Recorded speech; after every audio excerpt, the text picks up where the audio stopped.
Forward.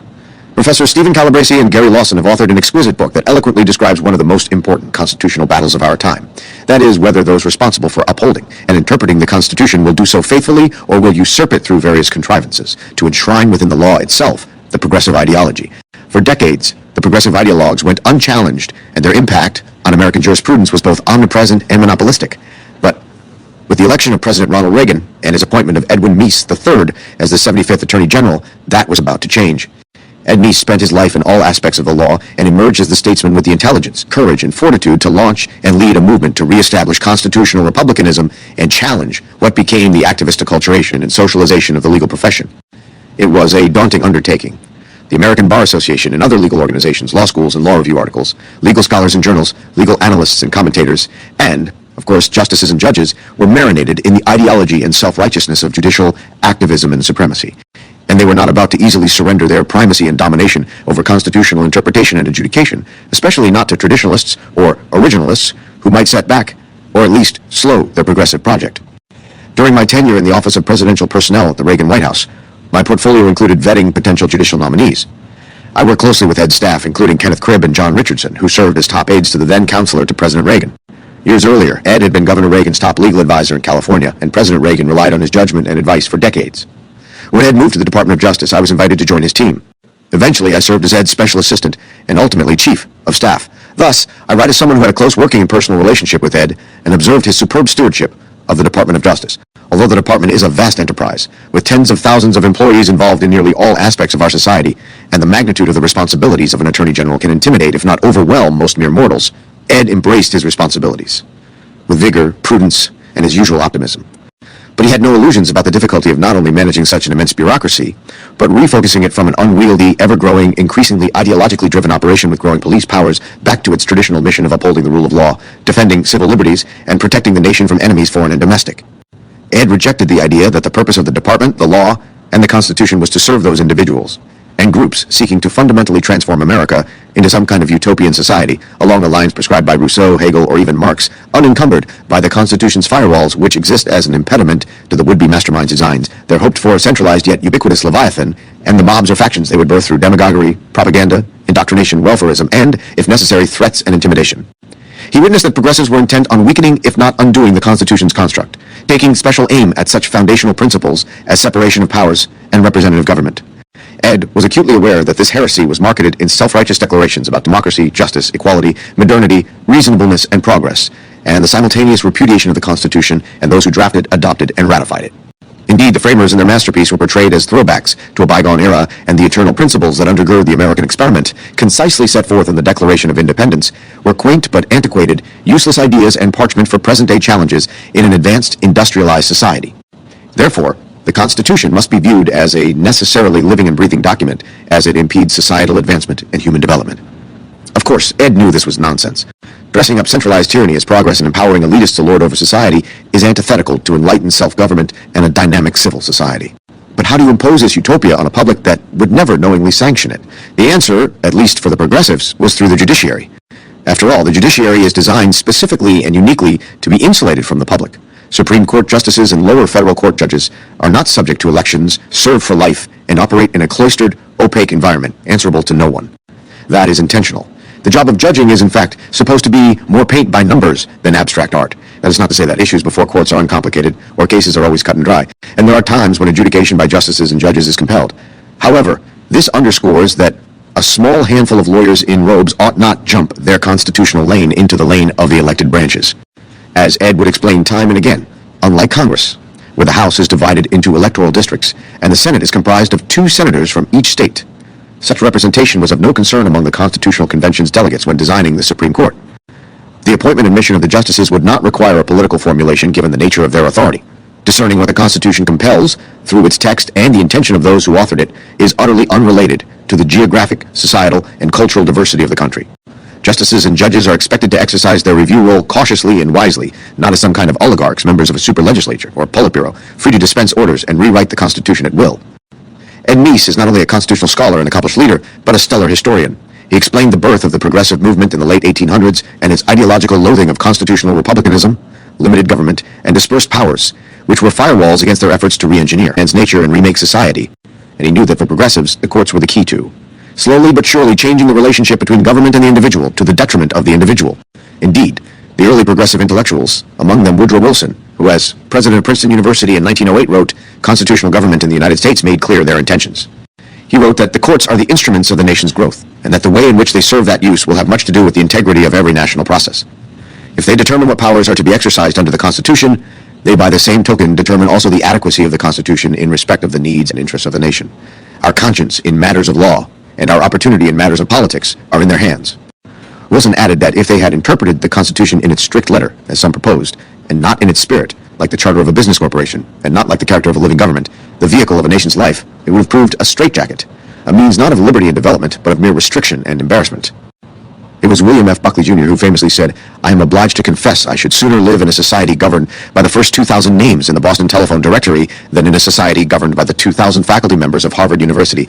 Indeed, of course, justices and judges are of flesh and blood, their black robes and wood, impaneled courtrooms, and the respectful references to a justice or judge as Your Honor do not make the man or woman wiser, smarter, or better. They do not change their fallibility. There have been only 116 Supreme Court justices in our nation's history. Their character, ethics, intelligence, morality, and mental fitness have spanned the human spectrum. Some have been racists and anti-Semites. Some have refused to retire despite the onset of dementia. Some have been lazy and unfit, relying on their clerks to write their opinions. Others have been exceptional, insightful, and intuitive. But few are Solomonic, and none are godlike, and the Supreme Court's history reflects it all. There have been decisions worthy of high praise, but there have also been judicial disasters. And when the High Court gets it wrong and becomes more political and activist than judicial and prudential, as it did in Dred Scott v. Sanford, Plessy v. Ferguson, and Korematsu v. United States, the effect can shake the nation's foundations and the damage can be everlasting. And in each of these notorious examples, a small handful of justices jumped through extra-constitutional hoops to reach their preferred outcomes. During his decades in the law, Ed Meese witnessed how the federal government grew massively in reach and authority, and that governing power had shifted dramatically away from the people and their representatives to a vast and pervasive administrative state. Thus, so much of the nation's governance was controlled by unelected bureaucrats and judges, or the permanent government. He knew that the progressivism was devouring constitutional republicanism, due in large part to the acquiescence or active support of the judiciary. Ed saw, as I wrote in Men in Black, that activist federal judges had abandoned their constitutionally designed roles to take over school systems, prisons, private sector hiring and firing practices, and farm quotas. They have ordered local governments to raise property taxes in states to grant benefits to illegal immigrants. They have expelled God, prayer, and the Ten Commandments from the public square. They've endorsed severe limits on political speech, and they've protected virtual child pornography, racial discrimination in law school admissions, flag burning, the seizure of private property without just compensations, and more. Courts now second-guess the commander-in-chief in time of war and confer due process rights on enemy combatants. They intervene in the electoral process. Hence, it is difficult to find any area of life where the judiciary does not meddle and sit in final judgment. The Wilsonian view, which has poisoned most of our legal institutions, was now the dominant view coursing through all aspects of our legal system. And Ed realized it led in one direction, the abandonment of traditional constitutional jurisprudence for the institutionalization of the progressive ideology as the standard through which law is practiced and judicial reasoning and decisions are made. It was a seismic and successful revolution that profoundly and perilously altered our constitutional construct and, consequently, our republic. And it was in this environment that Ed Meese determined he had a much bigger task as Attorney General of the United States than the already huge job of running the Department of Justice. Through top department appointments, new legislative and policy initiatives refocusing the department, crucial public speeches and debates, and the nomination of highly qualified individuals to the federal courts who had previously demonstrated their loyalty to traditionalism and originalism, Ed launched a legal and constitutional counter-revolution, pushing back against progressivism and judicial activism that remains as vigorous as ever. Without Ed's leadership, the battle would be over, having never been seriously engaged. Originalism, Ed Meese heroically argued, is the only legitimate means by which the Constitution is to be interpreted. And this remarkable book provides the historical, definitional, and philosophical context for Ed's case, our case, and the movement he launched and led to save our republic. It was the honor of a lifetime to serve with Ed Meese, my mentor, teacher, and dear friend. Now for the rest of the story. Mark R. Levin, former Chief of Staff to Attorney General Edwin Meese III. Introduction. The Meese Revolution. On July 9, 1985, thousands of lawyers from all over the United States gathered in Washington, D.C. for the annual meeting of the American Bar Association, the nation's largest and most powerful association of lawyers. As the attendees looked at the schedule of events, they saw that they were to be welcomed by the new 54-year-old Attorney General of the United States, Edwin Meese III, who had been confirmed by the Senate just 4 months earlier. Ed Meese was known in 1985 for his devotion to President Ronald Reagan, his boundless energy, and his rock-ribbed conservatism. Some ABA attendees were no doubt curious to see whether this former state prosecutor, San Diego School of Law professor, and best friend of a movie star turned politician was really up to the job of serving as Attorney General of the United States. Everyone probably expected a welcoming speech full of pablum about the importance of the Lawyers Guild, pay increases for judges, and respect for the rule of law. Little did they know that they were about to hear one of the most important legal speeches in 235 years of American history, a speech that has reverberated throughout American constitutional law for the last 4 decades, and that has radically changed the course of our republic in ways that few today appreciate. Attorney General Ed Meese had come to the ABA's annual meeting to announce that the United States Department of Justice, under his leadership, would adhere to what he called the original intentions of the framers of the United States Constitution when interpreting that document. It would no longer follow the examples set by Supreme Court justices such as William J. Brennan Jr. and Thurgood Marshall, who treated the document as a living constitution whose meaning changed with times and trends. Mr. Meese's speech excoriated the Supreme Court for its appalling performance during the just concluded 1984 to 1985 term. That surely raised some eyebrows. There have been other times when Supreme Court cases were criticized by executive branch officials in major policy addresses. Chief Justice Marshall's broad construction of federal power to create a bank in McCulloch v. Maryland was challenged by Andrew Jackson in an 1832 veto message. The pro-slavery opinion in Dred Scott v. Sanford was criticized by Abraham Lincoln in the Lincoln-Douglas debates. The anti-economic regulation opinion in Lochner v. New York was vigorously attacked by Theodore Roosevelt, and the anti-New Deal opinions of the Hughes Court from 1933 to 19,374 were publicly rebuked by Franklin Roosevelt. But these were relatively rare events. Today, it seems commonplace to hear executive officials lambaste the Supreme Court, as did, for example, President Obama in his 2010 State of the Union address, with some of the justices sitting in the audience. But for most of our history, this was not a normal occurrence. Attorneys general, in particular, were typically reticent about making broad public statements concerning constitutional law. Mr. Meese's speech was different. After some general remarks that may have lulled some ABA attendees into thinking that they were hearing the usual fluff, Ed Meese laid into the Supreme Court's decisions on federalism the constitutional division of power between the state and national governments, blasting the Supreme Court's pro-national power decision in a 1985 case called Garcia v. San Antonio Metropolitan Transit Authority. 5. This case held that federal labor laws, such as minimum wage laws, applied to state government employees as well as to private sector employees, overturning a contrary decision issued 9 years earlier finding that Congress had no constitutional power to tell state governments how to run themselves. Meese explained that her view is that federalism is one of the most basic principles of our Constitution. By allowing the state sovereignty sufficient to govern, we better secure our ultimate goal of political liberty through decentralized government. Meese found a few federalism cases from the just-finished Supreme Court term to praise, but he made it abundantly clear that he thought that the Supreme Court needed to make radical changes in its approach to federalism, which is among the most important subjects on which the court rules. Overall, it is fair to say that former Professor Ed Meese gave the 1985 Supreme Court a grade of F on federalism. Meese gave the Supreme Court what amounts to a solid B for cutting back a bit on the exclusionary rules of Mapp v. Ohio and Miranda v. Arizona, 8, which prevent prosecutors from using in court evidence obtained through illegal searches or from confessions made by suspects who had not yet been told of their right to remain silent. But he then blasted the Supreme Court for its rulings on the Constitution's First Amendment religion clauses, which forbid the government from either establishing religion or prohibiting its free exercise. Meese said the Supreme Court was too hostile to religious liberty. He noted that to have argued, as is popular today, that the amendment demands strict neutrality between religion and irreligion would have struck the founding generation as bizarre. Ed Meese effectively gave the Supreme Court a grade of F on its religious liberty case law as well. All of these critiques were just a warm-up, or more precisely, specific applications of the main point of Meese's speech, which was that the Supreme Court was getting wrong answers because it was asking the wrong questions. The court was careening about as a kind of self-made super-legislature, sometimes leaning liberal and sometimes leaning conservative, instead of studiously and dispassionately ascertaining the actual meaning of the Constitution. Attorney General Meese was not asking for new policies. He was asking for a new method of judicial decision-making. In urging the Supreme Court to change its approach to deciding cases, while announcing that the executive through the Department of Justice was changing its own way of looking at the law, the new Attorney General called the Supreme Court's 1985 case law incoherent and adrift. Worse yet, said Meese, in considering these areas of adjudication, federalism, criminal law, and religion, it seems fair to conclude that far too many of the court's opinions were, on the whole, more policy choices than articulations of constitutional principle.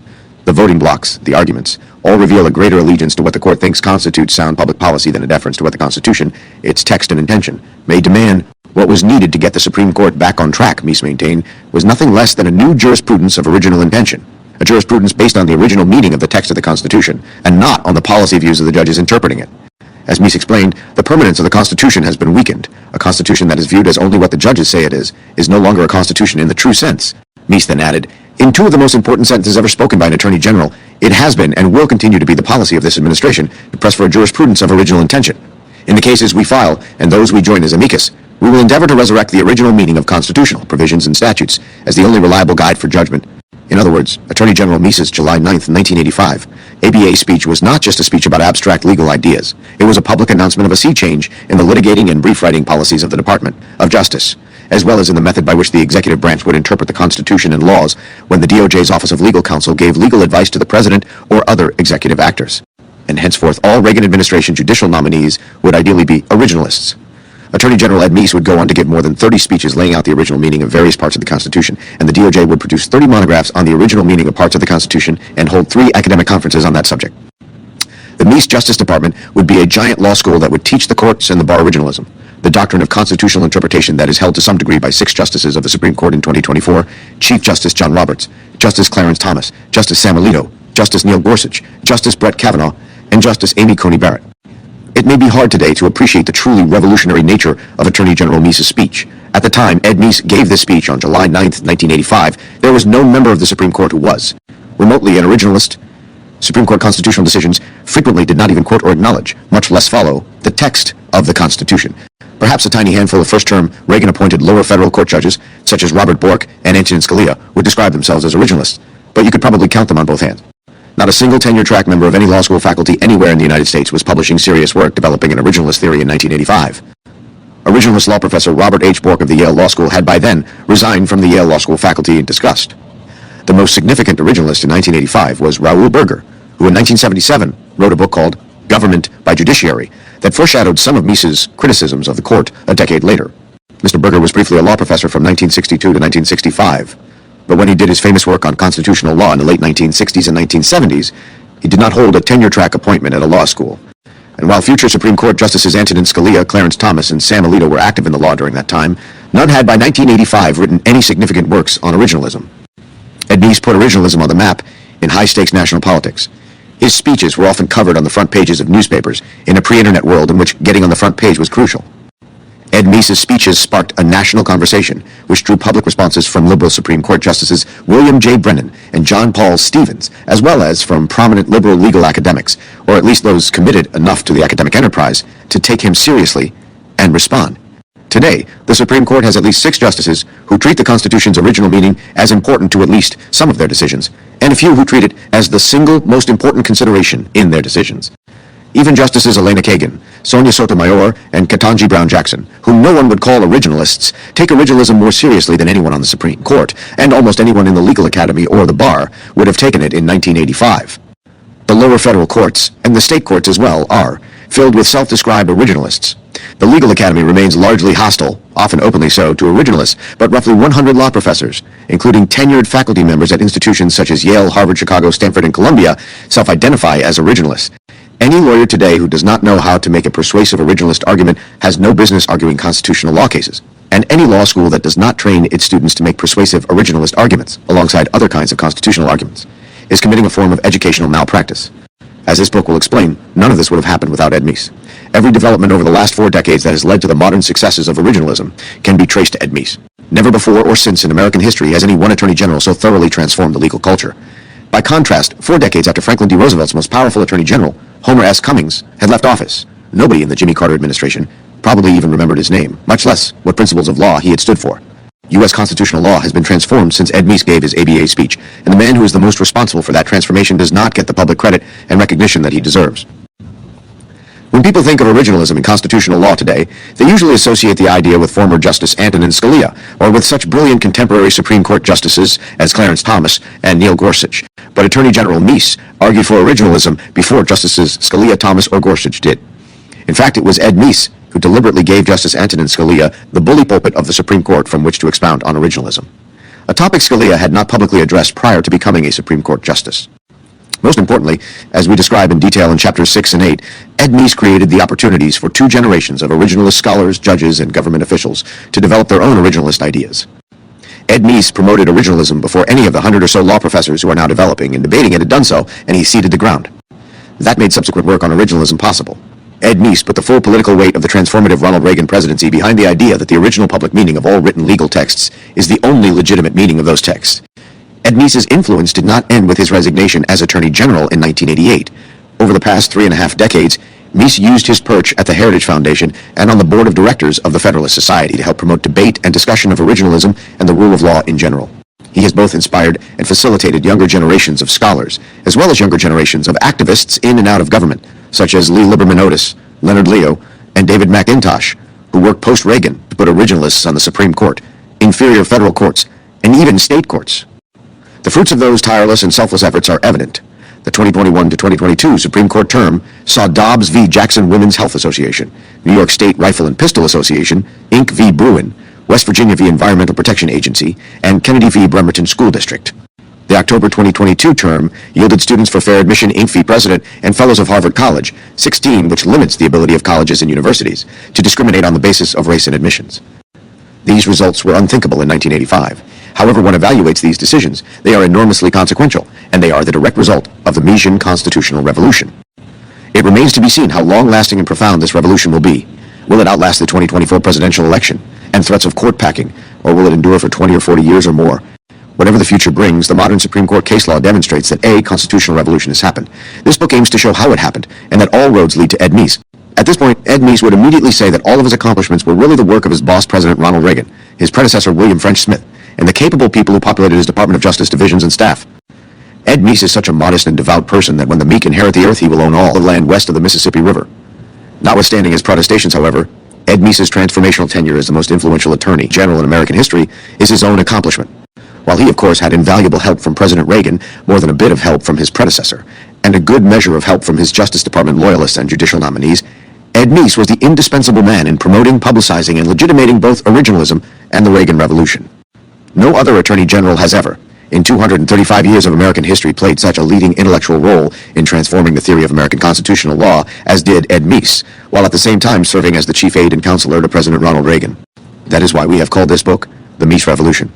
Attorney General Meese's uniqueness is shown by the fact that his outstanding predecessor as Attorney General, William French Smith, published a book on his tenure as President Reagan's first Attorney General entitled Law and Justice in the Reagan Administration, The Memoirs of an Attorney General, which never once mentions the word originalism.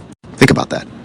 The word originalism never appears, not even once, in William French Smith's autobiography of his important Morton, 4-year tenure as Ronald Reagan's first Attorney General. Attorney General Smith's judicial philosophy, as revealed in his book, was to favor what he called judicial restraint, the idea that courts should not strike down too many laws or executive branch actions, even the ones that were unconstitutional. As we explained in Chapter 5, there is a profound difference between a jurisprudence of originalism and a jurisprudence of judicial restraint, even if much of the bench, the bar, and the academy still does not grasp the point. When Smith was Attorney General from 1981 to 1985, the leading originalist thinkers, law professor, and then Judge Robert H. Bork and gadfly Raoul Berger, also often emphasized judicial restraint, or original intent, rather than the original public meaning of legal texts and criticizing wrong court opinions. Bork and Berger were initially reacting against the excesses of the high warrant court rather than formulating a deep interpretative theory of the law. Bork and Berger saw their advocacy of judicial restraint and original intent as primarily a restraint on judges, a forced crouch by the courts, rather than as a method for accurately determining the meaning of a legal text. One might say that Bork and Berger were in the 1970s and early 1980s judicial conservatives, but not necessarily judicial constitutionalists. Ed Meese had read and was influenced by Bork and Berger's scholarship, which accounts for his July 9, 1985, reference to a jurisprudence of original intention. As we will see later in this book, Meese shifted to the idea of adhering to the original public meaning of constitutional and other legal texts, at about the same time that Judge Antonin Scalia argued for this approach in a speech on original meaning delivered on Saturday, June 14, 1986, at the Attorney General's Conference on Economic Liberties. 2 days later, following the advice of Ed Meese, President Ronald Reagan nominated Scalia to be an Associate Justice of the Supreme Court, replacing William H. Rehnquist, whom Reagan nominated to succeed the retiring Warren Burger as the new Chief Justice of the Supreme Court. This made possible William Rehnquist's federalism revolution in the Supreme Court's case law and Antonin Scalia as defense of textualism, formalism, and originalism in constitutional law and statutory interpretation. None of Ed Meese's distinguished predecessors as Attorney General over the course of more than 2 centuries successfully altered constitutional theory or theories of judging during their tenures in office. Some of them, like Robert Jackson, went on to highly distinguished careers as Supreme Court justices, while Roger B. Taney went on to a disastrous career as a Supreme Court Chief Justice who helped cause a civil war. But there is no Robert Jackson approach to constitutional interpretation, just as there never was a Roger Taney approach to constitutional interpretation. Some attorneys general, like John Mitchell, succeeded in helping to change one line of Supreme Court case law, such as criminal procedure, but John Mitchell never put forward a comprehensive theory of the role of a judge or of legal interpretation. Homer S. Cummings was Attorney General from 1933 to 1939, and he helped cause the Supreme Court's revolutionary doctrinal changes in 1937. Robert F. Kennedy was Attorney General from 1961 to 1964, and he led a revolution in civil rights law. But neither Cummings nor Kennedy nor any of the Supreme Court justices they helped appoint put forward a whole theory of the role of a judge or of legal interpretation in the way that Ed Meese did. The relatively modest role of attorneys general in legal development throughout American history is not surprising. First, it must be remembered that from 1789 until 1870, the attorney general was only a part-time government officer, paid much less than a federal cabinet member's salary, with a handful of staff, no control over federal prosecutors, and no Department of Justice to assist him in carrying out his duties. One would not expect much from such an unimportant officer, and the early attorneys general were bit players in the theater of American constitutional law and Supreme Court justice election. Second, even after the creation of the Department of Justice on July 1, 1870, the office was more administrative and political than intellectual. Many distinguished people have held the position, but they have not been the engines of fundamental changes in legal theory. The closest competitors to Ed Meese in this respect are President Franklin D. Roosevelt's four very able attorneys general, Homer S. Cummings, Frank Murphy, Robert Jackson, and Francis Biddle. Collectively, they changed the legal culture through the New Deal, but the real verdict of history is that they tore down a pre-1937 legal culture without offering a coherent replacement. In contrast, Ed Meese both tore down the 1985 legal culture and offered originalism as a replacement. Three of FDR's attorneys general wrote books on the Supreme Court crisis, but none of them articulated a formal and novel theory of constitutional interpretation or of judging. Even FDR's Supreme Court appointees, who put in place most of the framework for modern constitutional law, had no common judicial philosophy, and they fought bitterly with one another about everything once the pre-1937 jurisprudence had been overruled. Activist New Deal justices like Hugo Black, William O. Douglas, and Wiley Rutledge almost never agreed with judicial restraint New Deal justices like Felix Frankfurter, Stanley Reed, and James F. Burns. Three other New Deal justices, Harlan Fiske Stone, Frank Murphy, and Robert Jackson, had no identifiable methods of deciding cases. Compare this with the more consistent methodology of post-Meese justices like Antonin Scalia, Clarence Thomas, John Roberts, Samuel Alito, Neil Gorsuch, Brett Kavanaugh, and Amy Coney Barrett. So why did Ed Meese become the country's only attorney general to successfully lay out a new and coherent philosophy of judging that has been taken up and used by 6 out of 9 current Supreme Court justices, half the lower federal courts, countless state court judges, and 100 or so law professors? 3 major reasons come to mind. First, Ed Meese is a first-rate intellectual. He was a former adjunct law professor at Berkeley School of Law, and he was, for 4 years, a full-time law professor at the University of San Diego School of Law. He loved to read, and he was the happiest when he was in an academic setting where debates were going on all around him, powered by a super bright faculty who cherished ideas. Ed Meese loved public policymaking, and he loved legal debate. The Meese Justice Department was thus something like a conservative libertarian law school or think tank of the best and brightest right-of-center legal minds in the country. Former Intercollegiate Studies Institute President Ken Cribb was the intellectual leader and dean of this law school, with the formal title of counselor to the Attorney General. Ken's fabulous interpersonal skills made him the social glue that held together the high-powered alpha males and females on the civil side of the Meese Justice Department. Second, Ed Meese's young team, mostly aged 26 to 42, was put to work on judicial selection, which is discussed at length in Chapter 9, speechwriting, which is discussed in Chapter 7, the writing of legal monographs, or law review articles on the original meaning of legal subjects, and the organizing of academic conferences, which is discussed in Chapter 8, conservative and libertarian criminal law topics, which is discussed in Chapter 11, the writing of strictly originalist Office of Legal Counsel opinions guiding the executive branch in the positions it took on all legal issues from 1985 onward, which is discussed in Chapter 11, and finally fighting off attacks on originalism in the briefs filed by the Solicitor General's office, which is discussed in Chapter 10. Attorney General Meese brilliantly used his conservative libertarian law school of a Justice Department to produce originalist judges, speeches, academic conferences, policy monographs, criminal law policies, OLC opinions, and briefs before the Supreme Court. The energy and productivity of the Meese Revolution was truly a force to behold. Third, Ed Meese was successful because he was, in essence, Ronald Reagan's right-hand man and counselor. He could speak and act with the authority of the president 100% behind him. Consider, for example, the following never-before-published story. Fast forward to the 3rd week of February 1987, 1 year and 6 months after Attorney General Meese's ABA speech. The National Security Council staff, which was supposed to be, but in fact was not, under the control of White House Chief of Staff Donald Regan, had been publicly caught selling U.S. arms to the Iranian government. Certain members of the National Security Staff, acting on their own, undertook this initiative. The purpose of the arms sales was to secure the release of American hostages in Lebanon while diverting the profits to aid an anti-communist insurgent group in Nicaragua called the Contras. This was contrary to the spirit, if not the letter, of a federal law called the Boland Amendment, which had outlawed aid to the Contras by the Reagan cabinet departments and agencies, but not specifically by the White House National Security Staff. Congressional Democrats, who had majorities in both houses of Congress, were furious.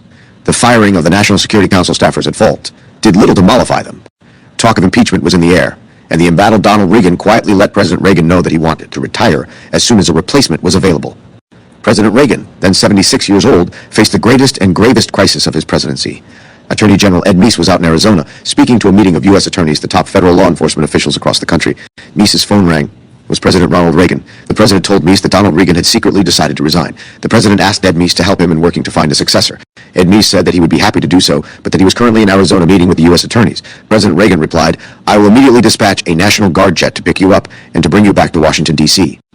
Meese boarded the National Guard jet and spoke again with Reagan on a secure phone line. Their first instinct was to hire former Nevada Senator Paul Laxalt, an old friend of Reagan's, for the job, but unfortunately Laxalt was not interested. Laxalt then suggested that Reagan consider liberal Republican and former Senate Majority Leader Howard Baker, who had been a presidential candidate in 1980. Reagan thus had Howard Baker in mind when he talked to Meese. Meese pointed out that Baker was revered on Capitol Hill and that the appointment of a liberal Republican White House Chief of Staff would end all talk of impeachment. Reagan and Meese were intrigued by the idea, but they both agreed that there were two big questions that needed to be answered. First, would Senator Baker be willing to leave retirement to serve as White House Chief of Staff for the last 2 years of a lame duck presidency?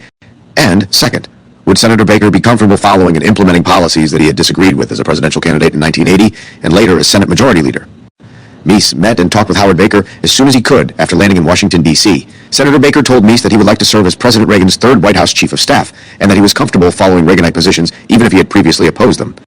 Meese called the president and told him that Howard Baker was willing to serve, and Ronald Reagan hired him on the spot and was hugely relieved. Steve Calabrese was in the Attorney General's office with Ken Cribb, Ed Meese's rock-ribbed conservative counselor and Chief of Staff, when Meese returned from the White House to the Justice Department.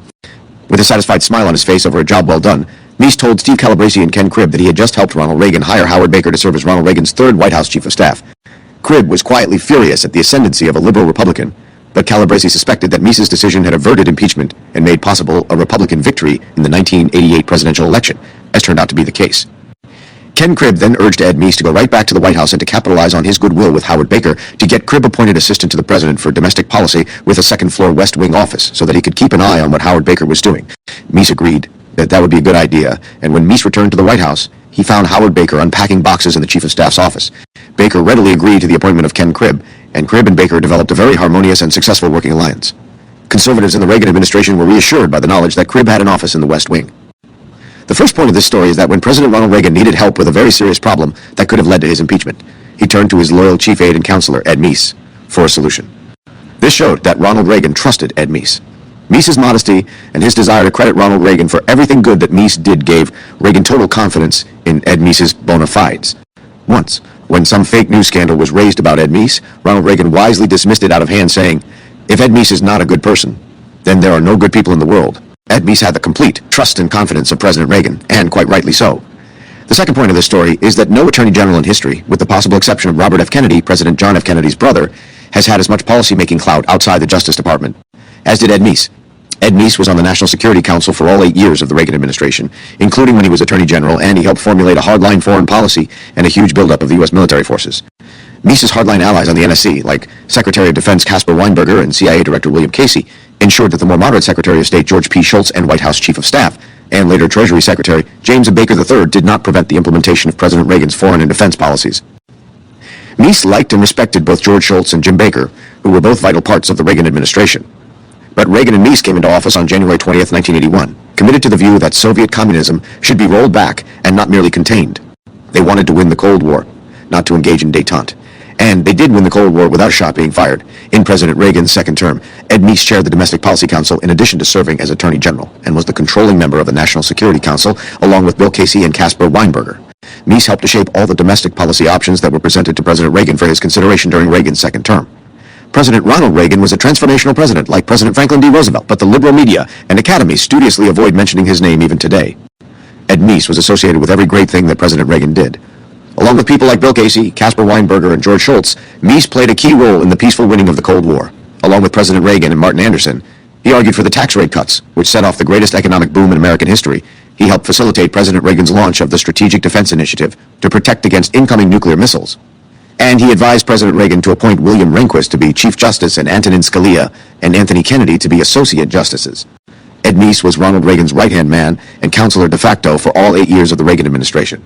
Ronald Reagan made all of the important policy decisions himself, but Ed Meese helped shape and implement them whenever he could. This book is primarily an intellectual history of Ed Meese's role in the triumph of originalism in legal interpretation, which necessarily discusses to some extent Meese's role as President Reagan's right-hand man and counselor de facto. It is a story that is not widely known, but to which Steve Calabrese was privy, because he worked as a special assistant to Ed Meese from June 1985 to March 1987, and then for 4 months as an aide in the second-floor West Wing office of Ken Cribb when he first became assistant to President Reagan for domestic policy. Both of us have also been privileged to work for decades with Ed Meese on the board of directors of the Federalist Society. Steve Calabrese saw firsthand how Ed Meese and Ronald Reagan institutionalized their charisma and power into the Department of Justice, the Federalist Society, and the wider legal culture.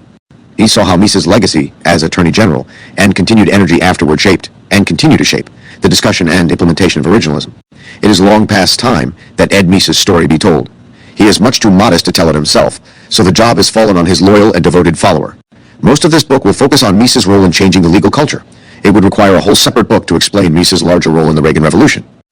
But because the Reagan presidency is now outside the lifetimes of many people today, and because many people have incentives to lay claim to the enormous accomplishments of the Reagan presidency, there are 6 more episodes, most of which are hitherto unknown to the public, wherein Ronald Reagan followed Ed Meese's advice on a critical matter, and Meese changed the course of American history. These episodes, some of which we discuss in more detail in subsequent chapters, help set the context for the rest of this book.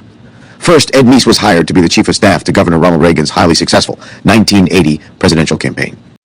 Meese was entrusted with this key role by Reagan from the beginning, as a result of the extremely close bond he had formed with Governor Reagan as his legal affairs advisor and chief of staff in California over a 7-year period from 1967 to 1974, when both men worked closely together in a small office every day. A presidential campaign's chief of staff is crucial to the campaign's success. Meese's first historic accomplishment, which led to the Reagan Revolution, is that he helped get Ronald Reagan elected in the first place. Second, in one of the most underappreciated moves in recent American political history, Ed Meese and Michael Deaver introduced William J. Casey to Ronald Reagan, who was so impressed by Casey that Reagan hired him to be campaign chairman after firing John Sears from that job during the New Hampshire primary of 1980 for mismanaging the campaign and for having caused Reagan to lose the Iowa caucuses. Bill Casey was a spectacular campaign chairman, and he went on to play a major foreign policy role in the Reagan administration as director of the CIA, where he and Meese were key players in the winning of the Cold War. Third, shortly before the 1980 Republican convention in Detroit that nominated Ronald Reagan for the presidency, Richard Worthlin, the campaign's pollster, commissioned a poll to determine which potential running mate would most help Reagan in the general election campaign against President Jimmy Carter and Vice President Walter Mondale. Among those considered were George H.W. Bush, Gerald Ford, Howard Baker, Robert Dole, John Connally, William Simon, and Paul Laxalt. Gerald Ford entertained the idea of running as Reagan's vice presidential candidate if he could be in essence co-president, with Henry Kissinger reinstalled as Secretary of State.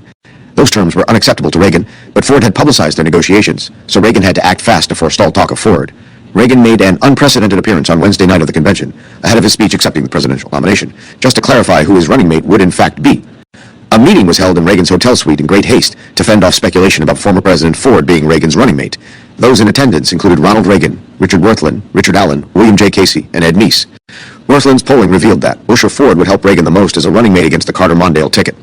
Ed Meese considered Bush to be more reliably conservative than Ford, Baker, Dole, or Connally, and Meese thought that picking Bush would win over the moderate Gerald Ford wing of the party. Meese also thought that Bush's character and manner made him the right man for the job. Meese recommended to Reagan that he should pick Bush to be his running mate for these reasons, and Reagan was persuaded by Ed Meese to pick Bush. The Reagan-Bush ticket swamped Carter-Mondale, and it caused Republicans to win a majority in the Senate for the first time since 1954. Reagan also swept in enough Republican congressmen that, with the help of conservative Southern Democrats, he had a working majority in the House of Representatives. Bush turned out to be an outstanding vice president and won a presidential term of his own from 1989 to 1993 with Reagan's critical help.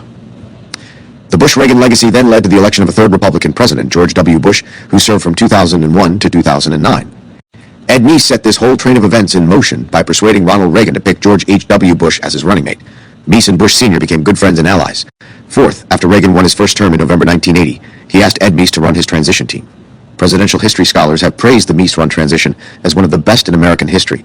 With the help of Pendleton James, Meese ran a tight and effective transition for less money than Jimmy Carter had spent on his presidential transition 4 years earlier, not accounting for the astronomical Carter-era inflation.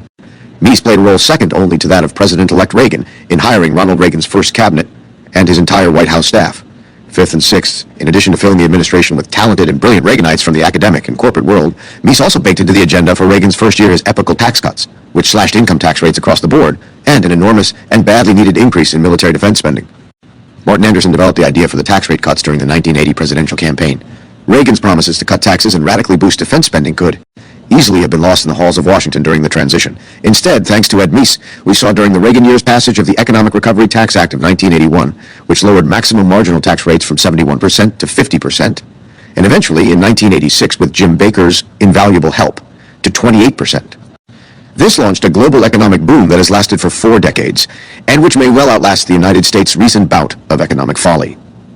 We also saw hugely increased spending on national defense, launching an arms race that bankrupted the Soviet Union, which had invaded the Islamic country of Afghanistan. In Indeed, it has been reported that Reagan persuaded the Islamic governments of Saudi Arabia and the other Gulf states to flood the world oil market to decrease the Soviet Union's main supply of revenue, which was oil and gas reserves. As a result of the arms race and low oil prices, the Soviet Union went bankrupt, and Mikhail Gorbachev had to sue for peace and tear down the Berlin Wall. This is how Reagan won the Cold War. No one other than Meese's closest aides knew the power Ed Meese had, because Meese always gave the credit for all his many and huge accomplishments to President Reagan or others. He never leaked to the press so as to build himself up at the expense of the president or anyone else. Ed Meese quite rightly believed that leaking information given to you in confidence to the press is profoundly immoral and a betrayal of trust. Thus, almost no one in the 1980s had any idea how much power Meese wielded behind the scenes. The exception was his staff, headed up by Meese's right-hand man Ken Cribb, and fleshed out with others, including Steve Calabresi, Steve Matthews, John Richardson, Mark Levin, Becky Norton Dunlop, John Harrison, David McIntosh, and Anne Rondeau. This means that the public history of the 1980s is in one fundamental way incomplete. Even after Ed Meese resigned as Attorney General to become an important player at the Heritage Foundation, the Federalist Society, and the Hoover Institution, he secretly intervened on 3 very high-level public policy matters, about which we say more in the conclusion, where his recommendations made history. First, President George W. Bush learned from Ed Meese and Leonard Leo that conservatives would not support the nomination of President Bush's White House counsel, Alberto Gonzales, to the Supreme Court. Meese and Leo gave the George W. Bush administration 4 names of people they thought would be good Supreme Court appointments: John G. Roberts, Samuel Alito, J. Michael Luddick, and law professor Michael McConnell. Bush followed Meese's and Leo's advice in nominating John Roberts to be Chief Justice, but after Alberto Gonzales had become Attorney General, Bush departed from it to nominate White House counsel Harriet Meese, a personal friend of Bush from Texas, to a second slot on the Supreme Court. Conservatives publicly rebelled in a fury, and Bush was forced to withdraw the Meese nomination. A chagrined president then nominated Samuel Alito as his second Supreme Court pick, and Alito was confirmed. Ed Meese thus not only helped recommend to President Reagan that he appoint Chief Justice Rehnquist, Justice Scalia, and Justice Kennedy to the Supreme Court when he was Attorney General. He, in effect, also helped George W. Bush to appoint both Chief Justice Roberts, an alumnus of President Reagan's White House counsel's office, and Justice Alito, an alumnus of the Meese Justice Department. These justices, together with President Donald Trump's 3 splendid appointees, Neil Gorsuch, Brett Kavanaugh, and Amy Coney Barrett, put in place a 6-justice originalist majority on the Supreme Court. Indeed, it was Justice Samuel Alito who wrote the 2022 opinion overruling Roe v. Wade. Second, when it became clear to President George W. Bush that we were mired in a quagmire of a civil war in Iraq, Meese served as a member of a small advisory commission chaired by Reagan White House Chief of Staff and former Treasury Secretary Jim Baker, known as the Iraq Study Group, which met from January 2007 to July of 2008. Ed Meese worked closely with former conservative Democratic governor and senator from Virginia Chuck Robb to argue that the United States should not withdraw all troops from Iraq, as the Democratic Congress was arguing, but that we should instead send more troops into Iraq, as the general in command of the troops had recommended, and extend the term of service of all those currently in Iraq in a surge to vanquish the terrorists. Ed Meese, Chuck Robb, and Jim Baker persuaded President George W. Bush that the surge was the right way to go. Bush implemented it, and it worked. Meese's 3rd great post-Reagan administration service to the nation came in the fall of 2007, when President George W. Bush's second Attorney General, Alberto Gonzales, became ensnared in a scandal over the partisan firing and hiring of chief federal election law prosecutors, which caused both congressional Democrats and Republicans to demand that he resign or be impeached and removed. This put George W. Bush in a very difficult situation, because any successor nominee as Attorney General would have to be of impeccable ethical integrity, be confirmable by a Democratic majority in the Senate, and not upset George W. Bush's Republican base or challenge his administration's conservative policies and executive orders. The vice chair of the Senate Democratic Caucus at the time, Senator Chuck Schumer, recommended that George W. Bush nominate a brilliant conservative federal district judge in New York City, Michael Mukasey. The George W. Bush administration was intrigued by this idea, but officials were nervous that Democrat Chuck Schumer was proposing it, and they did not want someone disloyal or unqualified to serve as the administration's Attorney General. The second Bush administration asked Ed Meese secretly to interview Judge Mukasey and report back with a recommendation. Ed Meese secretly interviewed Judge Mukasey, and Meese became convinced that he was of impeccable integrity, brilliant, and jurisprudentially and politically conservative. Bush hired Judge Mukasey, and he went on to do an excellent job as Attorney General. After he left office, Judge Mukasey joined the Federalist Society's Board of Directors, on which he served with great distinction until May 2023. We have written this book, in part to fill in for the lack of an autobiography, which Ed Meese is too modest to write. His 1992 book with Reagan, The Inside Story, gave Ronald Reagan all the credit for everything that Meese did. This was a characteristically kind and loyal thing for Ed Meese to do for his best friend, but it muddies the historical record, and, more seriously, it muddies the truth. There is an excellent 116-page biography of Ed Meese by Lee Edwards, To Preserve and Protect the Life of Edwin Meese III, published in 2005 by the Heritage Foundation, which we urge you to read. We have learned from reading it, and we have relied on it in our book. It is an excellent traditional biography. Our book differs from Lee Edwards's in 4 respects. First, this book is not really a biography. It is an intellectual history that includes some biographical elements because the history that we tell has one specific person at its center. This is first and foremost a story of ideas and their genesis, development, and influence. The biographical aspects are incidental. Second, we emphasize Meese's success as Attorney General in radically changing the way in which people today, 4 decades later, talk and write about U.S. constitutional law. Ed Meese launched an intellectual revolution, but he was too modest to take credit for it. As a result, others like Justice Antonin Scalia, who began speaking and writing about originalism only in 1986, well after Ed Meese's path-breaking speeches on originalism were given, got most of the credit for having invented the originalist approach to legal interpretation. That is not wholly a bad thing. Justice Scalia was an intellectual giant and one of the most influential people ever to sit on the Supreme Court. But the truth is that Ed Meese was there first, and he was more of an originalist than Justice Scalia, plus he was responsible for Scalia's appointment to the Supreme Court. He was just very modest about what he had done. Third, our book differs from biographies in a way that lawyers and law students will appreciate, but which may puzzle other readers. Our book describes at some length speeches by Ed Meese and President Reagan, Office of Legal Policy monographs, and Office of Legal Counsel opinions. We have described and occasionally quoted at length from the speeches to let Ed Meese and Ronald Reagan speak in their own words to the more than half of the U.S. population that is too young to have heard them or to remember them.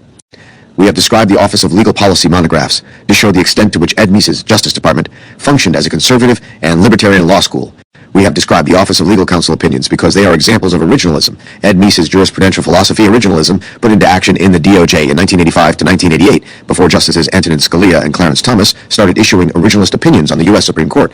Fourth, we established that Ed Meese was in every way Ronald Reagan's alter ego and right-hand man. In doing this, we are acting as dispassionate reporters and not as Meese acolytes. We both served in the Reagan administration, and we know from our own personal experience that it was President Reagan who ran the show and made all the important decisions, assisted critically by Ed Meese. But Ed Meese helped President Reagan make the decisions that the president wanted to make, and then he saw to it that those decisions were executed. On October 8, 2019, Ed Meese was awarded the Presidential Medal of Freedom by President Donald J. Trump. This medal is the highest civilian award of the United States, and it is awarded to recognize an especially meritorious contribution to the security or national interests of the United States world peace, cultural, or other significant public or private endeavors. It was established in 1963 by President Kennedy, superseding the Medal of Freedom that President Harry S. Truman established to honor civilian service during World War II. Prior to receiving the Presidential Medal of Freedom in 2019 and the Bradley Prize in 2012, Mr. Meese had received no public acknowledgement for his enormous role as an intellectual leader in the process of profoundly changing American constitutional law. Nor would he ever seek it.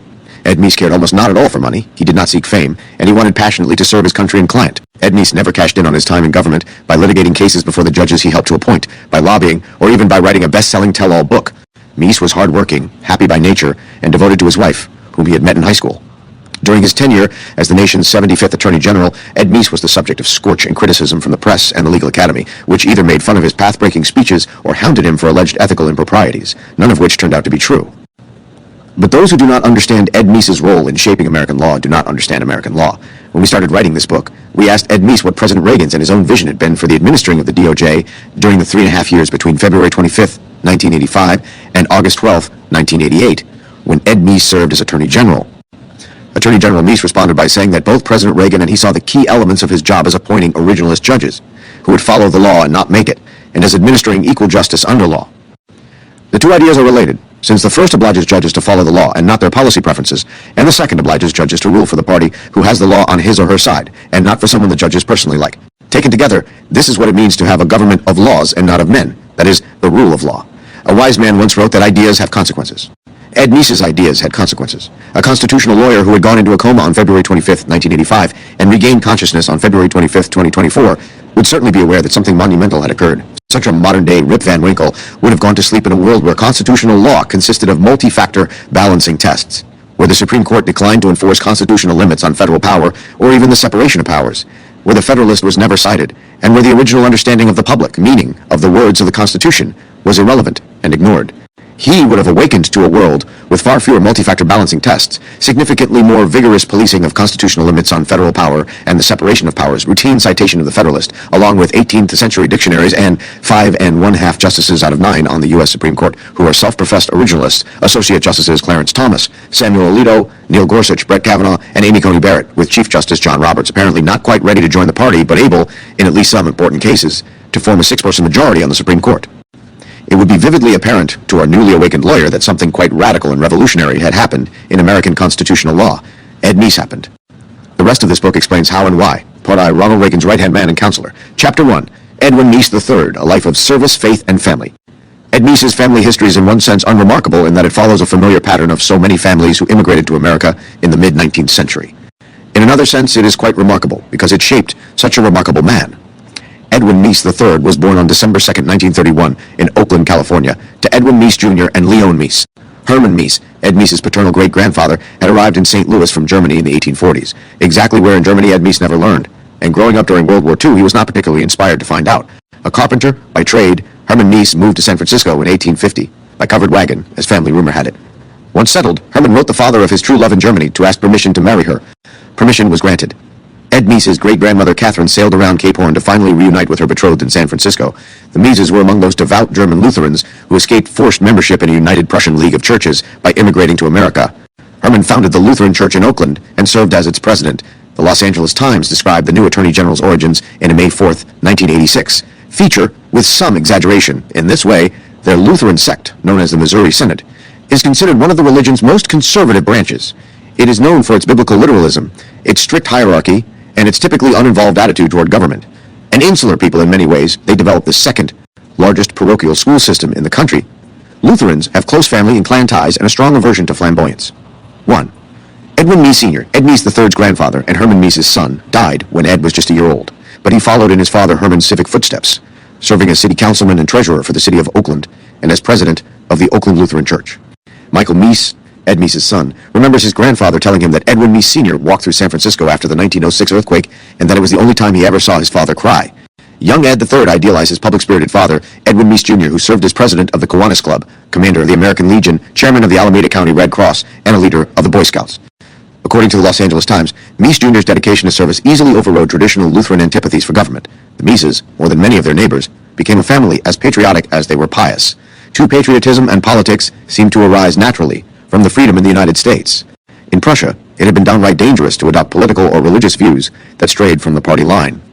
Ed Meese's grandmother on his father's side, Cornelia Meese, lived to be 101. Of Dutch rather than German background, she read to Ed Meese as a little boy. This affected him profoundly as he became a lifelong reader. Reading has always been Ed Meese's main hobby. He remembers reading history, biographies, adventure tales, and stories about firefighters as a child.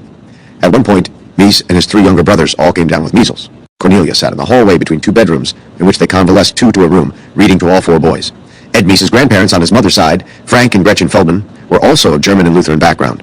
They lived close by, and Meese recalls that they would regularly stop by for lunch on Sunday at their house on the way home from church. Ed was also close to his mother's brother, Uncle Henry, and his sister, and Ed's godmother, Aunt Margaret. Like his father and grandfather before him, Ed's father, Edwin Meese Jr., served as president of the Lutheran Zion Church in Oakland, and for 24 years he served in government as treasurer and tax collector of Alameda County. These jobs were non-political, non-partisan roles that didn't violate the Lutheran imperative to stay out of politics. Meese's mother, Leonie, he told us, was a homemaker who was very active in the Parent-Teachers Association. I had 3 younger brothers, so there were 4 boys born within 5 years, and she had plenty to do at home, but she too was active in the local community. Meese recalls his parents with nothing but affection. I could not have had a better role model than my father. My parents were very kind, very generous people. Ed was close to his 3 younger brothers, Myron, Clifford, and George, who were all within 5 years in age. I was the oldest of 4, he told us. One brother, Myron, was handicapped by spina bifida, so he walked on crutches and with braces his entire life. My folks took such good care of him that he had a normal life. He outlived by 3 times the lifespan that predicted for him at birth to 57 years old. George Meese, the youngest of the 4 Meese brothers, laughs that Ed was a tough act to follow. Ed was always very bright and did well at school. We were raised during World War II, so we used to play soldiers in the backyard, with foxholes in the backyard, which upset our parents a little bit, but we enjoyed playing war. Things were very, very safe then. Everybody knew the neighbors. Of course, that made it hard to do anything bad, because everybody knew you. Ed thought we should have a newspaper in our neighborhood, which we called the Weekly Herald. I was copy boy.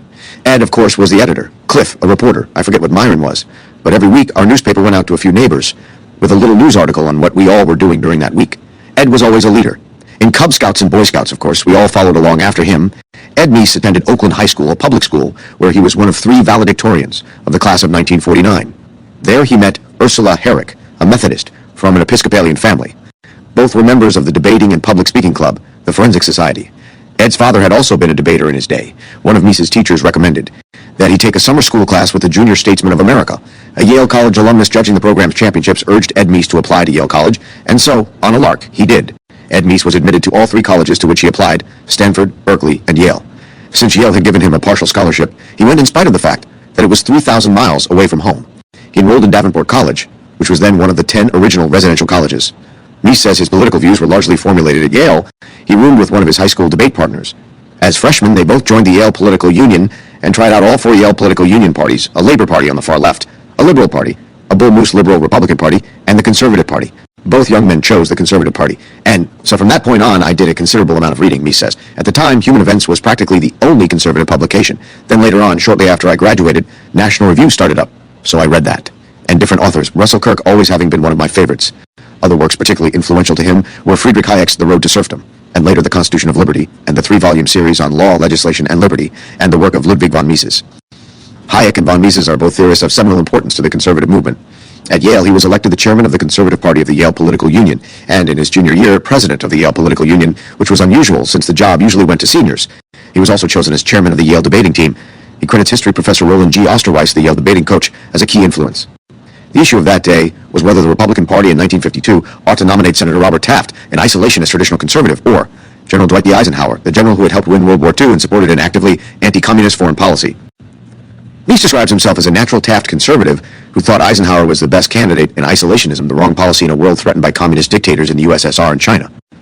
For a person like me, there wasn't much difference between Eisenhower and Taft. Today they would probably both be on the same side pretty much on most issues, he remarks.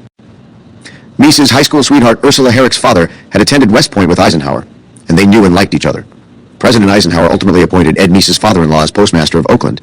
During his first year at Yale in 1949, Meese joined ROTC in the Field Artillery Branch of the U.S. Army in the Lutheran Student Association and managed the track team. Meese graduated in 1953 with a B.A. in political science, and great gratitude to Yale for familiarizing him with the East and with people and lifestyles quite different from those of his hometown in California. Returning west, he enrolled at the Bolt Hall School of Law at Berkeley, starting in 1954, but he was called up for active duty by the Army Reserve after his first year at law school. He served for 2 years with a field artillery battery whose weapons included a 240mm howitzer, a bulldozer, and other equipment.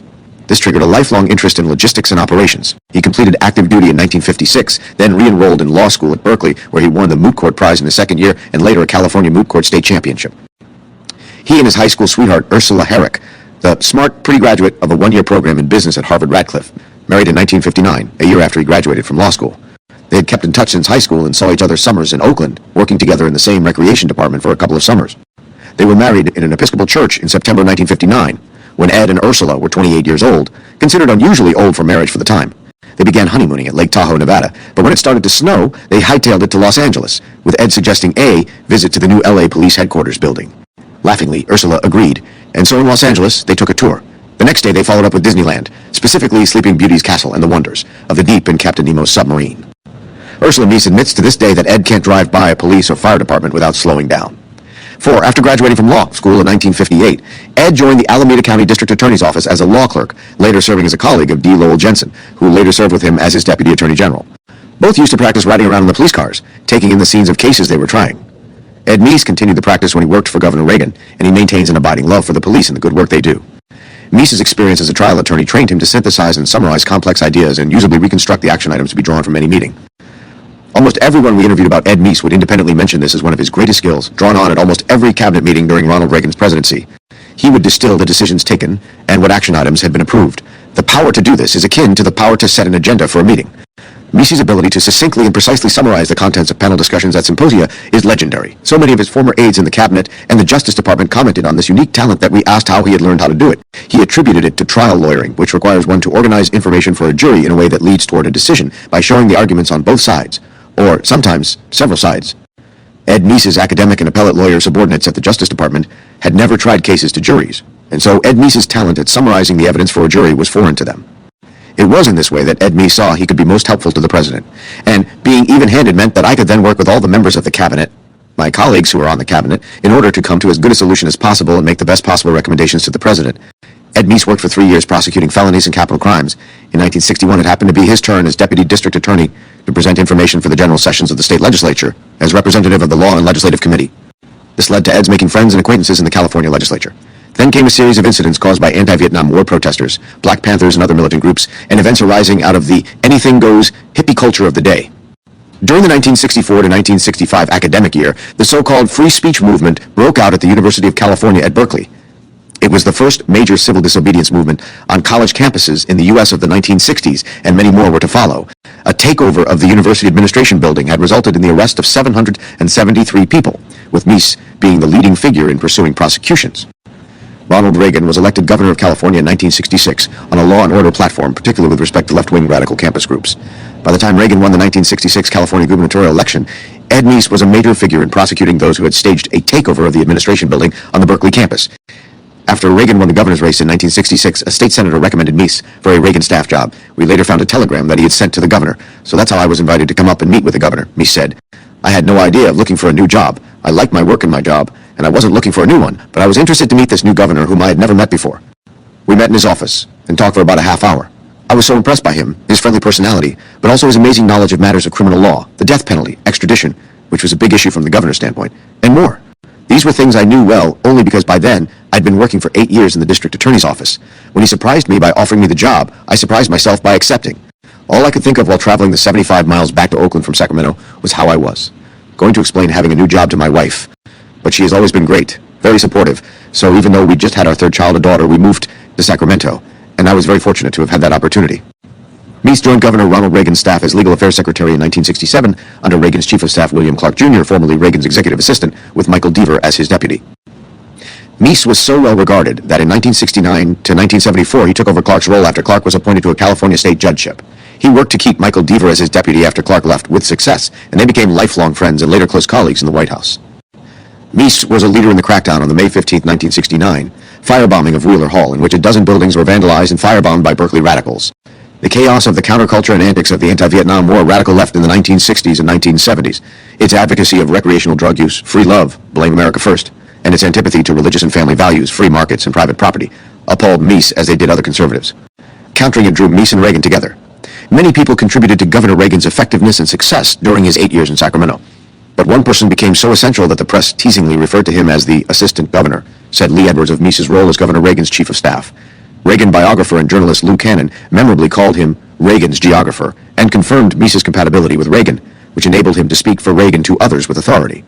We asked Ed Meese if Governor Reagan had considered challenging former Vice President Richard M. Nixon for the Republican nomination in 1968, as many at the time had urged him to do.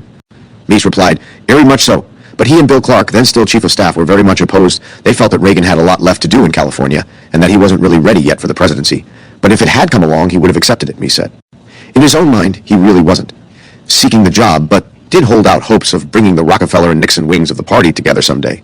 What about Governor Reagan's 1976 decision to challenge President Gerald R. Ford's re-election bid? To that, Meese replied that he thought Reagan liked Ford as a person. Reagan worried that Ford had continued the big government policies he had inherited from his predecessors, Richard M. Nixon, Lyndon B. Johnson, and Franklin D. Roosevelt. You see, the major change in the government of the United States came in different phases, Meese explained. The first phase was Franklin Roosevelt in the 1930s, where giant steps were taken toward big government. In many respects, the New Deal was a departure from basic constitutional values, which was evident in the creation of the big alphabet agencies that combined legislative, executive, and judicial power all in the same agency, and in the tremendous growth of the federal government and usurpation of functions, which up until that time had historically been handled by the states or localities or by individuals or individual private sector firms. Governor Reagan saw Lyndon Johnson's Great Society as a second phase in governmental change, following FDR's New Deal. He considered the Nixon and Ford administrations to constitute a third phase in institutionalizing Johnson's Great Society, rather than trying to roll it back, as they should have done. Reagan also was deeply concerned about the acceptance by some of communism as an alternative form of government, with which we needed to coexist, rather than unrelentingly oppose. Prolonged detente with the Soviets was, Reagan felt, wrong, both in theory and in practice. As he saw it, the Soviets were cheating, so it wasn't really detente, but just allowing them to continue their aggression. Meese served as a policy advisor for Reagan's 1976 presidential campaign against President Gerald Ford, full-time for the last 3 months or so. In this period, he was in the inner circle of the campaign leadership. He was present and supportive when Governor Reagan announced liberal Republican Senator Richard Schweiker of Pennsylvania as Reagan's running mate if he got the 1976 GOP nomination to run for president. Picking Senator Schweiker as his running mate was a Hail Mary pass, but Reagan fell just a few delegates short of receiving the Republican nomination that year. From 1974 to President Reagan's 1980 presidential campaign, Meese worked in the private sector and taught at a criminal law center that he formed at the University of San Diego with the help of the Scaife Foundation. He also served as vice chairman of California's Organized Crime Control Commission. In this period, he became good friends with a libertarian colleague, Bernie Segan, a defender of constitutionalizing economic freedom, as in a famous case called Lochner v. New York, and a constitutional consultant to the Bulgarian government after the fall of Soviet communism. Meese got him nominated by President Reagan to the U.S. Court of Appeals for the Ninth Circuit, but unfortunately, Segan was not confirmed by the Senate. Ed Meese loved teaching and being a law professor. He never really stopped teaching and learning. His son Mike said of him in 2021 that what may not come through as prominently is that he really thinks of himself as a teacher. I think being a law school professor was very important to him because it is where he stays grounded and connected with folks. He's always learning and teaching, and especially reading. Unfortunately, by printing things out, he keeps Office Depot in business. The stacks of paper you remember from his desk in the Justice Department have followed him because he is really a teacher. People who meet him think they're going to be talking respectfully to a doddering old guy who's 92, but he's as sharp and together as ever. And that's really from a lifetime of being a continuous student. And teacher Ronald Reagan, as we noted, fell short of the Republican presidential nomination in 1976 by a sliver. 4 years later, he tried again with Ed Meese at his side. And they made history as the rest of this book sets forth. On a personal level, Ed Meese's family was warmly welcomed by President Ronald and Nancy Reagan into their inner circles of closest and best of friends in the White House. On July 24, 1982, Ed and Ursula Meese suffered the devastating loss of their son Scott, who was a 19-year-old sophomore at Princeton and who died in an automobile accident. Within 10 minutes of Ed Meese's return to his White House office after this catastrophe, both Ronald and Nancy Reagan were in Ed's office, embracing him with tears streaming down their cheeks. They urged Ed, Ursula, and the children to spend that weekend at Camp David to recuperate a bit. In 1983, Ed and Ursula Meese celebrated the wedding of their son Mike, with Ed's father and mother in attendance. They celebrated the wedding of their daughter Dana in 1999. On Thanksgiving Day 2023, the whole Meese clan gathered at their vacation lake house and celebrated together with their 2 children, Mike and Dana, and their spouses, and their 5 grandchildren and 9 great-grandchildren, with a 10th on the way. Ed Meese's life has truly been one of service, faith, and family. Chapter 2, The Reagan Revolution. Ed Meese's lasting accomplishments happened primarily while he was serving President Ronald Reagan. Reagan's 2-term presidency ended 35 years ago, before a substantial percentage of the country's current population was even born. An astonishing 50% of the U.S. population was born in 1982 or thereafter, and so for more than half of all Americans today, President Reagan is someone they read about in history books or Wikipedia entries but do not remember. Those who lived through the Reagan presidency in the 1980s did not always receive accurate information about it through the media, and there were facets of the presidency that were not known at the time, even to staunch Reaganites who were able to pierce the media filters. But everything that Ed Meese did in the 1980s was in service to the vision and agenda that he shared with President Reagan. Accordingly, it is impossible to talk about Ed Meese without also talking about Ronald Reagan. It is no accident that Ed Meese titled his own book with Reagan. Many Americans today cannot fully appreciate the awe in which millions of people held President Ronald Reagan during his 2 terms in office from 1981 to 1989. President Reagan was the leader of what his supporters called the Reagan Revolution, a massive change in the foreign and domestic policy of the U.S. government. It is impossible to convey in one brief chapter the scope and significance of the Reagan presidency. But we will briefly describe the 4 key elements of Reaganism that Ed Meese tirelessly worked to develop and promote: a reconceptualization of the proper role of the national government, an economic policy premised on freedom, low taxes, and sensible regulation, a foreign policy focused on defeating rather than containing international communism, and a revival of constitutionalism in place of the inventive judicial policymaking that had characterized American constitutional law for decades. We will describe those elements largely through President Reagan's own words, which inspired people in a way that presidential words seldom do. Before we talk about the Reagan Revolution, however, it is worth hearing a few words about Ronald Reagan the person. No one is better able to talk about Ronald Reagan than Ed Meese, as no one alive today knew President Reagan more closely and personally than did counselor to the President and Attorney General Ed Meese. Meese and Reagan were best friends and ideological soulmates. It is therefore fitting and appropriate to let Ed Meese describe who Ronald Reagan really was. Reagan. With Ronald Reagan, Ed Meese told us, "What you see is what you got." He was through and through a genuine person in his beliefs, in his values, and in his actions. That authenticity, rare enough in politicians, surely contributed to President Reagan's enormous popularity. No doubt his generosity of spirit did as well. As Ed Meese explained, Reagan was extremely generous, particularly courteous. He respected everyone, even those people who were his opponents politically.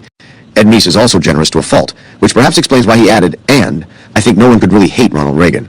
Even the press disliked his views and disliked his values to a large extent, but they had a hard time disliking Ronald Reagan. We can both attest that if one were on a campus in the 1980s, one would not have had to look far to detect hatred for Ronald Reagan. President Reagan's generous and amiable spirit and good sense of humor infused his leadership style. As Mr. Meese described it, had he had to make a decision, he wanted to make a decision that the people who would have been on the other side would still appreciate the way in which he handled the situation. So, he chose to spend a lot of time with his cabinet because he wanted this interchange of ideas. He used to say, "The more information I get, the better decisions I will make." And when he made a decision, he would, rather than announcing it immediately at the cabinet meeting, he would say, "Let me think about that." And then in the morning, the first thing he would do would be to call the people on the opposite side of his decision and let them know so they would not be blindsided. And then he would thank them for their views. Anyone who watched Ronald Reagan in action, even from a distance, saw someone of indefatigable good cheer and an extraordinary sense of humor. 3 publicly known episodes stand out. The first was tragic. On March 30th, 1981, John Hinckley Jr. took 6 shots at President Reagan in an attempted assassination. One of the bullets hit the president on a ricochet. As he was being wheeled into surgery, President Reagan looked at his wife Nancy and said, "Honey, I forgot to duck." 2. The second was both humorous and symbolic. On August 11, 1984, President Reagan was scheduled to give his weekly national radio address, a tradition that has been lost to modern technology. The speech itself began, "My fellow Americans, I'm pleased to tell you that today I signed legislation that will allow student religious groups to begin enjoying a right they've too long been denied. The freedom to meet in public high schools during non-school hours." During the sound check before the speech went on the air, President Reagan ad-libbed a few changes in the opening line for the benefit of the sound technicians, deadpanning, "My fellow Americans, I'm pleased to tell you today that I've signed legislation that will outlaw Russia forever. We begin bombing in 5 minutes." As we will shortly see, Ronald Reagan did not accept the establishment consensus about détente with international communism. The third was historic. In 1984, President Reagan ran against the 56-year-old Walter Mondale. Reagan was 73 years old and was the oldest president at that point in American history. He would, moreover, be 77 years old at the end of a second term. One of the journalists in the second of two presidential debates between Reagan and Mondale asked Reagan whether he was too old to be running for a second term as president, and Reagan gave the journalist a broad grin, smiled, and happily said, "I will not make age an issue of this campaign. I am not going to exploit, for political purposes, my opponent's youth and inexperience." Walter Mondale, the journalist, in the whole room roared with laughter. It is quite possible that, in that single moment, Ronald Reagan won his 1984 re-election as president by a landslide. Ed Meese confirms that this sense of humor was a natural part of President Reagan's persona. Ronald Reagan just enjoyed laughing. He had a cheerful approach to life. Ronald Reagan's sense of humor was spontaneous. Ed Meese experienced that sense of humor firsthand. Smith, my predecessor as Attorney General, and I were both together at the time that I was taking over as Attorney General, and Bill Smith was returning to California, having just retired. We were both on Air Force One with the president because he himself was going to California. He, president, saw us, and he summoned the White House photographer to take a picture of both of us sleeping there. And so about a week or so later, I had this framed picture autographed and inscribed by the president, and it said, "Dear Ed, see, I told everyone you could do Bill Smith's job, and here's the proof. Signed, Ron." And I still have that as a treasured memento of his sense of humor in my time with the president. Reaganism. All humor aside, the Reagan presidency inherited a catastrophic situation at home and abroad. During Jimmy Carter's presidency from 1977 to 1980, the economy was in shambles from Carter's disastrously anti-free market regulatory policies, generating a combination of high inflation, high interest rates, low economic growth, and high unemployment, dubbed stagflation, that baffled even liberal economists. Interest rates in 1981, as President Reagan took office, were at 16%, almost 3 times the rates as of summer 2023, and unemployment was measured at around 7%, more than twice the 2023 level.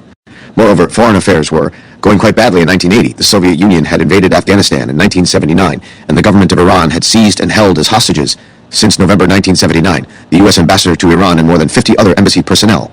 President Carter's response to these crises was to give a speech on July 15, 1979, in which he blamed the American people for lacking confidence, chastised them for being concerned about material goods, and proposed mandatory energy rationing. This disastrous address has come to be known as the Malaise speech, an epithet that apparently came from Ted Kennedy and was picked up by Reagan. Carter's record on economic and foreign policy was terrible, so his campaign was mostly one of attacks on Reagan, suggesting that if Reagan were elected president, there would be a nuclear war. During the 1980 presidential election debate on October 28, Carter launched into another such attack on television, claiming that Reagan opposed Medicare. Reagan responded by grinning, shaking his head, and saying, "There you go again," explaining that he opposed certain Medicare proposals because they were inferior to others that would better implement the program. This lighthearted response to a desperate attack put Reagan ahead. Reagan ended his closing statement by asking Americans if they were better off in 1980 than they had been in 1976. He won the presidential election of 1980 in a 440 electoral vote landslide. The Reagan Revolution, however, was not really about Reagan the person. It was about a set of ideas. 4 sets of ideas were central to what has come to be called Reaganism. We briefly describe, or rather let President Reagan describe, those ideas below at a high level of abstraction, leaving for elsewhere an account of specific policies that implemented those ideas. Reorientation of the role of the federal government. One key idea, and perhaps the key idea, was a reorientation of the role of the federal government.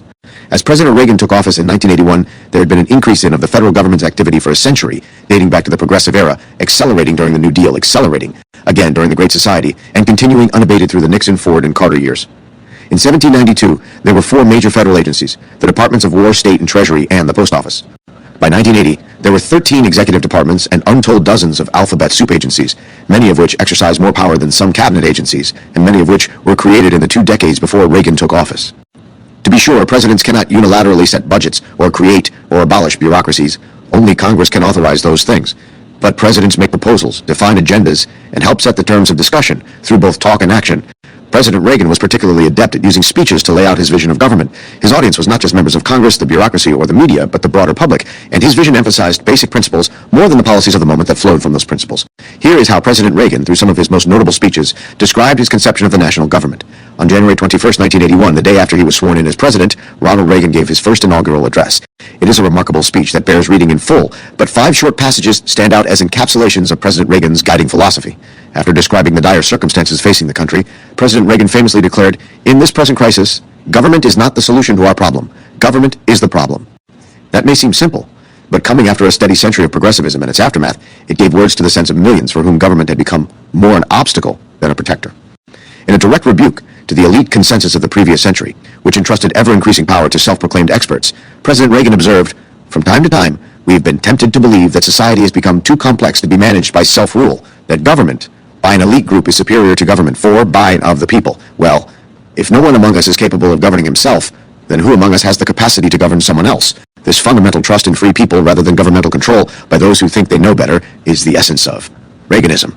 As Reagan explained, if we look to the answer as to why for so many years we achieved so much, prospered as no other people on earth, it was because here in this land, we unleashed the energy and individual genius of man to a greater extent than has ever been done before. Freedom and the dignity of the individual have been more available and assured here than in any other place on earth. Accordingly, said Reagan, it is my intention to curb the size and influence of the federal establishment and to demand recognition of the distinction between the powers granted to the federal government and those reserved to the states or to the people. All of us need to be reminded that the federal government did not create the states created the federal government. 7 even more. Basically, he observed, are a nation that has a government, not the other way around. In his February 6, 1985 State of the Union address to Congress, President Reagan emphasized the revolutionary character of these thoughts on government by boldly announcing that years ago we began to change, forever I hope, our assumptions about government and its place in our lives. His plan for the next 4 years was straightforward. Let us resolve that we will stop spreading dependency and start spreading opportunity, that we will stop spreading bondage and start spreading freedom. Hearkening again to the idea that government is not the solution, he added that very dollar the federal government does not take from us, every decision it does not make for us, will make our economy stronger, our lives more abundant, our future more free. These views were grounded in universal principles, applicable in all places to all peoples, not something tailored to the politics of the moment. Our mission, said President Reagan, is to nourish and defend freedom and democracy, and to communicate these ideals everywhere we can. America's economic success is freedom's success. It can be repeated 100 times in 100 different nations. President Reagan carried out this universal mission even when speaking in forums unlikely to be receptive. On October 24, 1985, he told the United Nations General Assembly that Americans do not accept that any government has the right to command and order the lives of its people. President Reagan returned to these themes once again at the end of his presidency on January 11, 1989, when he delivered his farewell address to the nation. This is also a speech worth reading in full, but among its many poignant passages was this: almost all the world's constitutions are documents in which governments tell the people what their privileges are. Our Constitution is a document in which we, the people, tell the government what it is allowed to do. We, the people, are free. This belief has been the underlying basis for everything I've tried to do these past 8 years. Thus, President Reagan sought reconsideration, not just of what government should be doing for people, but also which level of government should be doing it. Both of these ideas, however basic they are to the country's founding, were truly revolutionary in Reagan's time, though Reagan perceptively said in his farewell address that, while Hay called it the Reagan Revolution, for me, it always seemed more like the Great Rediscovery, a rediscovery of our values and our common sense, economic policy of free markets and free people. A second aspect of the Reagan Revolution, stemming, as did all the others from the first, was an economic policy premised on free markets and free people. President Reagan inherited a poor economy.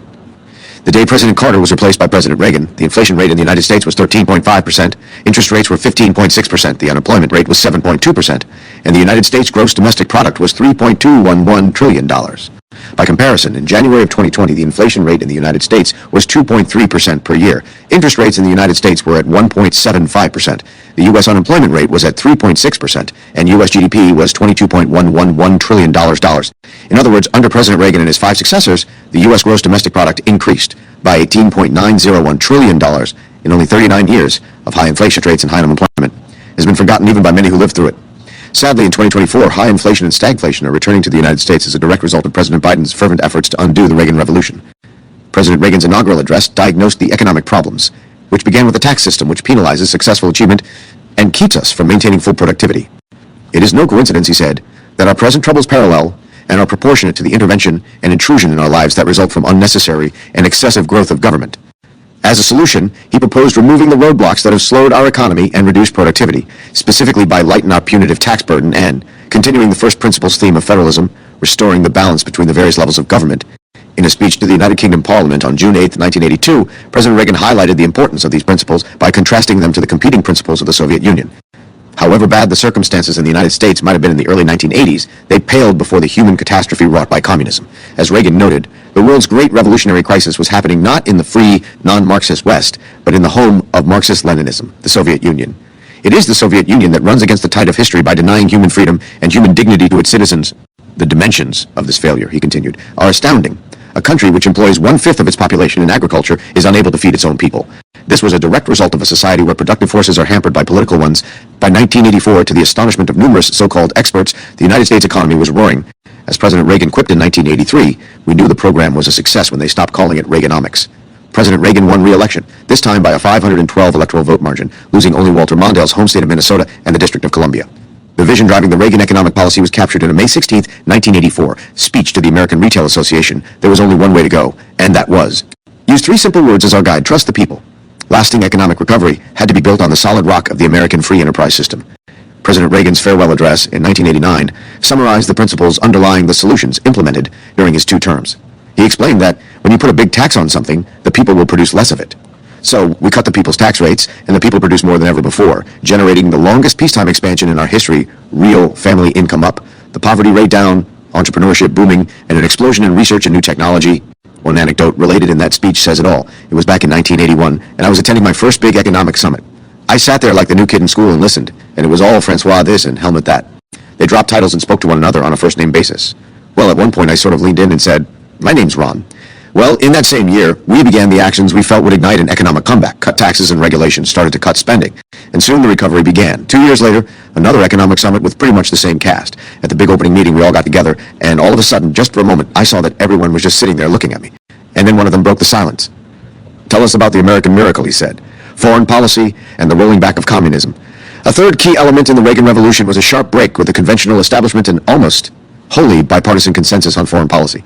For decades, the establishment view, across administrations and congressional delegations of both parties, was to try to contain to some extent the international spread of communism while engaging in an uneasy détente with the Soviet Union and Communist China, undergirded by the notion of mutually assured destruction in the event that anyone was provoked into nuclear war. Ronald Reagan had other ideas. President Ronald Reagan changed America's foreign policy from one of containing communism to one of rolling it back. This was a momentous shift, which led to the fall of the Berlin Wall, freedom in Eastern Europe, and the collapse of the former Soviet Union. Reagan first announced this shift in American foreign policy in his June 8, 1982, speech to the Parliament of the United Kingdom, when Margaret Thatcher was Prime Minister. In this speech, President Reagan referred to the Berlin Wall as that dreadful gray gash across the city is in its 3rd decade. It is the fitting signature of the regime that built it. Reagan added, "We're approaching the end of a bloody century plagued by a terrible political invention, totalitarianism." Reagan was not content to contain the spread of totalitarianism.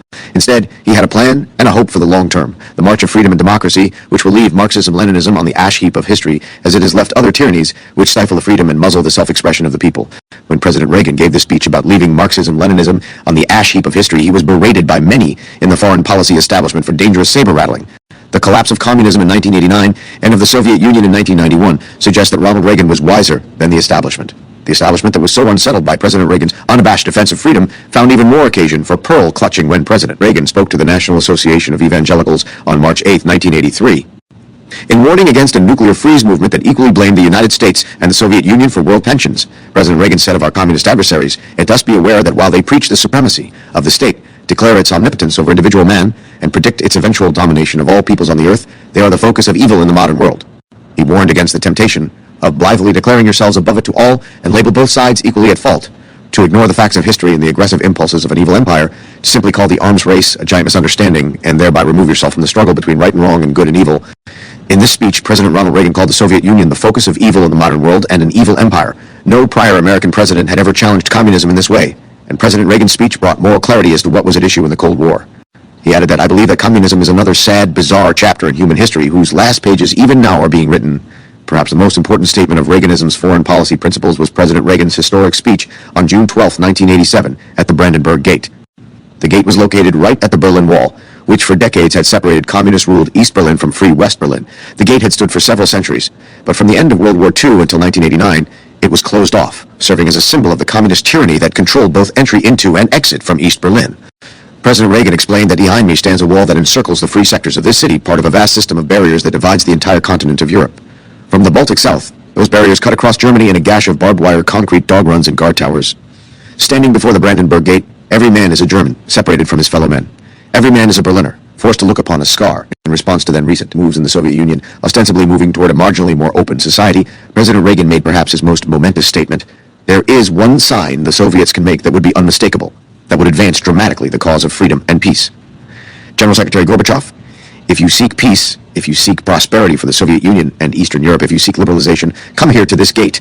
Mr. Gorbachev, open this gate. Mr. Gorbachev, tear down this wall. The Brandenburg Gate speech was a stroke of genius on President Ronald Reagan's part, though some of his timid Foreign Service employees thought he should not have given it because it was provocative and might jeopardize détente and arms control. Ed Meese aide John Richardson recalls, "The Reagan mindset of tear down the wall, state fought to the last minute. Before the speech was given, state fought to strike that these advisors believed in the Truman Doctrine of containing but accepting Soviet communism in Eastern Europe while militarily protecting Western Europe.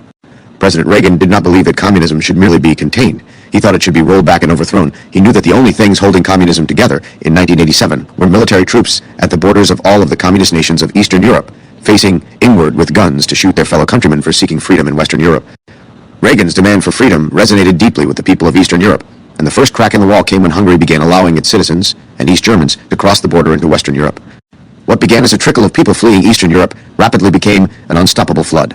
On November 9th, 1989, 2.5 years after President Reagan demanded that President Gorbachev tear down the Berlin Wall, and 10 months after President Reagan left office, the people of East Berlin stormed the wall. The Brandenburg Gate was opened permanently on December 22nd, 1989, and on October 3rd, 1990, East and West Germany merged together into one united Federal Republic of Germany. On December 26, 1991, the Soviet Union dissolved into 15 new nation-states. Ed Meese explained to us that when President Reagan was asked by a top aide what his policy toward the Soviet Union would be, Reagan replied by saying, "It is really very simple. We will win and they will lose." And that is precisely what happened, without a single shot being fired. President Reagan understood economics so well and so intuitively that he knew a command and control. Economy could never stand the test of time. By launching an arms race with the Soviet Union and getting Saudi Arabia to flood the oil markets and thereby reduce the value of the Soviet Union's oil production, President Reagan forced the Soviets into bankruptcy, and the Soviet Union and its entire Eastern European and Russian empire collapsed. It takes a lot, even for a president, to stand up to the entire foreign policy establishment of both parties. But President Reagan did not come to his views casually. As Ed Meese explains, Ronald Reagan won the Cold War largely because he had been thinking about this a long time. He got introduced to communism way back in the 1940s when he was president of the Screen Actors Guild, and the Communist Party tried to take over the movie industry so they use it for propaganda purposes. And from that experience, he had a great knowledge of and studied Soviet-Communism. Ronald Reagan was always a great student. He was an avid reader and a person who remembered what he read. And so he studied communism. And that led him to study international communism because one of his close friends was an author of books on communism. E was very knowledgeable about the subject of communism, both domestically and internationally, way before he was president and even as governor. E brought those ideas into the presidency, but he also brought in with him people who would carry out idea that communists were not unbeatable, felt that the totalitarian ideas that were the foundation communism, means of own destruction, and that people could not be oppressed and held captive for long periods of time. And beyond that, he felt it was important to engage the communists on a moral plane, and that is why he speeches that communism essentially was the face of evil in the world. Felt that the oppressed peoples, the people in the prisons, in the various captured countries, and so on, could be roused up to, again, work for freedom. And when he talked about communism as being an evil force, we learned later from people who had been in prison at that time how much this stoked the sense of freedom in the people who were in the captive nations. And then the third thing that was very important was to support freedom fighters around the world, whether it was in Nicaragua, whether it was in Angola, whether it was in Poland, wherever it happened to be.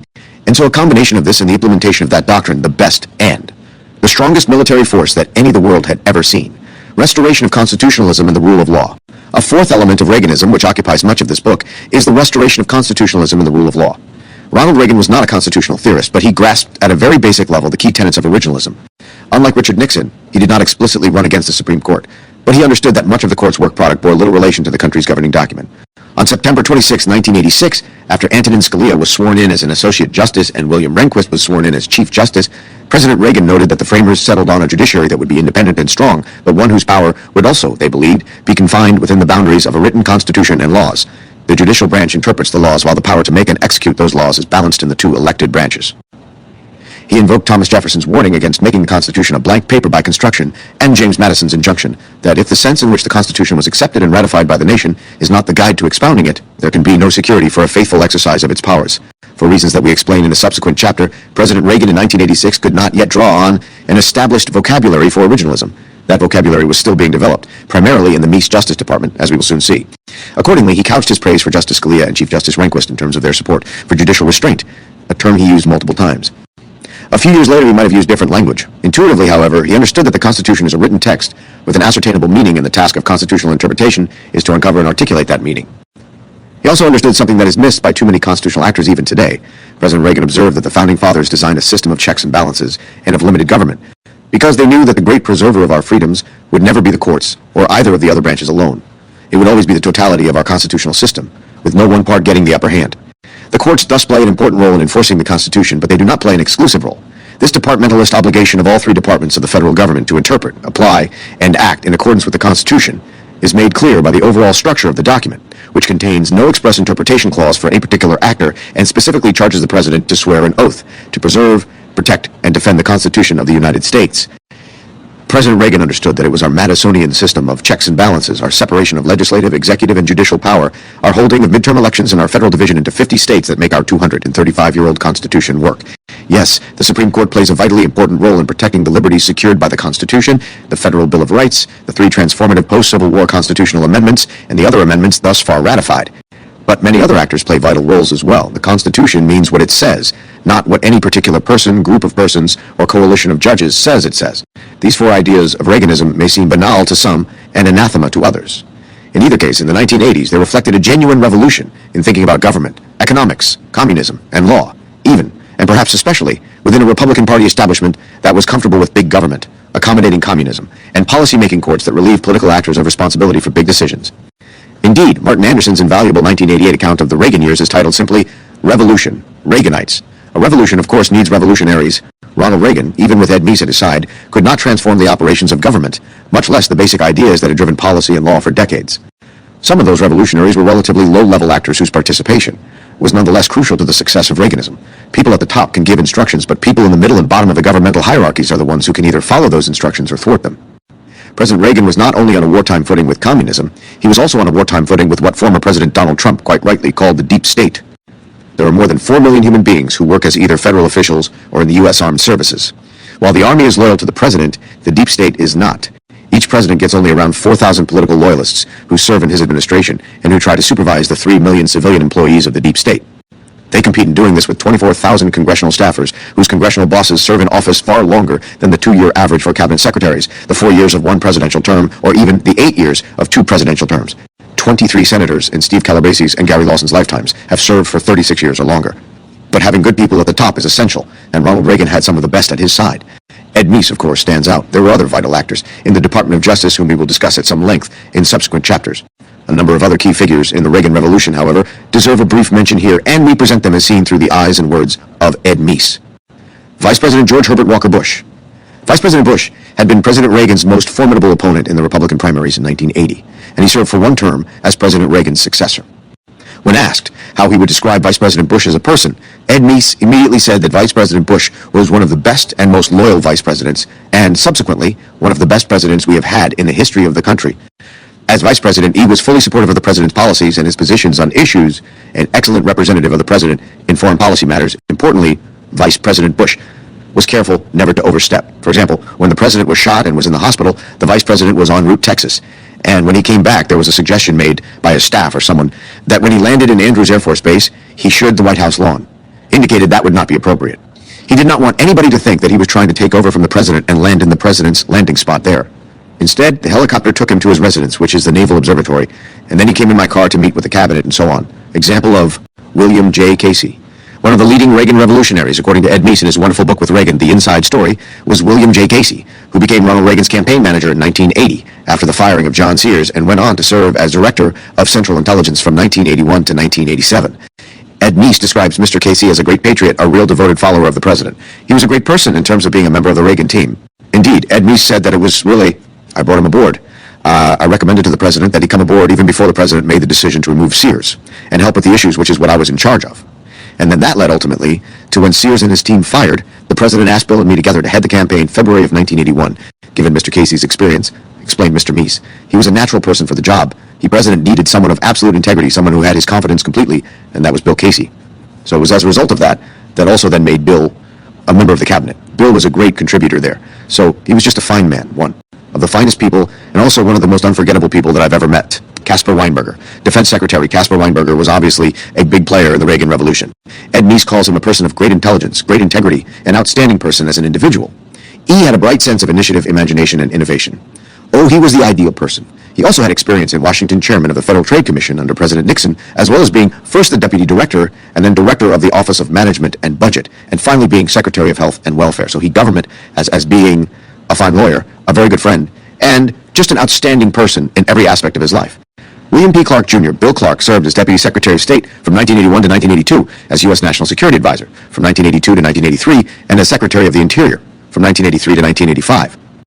Mr. Meese called him a tireless worker, a man of outstanding abilities and integrity. Bill was a good friend both to the governor, and certainly to me as well, was just an invaluable member of the Reagan team. Ed Meese emphasizes Mr. Clark's service as Secretary of the Interior, where it was particularly in that role, his love of the outdoors and love of rural America was pronounced, that he made a difference. Lynn Nofziger. We knew from reading Ed Meese's book with Reagan, the inside story that Lynn Nofziger, who had been Ronald Reagan's press secretary when he was governor of California, was also a key member of the Reagan Revolution. When asked, Ed Meese confirmed that Lynn Nofziger was a very unique figure. E was a newsman or a journalist, also quite a political strategist in his own way from having been involved in political activity, going way back to the 1950s and 1960s. At the start of the Reagan presidency, Mr. Nofziger was head of our political office, the Office of Political Affairs as it was known at the time, was basically the liaison between the White House and various political supporters of the president on national issues, as did President Reagan. Lynn, a great sense of humor, and he was a great person just to be around, also a very close and good friend of mine over the years, right to the point of his unfortunate death from cancer. Absolutely, I would say, of all the people who were really essential to Ronald Reagan, and his career was certainly one of them, Jeane Kirkpatrick. Jeane Kirkpatrick was a key member of the Reagan foreign policy team, serving as United Nations ambassador from 1981 to 1985. She was a Democrat, but as Ed Meese explains, he was not partisan in the usual sense. She was a staunch anti-communist. She was a great promoter of freedom, of the individual political freedom, which she bemoaned the Marxism of the Soviet Union and its satellites. Ronald Reagan was very impressed with her book. It was one of the many books he had read on communism, and which made him such an expert on the subject. Margaret Thatcher. Margaret Thatcher, the longtime Conservative Party Prime Minister of the United Kingdom, was obviously a key ally of Ronald Reagan's in winning the Cold War. She not only shared President Reagan's foreign policy goal of rolling back communism, but also believed in a smaller and more limited role for government in the UK. Ed Meese says of her, he was just exactly the right person at the time to be, a partner with Ronald Reagan, and Margaret Thatcher was able to give him valuable information because she had been in office a couple of years before he became president, and so she had a wealth of information to share with him from her vantage point, and that solidified and strengthened the relationship, the special relationship between the United Kingdom and the United States. But also, when went to his first summit, he and she were the only non-socialists there. Why, the time left office, almost every one of those countries, almost without exception, had right of center and more conservative government. Other key figures. This list of important Reagan revolutionaries, of course, is wildly under-inclusive. Ed Meese mentions Malcolm Baldrige, the Secretary of Commerce, who took his managerial leadership capabilities to run the Department of Commerce, but also to be an important advisor to the President and Secretary of State George Shultz, who without a question also, in foreign policy matters, Ed Meese also praised Martin Anderson, an economist who wrote important books on welfare policy and Reaganism, and who was a member of the campaign staff and then as a member of the White House staff the first couple of years was extremely important. Why bringing him to the campaign and then into the White House, his knowledge having worked for most of the Nixon era. The list could go on, but since this is a book about Ed Meese, we stop here. Excellent accounts of the Reagan Revolution and the people behind it are available in Martin Anderson, Revolution, The Reagan Legacy, Lou Cannon, President Reagan, The Role of a Lifetime, Stephen F. Hayward, The Age of Reagan, The Conservative Counter-Revolution 1980 to 1989, and William and Bowden's The Peacemaker, Ronald Reagan, The Cold War, and The World on the Brink. Reaganism Redux. We end this much too brief chapter with some parting words from Ronald Reagan in his 1989 farewell address. Those words draw on a 1630 sermon delivered by John Winthrop to the Massachusetts Bay Colony settlers before they disembarked from their ships to found the cities of Boston and Salem. Winthrop famously said that the new world about to be built by Americans to be shall be as a city upon a hill. The eyes of all people are upon us. 8 President Reagan's words in response speak for themselves, so we present them without embellishment or commentary. The past few days, I've thought a bit of the shining city upon a hill. The phrase comes from John Winthrop, who wrote it to describe the America he imagined. What he imagined was important because he was an early pilgrim, an early freedom man. He journeyed here on what today we'd call a little wooden boat, and like the other pilgrims, he was looking for a home that would be free. I've spoken of the shining city all my political life, but I don't know if I ever quite communicated what I saw when I said it. But in my mind it was a tall, proud city built on rocks stronger than oceans, windswept, God-blessed, and teeming with people of all kinds living in harmony and peace, a city with free ports that hummed with commerce and creativity. And if there had to be city walls, the walls had doors and the doors were open to anyone with the will and the heart to get here. That's how I saw it, and see it still. And how stands the city on this winter night? More prosperous, more secure, and happier than it was 8 years ago. But more than that, after 200 years, 2 centuries, she still stands strong and true on the granite ridge, and her glow is held steady no matter what storm. And she's still a beacon, still a magnet for all who must have freedom, for all the pilgrims from all the lost places who are hurtling through the darkness toward home. We've done our part. And as I walk off into the city streets, a final word to the men and women of the Reagan Revolution, the men and women across America who for 8 years did the work that brought America back. My friends, we did it. We weren't just marking time, we made a difference. We made the city stronger, we made the city freer, and we left her in good hands. All in all, not bad at all. And so, goodbye, God bless you, and God bless the United States of America. All right, one bit of commentary. It should be noted that even the supporters of the Shining City on a Hill idea have accepted the left's derisive name for it, which is American exceptionalism. This is not a term that President Ronald Reagan would have ever used. President Reagan did not think that Americans were inherently better than the peoples of other countries. He thought that the United States was a beacon of liberty and democracy to the whole world, hence a shining city on a hill, because of the ideas that it represented. Reaganism and the Reagan Revolution were not about whether the U.S. was better than France, Germany, Iran, or China. It was about a universal human goal of all people, in all cultures, all over the world for freedom, equality, prosperity, and human dignity. Chapter 3. Counselor to the President. Coordinating policymaking. President Ronald Reagan organized his first-term White House staff in an unusual but very productive way. To ensure the foreign and domestic policy success of the Reagan Revolution, President Reagan put Ed Meese, his most trusted general policy advisor, one in the top spot as counselor to the President. Ed Meese's office was on the first floor of the West Wing of the White House, in the northeast corner where Henry Kissinger's office had been in the Nixon 4 days. Meese was thus just a stone's throw away from the Oval Office, facilitating unlimited contact with the President about any foreign or domestic policy topic. Ed Meese was made a member of the Cabinet, and he was empowered always to summarize, at the end of almost every Cabinet meeting, what had been discussed, what action items had been decided, and what remained pending. The ability to summarize the action items that come out of a Cabinet meeting is significant in the decision-making process. Ed Meese was also a member of the National Security Council, both as counselor to the President and as Attorney General of the United States.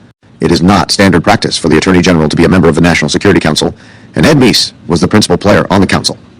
Whenever there was a disagreement between Meese and Secretary of State Alexander Haig or George P. Shultz, Reagan always sided with Ed Meese. Reagan's first national security advisor, Richard Allen, was a very close ally of Ed Meese's. The second national security advisor, Bill Clark, reported directly to the President, but he was such a close friend and ally of Ed Meese's that this changed nothing. Ed Meese also rebuffed an attempt by White House Chief of Staff James A. Baker III to become chairman of the Reagan National Security Council. Ed Meese was thus effectively in charge of coordinating policymaking below the presidential level in both foreign and domestic affairs. Meese reported only to President Reagan himself, whose revolutionary ideas he completely shared. By appointing Ed Meese to be the chairman of the Domestic Policy Council, President Reagan deliberately empowered Ed Meese, whose loyalty he knew he could always count on. Ken Cribb, who worked side by side with Meese throughout the Reagan administration, says that Meese was the most powerful man in the government at that point. President Reagan freed up Ed Meese to act as Reagan's right-hand man by naming James A. Baker III, a George H.W. Bush campaign staff person, to be chief of staff in the Reagan White House. This put Jim Baker in charge of President Reagan's schedule, paper flow into and out of the Oval Office, the White House staff, and congressional and media relations.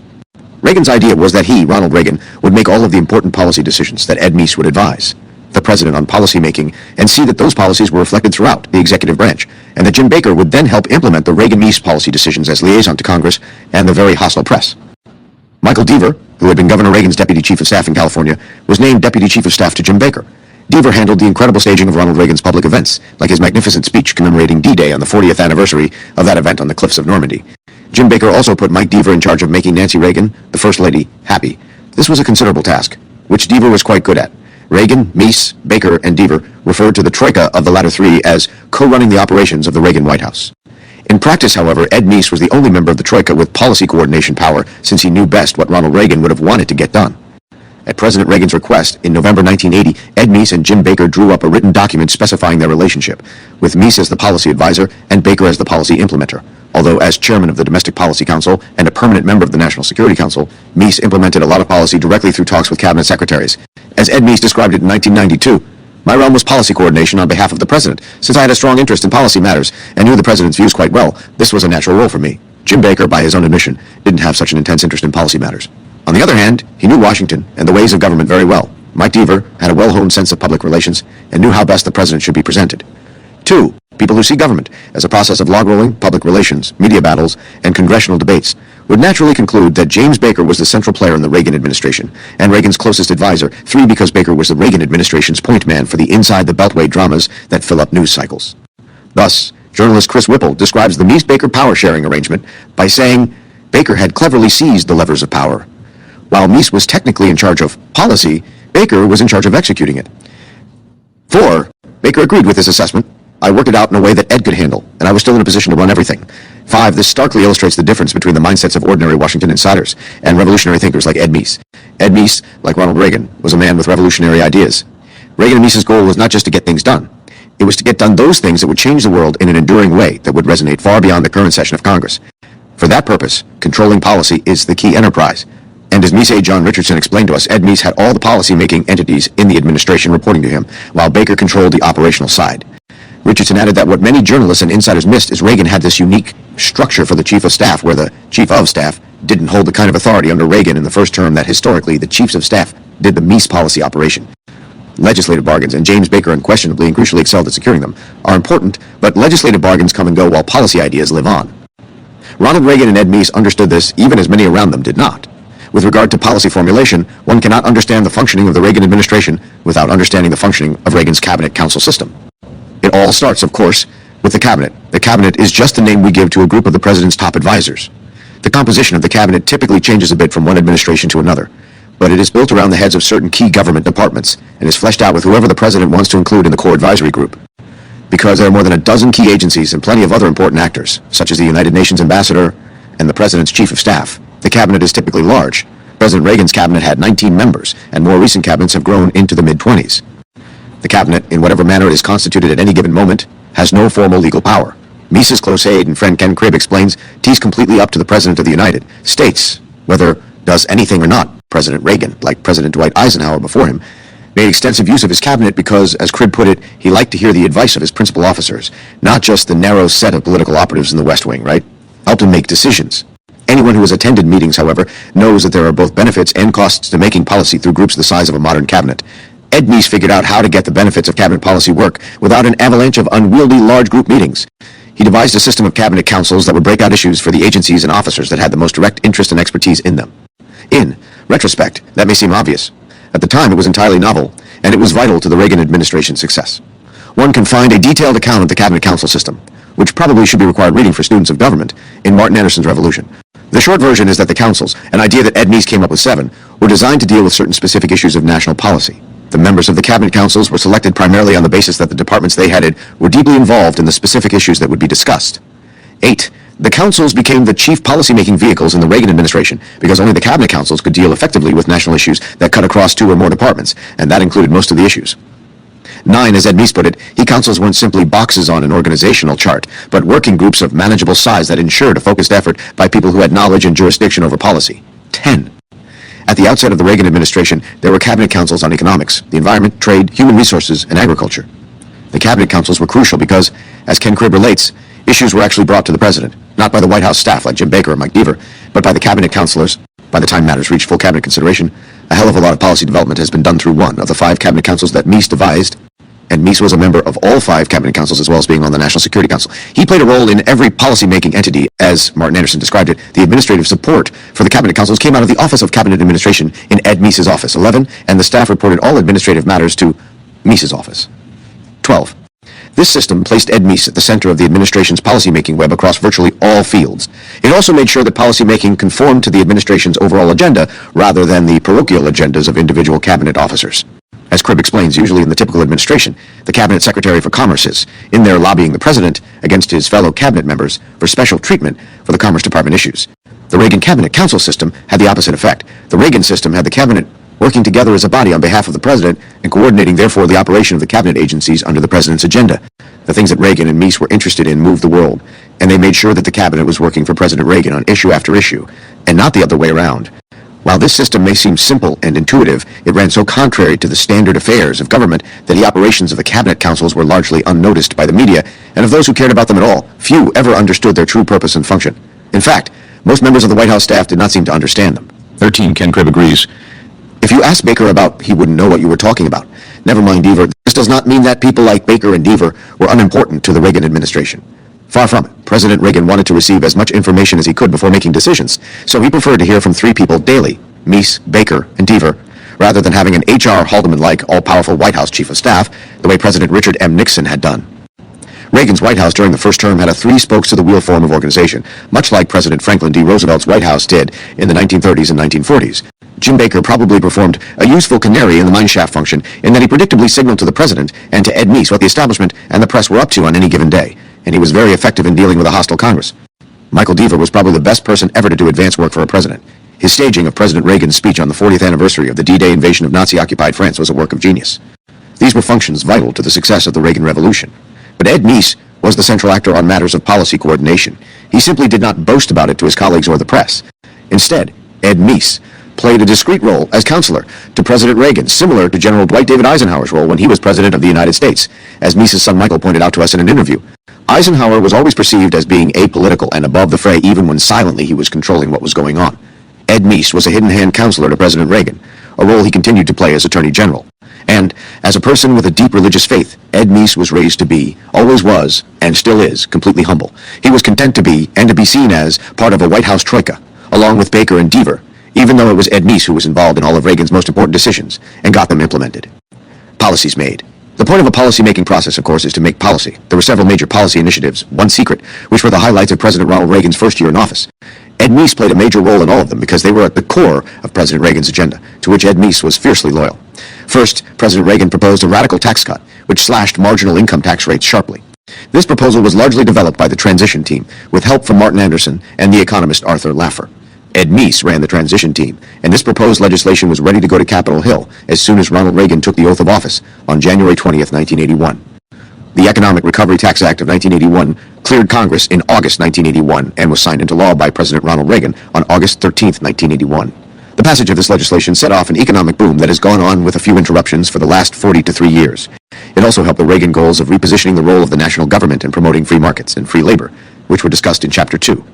The details of the Reagan tax plan are beyond the scope of this book. For those interested in the details, Martin Anderson's lengthy inside account of them is essential reading.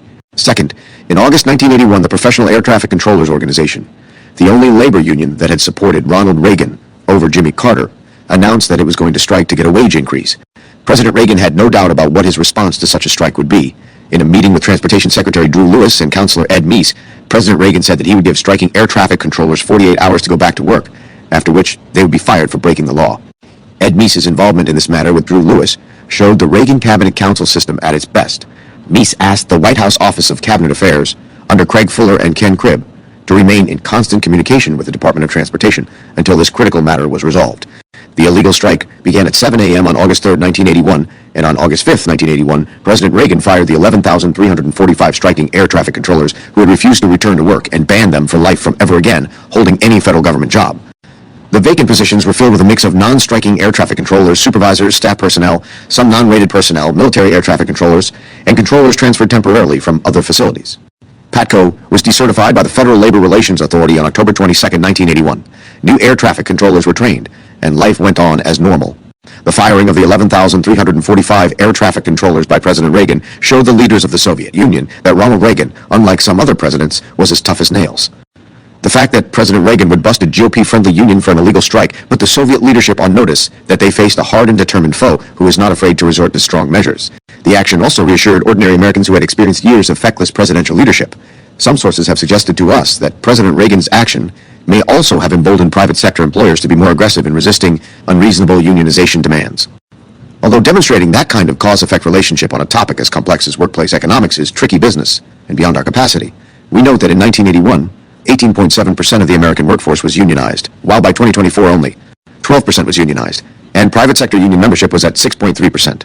The limited role of private sector unions, coupled with the drastic cut in marginal tax rates and new government regulations, set off an economic boom, which has lasted for 43 years.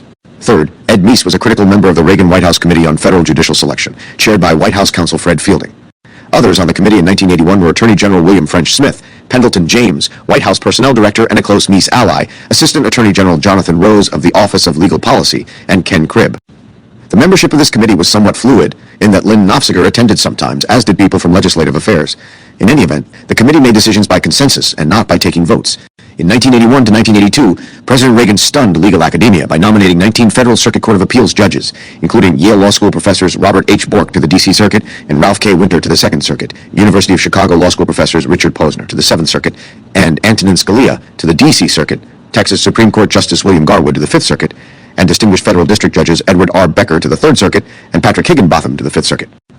In 1983 to 1984, 17 more Court of Appeals judges were confirmed, including many distinguished jurists well known to the legal community even today, and a number of bona fide conservative icons, such as Pasco Bowman on the 8th Circuit and J. Harvey Wilkinson on the 4th Circuit. At the end of his first term, President Reagan nominated two enduring giants in conservative legal thought, University of Chicago law professor Frank Easterbrook to the 7th Circuit and Texas lawyer Edith Jones to the 5th Circuit, who were confirmed early in 1985. Richard Posner turned out to be a disappointment to rule of law advocates, but the others were brilliant conservative radicals who would go on to help reshape U.S. constitutional law and statutory interpretation. Ed Meese was thus centrally involved in judicial selection during President Reagan's first term, even before he became Attorney General in 1985. This was the beginning of the Reagan Revolution in the courts that would come to full fruition when Ed Meese became Attorney General. It was also the mechanism, detailed in much of this book, by which Ronald Reagan effectuated his fourth goal mentioned in Chapter 2 of promoting constitutionalism and the rule of law. Fourth, and quite secretly, on September 14, 1981, Ed Meese held a meeting in the White House on developing a missile defense program, the Strategic Defense Initiative, to intercept incoming intercontinental nuclear ballistic missiles, Patriot Air missile defense systems, which in 2024 are making such a difference on the battlefields of Ukraine and in defending Israel from terrorist attacks, are directly descended from President Reagan's Strategic Defense Initiative, which the left in the 1980s derided as being a Star Wars fantasy. The idea of developing a Strategic Defense Initiative had long been a passion of Ronald Reagan's going back to when he was governor of California, and had paid a visit to the Lawrence Livermore National Laboratory in Livermore, California. Lawrence Livermore specializes in the research and development of science and technology applied to national defense. Ed Meese's September 14, 1981, meeting was the first formal discussion in the Reagan White House of Ronald Reagan's dream that one day the United States could cover itself, as Israel has now done, with an Iron Dome missile defense system. After a follow-up meeting on October 12, 1981, Ed Meese decided it was time to go directly to the president with a proposal to implement SDI. And on January 8, 1982, the informal missile defense group met secretly with Reagan in the Roosevelt Room. 18. Suffice it to say that President Reagan was thrilled with the group's briefing, and advocacy of the Strategic Defense Initiative became a major Reagan priority for the rest of his term in office. Implementing those systems was complicated by the Anti-Ballistic Missile Defense Treaty, which had been signed by President Richard M. Nixon and Soviet leader Leonid Brezhnev in Moscow on December 26, 1972. Under that treaty, both the United States and the Soviet Union were limited to building only two complexes with 100 anti-ballistic missiles each, so as to forestall an arms race. President Reagan and his foreign policy defense team concluded that the ABM treaty could not be allowed to stand in the way of the full development and deployment of the Strategic Defense Initiative, but that for the moment there was no plan to build more than 2 missile sites with 100 missiles each. The ABM treaty capped the number of sites and missiles that could be developed to protect against ICBMs, but it did not apply to more limited theater missile defense systems like the Patriot system. The Patriot missile system began to replace the older Nike Hercules U.S. missile defense system starting in 1984. In 1991, these systems received battlefield testing during the First Gulf War, which was won by the United States and its allies in 6 weeks. As the technology improved for developing an SDI system that would defend successfully against incoming ICBMs, the administration of President George W. Bush gave Russia 6 months' notice that the United States was withdrawing from the ABM treaty altogether, which we did on June 13, 2002. The United States then created a missile defense agency that might guard against nuclear attacks by rogue nations like North Korea and Iran, although not necessarily against a nuclear fusillade from Russia or China. Russian dictator Vladimir Putin and Chinese dictator Xi Jinping have now developed hypersonic missiles to elude the United States Reaganite SDI system. So far, Russia has used 7 of its so-called hypersonic missiles with non-nuclear payloads in the Russo-Ukrainian war. In all 7 instances, U.S. batteries of Patriot missiles have successfully shot down the Russian hypersonic missiles. Meanwhile, the United States is building its own hypersonic ICBMs, and neither the Russians nor the Chinese have very effective missile defense systems yet. Just as birds are thought to be descended from dinosaurs, Ronald Reagan's SDI program led to both the development and the deployment, as early as the First Gulf War, of the highly successful Patriot missile defense systems. Ronald Reagan was the great architect and founder of all of this, and, characteristically, it was Ed Meese who helped him along the way. Together, they have revolutionized modern warfare. Citizens in Kiev and Tel Aviv sleep better at night thanks to Ronald Reagan and Ed Meese. SDI was a major part of Ronald Reagan's goal of rolling back communism, instead of merely containing it discussed in Chapter 2. The Strategic Defense Initiative was a huge threat to the Soviet Union because that country lacked the scientific and technological ability to match the U.S. by building a Strategic Defense Initiative or missile defense system of its own. Just as importantly, the Soviet Union was in the process of slowly going bankrupt, so that even if it had been able to build a missile defense system, it could not have afforded to do so. President Reagan's advocacy of the Strategic Defense Initiative was thus another key factor in driving the Soviet Union to the bargaining table under its new leader Mikhail Gorbachev. Once Gorbachev finally came to the bargaining table, Ronald Reagan made clear to him what price Gorbachev would have to pay for peace. On October 11, 1986, President Reagan and Soviet leader Mikhail Gorbachev held a summit in Reykjavik, Iceland. The talks stalled, and Reagan famously walked away with no deal with Gorbachev. Half a year later, on June 12, 1987, standing in front of the closed Brandenburg Gate and the Berlin Wall, Reagan finally made it clear what his terms were for peace with the bankrupt Soviet Union. Ronald Reagan said, As we have already seen, General Secretary Gorbachev, if you seek peace, if you seek prosperity for the Soviet Union and Eastern Europe, if you seek liberalization, come here to this gate. Mr. Gorbachev, open this gate. Mr. Gorbachev, tear down this wall. Those were Ronald Reagan's terms for peace, and when Gorbachev accepted them, reluctantly communism, the Cold War, the Warsaw Pact, and the Soviet Union itself came to an end without so much as a shot being fired. A fifth accomplishment of the first year of Ronald Reagan's historic presidency was the beginning of a sustained campaign of deregulation spearheaded by Reagan's Executive Order 112,291, which instructed the greatly empowered Office of Information and Regulatory Affairs within the Office of Management and Budget to do cost-benefit analysis of economically significant regulations. During the Reagan and first Bush administrations, OIRA reviewed between 2,000 and 3,000 regulations a year. Vice President Bush was President Reagan's deregulation czar, and so this was one area of domestic policy that fell outside of Ed Meese's portfolio. In September 1993, President Clinton cut the number of regulations reviewed by OIRA from between 2,000 and 3,000 back to between 500 and 700 annually. While actual deregulation proved difficult during the Reagan years, in part because of resistance from hostile holdover judges, the president's sustained efforts at least forestalled new versions of costly and intrusive measures characteristic of the modern administrative state. No major regulatory initiatives came out of the Reagan administration's first term. Ronald Reagan's efforts at deregulation, coupled with his tax cuts and the reduction in private sector unions, did more than anything else to spur the enormous wave of economic growth we have seen in the last 43 years. Deregulation is, at the end of the day, simply another way of cutting taxes. This furthered Reagan's goal of reforming the economy by stimulating free markets and free labor, discussed in Chapter 2. To summarize, the 5 great achievements of Ronald Reagan's first year as president were a massive tax cut that slashed marginal income tax rates, the breaking of a public employee union, which scared the daylights out of Soviet leaders, the use of the White House Judicial Selection Committee to transform the federal courts with brilliant conservative judges, the secret move to start development of a strategic defense initiative, which would force the Soviet Union to ultimately tear down the Berlin Wall, and the moves toward avoiding or eliminating costly and needless regulations. Ed Meese was centrally involved in furthering all 5 of these initiatives. In doing so, Ed Meese knew that he was implementing Ronald Reagan's policy preferences. Ed Meese was modest, and he gave all the credit for these accomplishments to President Reagan and others, but he was obviously a major policy player, policymakers. Of course, Ed Meese did not work alone, as we noted in the previous chapter. He was an integral part of a team, whose coach and general manager was President Reagan. Our point is only that Ed Meese was first among equals when it came to formulating, developing, and implementing the policies championed by President Reagan. James Baker, we have noted, was not focused on policy development, but he excelled at the day-to-day politics needed to turn policy ideas into law. As Secretary of the Treasury during President Reagan's second term, Jim Baker was able to get congressional Democrats to cut the marginal tax rate to as low as 28%. This victory for supply-side economics was won by Jim Baker, and before him by Donald Reagan, and it was one of the most momentous policy victories of the Reagan era. It greatly furthered both Reagan's goals of reorienting the role of the national government and of promoting free markets and free minds discussed in Chapter 2. And securing the agreement of a hostile Congress on something like tax cuts was not something that Ed Meese could accomplish. As he explained to us, he did not himself have contact with Congress because part of the division of responsibility was that I had the responsibility for the cabinet and working through them with the various departments of the government and the executive branch, whereas Jim had the responsibility for the administration of the White House and dealing with the press and the legislature. Even with that division, Ed Meese was, along with Baker and Dick Darman, part of the Legislative Strategy Group, a body chaired by Baker to decide what was doable and what was not on Capitol Hill. 20, which Meese described as a good way to coordinate what was going on in Congress with Ronald Reagan's priorities. And the fact that I was a part of it meant that bridged the gap between the legislative activity and the policy work being done in the departments. The underlying policies were developed by people like Meese, Martin Anderson, and of course President Reagan. Despite some differences in outlook, Ed Meese worked very amicably with Jim Baker. Family and faith had made Ed Meese totally comfortable in his own skin, and he is by nature and faith a deeply humble man. Meese told us, well, my idea was not aggrandizing power to myself. My idea was to serve the president, and that was all. So I had no particular desire for individual political or other power. President Reagan's foreign policy team initially included Meese's closest ally from the campaign, William J. Casey, as director of the Central Intelligence Agency, who was also made a member of the National Security Council, unlike some other CIA directors, Caspar Weinberger as Secretary of Defense, and Dick Allen as National Security Advisor who reported to the president.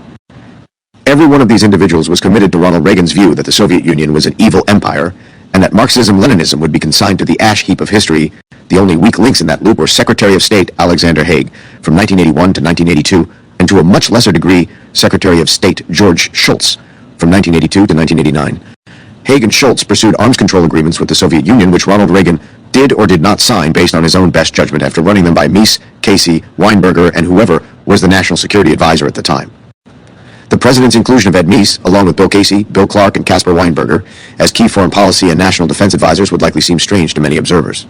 They had no foreign policy experience whatsoever. They had no significant military experience, no diplomatic experience, and no intelligence experience. 21. Bill Clark was perhaps the least qualified national security advisor in history. 22. What they had instead, Martin Anderson noted with characteristic insight, was political brilliance, a sense of strategy, common sense, and above all, a long record of loyal service to Ronald Reagan. 23. Ronald Reagan did not need careerists or academic experts to know that communism had to be defeated. There was tension initially between Secretary of State Alexander Haig and Jim Baker, as well as with Ed Meese and the National Security Team. Haig wanted to play the same role for Ronald Reagan that Henry Kissinger had played. In Richard M. Nixon's presidency, he saw himself literally as the vicar of foreign policy, was incredulous that President Reagan might consult anyone else on any element of foreign policy, no matter how small. 24. Haig's hubris became publicly visible on March 30th, 1981, when President Reagan experienced an assassination attempt. Ed Meese, Jim Baker, and Mike Deaver all rushed to the hospital to be with the president. At the time, Vice President Bush was on a plane coming back from Texas. The White House press secretary Larry Speakes was asked on national television who was in charge, and he said he really did not know. Shortly, Al Haig came bursting into the press room out of breath and looking not very reassuring, and he blurted out, "As of now, I am in control here in the White House, pending the return of the vice president and in close touch with him. If something came up, I would check with him, of course." Ed Meese said he has always thought that Al Haig got a bum rap for this event because Haig was afraid one of our opponents, the Russians, or somebody else, the Soviets, would try to take advantage of an apparent gap in authority. And so he went pounding up the stairs, and he had a heart problem at that time. And he got up there all out of breath, and that's when he said, "As of now, I'm in charge," or words to that effect, which was constitutionally inaccurate, but he was trying to stave off and meant, well, President Reagan did, however, replace Haig with George P. Shultz, who served admirably in Meese's view as Secretary of State from July 16, 1982 to the end of the Reagan administration. Shultz worked well with the Meese, Casey, Weinberger National Security Team, but it was Meese, Casey, and Weinberger who called the shots on foreign and defense policy. A meaningless scandal fueled by anonymous leaks from within the Reagan administration forced National Security Advisor Richard Allen, a Meese ally, to retire. The choice to succeed Allen was William Clark, at the time Deputy Secretary of State, whose views on foreign and defense policy were identical to Meese's. Since Bill Clark had been Governor Reagan's Chief of Staff when Meese was Legal Affairs Secretary, Clark's ties to Reagan were as deep as Meese's. The net effect of this was to turn the so-called Troika into a four-person quad, with Ed Meese getting an extra vote, as Ken Cribb described it, up on the big blue couch in Ed Meese's corner office. They reviewed the day's activities and planned the next day's activities. Cribb added, "The bottom line of the maneuver that got Richard Allen fired as National Security Advisor is that squishy moderates in the White House successfully removed a Meese aide and they elevated Clark into the role. The White House moderates were such smart power operatives that they maneuvered Bill Clark, Meese's best ally, into the Oval Office itself. There is tension within any administration, and tension on foreign policy in the Reagan administration was inevitable, though the collateral damage to people like Richard Allen should not lightly be dismissed. In any event, at least some of that tension arose from Jim Baker's desire for foreign policy credentials, perhaps to build a resume for a future presidential run. The occasion arose when Bill Clark was appointed to succeed James Watt as Secretary of the Interior. Clark was a rancher who loved the wide open spaces of the American West. He loved to ride horseback, and when President Reagan rode horseback, it was usually with Bill Clark. Jim Baker came up with the idea that he should be Reagan's third national security advisor, with Mike Deaver replacing him as White House Chief of Staff. He got the backing of Secretary of State George P. Shultz and Nancy Reagan, and persuaded the president to announce his new appointment the day Bill Clark left the White House, while keeping Ed Meese, Bill Casey, and Cap Weinberger in the dark. A news release was actually drafted and printed to announce the change. But President Reagan wanted to consult the National Security Council first in person, without Jim Baker being present. Ed Meese, Bill Clark, Bill Casey, and Cap Weinberger objected strenuously to the idea, with Bill Casey saying to President Reagan, "Mr. President, you can't have the biggest leaker in Washington as your national security advisor." 28. Reagan went back upstairs and told Mike Deaver and Jim Baker that the plan was off. The president was on good ground in withdrawing his offer to make Jim Baker national security advisor, apart from the strong perception that Baker's White House office was a prominent source of leaks. Baker had evidently told the president that, in Ken Cribb's words, the fellows had all approved of it. Ed Meese was among the fellows, and it was not true. Conservatives like Cribb then wanted Jeane Kirkpatrick, who was departing as U.S. ambassador to the United Nations, to be the new national security advisor, but Ed Meese and Bill Clark unfortunately never considered her. Ed Meese and Bill Clark together persuaded Reagan to appoint Robert McFarlane, Bill Clark's low-key deputy, to be Clark's replacement. So ended Jim Baker's attempt to get into foreign and military policy. Later on, he switched places with Don Regan to become Treasury Secretary and, according to Baker's biography, began thinking about leaving the government altogether to become the Major League Baseball commissioner. The chief policymaker in the Reagan administration was, of course, Ronald Reagan. Many pundits may recoil from this notion, having bought the line that President Reagan was a disengaged grandfather whom one humors but does not take very seriously. The truth, according to Ed Meese, is that many pundits tried to create the impression that Ronald Reagan disliked the work of the presidency. He did not get involved in the minutiae of bureaucracy. He was definitely the one who had the vision and made the decisions, all the key decisions. Ed Meese was standing behind him all the way. Ed Meese was the leading voice in the administration for conservative Reaganite principles. Whenever there were gatherings of President Reagan's political appointees, Ed Meese always got the loudest and longest standing ovations of anyone other than President Reagan himself. The 4,000 Reagan political appointees all knew that Ed Meese was Ronald Reagan's indispensable right-hand man. Of course, whenever Ed Meese was praised for doing anything, he always said the credit went to President Reagan and not to himself. Ed Meese was unlike anyone Washington, D.C. insiders had ever seen before. He did not care about money, personal power, fame, sex, or getting good press. There was no way Washington insiders could corrupt him, because he was not vain, greedy, lazy, angry, envious, lustful, or a glutton, nor, contrary to some reports, was he disorganized. Ed Meese's portfolio within the Reagan administration was so vast that some people who hoped for certain outcomes from him were sure to be disappointed. It is sometimes easier to think that your ideas were misplaced rather than to think that they were rejected, or ranked lower than others on the priority list. In any event, the myth somehow arose that Ed Meese was disorganized under the best of circumstances, 30 famously disorganized, 31, and that Meese's briefcase was a black hole because it was reputed that anything that disappeared inside it never came out, 32. Both of us have seen Ed Meese in action for nearly 4 decades, and he may well have the most orderly mind either of us has encountered. Meese's White House aide John Richardson confirms our impression, saying that Meese had his list of what he was working on and priorities. He kept everything backed up in his mind. He moved a lot of business in person instead of in paper, but he was very efficient. On the briefcase myth, Richardson retorts, "Oh, that's absolutely not true. It did not happen. Meese was highly organized personally and professionally." Ed Meese understood brilliantly that there is no limit to the good one can accomplish in Washington, D.C., so long as you let other people take the credit for it. All Ed Meese cared about was helping President Ronald Reagan achieve his policy agenda, which coincided completely with Ed Meese's own personal agenda in every way. It is for this reason that the press vilified Ed Meese, and it created the fake news scandals about Meese, which we shall discuss and dismiss in a chapter that follows. One more note, before swapping roles with Don Regan to become Treasury Secretary, looking for cabinet position, Baker set his sights on the Justice Department. But when William French Smith prepared to step down, Baker again found himself at odds with Ed Meese, who had his hopes on becoming Attorney General. Meese had been fascinated with law enforcement for years, and Reagan accommodated him by nominating him to be Attorney General in January 1984.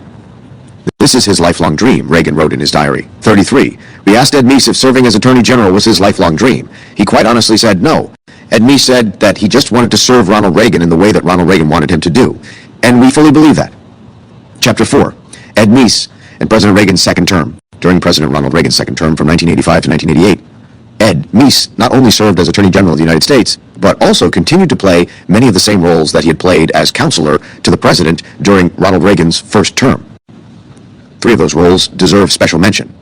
First, Ed Meese served as a member of the National Security Council until his resignation as Attorney General on August 12, 1988.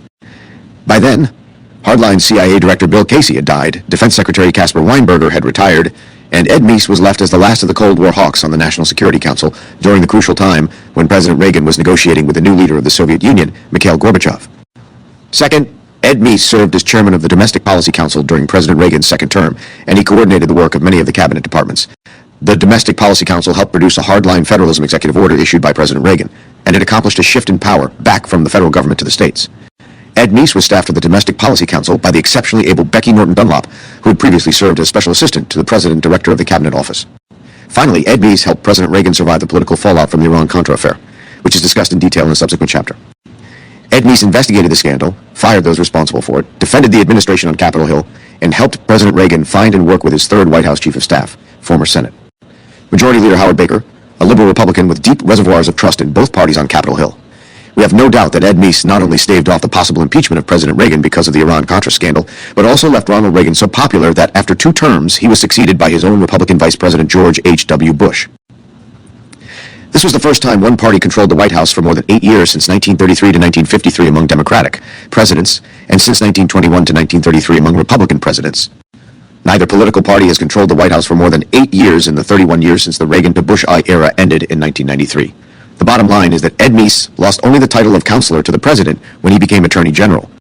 He continued to do all the things he had been doing during the first term, in addition to running the Justice Department. Meese's brilliant intellect, fierce work ethic, organized mind, and total humility made him a wonder to behold. A full treatment of Ed Meese's second-term duties apart from being Attorney General would require another book. We touch here only on a few highlights. Member of the National Security Council. In 1947, Congress created the National Security Council in order to advise the President with respect to the integration of domestic, foreign, and military policies relating to the national security. Assess and appraise the objectives, commitments, and risks of the United States. Make recommendations to the President concerning policies on matters of common interest to the departments and agencies of the United States government concerned with the national security, and coordinate without assuming operational authority the United States government response to malign foreign influence operations and campaigns. The NSC is thus the principal advisory body for coordinating the country's security policies. The law creating the agency names as members of the NSC the President, the Vice President, the Secretary of State, the Secretary of Defense, the Secretary of Energy, the Secretary of the Treasury, the Director of the Office of Pandemic Preparedness and Response Policy. 2. The Council does not automatically include the Attorney General, but it may include such other officers of the United States government as the President may designate. 3. To no one's surprise, President Reagan included Ed Meese on his National Security Council during Reagan's second term. There is, alas, relatively little that we can concretely say about Ed Meese's work on the NSC and his resulting role in national security policy. Ed Meese himself could tell us little because of his humility, penchant for attributing credit to others, and, most importantly, vigilance about not breaking confidences or discussing anything that might still be classified information to which he had access in those days. His top NSC staffer, Commander Anne Rondeau, similarly could not responsibly provide many details. Even George Shultz's encyclopedic account of his days as Secretary of State says, entirely appropriately, very little about the inner workings of the NSC. We can safely assume, however, that the role was significant given the challenges presented during President Reagan's second term. The dominant national security challenge was relations with the Soviet Union, which posed perils, but also the promise of a great victory in the Cold War. As we noted in an earlier chapter, Soviet leader Mikhail Gorbachev first tried to rope President Reagan into an arms control treaty that would have been bad for the United States at the Reykjavik summit from October 11 to October 12, 1986. But when Reagan flat out rejected it and literally walked away from the negotiating table, Gorbachev sued for peace, and in 1987 the Intermediate Range Nuclear Forces Treaty was adopted between the United States and the Soviet Union. Soon thereafter, the Brandenburg Gate was opened, and with that communism collapsed, Germany reunified the Warsaw Pact, dissolved with its members becoming members of NATO, and the Soviet Union dissolved into 15 separate, independent, and free nations. While these events occurred after President Reagan left office, they were the inevitable consequence of 8 years of the Reagan foreign policy. As Ken Cribb aptly put it, I do not think of the fall of the wall and the freedom of the captive nations as the first act of the Bush administration. That's right. It was the last act of several Reagan administration actions led to victory in the Cold War. One, as we have noted, was the strong push toward missile defense, which the Soviet Union's communist economy could not match. Another was supporting the freedom fighters in Afghanistan, Angola, and Nicaragua, which bled the Soviet Union on many fronts until it died without putting any American troops on the ground anywhere. A third, reported in the press but not officially confirmed, was to encourage Islamic Saudi Arabia and the Gulf state nations to lower petroleum prices by pumping a lot of oil in the wake of the Soviet invasion of Islamic Afghanistan, because lowering the USSR's oil and gas revenues would drive the USSR into bankruptcy. All three of these moves put so much strain on the Soviet economy that Mikhail Gorbachev sued for peace. Ed Meese unsurprisingly credits only President Reagan with devising the strategies that won the Cold War. Much of the policies were things that the president himself had initiated after thinking about it over a long period of time, before he ever became president. The NSC members, he said, gave their advice to the president, but here was only one vote that mattered, President Reagan's. We do find it hard to believe that the NSC did not play some role in the development of these strategies, but we cannot document it. When specifically asked about encouraging Saudi Arabia to help bankrupt the Soviet Union, Ed Meese told us only, "That's something that I cannot talk about." Anne Rondeau, who went on to become one of the few women to serve as a 3-star admiral in the United States Navy, was able to tell us, however, that Ed Meese and President Reagan were receiving much intelligence concerning the weakness of the Soviet economy, which indicated that a strong push to defeat, rather than simply contain international communism, might be successful. The possibility became more real in 1985, during Reagan's second term, once Mikhail Gorbachev assumed the reins in the Soviet Union. Margaret Thatcher famously said that when she met Gorbachev in 1984, she knew that this was a man with whom I could do business. 5. Ed Meese and Anne Rondeau both confirmed that President Reagan respected Prime Minister Thatcher's judgment on this score, which encouraged the president to pursue a serious but firm negotiation approach. Compared to other Soviet leaders, Ed Meese said, Gorbachev was much more knowledgeable about the Western world, and also, he seemed to be more agreeable to at least discussion, and sometimes agreement. 6. Of course, even the likes of Ronald Reagan, Margaret Thatcher, and Ed Meese needed help to secure peace, even from a Soviet leader open to the prospect. Anne Rondeau points out that Pope John Paul II and Lech Walesa and the Solidarity Labor Union in Poland were adding to the pressure on the Soviet Union. She explains that many important people came together and formed a campaign to bring down the Soviet Union, and it happened to be the Pope was helpful to this a lot. And I did not know what was going on in the Vatican, but you know that things were... And I just think it was great leaders coming up to the great moments. So we are not going to credit Ed Meese with winning the Cold War, but we are going to suggest that he helped. And even a small role in an event of that magnitude is worth noting. Apart from the ongoing problems posed by Soviet communism, the other major national security event in President Reagan's second term was Operation El Dorado Canyon, which was an April 15, 1986 airstrike against Libya in retaliation for Muammar Gaddafi's long-standing support of terrorism and his specific role in a Berlin nightclub bombing that killed 2 American military personnel and injured 79 other Americans. Ed Meese is sure that the National Security Council would have approved this operation, but he missed the meeting because he was in Mexico at that time, meeting with the President and Attorney General of Mexico about the drug situation. Ed Meese thought the airstrikes on Libya were a proportionate response, saying, yes, I feel it was a success. It did what it was intended to do, and that was to show there was retaliation for the bombing of the LaBelle Disco. Military aviation expert Walter J. Boyne concurred, noting that crushing strikes caused a remarkable reduction in Libyan-sponsored terrorist activity. 7. We asked Anne Rondeau if she could tell us anything more about the work of the NSC during Ed Meese's tenure within the bounds of confidentiality and national security. She replied, Pakistan was always an issue. India was like it is today, this promising country that didn't want to be aligned. And so we were working a number of issues with India, Pakistan, and nuclear weapons issues. We worked a lot with DEA in Mexico, DEA Colombia, DEA in Latin America, as well as, frankly, some of the DEA issues over in Europe. It is no great secret that conservatives have often not seen eye to eye on national security policy with whomever is in the State Department at any given moment. And that was to some extent true as well with Secretary of State George Shultz, though Shultz must be credited with engineering the nuclear arms reduction agreements with the Soviet Union that Reagan searched for so long. 8 Ed Meese, with his characteristic diplomacy and unfailing goodwill, says only that Shultz and Cap Weinberger had frequent policy exchanges that reflected the differing viewpoints of the Defense and State Departments. 9, because Ed Meese and Cap Weinberger were, as Anne Rondeau puts it, very close politically, philosophically, and personally.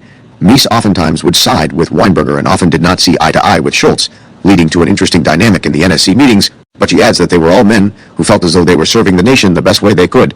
In the end, however, CIA Director Bill Casey and the various men who served as national security advisors were always on Ed Meese's side of any disagreement between Ed Meese and Secretary of State George Shultz, and President Reagan was always on Ed Meese's side in any disagreement as well.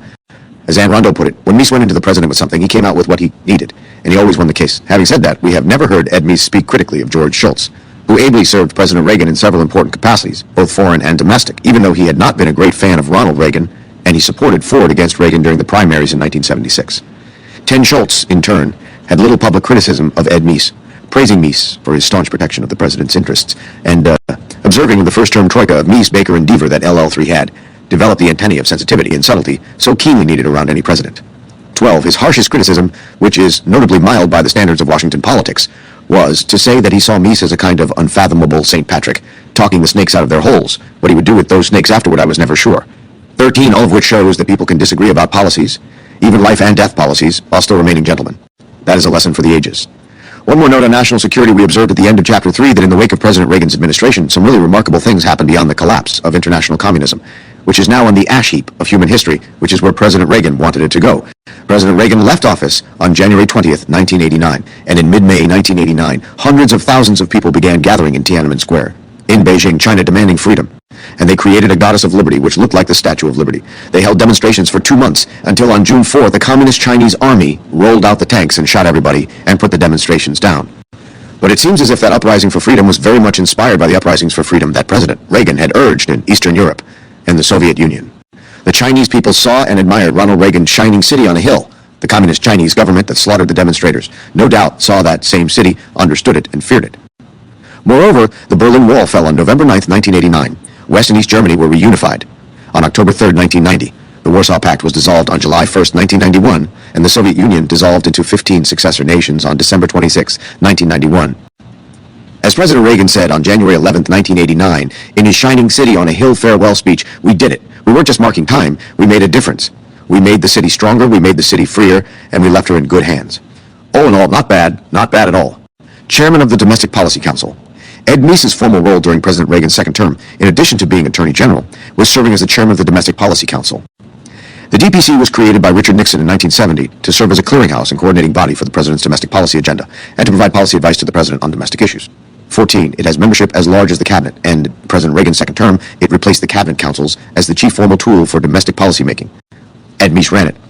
He was staffed in performing this role by a brilliant conservative woman, Becky Norton Dunlop, who had previously been a special assistant to the president and director of his cabinet office. Becky admired Ed Meese for his total loyalty to President Reagan and to conservative principles. He was always seeking to advance conservative principles given the political arena that we were operating in, which was sometimes difficult. He was a great boss, great to work for, expected the best, and was always wonderful to deal with. Becky Norton Dunlop helped Ed Meese's Domestic Policy Council prepare significant reports to President Ronald Reagan on matters ranging from adoption to outdoor recreation to families.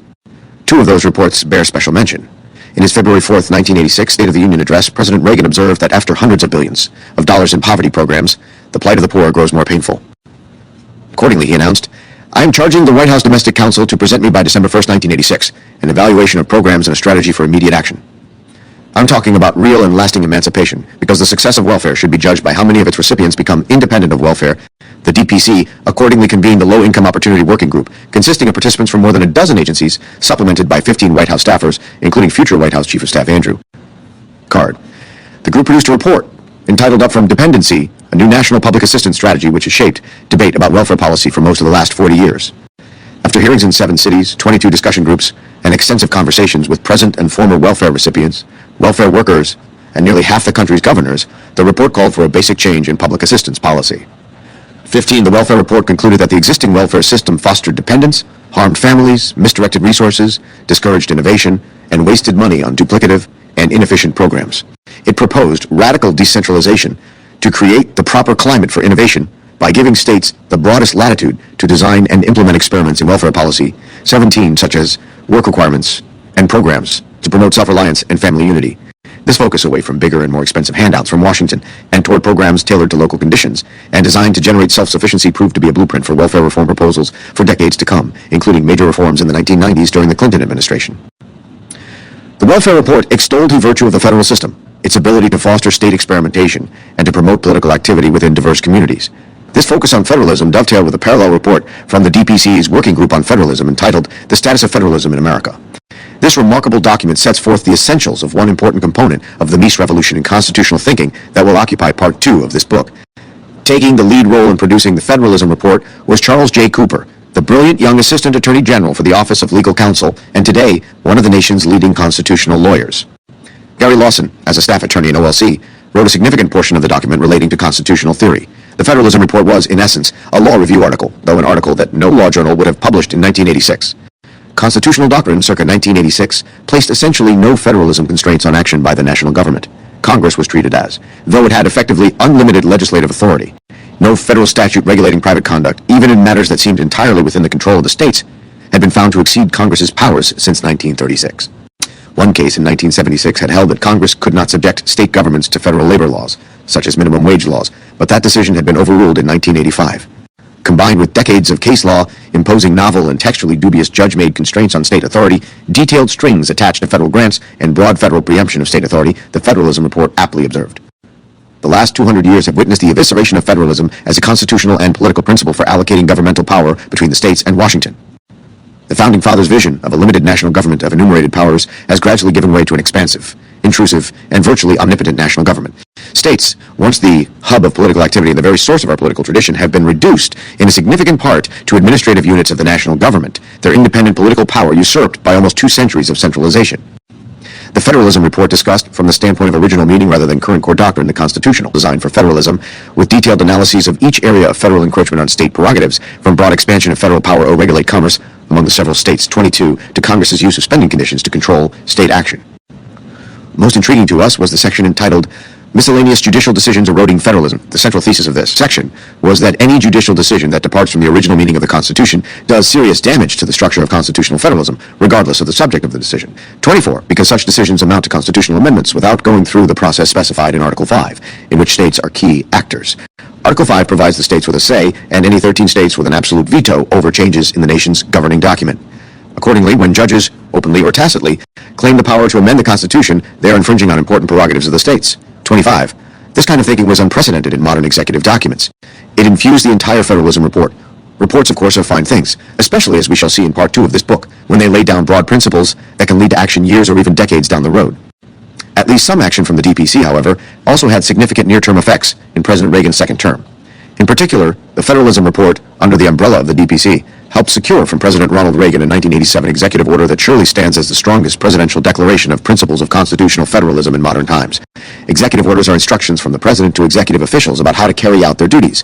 This particular set of instructions, drafted by Chuck Cooper and his staff in the OLC, sought to restore the division of governmental responsibilities between the national government and the states that was intended by the framers of the Constitution, and to ensure that the principles of federalism established by the framers guide the executive departments and agencies in the formulation and implementation of policies. 26. For that purpose, it declared certain fundamental federalism principles. Federalism is rooted in the knowledge that our political liberties are best assured by limiting the size and scope of the national government. The people of the states created the national government when they delegated to it those enumerated governmental powers relating to matters beyond the competence of the individual states. All other sovereign powers, save those expressly prohibited the states by the Constitution, are reserved to the states or to the people. The constitutional relationship among sovereign governments, state and national, is formalized in and protected by the 10th Amendment to the Constitution. The people of the states are free, subject only to restrictions in the Constitution itself or in constitutionally authorized acts of Congress, to define the moral, political, and legal character of their lives. In most areas of governmental concern, the states uniquely possess the constitutional authority, the resources, and the competence to discern the sentiments of the people and to govern accordingly. In Thomas Jefferson's words, The states are the most competent administrations for our domestic concerns and the surest bulwarks against anti-republican tendencies. The nature of our constitutional system encourages a healthy diversity in the public policies adopted by the people of the several states according to their own conditions, needs, and desires. In the search for enlightened public policy, individual states and communities are free to experiment with a variety of approaches to public issues, acts of the national government, whether legislative, executive, or judicial in nature, that exceed the enumerated powers of that government under the Constitution, violate the principle of federalism established by the framers. Policies of the national government should recognize the responsibility of, and should encourage opportunities for, individuals, families, neighborhoods, local governments, and private associations to achieve their personal, social, and economic objectives through cooperative effort. In the absence of clear constitutional or statutory authority, the presumption of sovereignty should rest with the individual states. Uncertainties regarding the legitimate authority of the national government should be resolved against regulation at the national level. In an era of constantly expanding federal governmental power, this was an extraordinary statement. The order then instructed all executive departments and agencies to engage in strict adherence to constitutional principles. Executive departments and agencies should closely examine the constitutional and statutory authority supporting any federal action that would limit the policy-making discretion of the states, and should grant the states the maximum administrative discretion possible. 28. The order also counseled that federal regulatory preemption of state authority be restricted to the minimum level necessary to achieve the objectives of the statute pursuant to which the regulations are promulgated. 29. And it mandated a federalism assessment of any proposed policies. As we said in Chapter 2, Ronald Reagan sought to reorient our understanding of the relationship between the federal government and the states. Ed Meese's Domestic Policy Council was an important part of that reorientation. Formal structures are an important aspect of policymaking, but they are not the only mechanisms for formulating and implementing ideas. As the old saying goes, personnel is policy. When Howard Baker, at Ed Meese's urging, became President Reagan's chief of staff in 1987, conservative Republicans were more than a little concerned that a liberal Republican was now running Ronald Reagan's White House. Ed Meese assuaged them by persuading Baker to hire Ed Meese's counselor, T. Kenneth Cribb, Jr., to be the assistant to the president for domestic affairs, serving as President Reagan's chief advisor on matters of domestic policy. Cribb was also the director of the Domestic Policy Council. As it happened, Ken Cribb and Steve Calabresi were both in Ed Meese's office at the Justice Department when Ed Meese came back from the Oval Office and happily said that he had just saved Ronald Reagan's presidency from disaster by helping Reagan to hire Baker. Ken immediately told Ed Meese that it was essential that he capitalize on his current goodwill with Howard Baker by getting himself, Ken Cribb, appointed to Howard Baker's transition team. Ed Meese immediately agreed. Howard Baker took over as White House Chief of Staff from Donald Reagan on February 27, 1987. On March 4, 1987, the White House announced that Kenneth Cribb, counselor to Attorney General Edwin Meese, has joined the Chief of Staff's transition team. Mr. Cribb will join Tom Griscom and James Cannon for the period of the transition, concentrating on domestic programs, policies, and personnel matters. UPI immediately ran a story written by Ira R. Allen under the headline, Conservative Added to Baker's Staff. The story said that owing to conservative pressure, White House Chief of Staff Howard Baker added a protege of Attorney General Edwin Meese to his new team at the White House, spokesman Marlon Fitzwater said. Wednesday, Kenneth Cribb will concentrate on domestic programs, policies, and personnel matters, Fitzwater said, acknowledging his appointment should ease conservative fears about Baker. He said Cribb, 38, will stay an indefinite period, a month or two. Cribb's role in the transition was a success, and President Reagan and Howard Baker asked Cribb to stay on as assistant to the president for domestic affairs. The appointment was formalized on March 30, 1987. A White House press release said that Cribb will be responsible for implementing the domestic agenda for the White House. He will have direct liaison with the Office of Cabinet Affairs, the Public Liaison Office, and the Office of Policy Development. The New York Times noted the next day that Cribb's appointment was promoted by many members of the conservative movement who feared that Mr. Baker, considered to be more of a moderate, might cause Mr. Reagan to stray from his ideological roots. Ken Cribb had been Ed Meese's right-hand man during Reagan's first term as president and then as counselor to the Attorney General, where he played a major role in judicial appointments, all staffing decisions, and more generally, in running the Justice Department. Ken Cribb was the obvious man for this job in Howard Baker's administration of the Reagan White House, given his prior 5-year experience in the White House and given his tremendous political and interpersonal political abilities. Ken could be Ed Meese's eyes and ears in the White House, ensuring that Ed Meese would have President Reagan's back should anything problematic happen. It was a measure of Ed Meese's enormous reservoirs of trust with Ronald Reagan that President Reagan hired Howard Baker and Ken Cribb for these two key White House jobs. Ed Meese should get credit for all the good conservative things that Ken did while he was working for 18 months for Howard Baker, and Ken heartily agrees with that assessment. While Ed Meese and Ken Cribb both knew this change was the right thing to do for Ronald Reagan and the Reagan Revolution, the need to go their separate ways after working together for 7 years side by side was truly wrenching. They both teared up, and Ed Meese said, Ken, losing you will be like amputating my right arm, and there was only one person he would do that for, and that person's name was Ronald Reagan. They both gave each other heartfelt hugs. Ken Cribb, in turn, served dutifully on the second floor of the West Wing of the Reagan White House. Steve Calabresi was his only aide until the end of June 1987, when David McIntosh replaced Steve and ultimately became Special Assistant to the President for Domestic Affairs. Ken and Howard Baker got along very well, but it was a bit frustrating for Ken to babysit Baker after the heady days of Ronald Reagan's first term and then the joy of running the Justice Department as a law school, of which Ken was effectively the dean. Ken did enjoy working with Steve Calabresi for 4 months, and then with David McIntosh for a year and a half, but he'd never craved the West Wing White House office or White House mess privileges. Ken is as pure an intellectual as either of us has ever met, and his passion during his previous 7 years at Ed Meese's side was for fomenting a real intellectual revolution. Steve Calabresi, for his part, spent 4 wonderful months in 1987 working for Ken Cribb and his secretary Debbie, with all 3 of us crowded in one very small second-floor West Wing office, later used by Hillary Clinton for the 8 years of her husband's presidency. Luckily for Calabresi, Ken did not have enough clout with Howard Baker to assign Steve to an office in the old executive office building. Steve greatly enjoyed eating in the White House mess and watching President Reagan up close in the West Wing. It was truly a thrill and an honor for him to have this job. There were 4 signature accomplishments of Cribb's nearly 2 years in Ronald Reagan's White House. We think they are really Ed Meese's accomplishments, because it was Meese who put Ken Cribb, Steve Calabresi, and David McIntosh in the West Wing of Howard Baker's White House in the first place, and all 3 saw themselves as Meese's agents. First, Calabresi and McIntosh worked together to draft a document entitled America's Economic Bill of Rights, which was issued on July 3, 1987. This was designed as a classical liberal alternative to Franklin D. Roosevelt's famous call for a socialist second Bill of Rights, delivered in a State of the Union speech on January 11, 1944. The actual rights enshrined in the Constitution, our rights to life and liberty, had said, Roosevelt proved inadequate to assure us equality in the pursuit of happiness. Thus, Roosevelt spoke of government guarantees of rights to jobs, income, housing, and the like. President Reagan, by contrast, spoke on a beautiful summer day at the Jefferson Memorial of freedom to work, the freedom to enjoy the fruits of one's labor, the freedom to own and control one's property, the freedom to participate in a free market. He observed that his country was built by people seeking to support themselves and their families by their own labor, people who treasured the right to work and dispose of their earnings as they saw fit, people who were willing to take economic risks. Second, in May of 1987, a draft of President Reagan's proposed Brandenburg Gate speech was circulated to Ken Cribb, along with 15 other top White House aides, for comment on whether Reagan should offer to end the Cold War if Gorbachev would open the Brandenburg Gate and tear down the Berlin Wall. The State Department was fiercely against this provocative rhetoric, and some conservatives got Ken worried that maybe Gorbachev would take Reagan up on his offer and that the Germans might then demand the removal of U.S. nuclear cruise missiles from German soil. Ken asked Calabresi for his advice. Steve Calabresi told Ken that he thought that if Gorbachev tore down the Berlin Wall, communism and the Warsaw Pact would collapse, and that we would win the Cold War. Calabresi noted that Soviet troops along the Berlin Wall all faced east with their machine guns to shoot anyone who sought to go to Western Europe in search of freedom. Eliminating those Soviet troops facing east would unleash a floodgate of humanity into Western Europe. With some misgivings, Ken signed off in front of Steve Calabresi that he favored Reagan giving the Berlin Wall speech.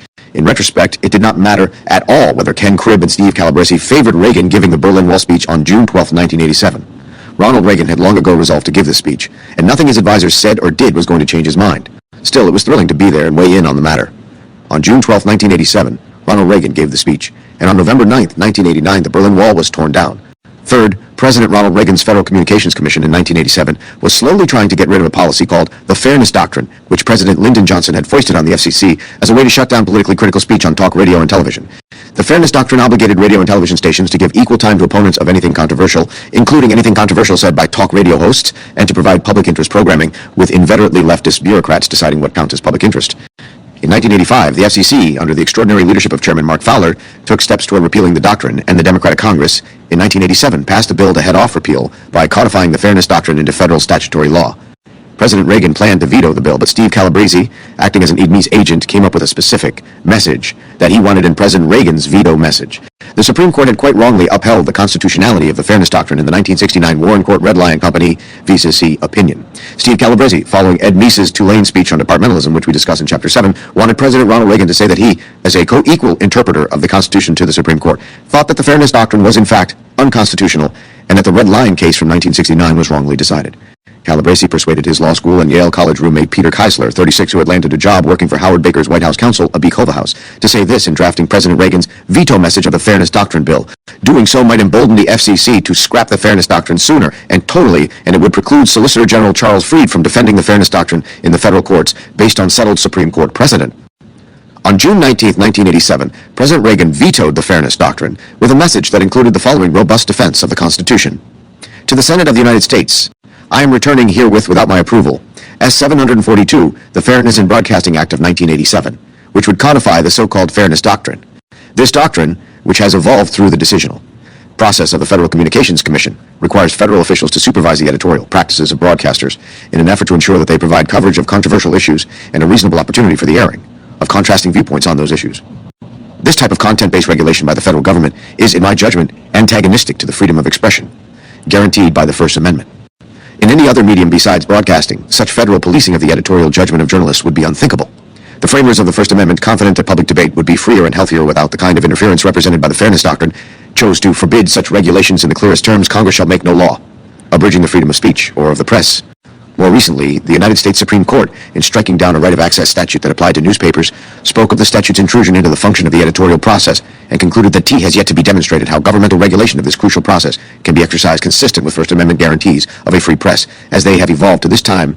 Miami Herald Publishing Company, v. Bernil, 418 U.S., 241, 258. I recognize that 18 years ago, the Supreme Court indicated that the Fairness Doctrine, as then applied to a far less technologically advanced broadcast industry, did not contravene the First Amendment. Red Lion Broadcasting Company vs. FCC, 395 U.S., 367. Quite apart from technological advances, we must not ignore the obvious intent of the First Amendment, which is to promote vigorous public debate and a diversity of viewpoints in the public forum as a whole, not in any particular medium, let alone in any particular journalistic outlet. History has shown that the dangers of an overly timid or biased press cannot be averted through bureaucratic regulation, but only through the freedom and competition that the First Amendment sought to guarantee. S-742 simply cannot be reconciled with the freedom of speech and the press secured by our Constitution. It is, in my judgment, unconstitutional. Well-intentioned as S-742 may be, it would be inconsistent with the First Amendment and with the American tradition of independent journalism. Accordingly, I am compelled to disapprove this measure. Ronald Reagan, The White House, June 19, 1987. This powerful message set the stage for the Federal Communications Commission's August 4, 1987. Decision abolishing the Fairness Doctrine altogether on a 4-0 vote, led by Chairman Dennis Patrick. The Reagan veto message was prescient and timely. In the wake of the abolition of the Fairness Doctrine, conservative talk radio, which had previously been censored, took off with people like Rush Limbaugh and eventually former Meese aide Mark Levin. Conservative talk radio, and indeed Fox News, would never have been possible had the Fairness Doctrine not been abolished. This was indeed one of the greatest domestic policy and constitutional law accomplishments of the Reagan administration. Calabresi and McIntosh's fourth Ed Meese-inspired project during the brief tenure at the White House was to have President Reagan set up and appoint the members of a Margaret Thatcher-inspired commission on privatization, which was publicly announced on September 4, 1987. The president's stated goal was to help fulfill the commitment I made in my Economic Bill of Rights to end unfair government competition and return government programs and assets to the American people. Privatization follows in the great tradition of free enterprise and private ownership of property that has long been a part of American history. 38. The Commission succeeded in privatizing Conrail, the national freight rail system, and it was able to shrink 38,000 federal government jobs by turning them over to government contractors instead of conducting activities in-house. The Commission urged Congress to sell Amtrak and certain federal oil reserves, but Congress unfortunately refused to do this. The Commission on Privatization, during its brief tenure, only scratched the surface of what is possible. The United States never nationalized as much industry as did the United Kingdom, so there was not as much industry to privatize in the United States as in the UK. The main assets the U.S. government ought to privatize are the huge federally owned land stakes in western states like Nevada, Oregon, Idaho, Montana, Wyoming, California, Washington State, and especially Alaska. These should be opened up by a new federal Homestead Act. The original Homestead Acts were 19th century laws by which an individual could acquire property, which he would then occupy or sell to someone else. An 1862 law signed by President Lincoln opened millions of acres of federally owned land to anyone, of any race, who would cultivate it. Nearly 10% of the total area of the United States was privatized through Homestead Acts. The general rule was that an individual could get 5 acres to homestead. He had to then live on that land for 5 years, after which he owned it and could sell it to somebody else. It fulfilled President Abraham Lincoln's ambition to make property owners out of as many Americans as possible. Homesteading might have gone further, especially with the newly freed black Americans who had been enslaved, had President Lincoln not been assassinated. Of course, no one wants to homestead the many national parks created since 1872, when Congress and President Ulysses S. Grant established Yellowstone National Park. But those parks represent only a small percentage of the enormous federal land holdings. How many people know that? The federal government currently owns 27.4% of all of the land in the United States. Is the federal government likely to be an effective owner or manager of this land? National parkland covers 52.2 million acres, while the federal domain contains more than 600 million acres. We could keep all of our great national parks and forests and still privatize millions of acres of federal land, about half of all the federally owned land. And anyone worried about the environmental effects of privatization, and we mean truly worried and not virtue signaling worried, should take a good hard look at government land management in practice. Communist countries are environmental cesspools, as any competent economist could readily predict. Communist-like government management is unlikely to fare much better. It should also be said that, apart from specific projects mentioned above, Ken Cribb always worked on reforming judicial selection, whatever his specific portfolio. Consequently, when he was appointed assistant to the president for domestic affairs, the only thing he asked in return was to be placed on the Judicial Selection Committee, which met in the Roosevelt Room just outside the Oval Office. He thus worked on the importance of a judiciary faithful to the Constitution for the entire 9 years of his service with Ronald Reagan, from the 1980 campaign, where he was deputy to Chief Counsel Lawrence Smith, to the 1980 presidential transition, where Smith and Cribb were responsible for the Department of Justice and all regulatory and administrative agencies, to the first term as assistant counselor to the president, where he staffed Ed Meese's work on the Judicial Selection Committee, to the second term as counselor to the Attorney General, where he helped coordinate the Department of Justice's work on judicial selection, and finally, as assistant to the president for domestic affairs, where he worked with the speechwriters so that the president would use the word text or written whenever he used the word Constitution. In every one of these jobs, his highest personal priority was to help restore fidelity to the Constitution, or, as he would always insist, to the text of the Constitution as ratified. Ronald Reagan's right-hand man. Ed Meese was also of critical help to President Reagan in enabling him to survive the political fallout from the Iran-Contra affair, which is discussed in a subsequent chapter. Ed Meese investigated the scandal, fired those responsible for it, defended the administration on Capitol Hill and before the National Press Corps, and helped President Reagan find and work with his third White House Chief of Staff, former Senate Majority Leader Howard Baker, a liberal Republican with deep reservoirs of trust in both parties on Capitol Hill. The Iran-Contra affair was a major political scandal which consumed a lot of time and attention in the United States during President Ronald Reagan's last 2 years in office. The scandal grew out of the fact that top Reagan administration officials at the National Security Council, without the President's or the National Security Council's permission, secretly facilitated the sale of military equipment to the Islamic Republic of Iran, even though that country was subject to an arms embargo. These transfers were made to elicit Iranian aid in securing the release of Americans held hostage in Lebanon and the Middle East. Oliver North, a National Security Council official, used the proceeds from these sales to help fund the anti-communist Contras in Nicaragua. The Contras were engaged in a decades-long fight against the communist Sandinista government of Nicaragua. At the time, a statute known as the Boland Amendment was adopted as a rider to an appropriations bill, forbidding the use of the appropriated money by the Defense Department, the CIA, or any other agency or entity of the United States involved in intelligence activities to fund the Contras. The amendment did not actually apply to the National Security Council, but Colonel Oliver North's use of the proceeds of the arms sales to fund the Contras infuriated congressional Democrats who had just won control of both houses of Congress in the 1986 midterm elections. A Lebanese magazine exposed the arrangement to exchange arms with Iran for help in securing the release of hostages on November 3, 1986. President Reagan defended his administration's actions in a nationally televised address on November 13, 1986. Afterward, Ed Meese suggested to President Reagan that he should be deputized by the president to conduct a thorough internal investigation into the arms for hostages matter, so that the administration would be the first to know exactly what had happened. Conducting such an investigation was a thankless task that earned Ed Meese no small amount of grief, but Meese characteristically volunteered to do this to protect his good friend Ronald Reagan by finding out exactly what had happened. As it turned out, North destroyed or hid pertinent documents between November 21st and November 25th, 1986, while Attorney General Ed Meese conducted his thorough 5-day internal Reagan administration investigation into the Iran-Contra affair during the same time period. Meese disclosed on November 25, 1986, that profits from the Iranian arms sales had been diverted by Colonel Oliver North to aid the Contras, without the knowledge or approval of either President Reagan or of the National Security Council itself. That same day, North was fired from his position at the National Security Council, and President Reagan also forced his National Security Advisor, Vice Admiral John Poindexter, to resign. Subsequent investigations by Special Prosecutor Lawrence Walsh and by a special Joint Senate-House committee charged with investigating the Iran-Contra affair consumed the final 2 years of the Reagan administration. Attorney General Ed Meese publicly defended President Reagan throughout this period of time. The affair was investigated to death by the Joint Committee of the U.S. Congress by the Tower Commission, established on December 1, 1986, by President Reagan to conduct another even more thorough internal executive branch review, and by an independent counsel named Lawrence Walsh. The Walsh investigation, in particular, was a partisan witch hunt because Walsh hired a team of ultra-left-wing lawyers who viscerally hated Ronald Reagan to work for him. All of the people indicted by Walsh or convicted in trials he supervised either had their convictions overturned on appeal or were among 6 individuals pardoned by President George H.W. Bush on December 24, 1992, when most of the country was celebrating Christmas or Hanukkah. Those pardoned included former Defense Secretary Caspar Weinberger, former National Security Advisor Robert McFarlane, former Assistant Secretary of State Elliott Abrams, and 3 other officials. Presidents Reagan and Bush both denied ever having had any knowledge of the Iran-Contra affair. While White House Chief of Staff Donald Regan had no knowledge of the Iran-Contra affair, his control over and supervision of the White House staff was called into question by the whole matter. Reagan obviously did not know what the National Security Council in his own White House was doing. As a result, Reagan was the target of many attacks, and by February of 1987, Reagan informed President Ronald Reagan that he wanted to resign. As we explained in the introduction to this book, President Reagan then asked Attorney General Ed Meese to help him in finding a new White House Chief of Staff. This illustrates the extent to which Ed Meese was de facto counselor to the President during President Ronald Reagan's second term. In fact, probably one of the most important decisions Ronald Reagan made during his second term was a Paul Laxalt and Ed Meese inspired selection of a new White House Chief of Staff, Howard Baker. The stakes could not have been higher. Congressional Democrats were already muttering about impeachment, while major foreign policy decisions involving Mikhail Gorbachev and the Soviet Union had to be made. As we mentioned in the introduction, Ed Meese helped President Reagan hire Howard Baker as his third White House chief of staff, and the appointment had exactly the calming effect on Capitol Hill that Ed Meese had hoped it would have. The Iran-Contra investigations went on and on, but they were drained of the hatred that had previously been voiced.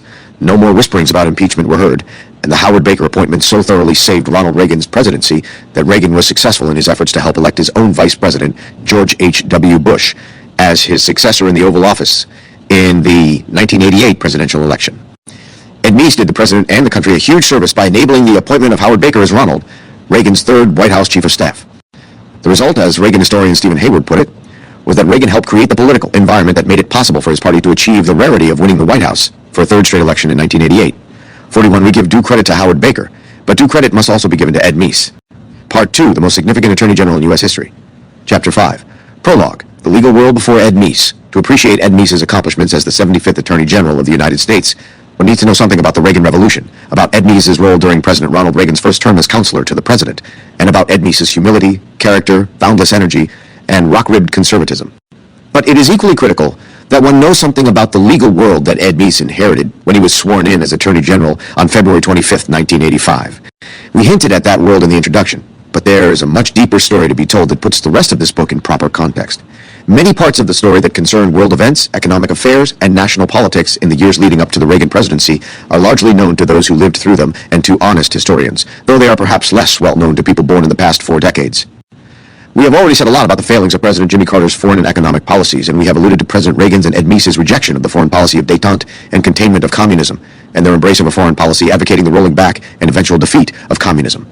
The Reagan Revolution was a strong repudiation of the foreign and economic policies of the Nixon, Ford, and Carter years. It was also an equally strong repudiation of the legal orthodoxy of the day. Accordingly, we focus in this chapter on a portion of the story involving constitutional law that was not broadly understood even 40 years ago when it happened, and that definitely is not broadly understood today, including among constitutional law scholars, in order to see how thoroughly Attorney General Ed Meese shaped constitutional law. And accordingly, to understand the constitutional world of the 21st century that he helped build, one has to see the world of constitutional law through Ed Meese's eyes in the early 1980s. When one thinks about the concerns of constitutional law in the early 1980s, one naturally thinks about court decisions, primarily or even exclusively decisions of the United States Supreme Court. As we will explain in subsequent chapters, that account is incomplete, even on its own terms. Congress, the President, and the federal executive branch in general are also important contributors to the making of constitutional law, and Ed Meese played a vital role in making those contributions more transparent and thought-provoking. But constitutional law is also shaped by forces subtler and less visible than formal legal decisions made by government agents of any kind, and to understand constitutional law, one must understand those forces. Consider some of the forces that reigned unchallenged in the early 1980s before Ed Meese became Attorney General of the United States. By tradition, even though not by legal command, all federal judges have been lawyers, as are most important legal actors in the executive department, and a good many members of Congress. The Attorneys General of the United States have all been lawyers, and as a result they have been trained to have a particular mindset. In the early 1980s, lawyers were trained in law schools, where they learned the methods and techniques that legal academics thought were deserving of attention. Early 1980s constitutional law classes wove together the 50 or so most important policy decisions of the Supreme Court, and then reasoned analogically, and with an eye on good public policy from an early 1980s perspective, to a solution to the then current case before the Supreme Court. The message to law students and to future attorneys general and Supreme Court justices in the early 1980s was that constitutional law is basically a realm of judge-made common law that evolves over time, always toward progress, in which doctrinal case law is everything and attention to the text of the Constitution or its original public meaning is just weird. Justice Robert Jackson eloquently explains this view in his famous, and today still, widely celebrated in the Academy 1952 concurring opinion in Youngstown Sheet and Tube Company versus Sawyer. Just what our forefathers did envision, or would have envisioned had they foreseen modern conditions, must be divined from materials, as enigmatic as the dreams Joseph was called upon to interpret for Pharaoh. A century and a half of partisan debate and scholarly speculation yields no net result, but only supplies more or less apt quotations from respected sources on each side of any question. They largely cancel each other. Justice Jackson made the above remarks with respect to the line between presidential and congressional power, but he might as well have been talking about any other area of constitutional law.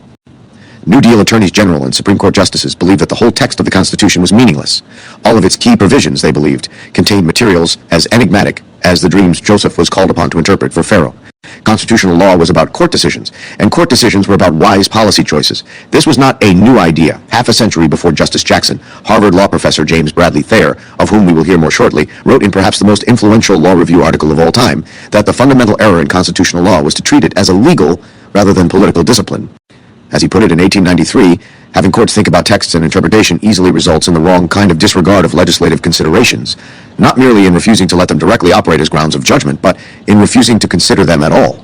Instead of taking them into account and allowing for them as furnishing possible grounds of legislative action, there takes place a pedantic and academic treatment of the texts of the Constitution and the laws.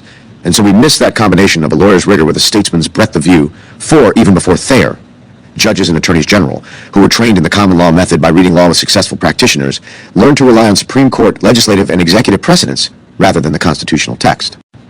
This surfaced as early as 1803, when the Supreme Court said that practice and acquiescence, under it for a period of several years, commencing with the organization of the judicial system, afford an irresistible answer and have indeed fixed the construction. It is a contemporary interpretation of the most forcible nature. This practical exposition is too strong and obstinate to be shaken or controlled. 5. It is thus no surprise that constitutional law classes in the early 1980s wove together the 50 or so most important policy decisions of the Supreme Court. Law professors, especially if they mostly agreed with the court's policy decisions, reinforced this anti-textual method. Those academics, in addition to providing classroom training to budding lawyers, wrote books and articles, some of which were directed at their peers, some of which were directed at a broader public, and some of which were aimed squarely at real-world governmental decision-makers. Those academic writings played important, and too often unacknowledged, role in shaping the decisions that constituted binding law in the early 1980s. They provided material that judges and other actors could directly rely upon in framing their decisions, and, perhaps more importantly, they both defined and reflected the milieu in which judges and others were trained and operated. Among the most important others were the judges' law clerks. Law clerks are often hired right out of law school, or occasionally with a few years' experience after law school. The clerks are thus a transmission belt carrying current academic thought to the bench. In some instances, depending on the judges, clerks are the principal drafters of judicial opinions, and in extreme cases, the clerks function effectively as the judges. The clerks, typically with little practical experience in either law or life, naturally bring their academic training to their tasks. Thus, before we look at the hard doctrines of constitutional law that governed the legal world of the early 1980s, we must first look at the academic world that spawned, maintained, and reinforced those doctrines. As Robert Bork put it in 1985, if we discern what is being taught in the law schools, we will also discern what may be the views of the profession and the judges of the next generation. 6. Neither Ed Meese nor anyone else could change the hard doctrines of an out-of-control Supreme Court without understanding and confronting their seemingly academic foundations. In Chapter 13, we will see how things have, and in some respects have not changed as a result of Ed Meese's legacy. For now, however, we look back 4 decades to the beginning of Ed Meese's service as Attorney General of the United States. The Constitution in the classroom before Ed Meese. How do courts actually decide cases? How should courts actually decide cases in an ideal world? These are the kinds of questions one would expect a law school course in constitutional law or any other subject to address, and that one would expect legal academics to explore in their scholarly enterprises. As it happens, the first question often becomes the province of political scientists, more than law professors, because it involves tricky empirical questions that might require sophisticated analytical tools that many law professors, possessing only law degrees, may not have. Law professors, to be sure, spend much of their time describing what courts do, but it is one thing to describe particular court decisions or lines of decisions, and quite another to theorize at a general empirical level about the broad paths and mechanisms of judicial behavior. On the other hand, ask almost any law professor how cases should come out, and you will probably get a mouthful. A staple, perhaps the staple, of legal scholarship is a work explaining how the academic author thinks that the courts have failed to shape the law the way that the author favors. It would not be surprising if these academic biases find their way into the classroom. Anyone who goes to law school usually comes away with a decent sense of how his or her professors, or at least most of them, believe that cases should be decided. That may be less true in certain technical areas of legal doctrine, but it is especially true in constitutional law. Importantly, the focus in constitutional law is often less on how specific cases ought to come out than on the broader methods used to reach those decisions. To be sure, academic choices of method can be, and often are driven by the kinds of results that academics think those methods will reach, but the methods have lives of their own that transcend even the most hot-button cases. Constitutional law is a subject that is concerned as much with how decisions are reached as with the decisions themselves. Thus, to appreciate what Ed Meese accomplished, one has to have some sense of the academic debate about methods as that debate stood when he took office as Attorney General. Partly as a result of Ed Meese's influence that we describe throughout this book, the modern world of constitutional theory is much more diverse, complex, and sophisticated than it was 40 years ago. Today, one sees not only debates between originalists and non-originalists, but also vibrant debates within the contending camps that are often quite fundamental. There are enough variants of originalism, for example, to fill up entire academic conferences. In the 1980s, however, the menu of available options for constitutional interpretation was very thin and relatively simple. The basic question was whether the Constitution had any relevance for constitutional law. As Justice Jackson put it, were the textual, historical, and case law issues in every case as enigmatic as the dreams Joseph was called upon to interpret for Pharaoh? And if by some chance one could ascertain the meaning of the Constitution's text, would it make a difference in how a case should come out? One possible approach to deciding constitutional cases that a lawyer might have learned about in the early 1980s, before the Meese Revolution, is something resembling what today we would call originalism, though it had no generally employed name in those days. In its broadest sense, this approach urges courts to decide cases in accordance with the Constitution's original meaning, referring to the document's meaning at the time of its enactment. For the United States Constitution, the time of enactment would be 1788 for the bulk of the document, 1791 for the first 10 amendments, 1865 for the 13th Amendment, 1868 for the 14th Amendment, 1870 for the 15th Amendment, and so on. This approach decidedly rejects Justice Jackson's skepticism about the ability to ascertain constitutional meaning using text, structure, and history, at least over a large range of cases. It maintains that seemingly open-ended constitutional clauses, if examined carefully and honestly, often turn out to be terms of art, with relatively clear original meanings, even when clear meanings do not emerge. The Domestic Policy Council's 1986 Federalism Report pointed out that what we do know about the original meaning of the document will provide guideposts and set boundaries. In other words, one can know that a particular answer to a constitutional question is wrong without knowing precisely which answer is right. 8, importantly, if words found in the Constitution change meaning over time, if, for example, due process of law meant one thing in 1791, another thing in 1868, and still another thing in 2024. A theory of original meaning would instruct courts to use the meaning in place at the time of enactment, rather than a modern meaning that has supplanted the older one in either popular or technical discourse. That is why this Meesian approach has come to be called originalism. This approach today has many variants that give differing weights to things like the concrete intentions of particular historical figures, the early practices of governmental actors, the inferred intentions of various framers or ratifiers of the Constitution, hypothetical intentions of fictitious actors like we the people, and so forth. But those variants were not theoretically developed circa 1980 when Ed Meese was about to enter federal service. All one could have at that time was a vague sense that constitutional law should have the Constitution at its center, and that the Constitution's meaning traced back in time to some important constitutional moments when texts came into existence. But even that vague and untheorized sense, if one had it, set one far apart from the herd. Indeed, in the academy, one would be nearly alone. One countervailing academic approach in the pre-Meese era was to urge courts to prefer modern meanings to original ones. Those modern meanings might be shaped by expectations and practices far removed from original meaning. This is one form of what is often called living constitutionalism, the key ideas being that the Constitution must adapt to changing social preferences rather than vice versa, and that federal judges and other federal governmental actors, rather than the people or the states acting through Article 5's amendment process, are appropriate persons to update the document to fit their perceptions of modern conditions. There is also an implicit assumption that adapting to changing social preferences is always progress, and that societies always progress. They never rot. This assumption is fundamentally false, though that would be the subject of a very different book. A third approach commonplace in the early 1980s rejected altogether the idea of trying to attach meaning, either original or modern, to the Constitution's words. The focus instead was on deciding cases in accordance with specified moral theories, economic theories, or political programs untethered to the actual Constitution. This approach was often called, including by its advocates, non-interpretivism, which reflects the idea that one is not really trying to interpret the Constitution in any linguistic sense. Instead, one is trying to manage and shape a political and social order using constitutional cases as a handy vehicle. Non-interpretivism was the overwhelmingly popular approach to constitutional interpretation before Ed Meese became Attorney General. Assuming that the desired shaping changes over time, this would be another form of living constitutionalism. If this were a book on constitutional theory, we would do a much longer and more thorough job of describing the full range of approaches that have developed over the past half-century, including the many variants within each of the larger categories, and including some prominent approaches that we have not mentioned here. For present purposes, however, this crude sketch of constitutional methods circa 1980 is sufficient, and within the terms of this sketch, the dominant view circa 1980 was some form of non-interpretivism, under which the Constitution itself is essentially irrelevant to constitutional law. To a large extent, the Academy took seriously the aphorism from former Chief Justice Charles Evans Hughes that E are under a Constitution, but the Constitution is what the judges say it is. 11, at least, they took it seriously when it looked like the judges would mostly agree with the Academy. At a minimum, the academic consensus sided with Justice Jackson's skepticism about finding constitutional meaning, as Judge Bork put in 1985, today, the reigning theory is that interpretation may be impossible and is certainly inadequate. 12. If one finds it hard to believe that there could have been serious debate about whether the Constitution is relevant to constitutional law, much less a consensus that it is not actually relevant, consider the words of by all rights the leading constitutional theorist of that era, John Hart Ely. Professor Ely taught, among other places, at Yale Law School, Harvard Law School, and Stanford Law School, serving as dean of the latter from 1982 to 1987. His 1980 book, Democracy and Distrust, published by Harvard University Press, is among the most influential books on constitutional theory ever written, and certainly was the most influential book of its time. To paraphrase the old commercial, when John Hart Ely spoke, people listened. Ely's own approach questioned whether one should bother with the text of the Constitution.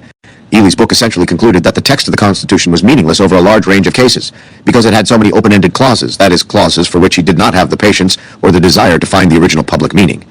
Ely proposed his own participation-oriented, representation-reinforcing 14 theory of judicial review that amounted to a paean to the main lines of the Supreme Court's post-1937 jurisprudence, with the notable exception of Roe v. Wade, the famous 1973 case, which created out of constitutional thin air a woman's right to have an abortion. Ely dedicated his book to former Chief Justice Earl Warren, and he sought to defend the Warren court's decisions, especially those getting rid of Jim Crow, race discrimination, and its one-person, one-vote decisions requiring that legislative districts be as nearly equal in population as possible. For our purposes, what matters most is not Professor Ely's own views, but rather his description of the state of constitutional theory, about which he said this in 1978. Today we are likely to call the contending sides interpretivism and non-interpretivism. The former indicating that judges deciding constitutional issues should confine themselves to enforcing values or norms that are stated or very clearly implicit in the written Constitution. The latter indicating the contrary view that courts should go beyond that set of references and enforce values or norms that cannot be discovered within the four corners of the document. 15. And again, what distinguishes interpretivism from its opposite is its insistence that the work of the political branches is to be invalidated only in accord with an inference whose starting point, whose underlying premise, is fairly discoverable in the Constitution. 16. Thus, in the 1970s and early 1980s, before Ed Meese served as Attorney General, the big academic debate was whether or not to read the Constitution when doing constitutional law. The most common answer was no, and the academics argued mostly about what kinds of values or preferences to put in place of the Constitution. Another prominent constitutional scholar wrote in 1982 that interpretivism has been thoroughly discredited. 17. Indeed, as one approached the 1980s, those who dared advocate limiting judicial review to things actually in the Constitution would be dismissed as unsophisticates or out-of-date legal primitives. In a subtle but important reflection of these trends, the leading constitutional law casebook of that era, written by Stanford professor Gerald Gunther, listed the justices who had served in each Supreme Court seat as Appendix 1, and the text of the Constitution and its amendments as Appendix 2.19. Professor Gunther eventually corrected this after Ed Meese made fun of him in a speech. Today, almost half a century later, in a post-Ed Meese world, there is a vibrant debate in the courts and the academy regarding these broad approaches to constitutional decision-making. One crude but useful measure of the academic debate is a simple word search of the Westlaw database of law reviews, which, as of May 2023, shows more than 9,000 references to originalism and more than 8,400 references to originalist in legal scholarship since the year 2000, and more than 8,000 references to original meaning during that post-2000 period. If one includes years before 2000, one gets the dreaded 10,000 response to these terms, meaning that there are more than 10,000 such references, perhaps many more, and the search engine is urging use of a narrower set of terms to allow for manageable research.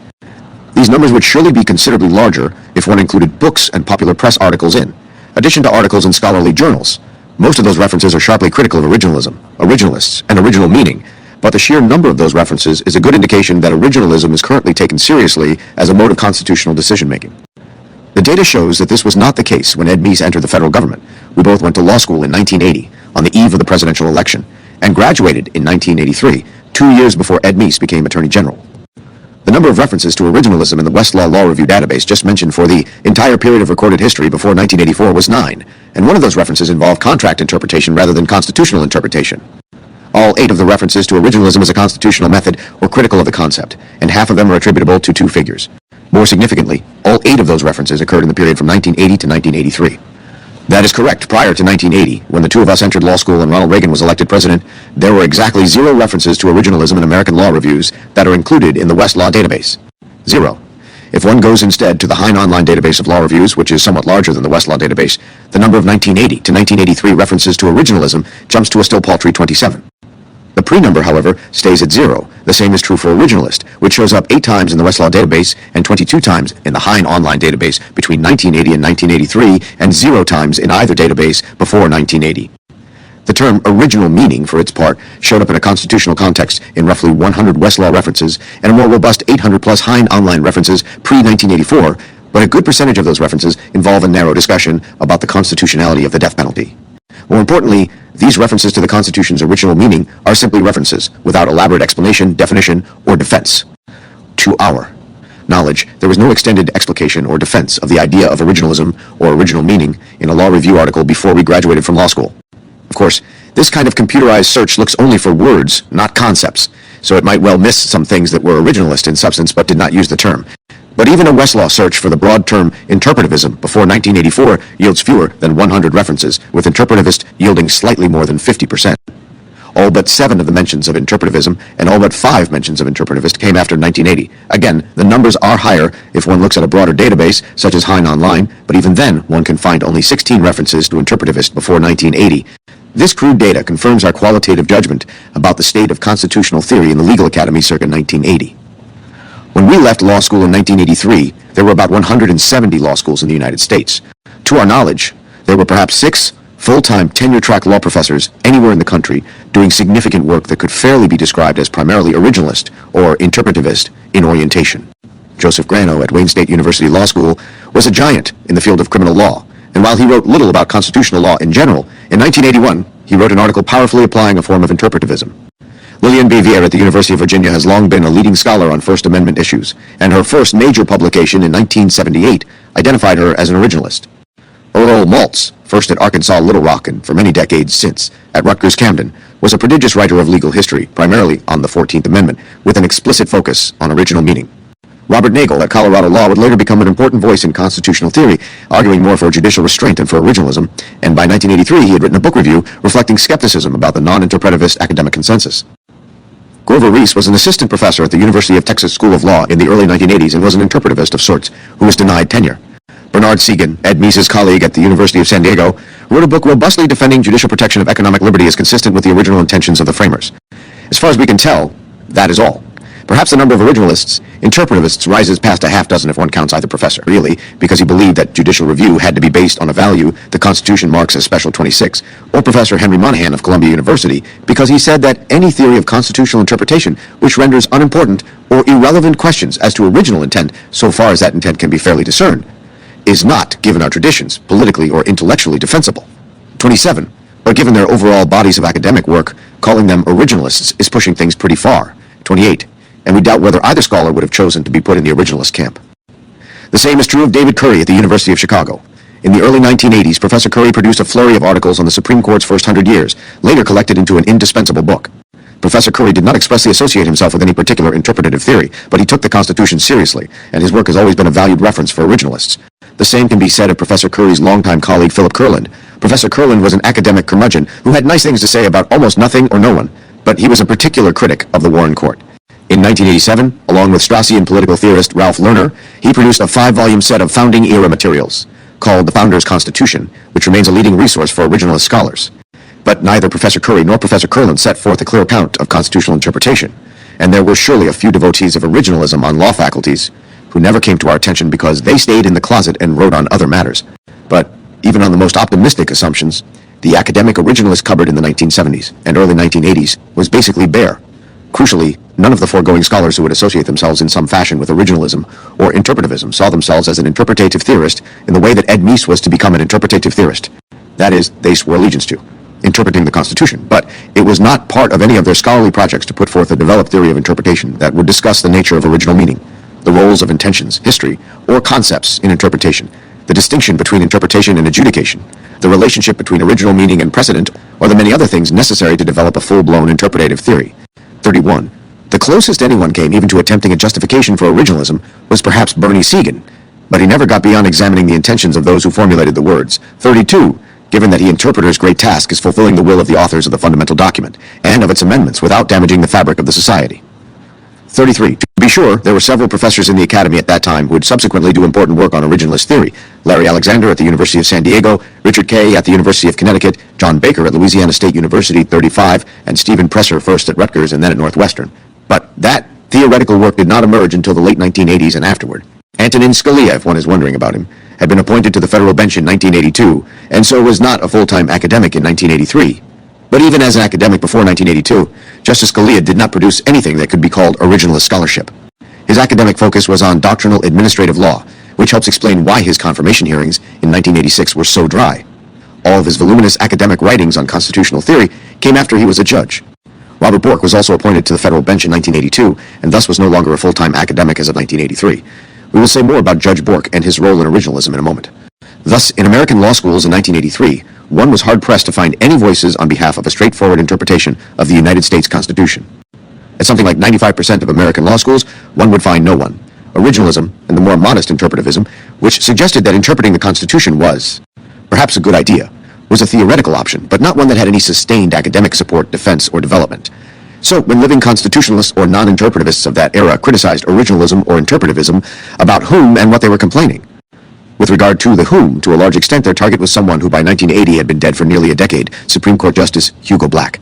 Black was an iconoclastic jurist who served on the Supreme Court from 1937 to 1971. He was erudite but not academic. He was a senator for 10 years before serving on the court. President Roosevelt appointed him in the wake of Supreme Court decisions invalidating some key provisions of the New Deal because he was a faithful New Dealer who would reliably vote to uphold those programs. But when the Warren Court's focus shifted in the 1960s from upholding the New Deal to imposing a leftist social, political, and economic agenda by judicial fiat, Justice Black sometimes broke with his Warren Court colleagues, and he did so by appeal to things that could loosely be called originalist or interpretivist. Perhaps his most famous departure from leftist legal orthodoxy was his 1965 dissenting opinion in Griswold v. Connecticut, 36, in which the court laid the groundwork for numerous future cases, including Roe v. Wade, 37 by invalidating an archaic and unenforced Connecticut law forbidding contraception. The court's rationale for finding the law unconstitutional amounted to generating a new right of privacy out of several more concrete and limited constitutional provisions that provided calibrated protection to various aspects of privacy. While not all justices subscribed to this reasoning, Justice Black and Potter Stewart were the only dissenters. Justice Black's lengthy dissent, spanning 21 pages in the Supreme Court reports, included the following memorable passage. Here is no provision of the Constitution which either expressly or impliedly vests power in this court to sit as a supervisory agency over acts of duly constituted legislative bodies and set aside their laws because of the court's belief that the legislative policies adopted are unreasonable, unwise, arbitrary, capricious, or irrational. The adoption of such a loose, flexible, uncontrolled standard for holding laws, unconstitutional if ever it is finally achieved, will amount to a great unconstitutional shift of power to the courts, which I believe and am constrained to say will be bad for the courts and worse for the country. Subjecting federal and state laws to such an unrestrained and unrestrainable judicial control as to the wisdom of legislative enactments would, I fear, jeopardize the separation of governmental powers that the framers set up, and at the same time threaten to take away much of the power of states to govern themselves, which the Constitution plainly intended them to have. I realize that many good and able men have eloquently spoken and written, sometimes in rhapsodical strains, about the duty of this court to keep the Constitution in tune with the times. The idea is that the Constitution must be changed from time to time, and that this court is charged with a duty to make those changes. For myself, I must with all deference reject that philosophy. The Constitution makers knew the need for change and provided for it. Amendments suggested by the people's elected representatives can be submitted to the people or their selected agents for ratification. That method of change was good for our fathers, and being somewhat old-fashioned, I must add, it is good enough for me. The Warren Court gave Justice Black plenty of material for more salvos. As the lone dissenter in a 1967 case holding that government wiretapping of a public phone booth is subject to the Fourth Amendment's prohibition of unreasonable searches and seizures, 39 Justice Black wrote, I do not believe that the words of the amendment will bear the meaning given them by today's decision, and I do not believe that it is the proper role of this court to rewrite the amendment in order to bring it into harmony with the times and thus reach a result that many people believe to be desirable. While I realize that an argument based on the meaning of words lacks the scope and no doubt the appeal of broad policy discussions and philosophical discourses on such nebulous subjects as privacy, for me the language of the amendment is the crucial place to look in construing a written document such as our Constitution. In 1967, this was a radical view on the Supreme Court. 3 years later, on the eve of his death, Justice Black dissented from a decision holding that defendants in juvenile courts could be convicted only by proof beyond a reasonable doubt.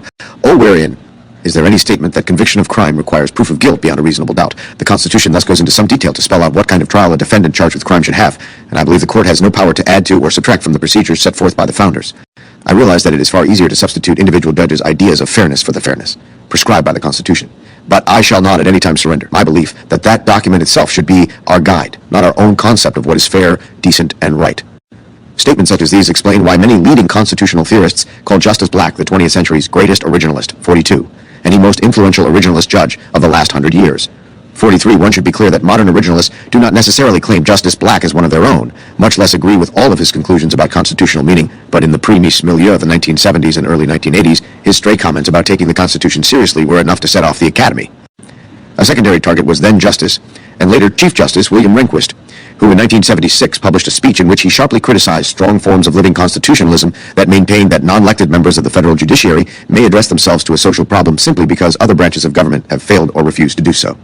45. To be sure, Justice Rehnquist did not offer originalism as his alternative to this freewheeling approach, beyond an offhand reference to values, which may be derived from the language and intent of the framers, 46, and the observation that a mere change in public opinion since the adoption of the Constitution, unaccompanied by a constitutional amendment, should not change the meaning of the Constitution.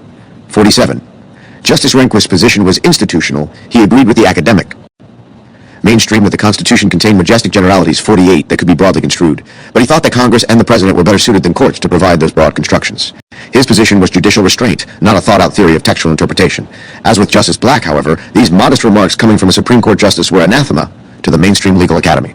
Apart from these random and untheorized comments from a few Supreme Court justices, the academic works taken to represent originalism, interpretivism, or anything in that family were essentially twofold. For all practical purposes, the entire corpus of originalist, interpretivist, academic scholarship when we were in law school, and Ed Meese took federal office, was one book and one article. The book was Raoul Berger's Government by Judiciary, The Transformation of the 14th Amendment, published in 1977.5. One Berger was 76 years old when the book came out. 2 decades later, at the ripe young age of 96, he issued a revised second edition, with considerable additions that could have constituted a book in themselves.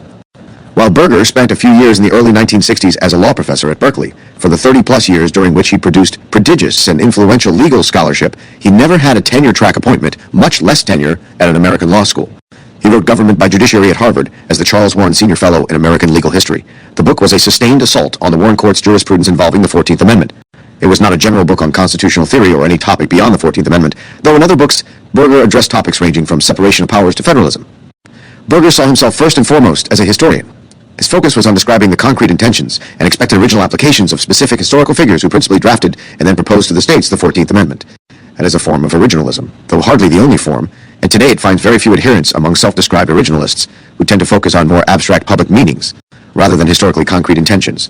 Berger said relatively little about the text of the 14th Amendment. His strict intentionalism and commitment to original expected applications led him, for example, to conclude that the Supreme Court was wrong in Brown v. Board of Education to hold that segregated public schools violated the 14th Amendment. We strongly disagree with Berger on that point as a matter of a more textually grounded, original public meaning. Berger's influence in the 1970s and 1980s cannot be overstated. To a large degree, he was interpretivism to the legal academy for many years. One scholar in 1980 said of interpretivism, "He beleaguered. Raoul Berger is perhaps its sole prominent exponent. 58 beleaguered indeed." Criticism of Berger was a cottage industry in constitutional scholarship, 59%. Berger defended his strict intentionalism until his death in 2000, just months shy of his 100th birthday, but he saw that defense as incidental to his historical enterprise rather than central to it. As he explained in a 1983 response to critics, "I have never attempted to formulate a general theory of interpretivism. My goal has been more modest and quite narrow. I was content to leave it to future legal scholars to fashion a general theory of interpretivism." 60 Berger never wanted to be the standard bearer for originalism or interpretivism. He simply wanted to follow the historical materials where he thought they led. He came to represent originalism simply because there was no one else writing about it. As Larry Alexander aptly put it in 1981, Berger has forced all serious constitutional theorists to deal with questions regarding proper principles of constitutional interpretation and the proper role of the courts. Questions that many theorists, basking in the warm glow of Warren Court decisions on individual rights, felt content to ignore. 61. It is thus no criticism of Berger to point out that his writings left originalism seriously under-theorized. The other academic work sometimes taken as representative of originalism or interpretivism before Ed Meese became Attorney General was Robert Bork's 1971 article Neutral Principles and Some First Amendment Problems. 62. The article is a modern classic. It has been cited by more than 2,000 scholarly articles, and it featured prominently in some serious discussions of interpretivism in the 1970s and 1980s.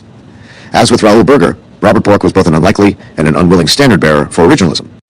Just as Berger was a historian rather than an interpretative theorist, Bork's principal field was antitrust law.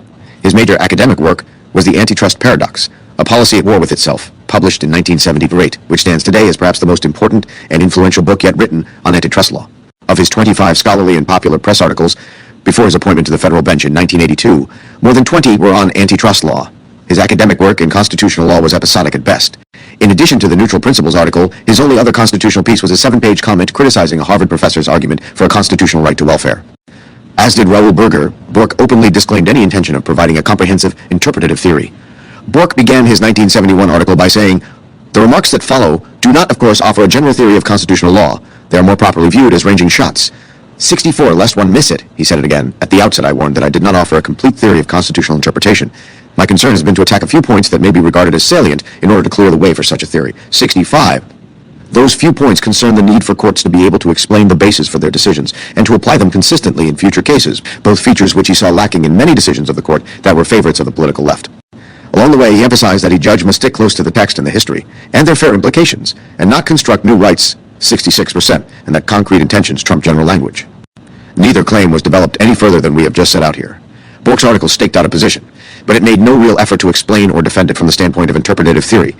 Indeed, when Bork took a more serious swing at interpretative theory in his 1990 book, The Tempting of America, The Political Seduction of the Law, he modified his position to bring it more in accord with the then emerging originalist consensus in favor of objective, public meaning of legal texts rather than particularized historical intentions. Bork did argue that court opinions construing the Constitution had to do more than state a neutral principle. Such opinions also had to be neutrally derived from some neutral principle completely independent of a judge's own personal policy preferences. This was a foundational cornerstone for the edifice that became modern-day originalism, but it was only one stone. Thus, someone in 1983, looking for a theoretically sophisticated explication or defense of originalism in a pre-ed Meese world, would find nothing. Literally nothing. The academic works taken to define the idea of originalism look to and catalog specific intentions of historically concrete actors without serious investigations of the nature of interpretation or possible alternative accounts of original meaning. Originalism was floating out there as a possible interpretative method, but it was a method without either a descriptive or normative theory behind it. That addresses the WHO that non-interpretivists thought they were contesting in the 1970s and 1980s. The what was occasionally interpretivism or originalism, but more often it was something even more amorphous called judicial restraint or strict construction. This was the position staked out by Justice Rehnquist in 1976, and to a large extent it drove the positions of Oliver Wendell Holmes, Felix Frankfurter, Hugo Black, Raoul Berger, Attorney General William French Smith, Robert Bork, Antonin Scalia, and others as much or more than the primitive versions of originalism that we have sketched in this chapter did. We cannot in this volume describe the constitutional revolution wrought by the Warren Court, though we will say a few more words about it shortly. But it rivaled in magnitude even the constitutional revolution of the post-New Deal Court. The Warren Court, among other things, remade criminal law, secularized as much of American public life as it could, and fundamentally transformed American politics by making courts key actors in shaping election law and policy. Virtually all of these moves were celebrated by the academic and cultural left, which found getting 5 votes on the Supreme Court a relatively easy way to implement its agenda, especially in what today we would call red states where the left's views would find little popular support. Unsurprisingly, there was political and cultural backlash to at least some of the Warren Court's boldest actions, including proposed constitutional amendments to undo the court's decisions banning prayer in public schools and ordering legislative districting on the basis of population rather than geography, interest, or history. Richard Nixon campaigned for president in 1968, largely against the Warren Court, promising to appoint justices who would follow strict construction of the Constitution. It was not at all clear what that term meant. President Nixon, in his memoir, said only that he thought the court should interpret the Constitution rather than amend it by judicial fiat 70, and that he sought nominees who shared my conservative judicial philosophy. 71. A conservative judicial philosophy, however, is not necessarily the same thing as an originalist judicial philosophy. Originalism describes an approach toward ascertaining the meaning of the Constitution's text. Conservatism, in the judicial context, might mean or include some version of originalism, but it might not. It might mean favoring policy outcomes that conform to a conservative rather than liberal platform, such as being tough on violent crime. Or it might describe an attitude toward the institutional role of the court. For President Nixon and the judges that he ultimately appointed, was the principal problem with the Warren Court that it misinterpreted the Constitution, or that it did too much and was too active? Those are not necessarily the same things. It is possible to misinterpret the Constitution by having the court do too little and letting legislatures and executives get away with objectively unconstitutional action. As it happened, most criticism of the Warren Court took the latter form of a complaint about judicial activism and a call for judicial restraint. The academy that sought to defend, consolidate, and expand the Warren Court's jurisprudence generally took the enemy to be judicial restraint rather than originalism. To go back to the Westlaw database of law journals, the term judicial restraint prior to 1984 shows up more than 450 times, and while originalism and originalist had literally no presence in the scholarly debate before 1980, judicial restraint appeared nearly 300 times in that period. The much broader Hein online database shows more than 4,000 uses of judicial restraint before 1983, and more than 3,000 before 1980. More significantly, the idea of judicial restraint, unlike the idea of originalism, was deeply theorized long before Ed Meese came on the scene. The most important work in the history of American constitutional law was an article published in 1893 that was also issued as a slim book, James Bradley Thayer's The Origin and Scope of the American Doctrine of Constitutional Law. 72. Thayer proposed, as both a description of and prescription for judicial practice, that federal courts only overturn acts of Congress or the President when those who have the right to make laws have not merely made a mistake, but have made a very clear one, so clear that it is not open to rational question. 73. Thayer's rationale for this rule of clear mistake, as it is sometimes called, is that such a rule recognizes that, having regard to the great, complex, ever-unfolding exigencies of government, much which will seem unconstitutional to one man or body of men, may reasonably not seem so to another, that the Constitution often admits of different interpretations, that there is often a range of choice and judgment, that in such cases the Constitution does not impose upon the legislature any one specific opinion, but leaves open this range of choice, and that whatever choice is rational is constitutional. Both of us are longtime critics of this hyper-deferential judicial approach, which we do not think is prescribed by the Constitution, but we cannot deny that it has found implicit and explicit expression in court decisions that have often spoken of, or applied without directly speaking of, a presumption of constitutionality. 76, Thayer was describing a real phenomenon, and he elevated it to a theorized principle in which the presumption was virtually as strong as the beyond a reasonable doubt presumption in favor of defendants in criminal trials.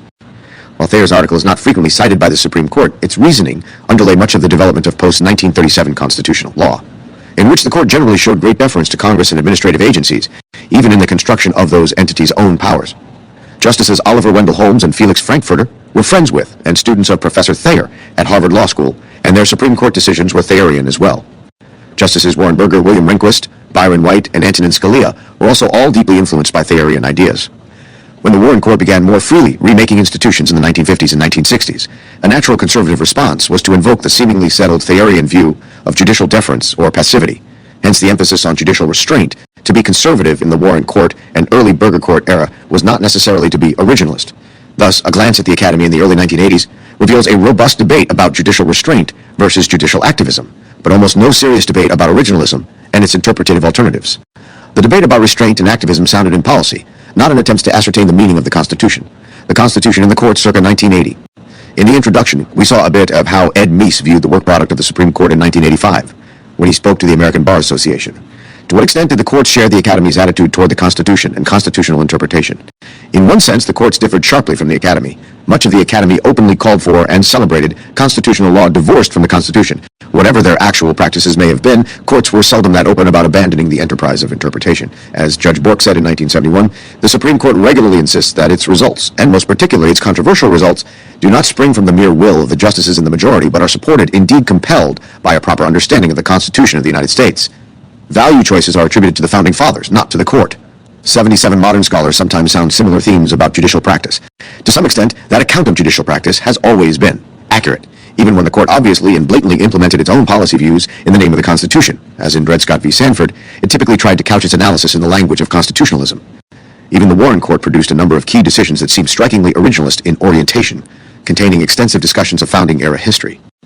81. In that sense, originalism and interpretivism have always been an important part of constitutional law, regardless of the Academy's views. On the other hand, Ed Meese was obviously right, from an originalist perspective, to take issue with a good portion of the Supreme Court's work product. Numerous decisions throughout the court's history have not only flown in the face of seemingly clear constitutional commands, but have shown little or no interest in uncovering the original meaning of those commands. One obvious example from the New Deal era is home building and Lone Assen v. Blaisdell. 82. The Constitution declares that no state shall pass any law impairing the obligation of contracts. 83%. The obvious meaning and purpose of this provision, known as the Contracts Clause, is to prevent states from enacting debtor relief legislation, something that was very popular in a few states, such as Rhode Island, in the founding era. During the Great Depression, when deflation raised the value of money and hence the burdens on mortgage borrowers, Minnesota forbade mortgage lenders from foreclosing on mortgages when debtors defaulted. Although this law, rewriting mortgage contracts within the state, seemed squarely within the clear prohibition of the Contracts Clause, the Supreme Court upheld the law by a 5-4 vote, employing one of the court's most explicit expressions of living constitutionalism. Here has been a growing appreciation of public needs and of the necessity of finding ground for a rational compromise between individual rights and public welfare. It is no answer to say that this public need was not apprehended a century ago, or to insist that what the provision of the Constitution meant to the vision of that day, it must mean to the vision of our time. With a growing recognition of public needs and the relation of individual right to public security, the court has sought to prevent the perversion of the clause through its use as an instrument to throttle the capacity of the states to protect their fundamental interests. That was just the beginning. A catalog of non-originalist decisions after the New Deal would fill a lengthy book. Perhaps the most notorious example was Roe v. Wade, 85, which invalidated the abortion laws of all 50 states without even identifying which provision of the Constitution supposedly dictated this result. 2 decades after Roe, a majority of the court settled on the 14th Amendment's due process of law clause as the source of this right, but Roe offered nothing more specific than the 14th Amendment's concept of personal liberty and restrictions upon state action, or the 9th Amendment's reservation of rights to the people. 87. Right after Roe was decided, Professor Ely, who agreed with Roe's result on policy grounds, described it as bad constitutional law. Because it is not constitutional law, it gives almost no sense of an obligation to try to be. 88%. Roe was overruled by the Supreme Court after half a century. 89. But while Roe for many people and for many years came to symbolize disrespect for the Constitution, it was only the tip of a huge iceberg. In 1978, the court's cases involving government and religion departed so radically from any plausible interpretation of the Constitution that they inspired Philip Kurland to write an article entitled The Irrelevance of the Constitution, the Religion Clauses of the First Amendment and the Supreme Court. He added a companion piece with a similar title on the court's free speech cases, and he made clear that my allegation regarding the irrelevance of the Constitution is not limited to the interpretation of the so-called religion clauses of the First Amendment. The cases decided under that rubric are but examples, and not the most egregious examples at that, of the court's substitution of its judgment for those of the Founding Fathers. 92. Professor Kurland did not exaggerate, especially with regard to the so-called Establishment Clause, which provides that Congress shall make no law respecting an establishment of religion. 93, the court has taken a provision obviously designed to prevent Congress either from declaring a particular sect to be the national religion, or to interfere, either positively or negatively, with state efforts to establish religion within their own boundaries, and transformed it into a vehicle for imposing the court's own vision of secularism on both the federal and state governments, to the point of crafting detailed judicial rules for public Christmas displays or voluntary school prayer activities. Those doctrines might or might not reflect wise legislative policy, but they have no colorable foundation in the Constitution's original meaning. Some of the Supreme Court's caseload over the past half-century has concerned the death penalty, and the key cases were decided in the 1970s, a decade before Ed Meese was about to enter the Department of Justice. The Constitution's original meaning played only a trivial role in those cases. The death penalty sparks enormous controversy on policy grounds, but as a constitutional matter, if one takes seriously any variant of originalism, there is no intellectually plausible case for the categorical unconstitutionality of capital punishment. The first criminal statute enacted by the first Congress in 1790 prescribed the death penalty for half a dozen offenses, including counterfeiting, and even specified the mode of execution as hanging. The opening words of the Fifth Amendment, ratified in 1791, require indictment by grand jury for a capital or otherwise infamous crime, which rather clearly assumes that there will be capital crimes. The amendment then provides that the federal government may not deprive a person of life, liberty, or property without due process of law language, which was repeated 77 years later in the 14th Amendment for state governments, and which rather clearly contemplates the occasional execution. The Eighth Amendment forbids cruel and unusual punishments, 100% which surely prevents use of the death penalty in some circumstances, such as to punish jaywalking, but to read the Eighth Amendment to prohibit all capital punishment is beyond absurd. Nonetheless, in 1972, drawing on language from a 1958 plurality opinion by Chief Justice Earl Warren in a non-capital case saying that the Eighth Amendment must draw its meaning from the evolving standards of decency that mark the progress of a maturing society, a 5-4 majority in Furman v. Georgia, in 5 separate opinions, invalidated all existing death penalty statutes. In the wake of that decision, 35 states, almost the 3/4, needed to ratify a constitutional amendment, enacted or reenacted statutes prescribing a death penalty. Faced with that immediate response, the court 4 years later in Gregg v. Georgia, briefed and argued by then Solicitor General Robert H. Bork, backed down from the strong implications of Furman and allowed the death penalty in some situations, subject to court-specified procedures and limitations. The reasoning of Gregg, however, was far from originalist. As we noted, an originalist opinion rejecting a broad constitutional challenge to the death penalty could have been a few sentences long. The court's plurality opinion did contain those few sentences, pointing out the Constitution's obvious approval of the death penalty, 106, but those sentences were sandwiched between a lengthy discussion of why original meaning is not conclusive and an even longer discussion of the policy consequences of the death penalty and the specific mechanics of the Georgia statute at issue. The Constitution's actual meaning was something of an afterthought in this discussion. A 3-justice concurring opinion added some flavor to the plurality opinion, but made no additional reliance on original meaning, nor did a lengthy dissent in a companion case that declared unconstitutional statutes that made the death penalty mandatory for certain crimes. Justice White's dissenting opinion in that case discussed factors bearing on original meaning in less than one paragraph. Another body of constitutional thought facing Ed Meese circa 1980 threatened to create a constitutional right to welfare. From an originalist constitutional standpoint, this is an absurd idea, but in the 1960s and 1970s, it gained a measure of traction on the Supreme Court, and it still has a vibrant life in law school scholarship and classrooms. In the founding era, there was serious debate about whether Congress had power to hand out welfare, even in the face of disasters, like a fire that destroyed Savannah. The notion that it was obligated to do so by the Constitution is laughable. Similarly, the 14th Amendment might forbid states from invidiously discriminating in the administration of some welfare programs if they have them. But there is nothing that remotely requires them to have such programs in the first place. Nonetheless, making the welfare state a constitutional requirement has been an academic project for some time.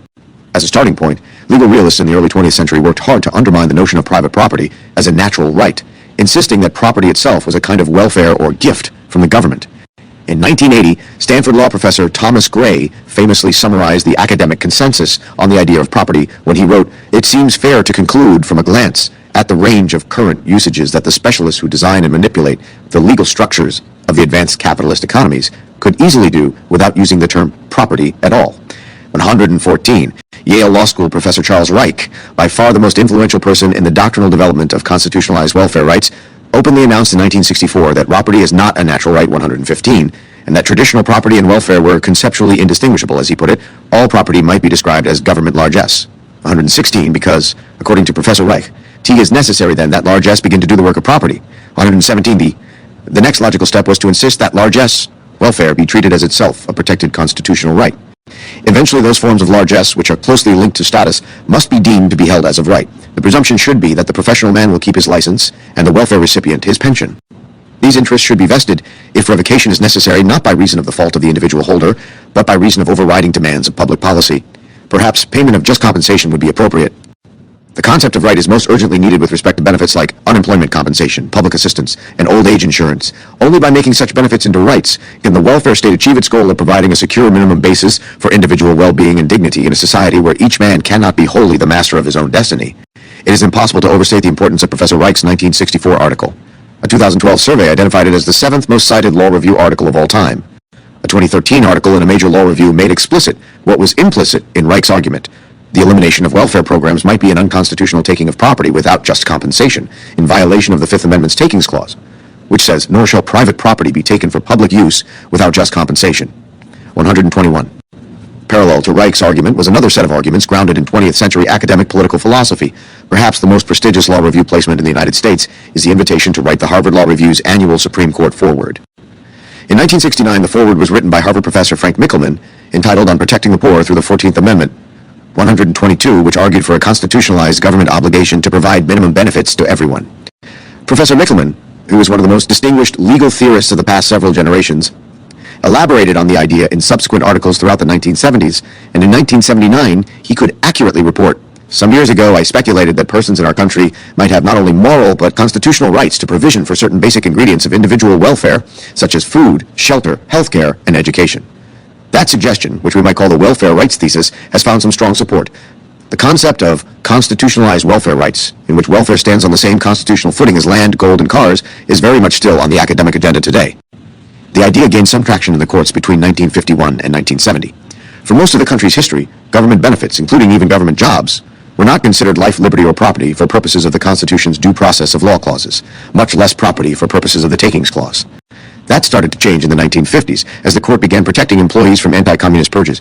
The protection was procedural only. The court began requiring due process of law, meaning fair hearings, for anyone who, in the words of Justice Felix Frankfurter, would suffer grievous loss of any kind. 126, whether or not the thing lost would have. Counted as a property interest protected by due process of law before 1951. Frankfurter's broad formulation of what counts as constitutionally protected property quickly became settled law. By 1961, it clearly commanded a majority of the court. The court took a big step toward Professor Reich's will in 1969 in Shapiro v. Thompson, 120-8, which struck down one-year residency requirements for welfare in several states and the District of Columbia. The rationale was an odd combination of equal protection of the laws and the unenumerated right to travel, and the case did not say that a state or the District of Columbia must have a welfare system at all. But treating welfare recipients as a constitutionally cognizable class was a potential building block for a larger holding. Even Chief Justice Earl Warren, joined by Justice Black and, in a separate opinion, Justice Harlan, dissented. In 1970, the court raised and then dashed the hopes of the welfare rights crowd in the span of about a month. In March 1970, in Goldberg v. Kelly, it held that states could not terminate welfare recipients from the rolls without first holding an administrative proceeding so robust that it closely resembled a trial. By 1970, it was obvious that the court's post-1951 cases required treating welfare benefits as a kind of property entitled to protection under due process of law. If the constitutional inquiry truly was whether the loss of something was grievous, welfare was an obvious candidate. And, indeed, when the case was argued in the late 1960s, the state of New York did not even bother trying to argue that welfare could not count as constitutional property, because that conclusion was too clear for argument under then governing law. 130, New York did not even dispute that it needed to provide a trial-type hearing to make sure that welfare terminations were justified. It was only arguing that it did not need to provide all of that procedural machinery before terminating benefits, rather than afterward. The issue was not whether to give welfare rights robust protection. The issue was only when to do so. Nonetheless, even though no one in the case was arguing about whether welfare benefits were constitutional property, the court went out of its way to lay the groundwork for broader future holdings. It first announced that it may be realistic today to regard welfare entitlements as more like property than a gratuity. 131, pointedly citing Professor Reich's article. It continued, "From its founding, the nation's basic commitment has been to foster the dignity and well-being of all persons within its borders. We have come to recognize that forces not within the control of the poor contribute to their poverty. This perception, against the background of our traditions, has significantly influenced the development of the contemporary public assistance system. Welfare, by meeting the basic demands of subsistence, can help bring within the reach of the poor the same opportunities that are available to others to participate meaningfully in the life of the community. At the same time, welfare guards against the societal malaise that may flow from a widespread sense of unjustified frustration and insecurity. Public assistance, then, is not mere charity, but a means to promote the general welfare and secure the blessings of liberty to ourselves and our posterity. The same governmental interests that counsel the provision of welfare counsel as well its uninterrupted provision to those eligible to receive it. Pre-termination evidentiary hearings are indispensable to that end. By tying welfare to the Constitution's preamble, it was not a stretch to imagine the next step being a holding that welfare was a constitutional requirement. A month after Goldberg, however, the court backed down from these broader implications by holding that Maryland did not violate the Constitution by placing a cap on how much welfare any family could receive. The fact that such a case even got to the Supreme Court, that the court had to overturn a lower court ruling that Maryland indeed had violated the Constitution by limiting welfare payments, and that two justices dissented on constitutional grounds, is a good sign of how little in those days the Constitution had to do with constitutional law. We could easily fill chapters on Supreme Court decisions or doctrines that flagrantly fly in the face of any plausible conception of original meaning. Those departures are so pervasive that they have spawned an entire theory of constitutionalism grounded in the seeming irrelevance of the Constitution to judicial decision-making. And the departures were by no means confined to hot-button issues with obvious political and ideological valence. Indeed, perhaps the best illustrations of the vanishing role of the Constitution in the court circa 1980 come from mundane rather than notorious cases. A classic illustration is Ohio v. Roberts, 138. A relatively obscure case decided in 1980, just as Ed Meese was about to enter federal service. The case does not involve any hot-button issues, but only some technical matters regarding the admissibility in criminal trials of certain evidence. The case was overruled in 2004 in perhaps the most consistently originalist decision in modern times, which itself is part of Ed Meese's legacy. Back in 1980, however, the decision was joined by all of the so-called conservative justices on the court at that time. It beautifully exemplifies how far the courts that Ed Meese was about to face as Attorney General had strayed from anything resembling attention, much less fidelity, to the Constitution. The story begins in 1791 with ratification of the Bill of Rights. Much of the Bill of Rights deals with technical questions of criminal procedure. The Sixth Amendment alone contains more than half a dozen prescriptions about the conduct of federal criminal trials, all of which today are deemed to apply to state trials as well by virtue of the 14th Amendment. One of those prescriptions, which today we call the Confrontation Clause, guarantees a criminal defendant the right to be confronted with the witnesses against him. Much of the time, that constitutional right is protected by non-constitutional evidence law, which excludes from trials a lot of hearsay, meaning statements that are related secondhand, or through documents rather than firsthand by live witnesses describing their own experiences under oath and subject to cross-examination. But non-constitutional evidence law has a lot of exceptions to this general rule against hearsay, some of which vary from state to state, so sometimes criminal defendants can be convicted by evidence that does not come from the observations of live witnesses testifying in their trials. The issue then becomes whether use of that non-live evidence violates the Sixth Amendment right to confront witnesses. If one looks at the Constitution, there are two sets of questions that obviously call out for answers. Who counts as witnesses against a defendant, and what does it mean to confront those witnesses? The questions are obvious from the text of the Sixth Amendment, but the answers are far from obvious. Witnesses might include only people who actually show up in court, meaning the Confrontation Clause says nothing at all about the use against a criminal defendant of hearsay statements by non-testifying persons. The term might instead refer to anyone whose statements constitute any kind of evidence, in which case the clause would address all uses of out-of-court statements against defendants in criminal trials. Or the term might include only a subset of persons whose statements are used by the prosecution, perhaps only those persons who make their statements with the expectation that they will eventually be used in court, as opposed to people who make statements in casual conversations. Similarly, in order to confront a witness, must that witness actually be in court? Is it good enough that one had a chance to confront them in an earlier proceeding? If so, what kind of earlier proceedings count? Does it matter whether the witnesses whose out-of-court statements are introduced are still available to be brought into court rather than dead or off the grid? If the object of constitutional adjudication is to ascertain and then apply the meaning of the Constitution, these are precisely the difficult questions that one would need to address. An originalist approach would try to determine what those terms, witnesses and confront, meant in 1791.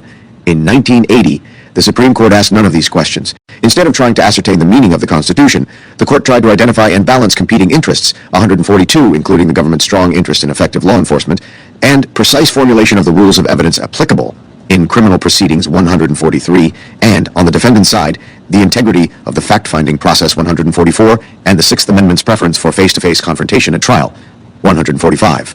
As the Roberts decision put it, this court, in a series of cases, has sought to accommodate these competing interests.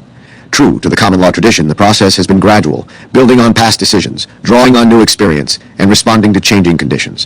146, notably absent from this litany of relevant considerations, is the original meaning of the Constitution. The court's resolution of this conflict of interests is almost anticlimactic. It held, correctly as it happens, that out-of-court statements can only be used against defendants when the speaker is unavailable to testify in person. That conclusion is well supported by the history and context of the confrontation right and is repeated in Justice Scalia's originalist decision for the court in 2004.148. Less plausibly, the court then allowed use of an out-of-court statement by an unavailable person if it bears adequate indicia of reliability. Reliability can be inferred without more in a case where the evidence falls within a firmly rooted hearsay exception. In other cases, the evidence must be excluded, at least absent a showing of particularized guarantees of trustworthiness. 149. What is wrong with using only reliable evidence? As a matter of policy, there is nothing wrong with it. As a matter of constitutional, meaning the Sixth Amendment does not prescribe reliability in general. Instead, it chooses a specific means for measuring and obtaining reliability, namely confrontation of witnesses in court. As Justice Scalia wrote for the court in 2004 when it overruled Roberts, admitting statements deemed reliable by a judge is fundamentally at odds with the right of confrontation. To be sure, the clause's ultimate goal is to ensure reliability of evidence, but it is a procedural rather than a substantive guarantee. It commands not that evidence be reliable, but that reliability be assessed in a particular manner by testing in the crucible of cross-examination. The clause thus reflects a judgment not only about the desirability of reliable evidence, but about how reliability can best be determined. 150. Even farther removed from the Constitution, the court in Roberts chose as a proxy for reliability firmly rooted hearsay exception.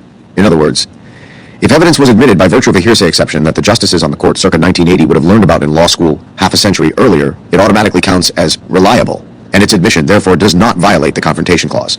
If it is admitted pursuant to some newfangled hearsay exception, then the court will decide, case by case, whether the evidence is sufficiently reliable to be admitted over a Confrontation Clause exception. 151. The Roberts opinion was written by Nixon appointee Justice Blackmun and joined by Justices Rehnquist and Powell, and Chief Justice Berger.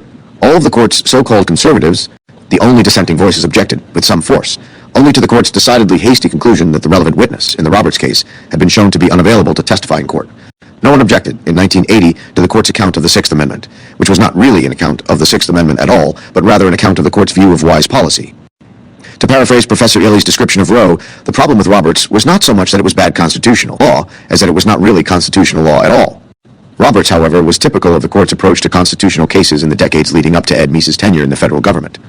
Constitutional cases were not really occasions for ascertaining the meaning of the Constitution. Rather, they were occasions for judicial policymaking. Sometimes those judicial policies had a conservative valence, as in some criminal cases in the Berger Court era. More often, those judicial policies had a liberal valence, but almost never were the courts actually interpreting the Constitution. That was the legal world facing Attorney General Ed Meese when he took office on February 25, 1985. Chapter 6. Attorney General of the United States. Ed Meese became the 75th Attorney General of the United States on February 25, 1985, serving until August 12, 1988.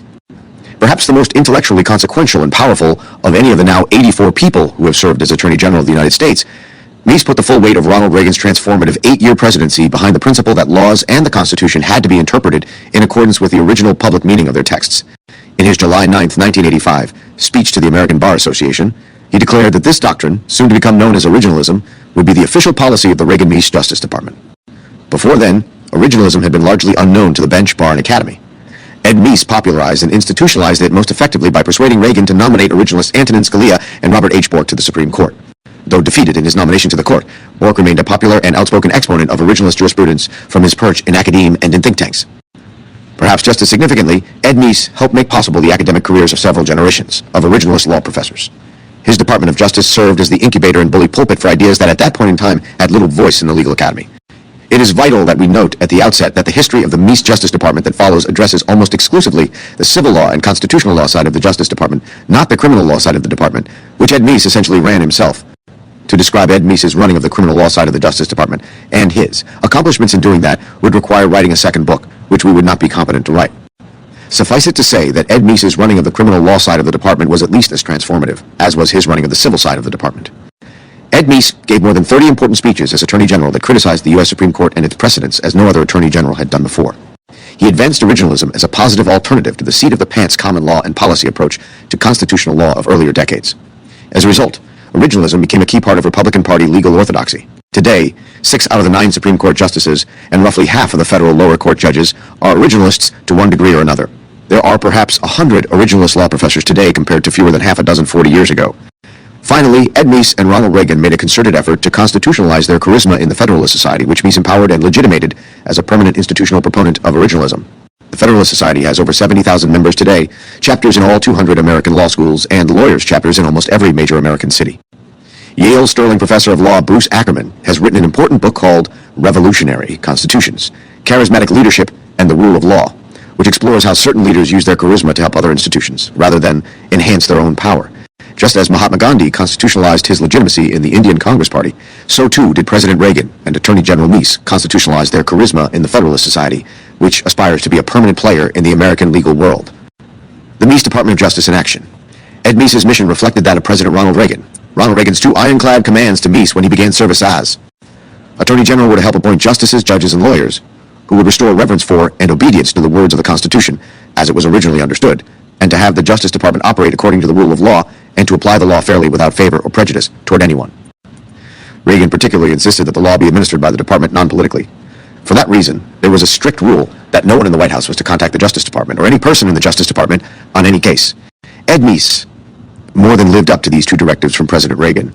He helped President Reagan appoint spectacular federal judges and his Justice Department's operational divisions, including, but not limited to, Criminal Division, the Civil Division, the Civil Rights Division, the Lands Division, the Antitrust Division, and the Tax Division. All took their leads with respect to an originalist understanding of the law from Ed Meese. Meese pursued at least 6 major initiatives in his 3.5 years as Attorney General, which we discussed in more detail in subsequent chapters, in the order of importance in which he viewed them. First, as will be explored in Chapter 11, he transformed criminal justice policy by cracking down hard on recidivists, drugs, and the distribution of obscene material, as well as supervising the implementation of the Sentencing Commission's sentencing guidelines and asset forfeiture laws. With his good friend Lois Harrington, the Assistant Attorney General for the Office of Justice Programs from 1983 to 1986, he also took unprecedented steps to aid the victims of crime. Second, described in detail in Chapter 9, he helped President Reagan transform the federal judiciary by appointing brilliant originalist lawyers, jurists, and legal academics to fill half of all federal judgeships. The Department of Justice was the key actor in judicial selection during Ed Meese's tenure as Attorney General. Third, as seen in the next chapter, Ed Meese as Attorney General gave more than 30% profound, provocative, and at the time, highly controversial speeches, which helped turn originalism from a fringe academic viewpoint into the guiding theory of constitutional interpretation used in 2024 by a majority of Supreme Court justices and by half of the lower court federal judiciary. We are unaware of any instance in American history in which the speeches of a non-presidential executive figure had this kind of impact. Fourth, as detailed in Chapter 8, Ed Meese created an incubator for originalist ideas by holding major academic conferences at the Justice Department with esteemed legal academics on such topics as federalism, the separation of powers, and economic liberties. This academy in exile not only helped develop and theorize originalism in a way that the mainstream legal academy would never countenance, it was the training ground for a generation of academics to be who acquired the credentials, skills, and knowledge to break through academic walls and bring originalist ideas into faculty lounges, classrooms, and law journals. Fifth, elaborated in Chapter 11, Ed Meese hired a brilliant Assistant Attorney General for the Office of Legal Counsel, Charles J. Cooper, who put originalism into real-world practice by issuing a stunning series of originalist OLC opinions from 1985 to 1988, proving that originalism was a workable legal theory even before Justices Scalia and Thomas started doing it on the Supreme Court. The OLC speaks with the voice of the Attorney General on legal matters within the executive branch, so these unprecedented OLC opinions reflected the official legal positions of the Reagan administration. Sixth, as told in Chapter 10, Meese and his likable and intellectual Solicitor General, Charles Freed, worked together to craft a series of briefs that led to some stunning victories at a Supreme Court that was quite far from being originalist in 1985 to 1988. There were significant defeats as well, as we shall see, but even those losses sometimes set the stage for later moves in originalist directions. These initiatives were all driven by Ed Meese's commitment to certain core principles. The first was that recidivists commit most new crimes, and so therefore they needed to be locked up far longer in prison than was typical at the time. The second was that a full-fledged war had to be waged against drug abuse, and that the assets of those involved in drug crimes and in other crimes should be forfeited to the government. The third was a staunch belief that the Constitution and laws should be construed according to the original public meaning of their texts. The fourth was an unwavering commitment to a legal principle of colorblindness and opposition on legal grounds to all forms of affirmative action, which is to say, institutionalized favoritisms, as contrary to both constitutional and statutory law. The fifth was the Attorney General's staunch belief that criminal trials ought to be a search for truth, taking into account all available evidence, and that the exclusionary rule, which forbids prosecutors from using relevant evidence, ought to be overturned by the Supreme Court. The sixth was a staunch commitment to both federalism and the separation of powers, and the seventh was a belief that the courts should protect economic liberties more robustly by restoring the original meanings of the clauses in the Constitution that forbid the taking of property without just compensation or the impairment of contractual obligations by state governments. With respect to the latter principle throughout the 20th century, those clauses had been construed by courts so narrowly as to be nearly meaningless in a large range of cases, in contrast to the wildly expansive interpretations of clauses to yield results more in accord with the political and cultural values of the academic left. Ed Meese simply did not accept the New Deal Supreme Court's decision in United States versus Caroline Products, to whose famous fourth footnote said that laws restricting economic liberties should get only rational basis scrutiny, while those affecting so-called personal privacy rights got strict scrutiny. Moreover, Ed Meese did all of these things while playing a major role in President Reagan's domestic policy, foreign policy, and national defense policy. He also fended off special prosecutors in the Iran-Contra scandal, as is detailed in Chapter 12. The bottom line is that Attorney General Ed Meese was an exceptionally busy man. His typical workday began with his ride to the office at 6:30 in the morning reading the President's daily briefing, then a 7 a.m. meeting with the FBI director, often relating to issues of drug abuse and drug trafficking or the crisis of the week. On Tuesdays, he would attend a morning fellowship meeting, and then at or shortly after 8 a.m., he would meet with his leadership, root for some of the critical things that we had. to decide among ourselves or for them to discuss with me confidentially. His counselor, Ken Cribb, later Brad Reynolds after Ken left to go to the White House, the Deputy Attorney General, who was initially Lowell Jensen, and his Chief of Staff, John Richardson, who was later replaced by Mark Levin. From 8:30 a.m. to 9 a.m. would be the morning executive staff meeting. This was attended by several of the heads of different components, like the director of the FBI, the head of the civil division, some of the other division heads. There might be about 15 people there. We'd go through all the issues of the day and make decisions, or make assignments. All of the Assistant Attorneys General, as well as Solicitor General Charles Freed, attended this key decision-making meeting. That'd be done by 9 a.m., and then we would start the day, which, depending on what was hot that day, might mean going to the White House for meetings with the cabinet or other kinds of events.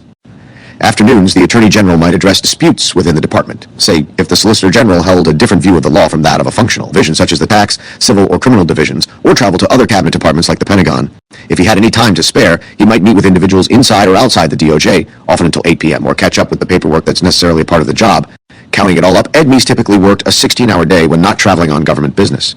Despite this schedule, Mr. Meese called the Attorney General position the job of a lifetime. I regard it as the happiest job I've ever held at any point in my life, and the greatest privilege. Those who worked in the department under Mr. Meese enjoyed it too. Steve Calabrese has told Ed Meese that he ran the most interesting law school faculty Steve had ever been privileged to be a part of. It was far more intellectually lively than the Northwestern Pritzker School of Law, Harvard Law School, the Brown University Political Science Department, and Yale Law School, where he had taught. Meese not only ran the DOJ and got his work done, he fostered an intellectual exchange of ideas and discussion and a depth of discussion and debate that is frankly absent from most top law schools today. The Meese Justice Department's faculty.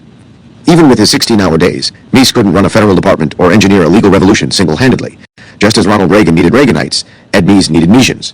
Ed Meese assembled a cast of characters to help him run the DOJ that we immodestly, somewhat self-interestedly, but honestly believe is unrivaled in American legal history for erudition, energy, and commitment to the rule of the law.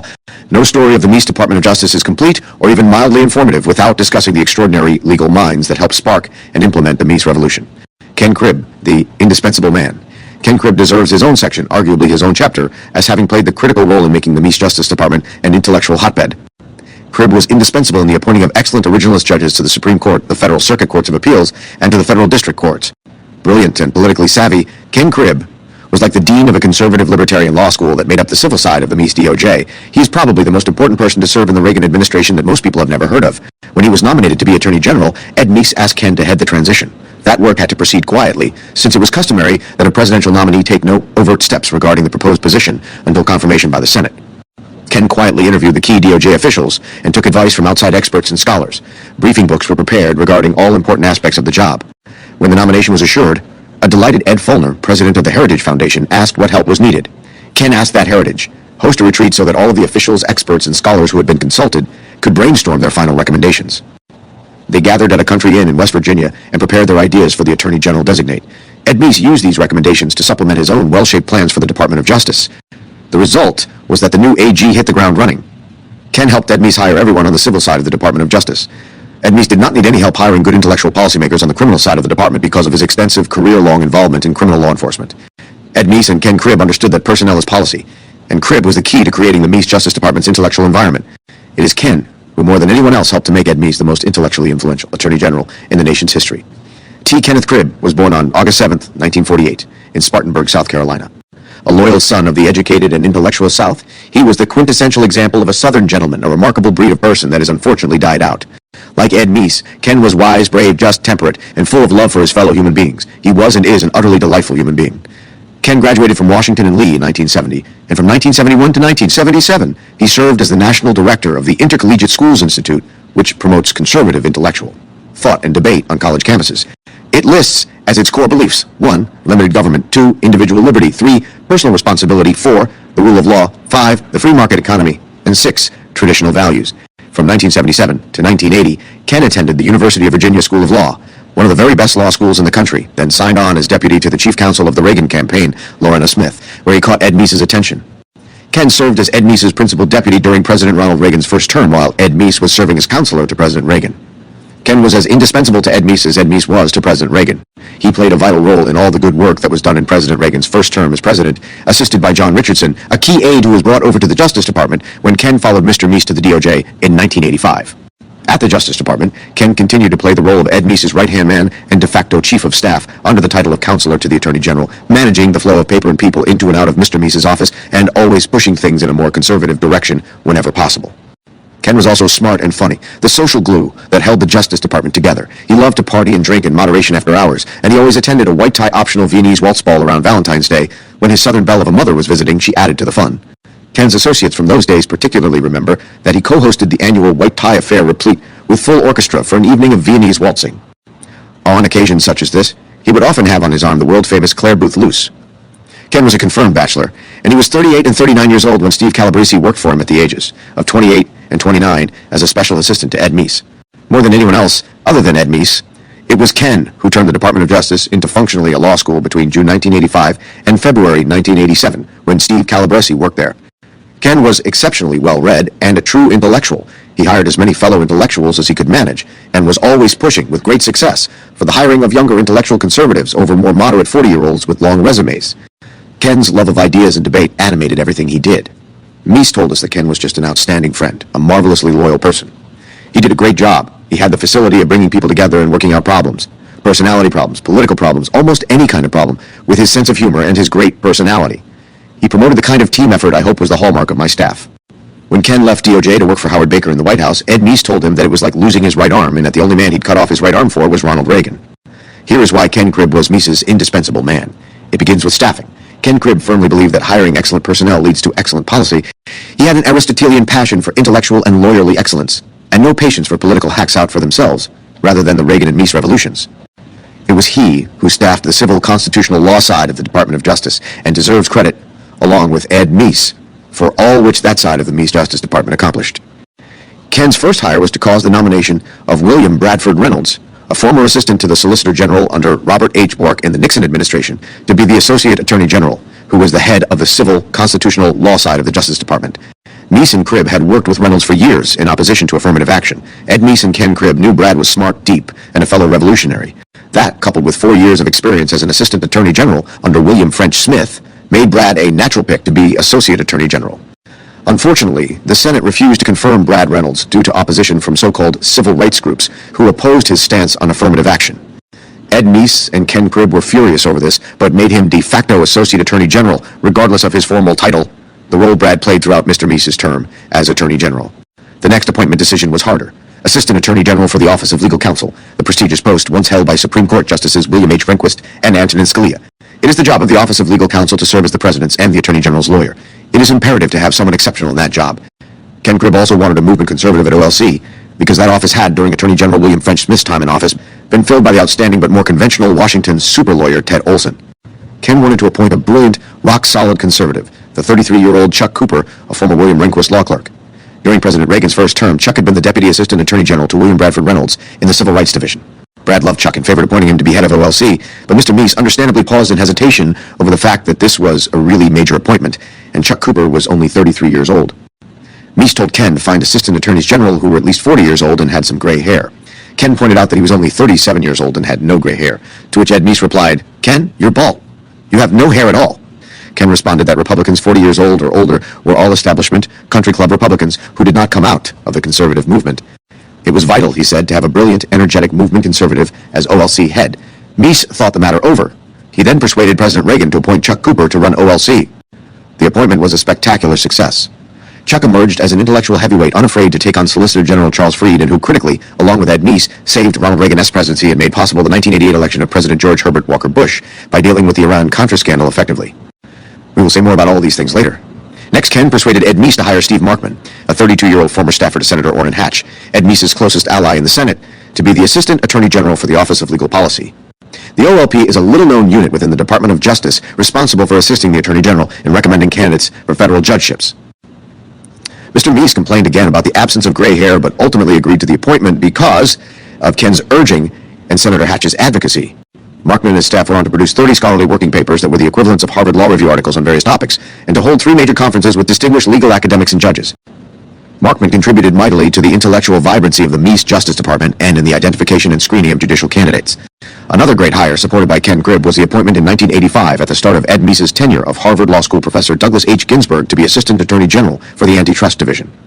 Ginsburg was 39, and he so impressed Ed Meese, Ken Cribb, and Brad Reynolds that after little more than a year in the department, of Justice, he was appointed to a prestigious judgeship on the United States Court of Appeals for the District of Columbia Circuit, where he continues to serve with great distinction as a senior judge, while also teaching at the Antonin Scalia Law School at George Mason University. In 1987, after the Senate rejected Robert Bork's nomination to the Supreme Court, President Reagan nominated Ginsburg in Bork's place. A UPI story at the time characterized the nomination as an apparent triumph for Meese, who urged Reagan to choose someone who, like Bork, believes in the judicial philosophy of original intent. Indeed, Doug Ginsburg would have been a historically great Supreme Court justice. But he pulled his nomination after only a week because of pearl clutching among establishment Republican senators about some prior marijuana use in the 1960s and 1970s. Ed Meese said of Ginsburg at the time that his action taken during his younger days was a mistake. It certainly does not affect his qualifications to sit on the Supreme Court, and he should be confirmed expeditiously. 8. But in the wake of doubts about confirmability, Ginsburg withdrew from consideration on November 7, 1987, paving the way for Anthony Kennedy's appointment to the Supreme Court. Following his move to the Court of Appeals, Ginsburg was replaced at the Antitrust Division by another strong Reaganite intellectual, Charles Rule. It goes without saying that having Harvard Law School professor Doug Ginsburg running the Antitrust Division during most of Steve Calabresi's tenure at the Justice Department contributed to making the Meese Justice Department feel like a superb law school. John Bolton was yet another stellar hire, entirely the work of Ken Cribb. Bolton, 37, was appointed Assistant Attorney General for the Office of Legislative Affairs, which, according to its handbook, has responsibility for the development and implementation of strategies to advance the department's legislative initiatives and other interests relating to Congress. Also articulates the department's position on legislation proposed by Congress. 9. Bolton is a brilliant acerbic movement, conservative and originalist, but he is and was a substance guy, not a get-along-better-with-Congress guy, which was what Ola was supposed to do. In 1988, Bolton was appointed to be the head of the Civil Division, replacing Richard Willard, which was a job for which he was much more temperamentally suited. Bolton went on to a legendary career in the second Bush administration, where he served at one time or another as Undersecretary of State for Arms Control and International Security Affairs, the 25th U.S. Ambassador to the United Nations, and the 27th U.S. National Security Advisor. Bolton later served as National Security Advisor to President Donald Trump. Ken Cribb knew in recommending John Bolton for Ola that Bolton was hard to get along with, and thus a poor fit for Ola, but got him hired anyway because Bolton would be another loud voice at the 8:30 a.m. decision-making staff meetings of the Assistant Attorneys General for a bold Reaganite agenda, which indeed he was. Ken Cribb wisely recommended that Meese retain 2 of William French Smith's best Assistant Attorneys General, 37-year-old Richard K. Willard, who was the head of the Civil Division, and F. Henry Habicht II, who was only 32 and the head of what is now called the Environment and Natural Resources Division. Both were brilliant lawyers. Richard Willard was a movement conservative who used his perch at the Civil Division in 3 effective ways. First, he promoted an agenda of federal tort reform which often clashed with the more states' rights positions of people like Chuck Cooper in OLC. Second, Willard generally prevailed. As the Reagan administration implemented what to many was a surprisingly broad view of federal preemption of state authority, 11 notwithstanding complaints about such policies in Chuck Cooper's Report on Federalism for the Domestic Policy Council, and some strong statements in President Reagan's Executive Order on Federalism, urging a limited view of federal preemption. Calabresi believed in dual federalism, the idea that either Congress or the 50 states have power over an issue, but that there are no concurrent powers held by both the federal and the state governments, other than the powers of taxation. The idea that there were such concurrent powers was a legacy of the New Deal, which called its approach marble cake federalism. This meant that if one level of government decided not to take away your liberty or property, the other level of government still could. Third, Willard often sparred with Solicitor General Charles Fried over civil cases in the federal court pipeline on their way to the Supreme Court, which helped to sharpen the issues for them both. In keeping with the Cribb-inspired theme of hiring, Richard was a true intellectual who contributed significantly to making the Meese Justice Department feel like a great law school. Richard Willard's Deputy Assistant Attorneys General, Lee Liberman Otis and Brent Hatch, were also highly intelligent, energetic key players in much of what the Meese Justice Department did. Hank Habicht, for his part, was a strong and articulate voice for more significant protection for economic liberties, which was an important theme running through Ed Meese's tenure as Attorney General. Steve A. Matthews, a brilliant movement conservative who had graduated from law school in 1980, served as the deputy to Assistant Attorney General Stephen J. Markman. He had exclusive authority from Ed Meese to run judicial selection of originalists for lower federal court judgeships for the Meese Justice Department, despite not being 40 with gray hair. A former roommate of Ken Cribb's, the two were close allies.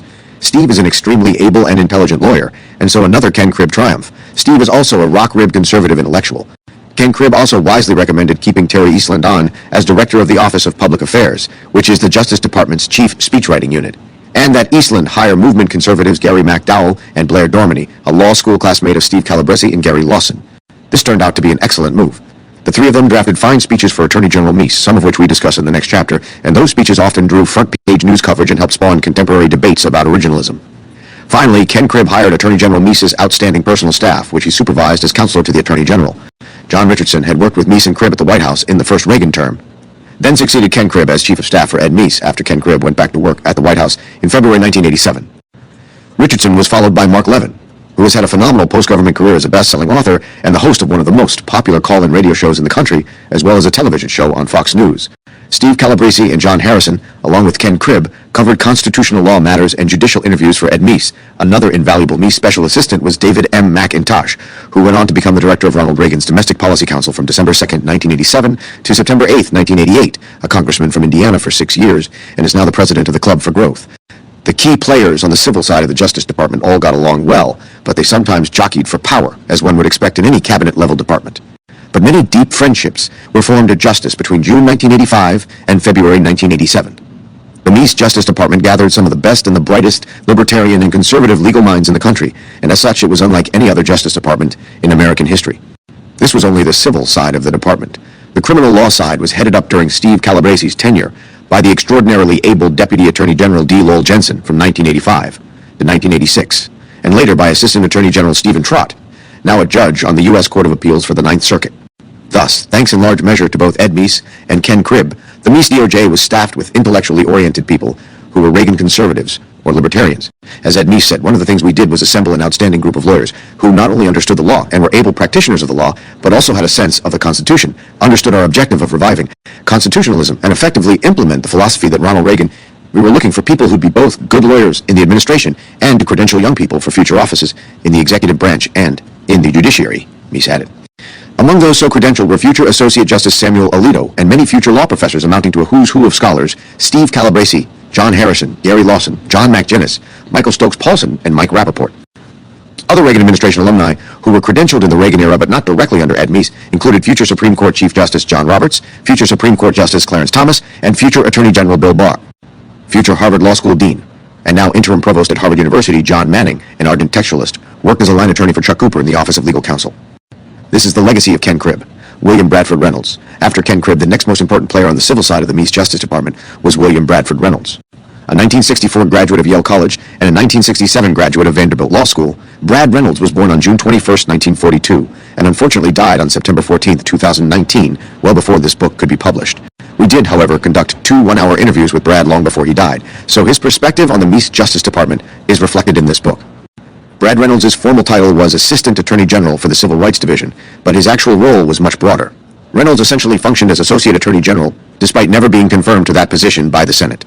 A brilliant lawyer with more legal experience than Ken, Brad chaired a litigation strategy working group that set policy for the Assistant Attorneys General on the civil side of the Justice Department. He also ran the investigation of Supreme Court candidates for the Meese Justice Department, 15 during his time there. He read the Federal Court of Appeals opinions of Judges Antonin Scalia, Robert H. Bork, and Anthony M. Kennedy with a lawyerly thoroughness and attention to detail honed from his work in the Solicitor General's office under Nixon and Solicitor General Robert H. Bork, where he met and became a close personal friend of Assistant Attorney General for the Office of Legal Counsel William H. Rehnquist. Reynolds and Rehnquist had offices next door to each other in the 1970s before President Nixon appointed Rehnquist to the U.S. Supreme Court. Brad presided over Rehnquist's promotion process from Associate to Chief Justice in 1986 and over the appointment of Antonin Scalia, then 50, to fill Rehnquist's Associate Justice seat. In early June 1986, Meese met with President Reagan to urge the nomination of Rehnquist as Chief Justice and Scalia as Associate Justice. Meese returned to Ken and Brad waiting eagerly in his office for news of how it went. Thumbs up on both appointments. Ken characteristically broke out the sherry to propose a toast, despite it being only 10 a.m. Brad hadn't had a drink in years, but made an exception that day. Brad Reynolds also chaired an important litigation strategy working group that set policy for the Assistant Attorneys General on the civil side of the Justice Department. After Ken Cribb left the Department of Justice with Steve Calabrese in February 1987, Brad, John Richardson, and Mark Levin became Ed Meese's principal advisors. While Ken Cribb was a warm, funny Falstaffian figure, Reynolds was, like his namesake, William Bradford, the department's Puritan. Ascetic, thin, driven, usually somewhat somber and serious. Cribb was a great foil because he knew how to make Reynolds laugh.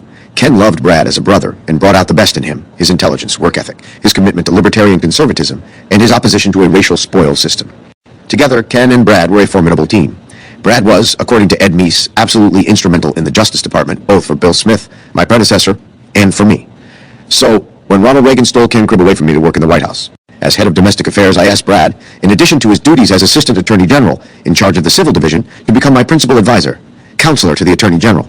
By that time, he had organized the Civil Division so well and had such good people working for him, he could carry the additional duty. Charles Freed. Like many of his predecessors and successors in the Solicitor General's role, Charles Freed had been a very distinguished law professor at Harvard Law School. A Solicitor General supervises litigation involving the United States in the Supreme Court and in the federal courts of appeals. Freed was thus in charge of conducting arguments before the Supreme Court, including personally arguing important cases and overseeing the writing of all of the government's appellate briefs. This is an indescribably important job. A Czech-born Harvard Law School professor, Charles Freed, was a European classical liberal who was born in 1935 and who sadly died as this book was going to the publisher on January 23, 2024, but well after we had interviewed him. Charles Freed's jurisprudence resembled that of Justice John Marshall Harlan the Younger, for whom he had clerked, whose judicial philosophy of balancing, prudence, and evolving traditionalism was in conflict with Meese's judicial philosophy of originalism. Brad Reynolds would often haul Charles into the AG's office to get him talked to by Meese, but it was a hopeless endeavor. While Charles could be moved by Brad and Ken Cribb, he was stubborn. Nor did Meese care to strong-arm his Solicitor General, as Fried himself has repeatedly noted. Meese would lobby Charles, but never tell him what to do or make any effort to fire him. Charles served as Solicitor General from June 1, 1985, to noon on January 20, 1989, leaving office at the exact same moment as Ronald Reagan left the presidency. Freed considered originalism to be out of line with how the court has always worked and a method that does not deliver what it promises. He advocated a common law constitutionalism that argued from analogy and precedent, and that adapted the Constitution to changing circumstances. I used to tease the lawyers in my office that the ideal SG's brief would have not one word that is not in quotation marks and attributed to some prior Supreme Court opinion. 15. We believe that he was the principal author in his youth of Justice John Marshall Harlan's brilliant but wrong dissenting opinion in Poe v. Ullman. 16, where the Supreme Court declined to decide whether a 19th century Connecticut statute that limited birth control use violated the constitutional rights of married persons. The majority concluded that no live case was actually presented because no one was being prosecuted under the statute. Justice Harlan thought the court should decide the case anyway, and that the law was unconstitutional. The dissenting opinion's key methodology endorsed so-called substantive due process. Due process has not been reduced to any formula. Its content cannot be determined by reference to any code. The best that can be said is that through the course of this court's decisions, it has represented the balance which our nation, built upon postulates of respect for the liberty of the individual, has struck between that liberty and the demands of organized society. If the supplying of content to this constitutional concept has of necessity been a rational process, it certainly has not been one where judges have felt free to roam where unguided speculation might take them. The balance of which I speak is the balance struck by this country, having regard to what history teaches are the traditions, from which it developed, as well as the traditions from which it broke. That tradition is a living thing. A decision of this court which radically departs from it could not long survive, while a decision which builds on what has survived is likely to be sound. No formula could serve as a substitute in this area for judgment and restraint. This passage and the whole Harlan opinion is elegantly written in a style in which only Charles Freed could write, and Justice Harlan was hospitalized at the time the opinion was written. In any event, this dissenting opinion became the foundation for the Supreme Court's 1965 decision in Griswold v. Connecticut 18, which invalidated the old Connecticut law banning the use of contraceptives by married couples, and Griswold, in turn, led to Roe v. Wade 19, in which a 7-2 majority of the Supreme Court fabricated a right of women to abort their babies for no reason at all until 27 weeks of pregnancy. We doubt Ed Meese, Ken Cribb, and Brad Reynolds were aware of the fact that Charles Freed had played a key role as a law clerk in causing Griswold v. Connecticut to occur when they convinced President Reagan to appoint Charles as Solicitor General. But then again, perhaps it's too attenuated a chain of causation to assume. Charles became Solicitor General somewhat by accident. Attorney General William French Smith's two finalists for Ronald Reagan's first Solicitor General in 1981 were Rex Lee, an establishment conservative who had lots of friends, and Antonin Scalia, a much more conservative and pugnacious young law professor at the University of Chicago Law School who had served as Assistant Attorney General for the Office of Legal Counsel under Presidents Nixon and Ford. Since Bill Smith was in some respects a country club Republican who had spent his life practicing law, Smith picked Rex Lee over Antonin Scalia. Despite Scalia being much brighter than Lee, much more conservative, and despite his having prior Justice Department experience. When Smith called Scalia to tell him he had picked Rex Lee, Scalia hung up the phone on him. It's not usually a good career move to hang up on the sitting Attorney General of the United States if you want any other legal job in that Attorney General's administration. Notwithstanding this episode, Scalia's expertise in administrative law earned him Ronald Reagan's second appointment to the highly influential U.S. Court of Appeals for the District of Columbia Circuit on August 17, 1982.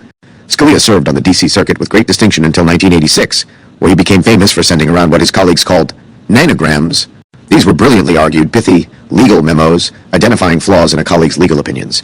Ed Meese was able, in 1986, to get Scalia to be appointed to the Supreme Court. Suffice it to say that if William French Smith hadn't resigned as Attorney General to retire in California, Justice Scalia probably wouldn't have been picked over the more senior D.C. Circuit Judge Robert H. Bork for an early Supreme Court nomination.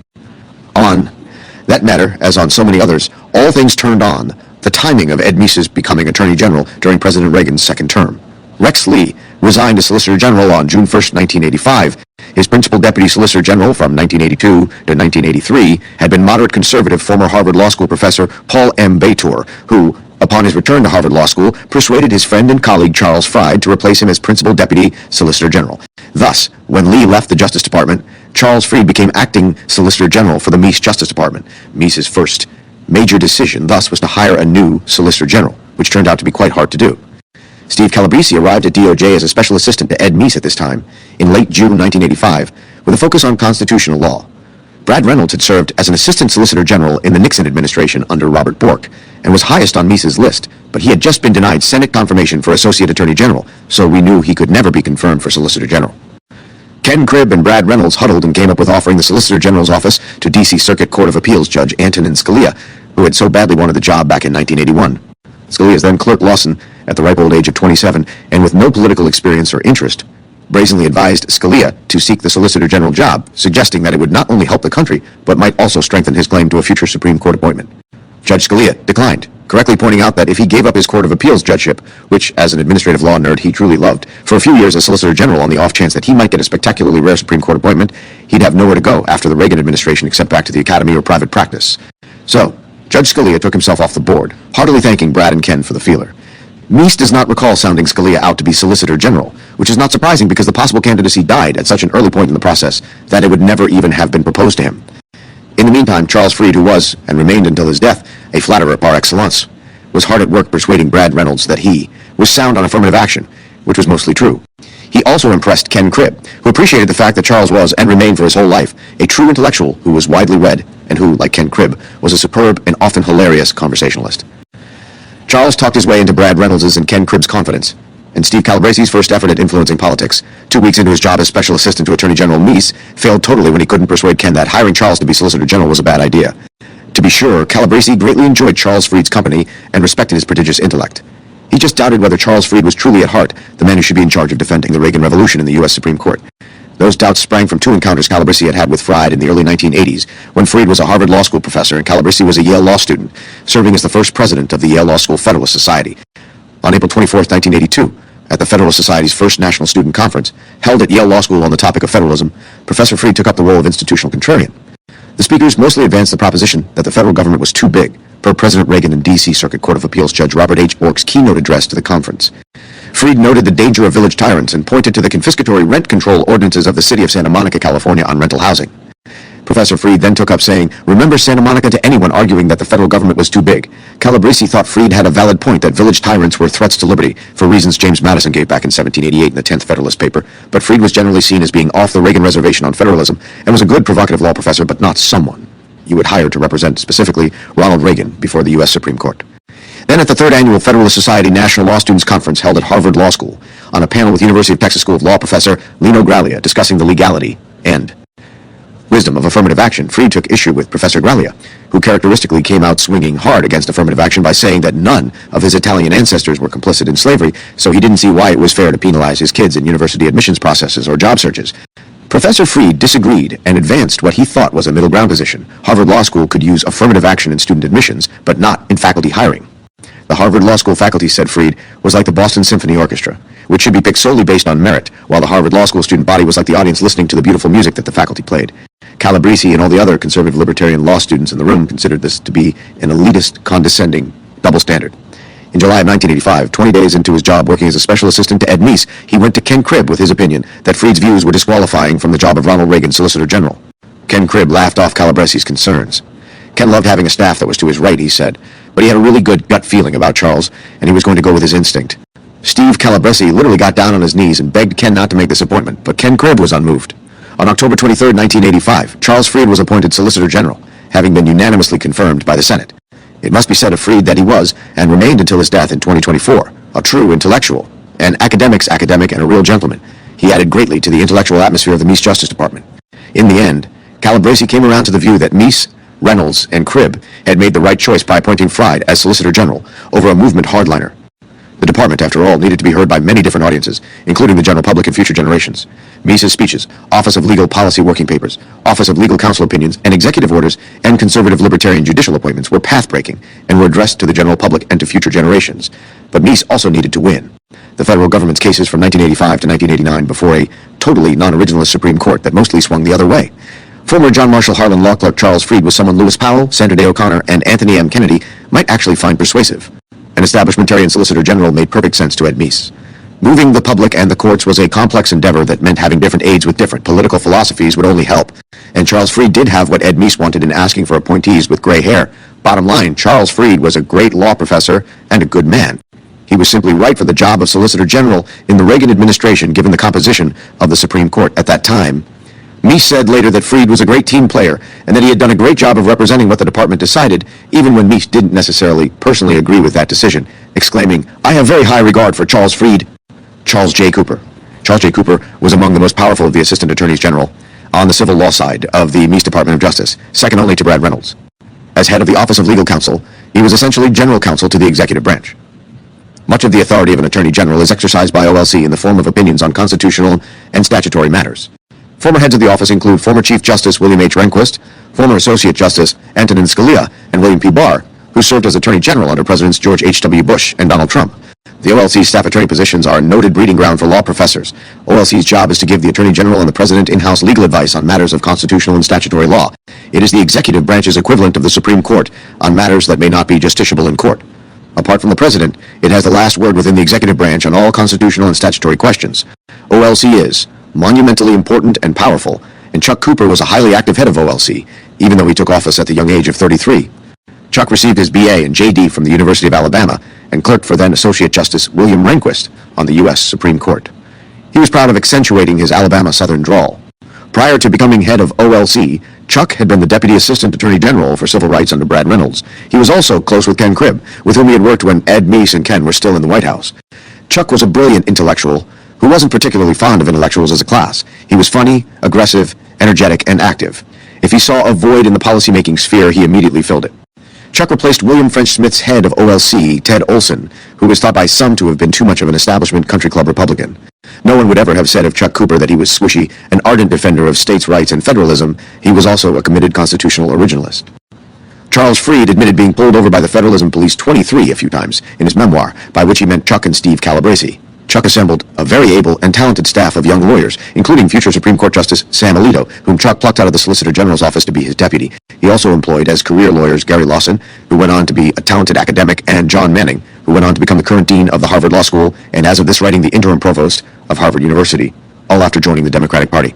Chuck's office thus contributed mightily to the feeling that the Meese Justice Department was a right-of-center law faculty. That being said, Chuck's brilliant lawyers, including outstanding holdovers from prior administrations who didn't share Chuck's views, were very professional in the OLC opinions they wrote. Chuck wouldn't have tolerated anything else. Between 1985 and 1988, Chuck issued a blizzard of originalist OLC opinions on almost every subject under the sun, some of which we explore in Chapter 11. This was long before Justices Antonin Scalia and Clarence Thomas issued their originalist Supreme Court opinions. Chuck had a huge influence on the Department of Justice and was a key player in the Supreme Court selection committee headed by Brad Reynolds. Chuck also played a huge role in the investigation of the Iran-Contra scandal. Meese considered Chuck Cooper's role vital at OLC, and particularly on Iran-Contra. He considered him a loyal friend who did a great job in a key position at DOJ. Richard Willard. Richard Willard was a holdover from William French Smith's Justice Department. He proved to be an enormously important figure in the running of the Meese Justice Department. Richard was the Assistant Attorney General for the Civil Division, in charge of all the civil litigation of the United States in the federal district courts and circuit courts of appeals. He had hundreds of lawyers working for him and managed them well. A committed libertarian conservative, he was more likely than Chuck Cooper to side with the Chamber of Commerce rather than the states on federalism issues, and he strongly pushed for national tort reform. Richard also regularly interviewed judicial candidates, and he played a key role in interacting with Charles Freed on Solicitor General approvals over federal appeals. Richard was a conservative, whose urbane and intellectual manner made him well suited to be a conservative influence on Charles Freed. Richard Willard was, along with Deputy Solicitor General Carolyn Kuhl, a former law clerk to then Ninth Circuit Judge Anthony M. Kennedy. Willard and Kuhl were both on the Supreme Court Search Committee chaired by Brad Reynolds, which also included Ken Cribb, Steve Calabresi, John Harrison, Lee Liberman Otis, Chuck Cooper, and Steve Matthews, but not Solicitor General Charles Freed. Calabresi and Harrison were both former Robert H. Bork law clerks. Lee Liberman Otis was a former Antonin Scalia D.C. Circuit law clerk, and Willard and Kuhl were, as we just said, former Kennedy clerks. Everyone on the Supreme Court Search Committee advocated the appointment of the Federal Court of Appeals judge for whom they had clerked. John Harrison wrote the legal memo making the case for Bork. Lee Liberman Otis wrote the memo making the case for Scalia, but Ken Cribb insisted that his former roommate Steve Matthews write the memo on Kennedy. Matthews concluded that Kennedy was an originalist on all matters except those involving sexual orientation, as to which he was a libertarian. Kennedy's two former law clerks on the search committee, Willard and Cool, were both libertarians too. Part of the reason Kennedy made it onto the Supreme Court was because of Willard's and Cool's ardent support for him in the Meese Justice Department. Along with his two superb Deputy Assistant Attorneys General, Lee Liberman Otis and Brent Hatch, Richard Willard contributed mightily to making the Meese Justice Department a fun and intellectual working environment. Stephen J. Markman. Stephen Markman served as the Assistant Attorney General for the Office of Legal Policy. Steve took over a division of the DOJ that had no clear portfolio and turned it into a powerhouse for converting Meese's originalist ideas into the law of the land. Markman's office organized Meese's academic conferences with law faculty on subjects ranging from federalism to economic liberty to the separation of powers. It also produced blue-covered mini law review articles, of which there may have been as many as 30, on subjects ranging from the original meaning of the 14th Amendment's Privileges or Immunities Clause to the merits and demerits of the exclusionary rule. A work of scholarship Yale Sterling Professor of Law Akhil Amar has praised as being one of the best in print. Markman's office was also the central administrative body in the Department of Justice for judicial selection. Not bad for a minister without a portfolio. Markman came to the Justice Department from Senator Orrin Hatch's office as an avowed, across-the-board, conservative originalist on everything. Calabresi can't remember ever disagreeing with Markman on anything. He was quite mild-mannered and slightly shy. As he did with everyone, Ken Cribb liked to tease him and make him laugh. Steve had an excellent sense of humor and was an energetic and effective manager who got a lot of work done. After leaving the Justice Department, Steve Markman went on to an illustrious career as a Michigan State Supreme Court Justice, including a tenure as its Chief Justice. Meese said that Markman couldn't have done a better job, not only at the research and vetting of the candidates for the federal judiciary, but in developing concepts of legal policy and in finding the answers to many difficult legal questions, knotty problems that would come up in the future. Terry Eastland, Gary McDowell, and Blair Dorminey. Meese's speeches epitomized his revolution. Chief speechwriter Terry Eastland was head of the DOJ Public Affairs Office from June 1985 to February 1988, the office responsible for writing speeches and publicizing them. His team included distinguished academic and writer Gary McDowell, who had worked with Raoul Berger at Harvard, and Blair Dorminey, a Yale Law School classmate of Steve Calabresi and Gary Lawson. Terry, Gary, and Blair were key parts of the team, all witty, well-read, and fun-loving intellectuals who transformed what might otherwise have been a morose bureaucracy. Terry left Justice in 1988 for the Weekly Standard magazine. Gary McDowell went on to academic appointments in London, England, and at the University of Richmond, and continued to write about originalism until his death in 2021. We were able to interview Gary before his death. We regret hugely that he did not live to read this book. Meese raved about this team's sense of Ronald Reagan, its understanding of the direction of the administration and of constitutional law, and its ability to crystallize ideas, concepts, and legal research into recommendations for his speeches. Attorney General Meese's personal staff. Meese had a large personal staff of special assistants under Ken Cribb's supervision. Ken Cribb's deputy in 1985 was Steve Calabresi's friend from working on Ronald Reagan's 1980 campaign, Steve Gehlbach, a brilliant lawyer, ardent pro-lifer, and deeply conservative evangelical Christian. He managed the AG's huge incoming paper flow until putting John Richardson and Steve Calabresi in charge as he went on to do more policy. John Richardson had worked at the White House with Cribb and Meese and was deeply loyal to both. Conservative, hard-working, and very able, he eventually became Ed Meese's chief of staff. Steve Gehlbach eventually left politics altogether because he found it to be inconsistent with the demands of his very deep faith. This left Steve Calabresi as Ken Cribb's right-hand man on policy and DOJ oversight. Steve Calabresi was initially hired in part on the advice of Steve Gehlbach, a friend from the 1980 Reagan campaign, but he also got a big boost from Judge Robert H. Bork, for whom Calabresi worked as a law clerk. Judge Bork had taught Steve Calabresi at Yale Law School and strongly recommended him to Ken Cribb. Ken was intrigued by the Federalist Society, which Calabresi had co-founded. He correctly saw it as a law school version of the Intercollegiate Studies Institute at which Ken had previously worked. Calabresi was so nervous about his job interview with Ken Cribb that he went to his friend Lee Liberman Otis's office in the Civil Division for a last-minute pep talk and to be walked up the stairs to Ken's fifth-floor office. Lee's parting words to him were to say positive things about Russell Kirk, a socially conservative intellectual whom Ken admired. Calabresi, a Hayekian libertarian conservative, took that advice, and the lunch with Ken went swimmingly. Ken was funny, intellectual, interesting, charming, and put Steve at ease. He got the job offer. Judge Bork let him out of his clerkship a month early for what he describes as the happiest 19 months of his career, starting at the end of June 1985. Steve Calabresi got a seat on Brad Reynolds' 20-member team to identify Supreme Court nominees. He planned speeches, and he interviewed dozens of federal courts of appeals candidates. He spent a lot of time with the Attorney General, who was unfailingly kind, appreciative, considerate, and a pleasure to talk to in every way. Cribb, however, was his immediate boss, and Steve became his right-hand man. Cribb being Meese's right-hand man and Meese President Reagan's meant that Steve felt deeply honored by the trust being placed in him, and a duty to live up to an experience so extraordinary that even clerking for Justice Scalia on the Supreme Court paled by comparison. In the executive branch, unlike the courts, you can set your working agenda rather than having to handle problems litigants bring through the door. Calabresi set his mind to how to accomplish the Reagan-Meese agenda. One of his first ideas in the summer of 1985 was for the Attorney General to write the West Publishing Company to ask them to publish presidential signing statements, often issued when the president signs a bill into law, along with the congressional legislative history of a law in the United States Code, Congressional, and Administrative News. This would allow presidents to explain how they construed a law. This did three things. It countered congressional legislative history, alerted the executive branch to parts of a law the executive regarded as unconstitutional, and directed the executive branch not to enforce that part of the law and how to exercise any discretion in a new law. The West Publishing Company agreed to this proposal, which greatly augmented presidential power in the field of statutory interpretation, as well as effectuating the president's constitutionally granted control over the executive branch to take care that the laws be faithfully executed. All subsequent White House counsel's offices have used this tool to shape the way executive branch inferior officers and courts construe federal law.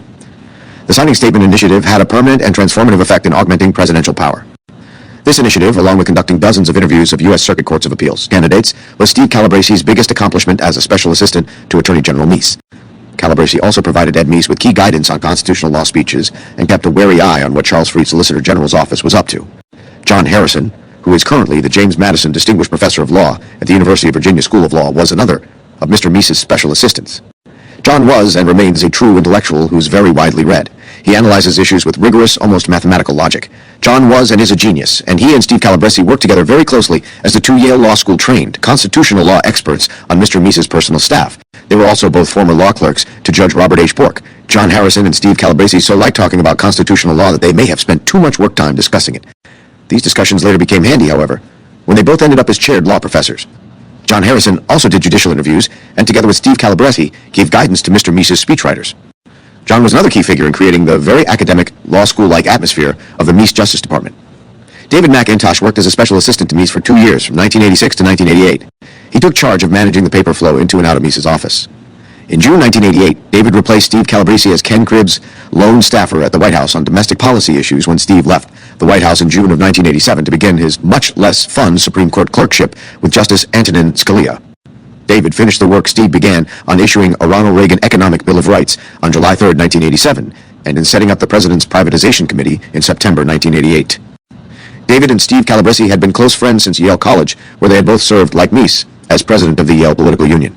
They were co-founders with Lee Liberman Otis of the Federalist Society for Law and Public Policy Studies, an organization to which Meese gave some of his most famous speeches. David's projects involved better protecting property rights in what was then called the Lands Division and is now called the Environment Division, addressing the overreaching of much of the environmental regulation. Attorney General Meese wanted him to monitor and report back to him on a number of cases winding through the circuit courts with guidance to the division on how to defend private property rights. He also found the cases on abortion memorable, monitoring what was going on in the Solicitor General's office. I worked a lot with Ken. I also prepared the Attorney General for trips. One trip that the Attorney General made was to China to discuss the rule of law in the National Chinese Congressional Hall. And we did a lot of background briefings for him on that. We asked him if the atmosphere of the Meese Justice Department as being a brilliant National Law School faculty changed after Ken Cribb left DOJ to go to the White House in March 1987, taking Steve Calabresi with him. He said it did. When Brad Reynolds replaced Ken Cribb as counselor to Attorney General Meese, the atmosphere of the Justice Department changed from being that of a brilliant law faculty to being that of a large law firm. This further shows what an enormous role Ken Cribb played in causing the Meese revolution to happen, which is part of the reason why Steve Calabresi has dedicated his work on this book to Ken Cribb.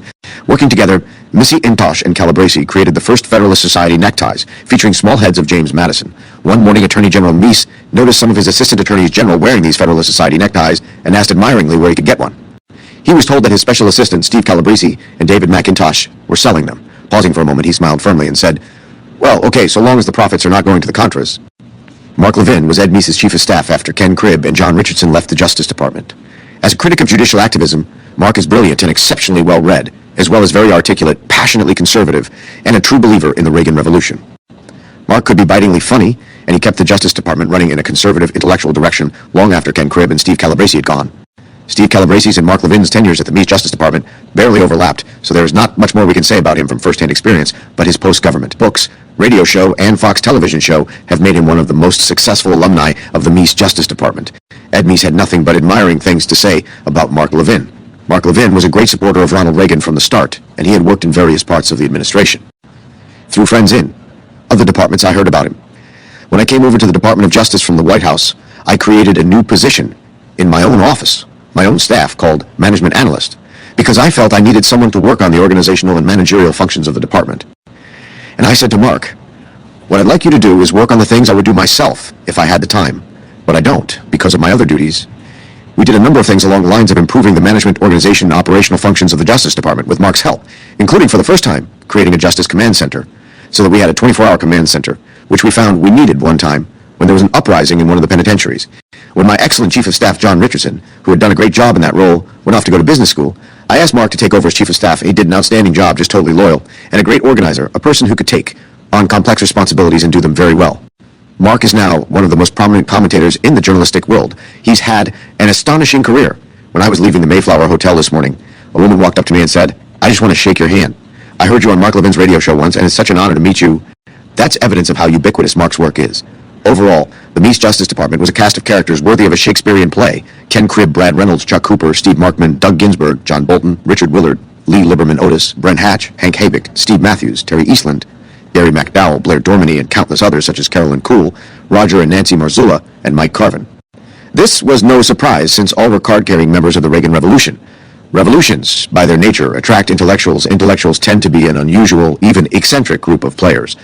This was as true of the Reagan Revolution as it was of George Washington's and Abraham Lincoln's revolutionary cabinets and administrations. King Cribb alone could carry several acts of a Shakespearean play. He was in part King Henry V, but with a dash of Falstaff mixed in just to keep life funny, interesting, and unpredictable. But in the end, of course, the central actor in the Meese DOJ was Attorney General Meese. Steve Calabresi remembers asking Ed Meese in 1986 whether he'd ever be interested in serving on the U.S. Supreme Court, as some former attorney generals have gone on to do. It was probably a cheeky question for a 28-year-old special assistant to ask of Ronald Reagan's best friend and the Attorney General of the United States, in retrospect.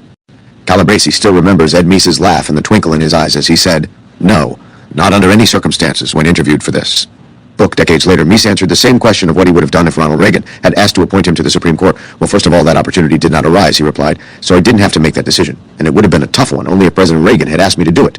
But I never wanted to be a judge. I think I've expressed before, to me, it would be like being sentenced to law school for the rest of your life. And I never was that fond of law school, quite frankly." Meese added, "I actually had a chance at one point in my life to be a judge, in a way. It was during my time in the Army serving on court-martial boards, as a member of the court. And I can remember sitting there and having to restrain myself from jumping over the bench and telling the lawyer, who was then an advocate, 'This is the way you do it.' So, it was then that I knew that being a judge wasn't really one of the things that suited my personality or my wishes." We agree. Being Attorney General suited him much better. Chapter 7. Attorney General Ed Meese's speeches. One might expect an account of a Department of Justice's accomplishments, to begin with its court victories, litigation strategies, enforcement practices, or perhaps its role in judicial selection. The Attorney General's public speeches seem like an unlikely starting point. But the Meese Justice Department was unlike anything that came before it, or has come afterward. Ed Meese's speeches as Attorney General were actually the most important part of his legacy, as they laid the foundation for everything else that happened within the Justice Department. Those speeches made headlines and shaped both public and academic debate in ways that are unprecedented for any executive official below the level of president. Ed Meese's speeches were the manifesto of the Meese Revolution, and anyone who wants to understand modern law 40 years later needs to understand those speeches' contents, goals, and enduring impact on American law. He well understood the gravity of the decision whether or not to embark on this public strategy, and Ed Meese called in Ken Cribb and Brad Reynolds for a go or no-go decision on whether to go forward with the speeches. All three thought it was the right thing to do, and so it was. Ed Meese's speeches were a hallmark of his tenure in office. The speeches argued for originalism in constitutional and statutory interpretation, directly challenging the jurisprudence of all 9 justices on the Supreme Court at that time. When Ed Meese delivered the first bombshell at the annual conference of the American Bar Association on July 9, 1985, less than 6 months into his tenure as Attorney General, even the 2 Supreme Court justices who were conservatives, Chief Justice Warren Burger and Justice William Rehnquist, were not originalists. They were conservative, in the sense that they decided cases in accordance with political values that would likely be associated with conservative politicians. But they were not constitutionalists. They had little to no interest in figuring out what the Constitution objectively means. In that respect, they were children of the early 20th century legal realist one revolution, which denied that law could or should consist of even-handed application of objectively determinable rules, but instead was just ordinary politics in another guise. In arguing for originalism, Ed Meese was arguing for the autonomy of law. This chapter focuses on 4 of Ed Meese's most important speeches, addressing originalism, departmentalism, federalism, and the separation of powers, all subjects that are at the very core of U.S. constitutional law. Ed Meese also gave important speeches while he was Attorney General on numerous other topics, such as the costs of the exclusionary rule, the importance of the traditional concept of the family, religion, terrorism, criminal justice and law enforcement, the war on drugs, and pornography. We simply do not have space to discuss all of those speeches here. We concentrate on the ones that have had the most defining impact on law over the past 40 years. Readers who are interested in reading the other speeches given by Ed Meese can find them at the Justice Department's website. Constitutional Interpretation. In the introduction, we mentioned Ed Meese's famous July 9, 1985, speech to the American Bar Association. Such speeches to the ABA by attorneys general are typically anodyne praises for the rule of law, an independent judiciary, and the platitudes and administration policies of the moment. Ed Meese had something else in mind. Ed Meese criticized the Supreme Court's then recent rulings on federalism and religious liberty, while generally praising its decisions on criminal procedure, which expanded the ability of police to gather and use evidence in criminal cases. That detailed critique of Supreme Court decisions was itself noteworthy. But there was a much deeper theme behind Attorney General Meese's speech. It is important, he told the assembled lawyers, to take a moment and reflect upon the proper role of the Supreme Court in our constitutional system. This was not going to be a speech about the Reagan administration's criminal, antitrust, or government contracting enforcement priorities. This was going to be a speech about first principles. The biggest problem with the court circa 1985, said Attorney General Meese, was not necessarily the results that it reached, but the way that it reached them. As has been generally true in recent years, the 1984 term did not yield a coherent set of decisions. Rather, it seemed to produce what one commentator has called a jurisprudence of idiosyncrasy. Taken as a whole, the work of the term defies analysis by any strict standard. It is neither simply liberal, nor simply conservative, neither simply activist, nor simply restrained, neither simply principled, nor simply partisan. The court this term continued to roam at large in a veritable constitutional forest. More specifically, he argued, it seems fair to conclude that far too many of the court's opinions were, on the whole, more policy choices than articulations of constitutional principle. The voting blocks, the arguments, all reveal a greater allegiance to what the court thinks constitutes sound public policy than a deference to what the Constitution, its text and intention, may demand. The problem was not that the court was making bad policy. The problem was that the court was making policy at all, rather than ascertaining and applying the meaning of the Constitution. Attorney General Meese did not merely offer a critique of existing practice. He had an alternative as well. What then should a constitutional jurisprudence actually be? It should be a jurisprudence of original intention. By seeking to judge policies in light of principles, rather than remold principles in light of policies, the court could avoid both the charge of incoherence and the charge of being either too conservative or too liberal. A jurisprudence seriously aimed at the explication of original intention would produce defensible principles of government that would not be tainted by ideological predilection. This belief in a jurisprudence of original intention also reflects a deeply rooted commitment to the idea of democracy. To allow the courts to govern simply by what it views at the time as fair and decent is a scheme of government no longer popular. The idea of democracy has suffered. The permanence of the Constitution has been weakened. A Constitution that is viewed as only what the judges say it is no longer a Constitution in the true sense. Recall from Chapter 5, the primitive and even non-existent state of originalism in the courts and the academy. In the early 1980s, Ed Meese in 1985 was proposing an interpretative revolution. The proposed revolution was in nascent form in mid-1985. There was much in the Attorney General's comments that needed more development. Throughout the rest of this book, we talk about the evolution of these ideas in Ed Meese's July 1985 speech into modern originalism, including the fleshing out of the idea of original intention into a focus on applying the objective original public meanings of legal text to problems that have arisen in the modern world. But here's where the process of evolution really began. It did not begin in a law school or an academic article. It began in an Attorney General's speech, perhaps anticipating the revival of Justice Robert Jackson's objection that materials used to ascertain original meaning are as enigmatic as the dreams Joseph was called upon to interpret for Pharaoh. Attorney General Meese added, "Those who framed the Constitution chose their words carefully. They debated at great length the most minute points. The language they chose meant something. It is incumbent upon the court to determine what that meaning was." The most powerful part of the speech was brief, and to the point. It has been and will continue to be the policy of this administration to press for a jurisprudence of original intention. In the cases we file and those we join as amicus, we will endeavor to resurrect the original meaning of constitutional provisions and statutes as the only reliable guide to judgment. Any other standard suffers the defect of pouring new meaning into old words, thus creating new powers and new rights totally at odds with the logic of our Constitution and its commitment to the rule of law. Originalism was not simply an academic theory. It was the right way to do law, and it was how the Meese Department of Justice would do law. If anyone doubted whether Ed Meese meant what he said, he used his theory of originalism to call into question one of the foundational features of modern Supreme Court doctrine, the incorporation of the Bill of Rights into the 14th Amendment. A bit of background might be helpful for non-lawyers. The Bill of Rights is the name we today give to the Constitution's first 10 amendments, ratified in 1791.4. Those amendments, including such things as the First Amendment free speech and religion clauses, the Second Amendment right to keep and bear arms, and various protections for criminal defendants, apply only to the federal government, not to state or local governments.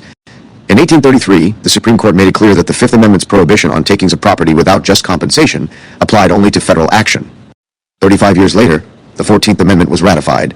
That 1868 amendment says nothing explicitly about the first 10 amendments, but it says that states cannot abridge the privileges or immunities of citizens of the United States, or deprive any person of life, liberty, or property without due process of law. Does that mean that states, after 1868, must also obey the 1791 Bill of Rights? In a story too complicated to tell here, the Supreme Court slowly found that compliance by states with at least some Bill of Rights provisions is part of due process of law. Starting in the 1960s and continuing today, the court has issued piecemeal rulings making almost all of the provisions of the Bill of Rights applicable to the 50 states as well as to the federal government. When Ed Meese gave his speech in 1985, that process of incorporating the Bill of Rights into the 14th Amendment had been largely complete. For more than 15 years, and had included all provisions of the First Amendment, including for nearly 40 years the part saying that Congress shall make no law respecting an establishment of religion, Ed Meese said that nothing can be done to shore up the intellectually shaky foundation upon which the doctrine rests. Challenging this doctrine, he recognized, involved challenging a good portion of constitutional adjudication has been aimed at extending the scope of the doctrine of incorporation. But such a challenge was overdue, as nowhere else has the principle of federalism been dealt so politically violent and constitutionally suspect a blow as by the theory of incorporation. This was resort to first principles with a vengeance. Scholars today still debate whether, how, and to what extent the 14th Amendment, as a matter of original meaning, incorporates the Bill of Rights against the states. Our aim here is not to resolve that question, or even to say that we agree with Ed Meese about incorporation, but only to show that Ed Meese in 1985 was putting things into dialogue that would have been inconceivable as serious topics of conversation just a day earlier. To give credit where credit is due, Ed Meese asked his two speechwriters on his July 9, 1985 speech, Gary McDowell and Blair Dorminey, to frame it as a commentary on the Supreme Court term and to argue for originalism. It is fair to say that they succeeded in their mission on both counts. The success of many ideas can be measured by the criticism that they bring. Criticism of Ed Meese's call for a jurisprudence of original intention was not long in coming, and it came from a sitting Supreme Court justice. On October 12, 1985, Justice William J. Brennan, Jr., the ideological and political leader of the U.S. Supreme Court's left wing, responded to Ed Meese in a speech to the Text and Teaching Symposium at the Georgetown University Law Center in Washington, D.C. Justice Brennan began with two remarks that seemed indirectly aimed at Ed Meese. The first declared that the Constitution embodies the aspiration to social justice, brotherhood, and human dignity that brought this nation into being. At one level, this is uncontroversial to the point of being trite. Who could be against justice, brotherhood, and dignity? At a deeper level, however, this statement by Justice Brennan was a reaffirmation of the premise conventional wisdom that constitutional adjudication is not about the meaning of texts, but about judicial imposition of political programs. Surely Ed Meese and William Brennan would not have the same things in mind if they spoke of social justice or dignity. The founding-era conception of those terms, for example, was probably best captured by the Massachusetts Constitution of 1780 when it declared that all men are born free and equal and have certain natural, essential, and unalienable rights, among which may be reckoned the right of enjoying and defending their lives and liberties, that of acquiring, possessing, and protecting property, in fine that of seeking and obtaining their safety and happiness. 24 out of 37 states had such born free and equal clauses in their state bills of rights in 1868 when the 14th Amendment was ratified, and 39 out of 50 states have such clauses in their state bills of rights today. Justice Brennan presumably was not talking about armed self-defense of persons and property when he spoke of dignity. He was asserting that the Constitution is a font into which his values, his conceptions of social justice, brotherhood, and dignity, such as welfare rights and opposition to capital punishment, could be poured. Justice Brennan's second introductory point made that clear when he spoke of the Constitution's broad phrasing and majestic generalities, and ennobling pronouncements, which he called both luminous and obscure. The ghost of Justice Robert Jackson smiled.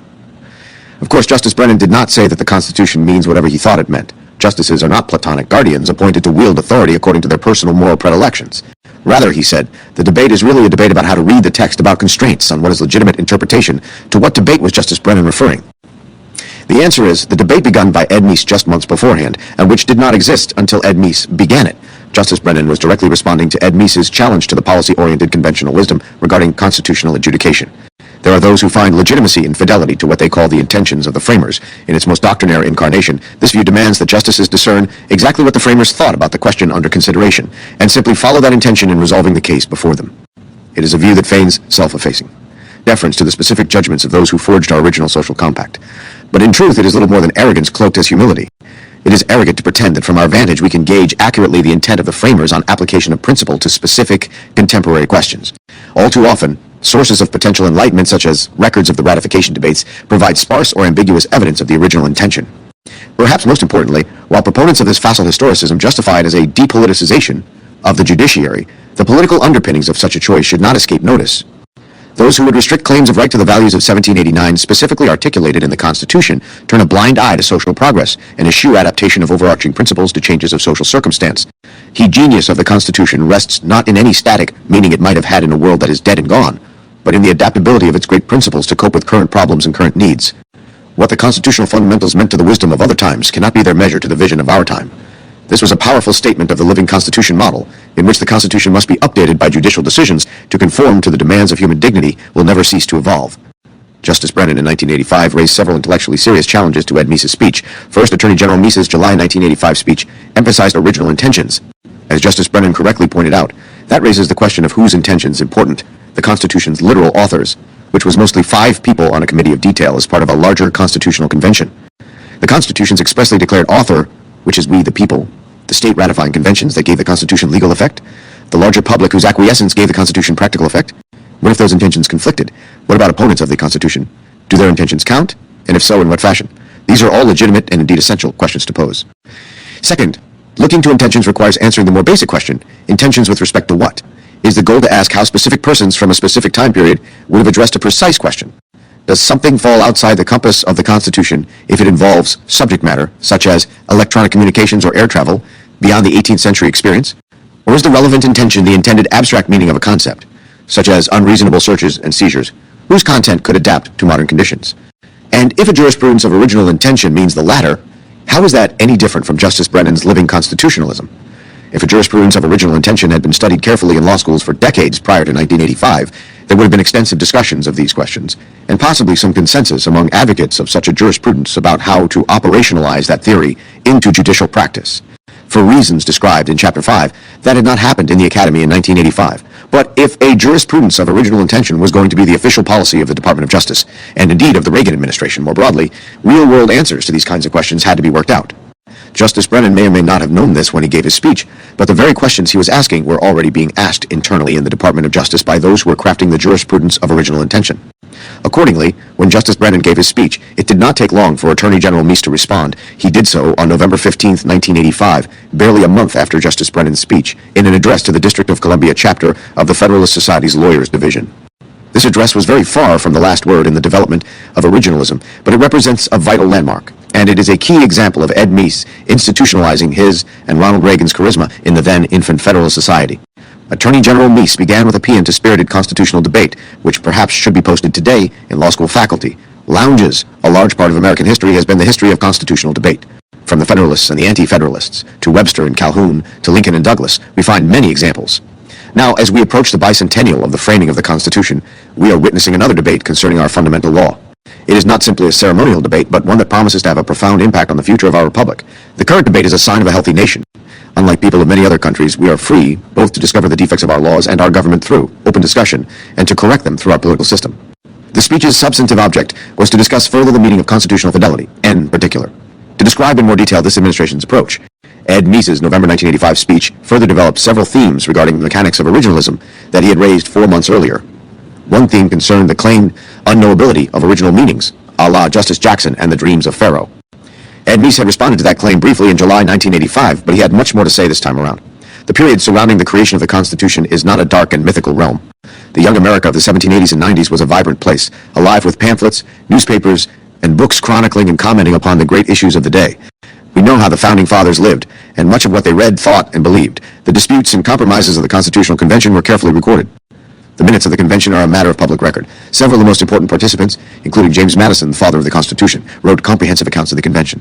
Others, Federalists and Anti-Federalists alike, committed their arguments for and against ratification, as well as their understandings of the Constitution, to paper, so that their ideas and conclusions could be widely circulated, read, and understood. In short, the Constitution is not buried in the mists of time. We know a tremendous amount of the history of its genesis. The bicentennial is encouraging even more scholarship about its origins. We know who did what, when, and many times why. One can talk intelligently about a founding generation. A second theme responded to Justice Brennan's claim, which Ed Meese characterized as misunderstanding, caricatures, and straw men, that originalism locked itself into the events of the 18th century and could not deal with changed conditions. Not true, said Attorney General Meese. Our approach does not view the Constitution as some kind of super-municipal code designed to address merely the problems of a particular era, whether those of 1787, 1789, or 1868. He framers were not clairvoyants. They could not foresee every issue that would be submitted for judicial review. This answers one of the key questions about the mechanics of originalism. It is not seeking concrete answers that would have been provided at a specific moment in time by specific people, but rather is searching for the abstract meaning of words and phrases. The framers addressed commerce, not simply shipping or barter, and described unreasonable searches and seizures, not merely the regulation of specific law enforcement practices of 1789. Moreover, all the framers knew that, as Judge Robert H. Bork wrote in 1990, the world changes in which unchanging values find their application. Better phrasing would be, the world changes in which unchanging legal texts find their application. Meanings are fixed, but the range of circumstances to which those meanings can apply changes over time. The founding generation understood that there could arise new means of searching, new forms of communication or commerce, and even new religions like the Church of Jesus Christ of Latter-day Saints. So what is the original part of originalism? Here is where Attorney General Meese started to flesh out the mechanics of originalism. Our approach to constitutional interpretation, he declared, begins with the document itself.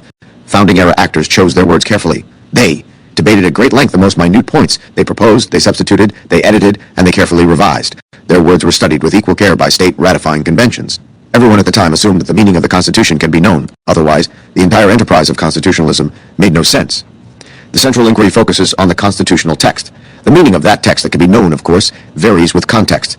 In places is exactingly specific. Where it says, the presidents of the United States must be at least 35 years of age, it means exactly that. 10. On other occasions, the Constitution is less precise, expressing particular principles, such as the right to be free of an unreasonable search or seizure, religious liberty, or the right to equal protection of the laws. But even in those less specific instances, those who framed these principles meant something by them, and the meanings can be found. The meanings will be broader or narrower in different instances, but the meanings are there. Thus, concluded Attorney General Meese, he approached this administration advocates as rooted in the text of the Constitution, as illuminated by those who drafted, proposed, and ratified it. Our approach understands the significance of a written document and seeks to discern the particular and general principles it expresses. It recognizes that there may be debate at times over the application of these principles, but it does not mean these principles cannot be identified. Thus, here the language of the Constitution is specific, it must be obeyed.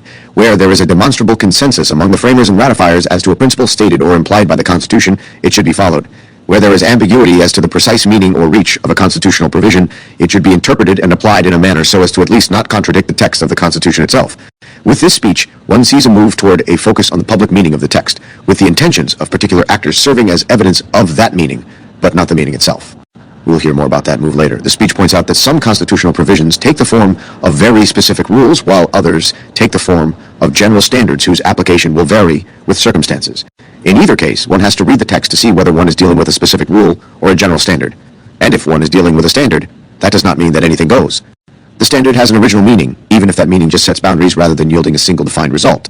These are the sorts of issues about constitutional interpretation that one would expect academic scholars to wrestle with daily, but the Academy had no use for the Constitution's original meaning. Ed Meese had to do the Academy's job for it. In 1985, the move from a focus on specific intentions of particular founding-era figures to a more abstract conception of public meaning was still nascent. The November 1985 speech to the Federalist Society contains the seeds for that account of originalism, but the account had not yet fully developed. That raises this rather profound question. If originalism was not fully theorized in 1985, how could the Department of Justice make it official policy, as Ed Meese announced in July 1985? Don't you need to know what you were doing before you try to do it? At one level, the answer is yes, which is why even in 2024, after 4 decades of theorizing, self-described and sophisticated originalists like Clarence Thomas and Neil Gorsuch frequently disagree with each other about the outcomes prescribed by originalism. At another level, however, the question is something of a red herring. One does not need to have a theory or method fully operationalized in order to know that it points in the right direction. People knew enough in 1985 to get the ball rolling, even as they knew refinements were inevitable. Several important things were clear enough in 1985 to justify and indeed mandate the Reagan Justice Department's move toward originalism. A full defense of originalism would require a separate book, but hopefully a few thoughts will do for now. First, while there are some important matters for which a jurisprudence of original subjective intentions and a jurisprudence of original public meanings point in different directions, there is an enormous range of cases in which all plausible originalist methods converge on the same point.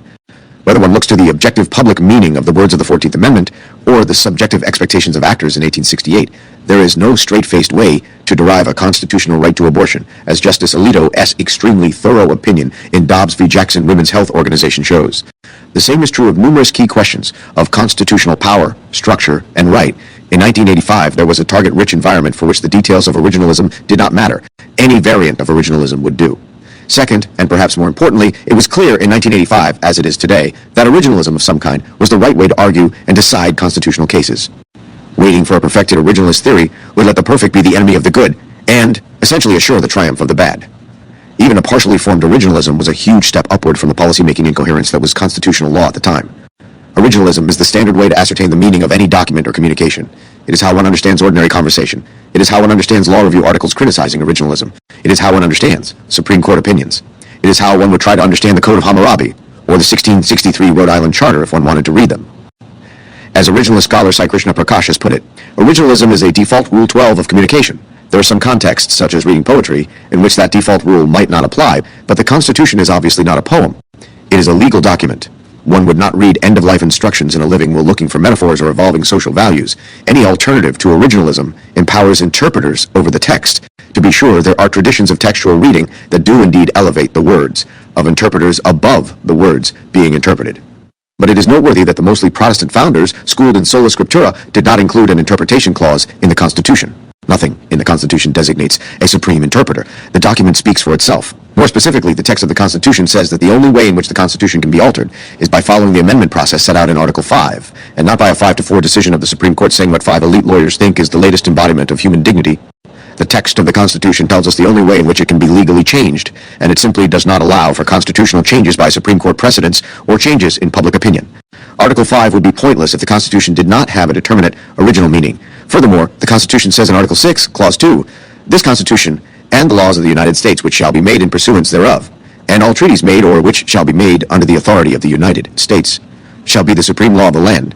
And the judges in every state shall be bound thereby, anything in the Constitution or laws of any state to the contrary notwithstanding." If federal law binds the judges in every state, then surely it binds the supreme and inferior judges of the federal government to follow the law. Again, this provision takes for granted that there is law to follow. All of these considerations explain why originalism is the best way to ascertain the Constitution's meaning. They do not explain, however, why ascertaining the Constitution's meaning is a good thing. Today, it is commonplace to hear open calls to abandon the Constitution. In 1985, the call was typically subtler, coming in the form of living constitutionalism that would essentially replace the actual Constitution with a new version more in accord with leftist elite opinion. The bottom line is the same in each case. A lot of people really dislike the Constitution and would much prefer something else in its place. To some extent, that dislike is understandable. The Constitution is a document that runs on consensus. To get laws passed, one needs majorities in 2 separate houses of Congress elected in widely varying regions and states, plus the signature of a president elected by an electoral college, a process that also requires support across a broad swath of the country. Changing the Constitution through Article 5 requires a 3/4 supermajority of disparate states. The constitutional process is deliberately constructed to make sure that national rules on anything come only when a lot of people from different backgrounds and with different interests agree that it is a good idea.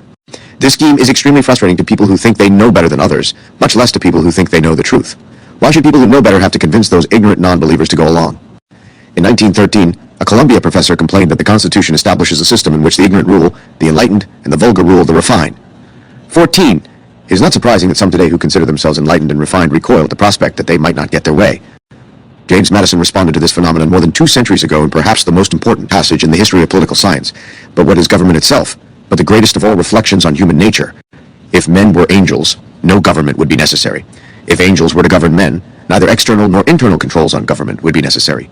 In framing a government which is to be administered by men over men, the great difficulty lies in this. You must first enable the government to control the governed, and in the next place oblige it to control itself.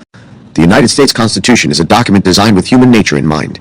In constructing a governmental structure, there are 2 kinds of risks. One is that bad people will be able to use the power of government to do bad things. The other is that good people will find it too difficult to use the power of government to do good things. The Constitution to some extent errs on the side of minimizing the first risk. The requirements of consensus make it harder, far from impossible but harder, for power to be abused. The cost of that consensus requirement is that some ideas that some people think are good, and possibly even some ideas that are objectively good, will not get implemented. Those who think that the Constitution strikes the wrong balance between these risks will not be persuaded that following the Constitution is the right way to go. With all due respect to those latter people, the entire sweep of human history shows the wisdom of the Constitution. Hence, the third, and in the end the most basic, reason why originalism is the right way to run a country is that the United States Constitution, as amended 27 times, strikes that balance between risk and reward better than any document yet created by human hands. The Constitution, and the governmental structure that it puts in place, has led Americans to be the freest, most equal, wealthiest, most technologically advanced, and happiest people in the world. We have the highest GDP per capita of any of the G20 democracies, the best universities in the world, a technology sector that has placed men on the moon and discovered in 6 months the best vaccines in the world against the coronavirus, and far and away the strongest and most technologically sophisticated military in the world. If we fully opened our borders, millions of people would come to live in the United States from Asia, Latin America, Africa, China, Russia, and all across the world. In contrast, in 2021, only 1,800 people renounced their American citizenship, out of a population of 331,893,745 people, and most of them did it to avoid paying taxes. In 2019, there were 2,094,000 people of sub-Saharan African ancestry who had left their native lands to come to a country that the American left often derides as being fundamentally racist. The modern academy, in which both of us are embedded, typically speaks only of the wrongs committed in this country's history. Those wrongs, some of which were sanctioned by the original Constitution of 1788, are undeniably real, often tragically so. But the country's enormous accomplishments, including the formal amendment of the Constitution to rid it of slavery, are equally real. One of us has co-authored a casebook comparing the G20 constitutional democracies to one another. 16. We submit to you that we could prove that the United States has a more just history and a better constitution today than do any of the other 17 G20 nations, which are constitutional democracies. The United States, because of its amended constitution, is still the shining city on a hill about which, President Ronald Reagan spoke so eloquently in his farewell address to the American people. Ed Meese fully shares the view that the United States is a shining city on a hill and a beacon of liberty to oppressed people everywhere, from the Russian Federation to Iran and to the Communist Chinese Empire. To be sure, the people who wrote, ratified, amended, and applied the Constitution were not all good people. The founding generation was full of slave owners, misogynists, and imperialists. So is all of recorded human history. That is the point that the Constitution understands so well. The world is, and always will be, full of bad people, and perhaps even more dangerously, good people who think they know more than they actually know. Any governmental structure that does not accommodate that basic fact is a blueprint for disaster. The Constitution's merit does not depend on the personal merit of its framers. To think so is to commit the ad hominem fallacy of attacking an arguer rather than an argument.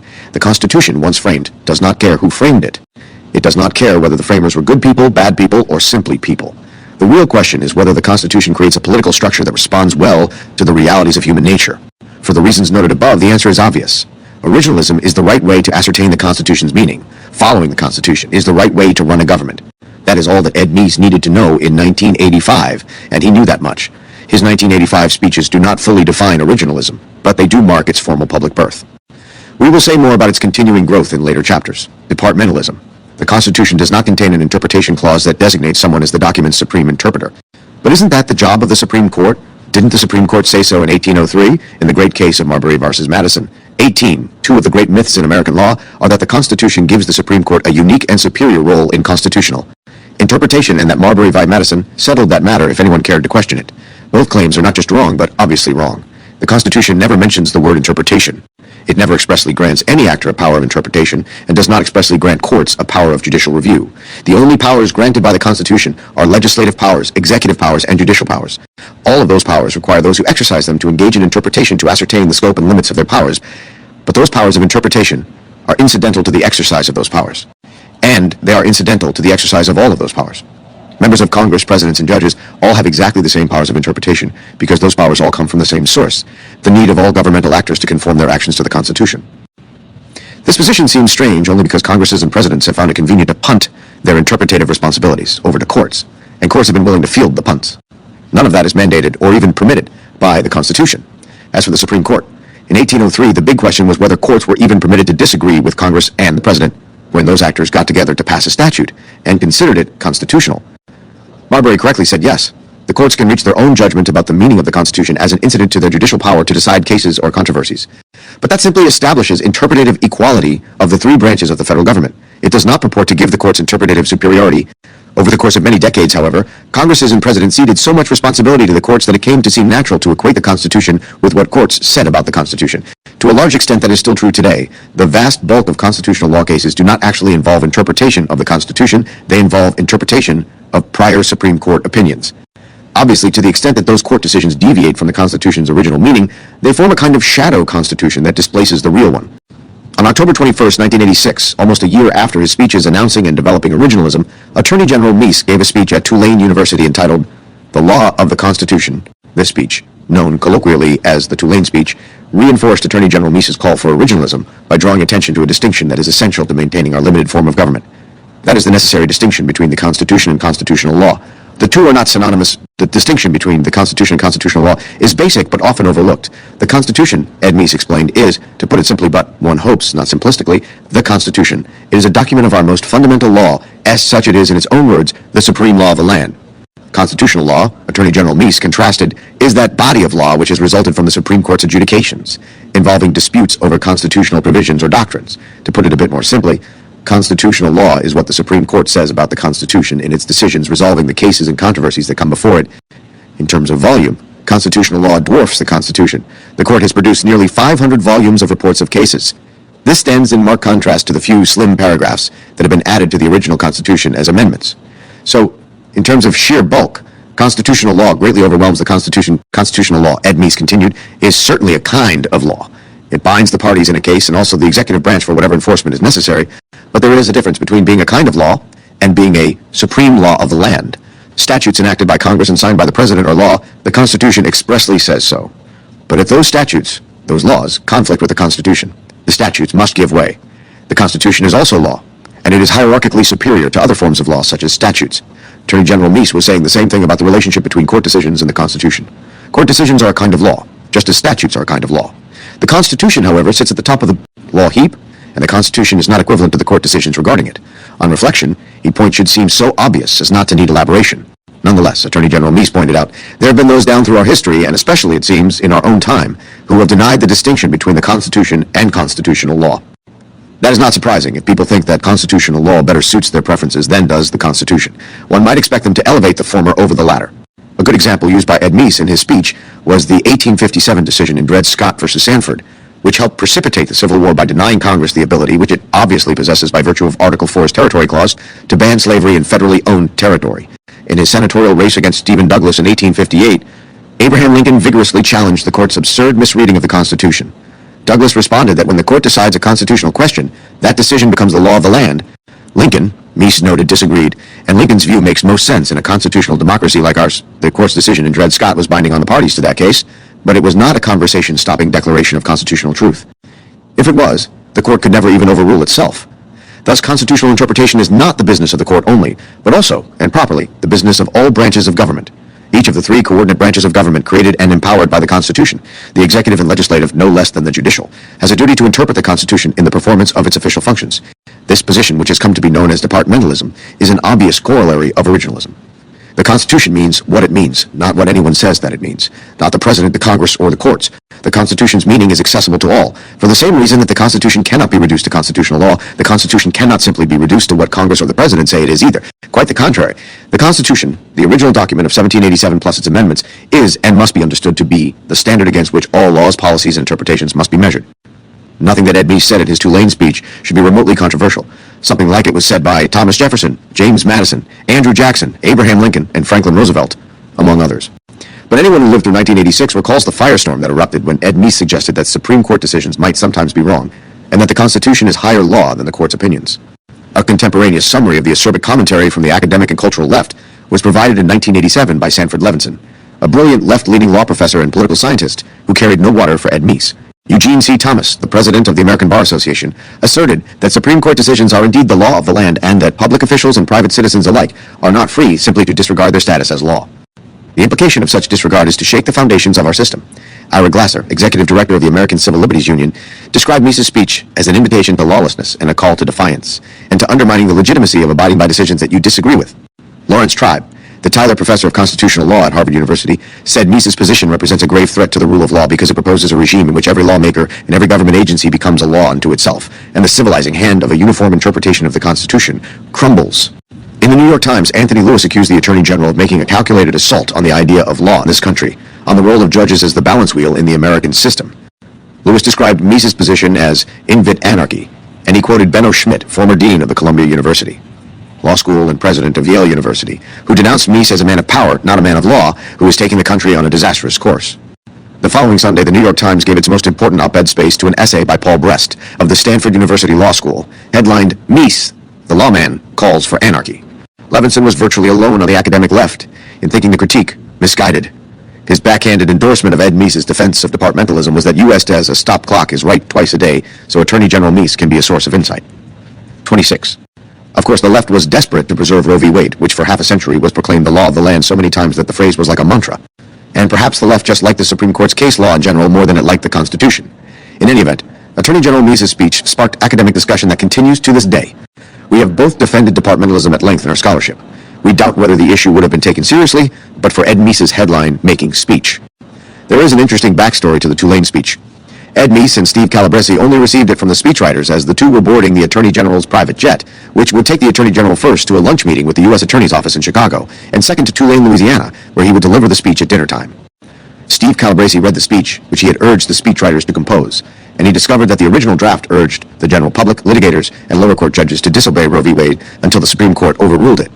Steve Calabresi could picture the banner headlines to which this would have led, such as Attorney General Ed Meese urges everyone to disobey Roe v. Wade.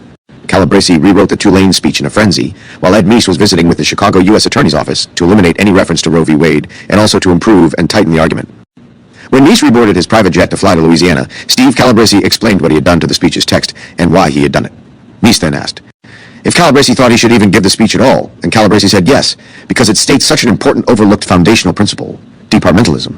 But Calabresi warned Meese that the speech would generate bad press when he gave it, although it would become a key part of his legacy.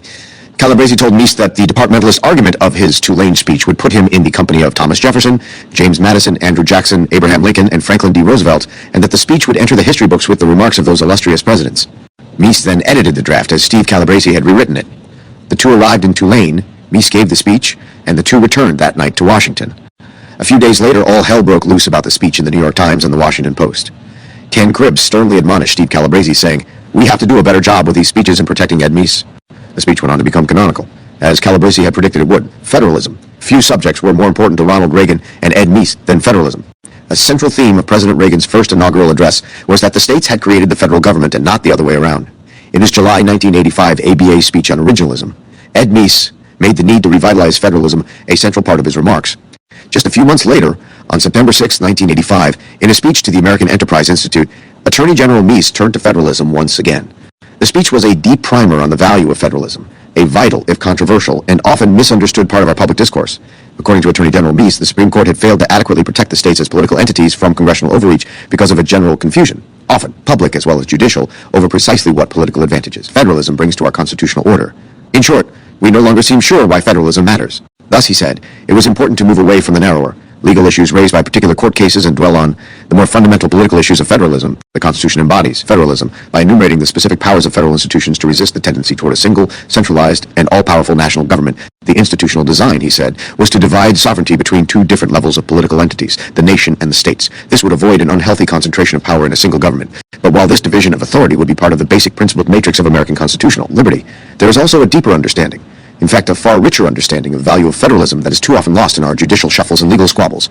Dealing with issues at a local rather than national level, said Attorney General Meese, can contribute to a sense of political community and hence to a kind of public spirit that is too often ignored in our public discussions about federalism. The essence of popular government is the opportunity for people to give full vent to their moral sentiments. Through deliberation, debate, and compromise, a public consensus can be formed as to what constitutes the public good.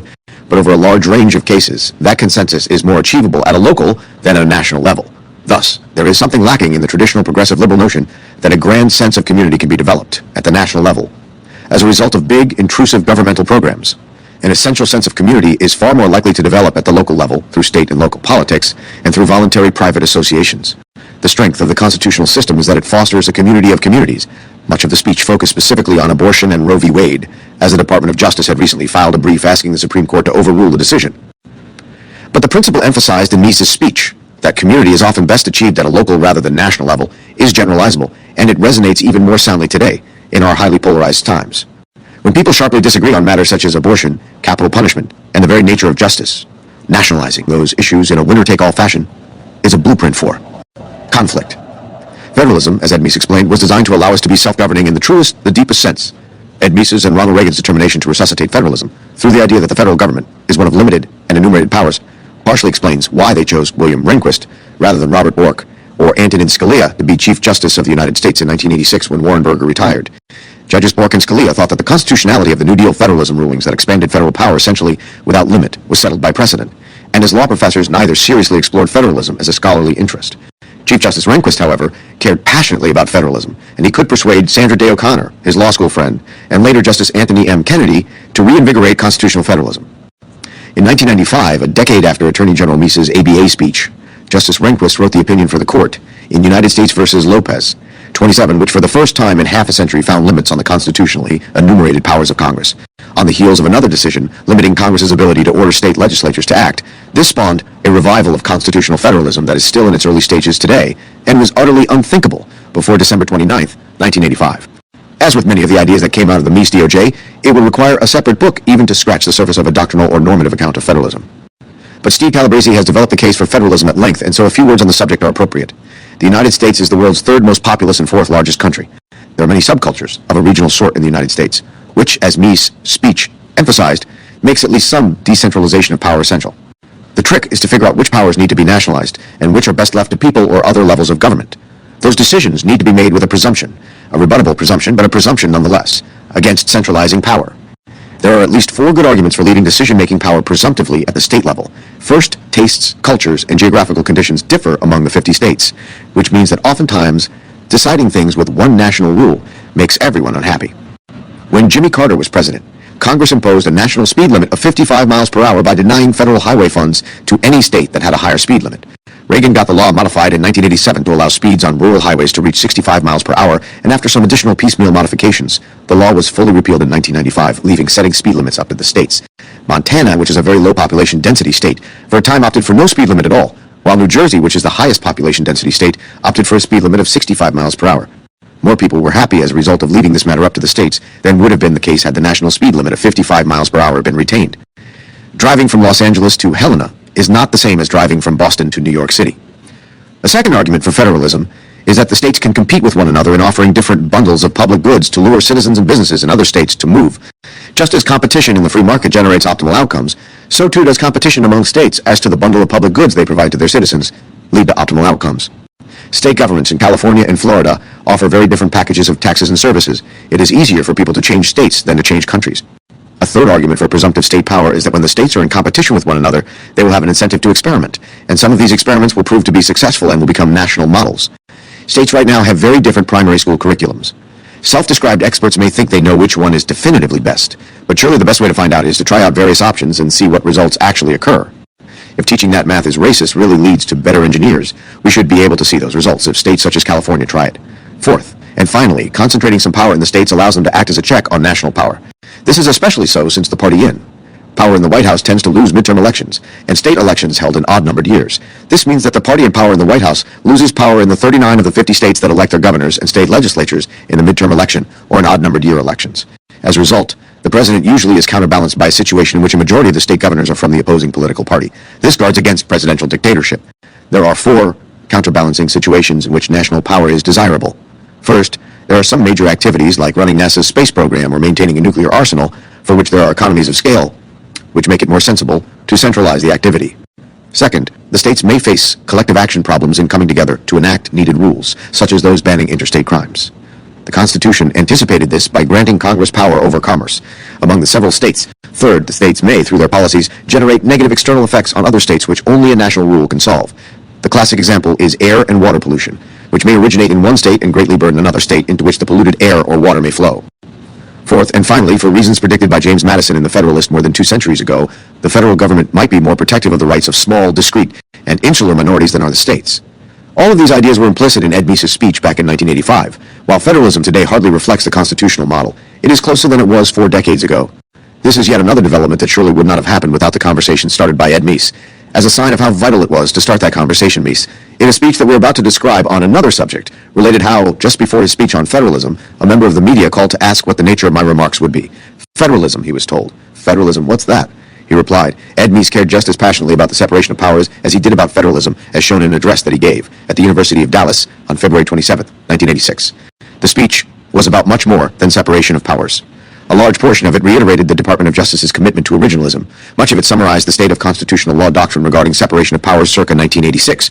At that time, there were 2 recent Supreme Court decisions finding that congressional statutes violated the constitutional separation of powers, a 1976 decision regarding the appointment of members of the Federal Election Commission, and a 1983 case invalidating legislative vetoes, in which Congress tries to enact laws without using the procedures specified in Article 1. That is 2 more decisions than one could have found in the previous 4 decades. From 1936 to 1976, there were exactly 0 congressional statutes found to violate the constitutional separation of powers.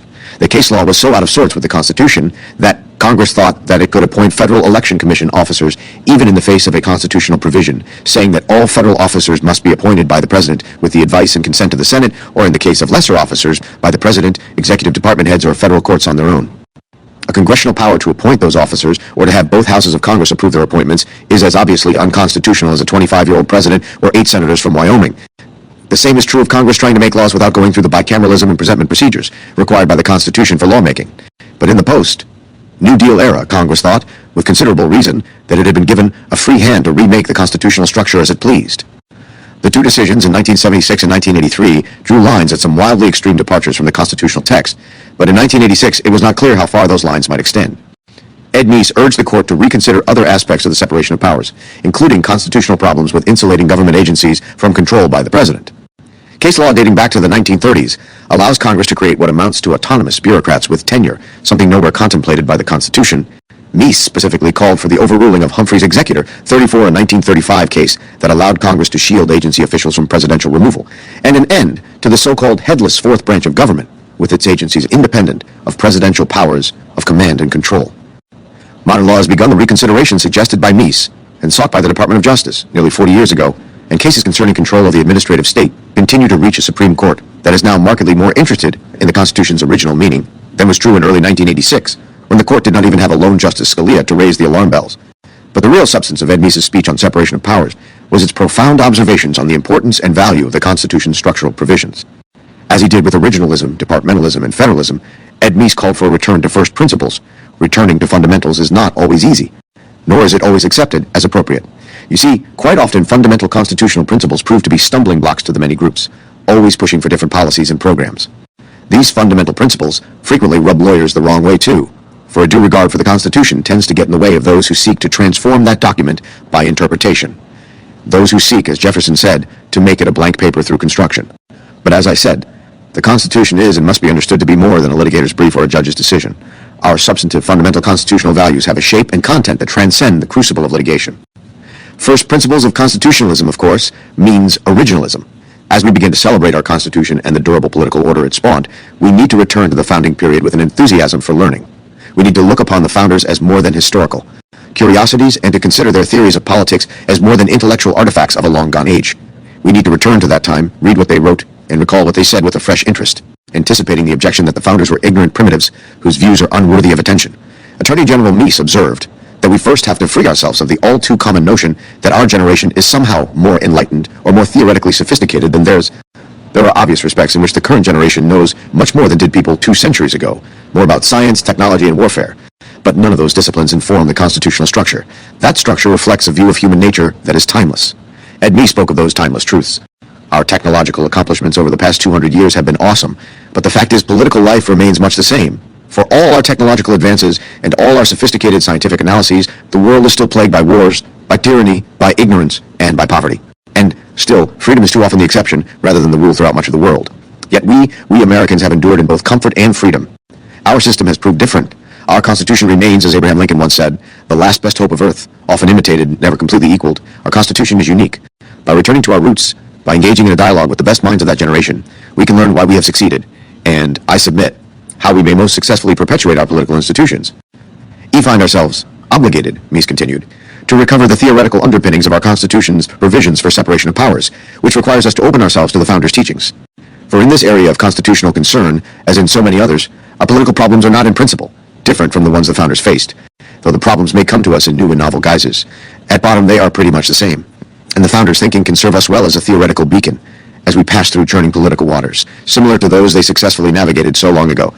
There were things the Founders did not know, and some things about which they were tragically wrong, but they understood the science of government better than do the denizens of modern university political science departments. They constructed a science of politics that sought to erect hurdles to the various passions and interests that are found in human nature. They constructed an institutional scheme including such devices as representation, bicameralism, independent courts of law, and the regular distribution of powers into distinct departments. This idea of separation of powers, along with the idea of federalism, constituted for the framers the principal matrix of American constitutionalism. How do these structures secure liberty? We see no alternative to quoting Ed Meese at greater length than our editors would probably like. What this means, in the simplest possible terms, is that the Constitution does not make our liberties dependent upon the goodwill or the benevolence of those who wield power. The Constitution's framers did not mistakenly assume that this nation was to be governed by that philosophical race of kings wished for by Plato.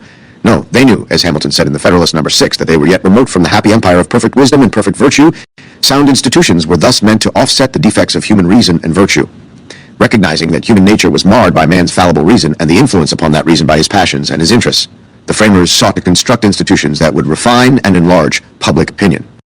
These institutional contrivances, representation, a bicameral legislature, an independent judiciary, and an energetic executive, would serve as successive filtrations through which popular opinion would be forced to pass before being translated into public law and policy.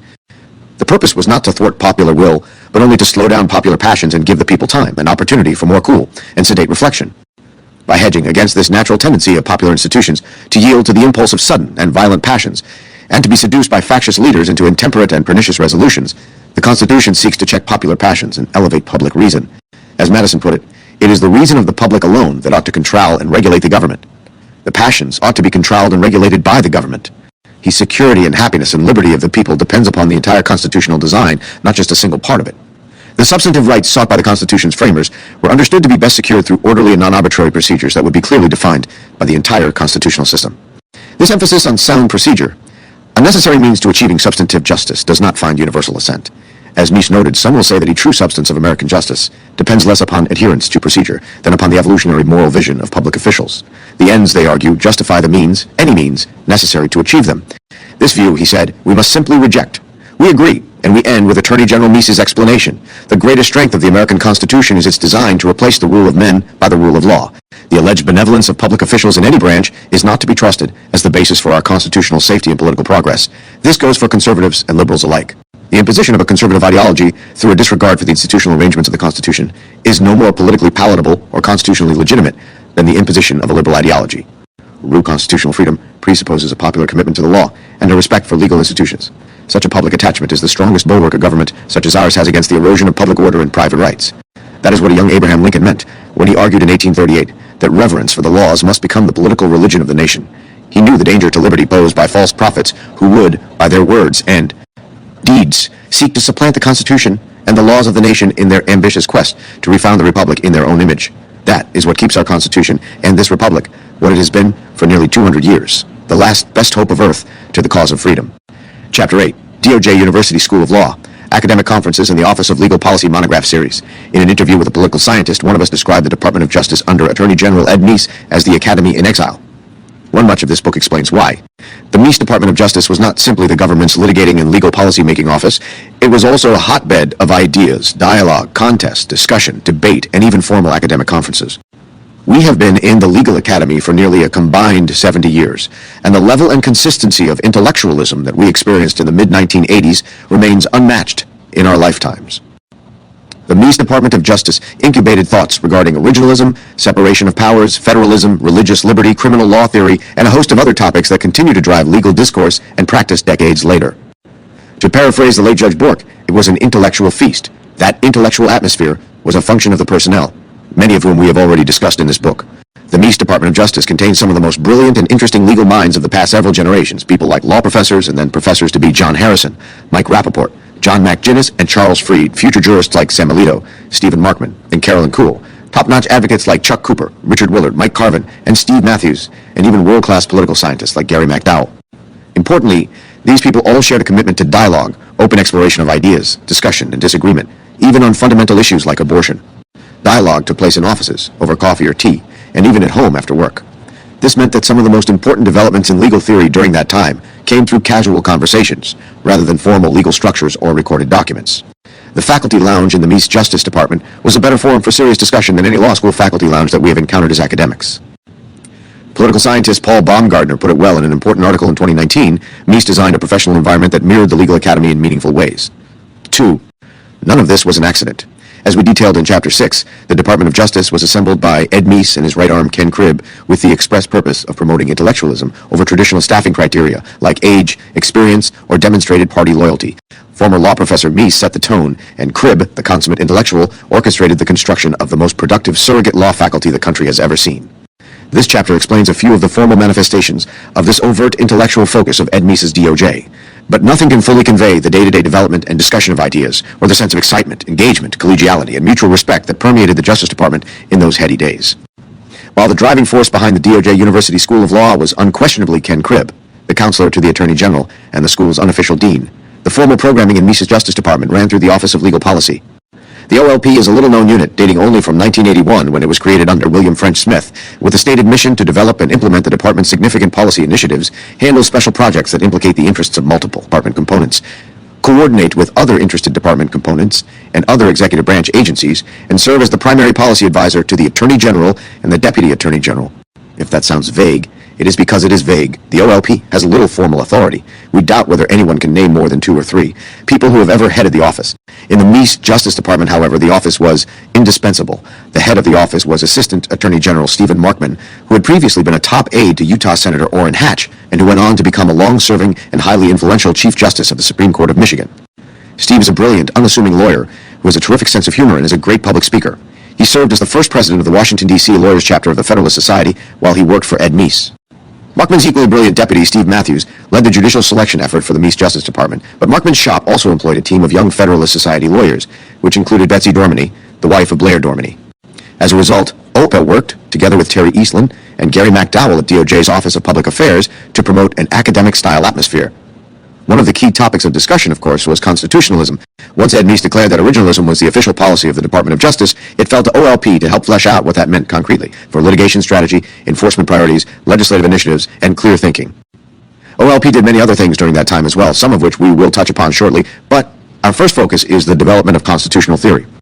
If the Department of Justice was a real law school, one would expect its faculty to produce cutting-edge publications and hold academic conferences. The Meese DOJ, through the OLP, delivered on both counts. It hosted 3 academic conferences devoted to federalism, separation of powers, and economic liberties. In addition, OLP, working together with other lawyers in the DOJ, produced a series of monographs that were essentially law review articles or university press books. These monographs are an extraordinary public record of Ed Meese's desire to have his Justice Department win the constitutional law war of ideas. Taken together, the monographs and conferences illustrate the extent to which the Meese DOJ functioned in some ways as a national law school. The result is that almost everything we know today as constitutional originalism traces back to the Meese Department of Justice. Academic conferences. The DOJ held 3 major academic conferences during Ed Meese's tenure as Attorney General. One on federalism, one on the separation of powers, and one on the Constitution, economic liberties, and the extended commercial republic.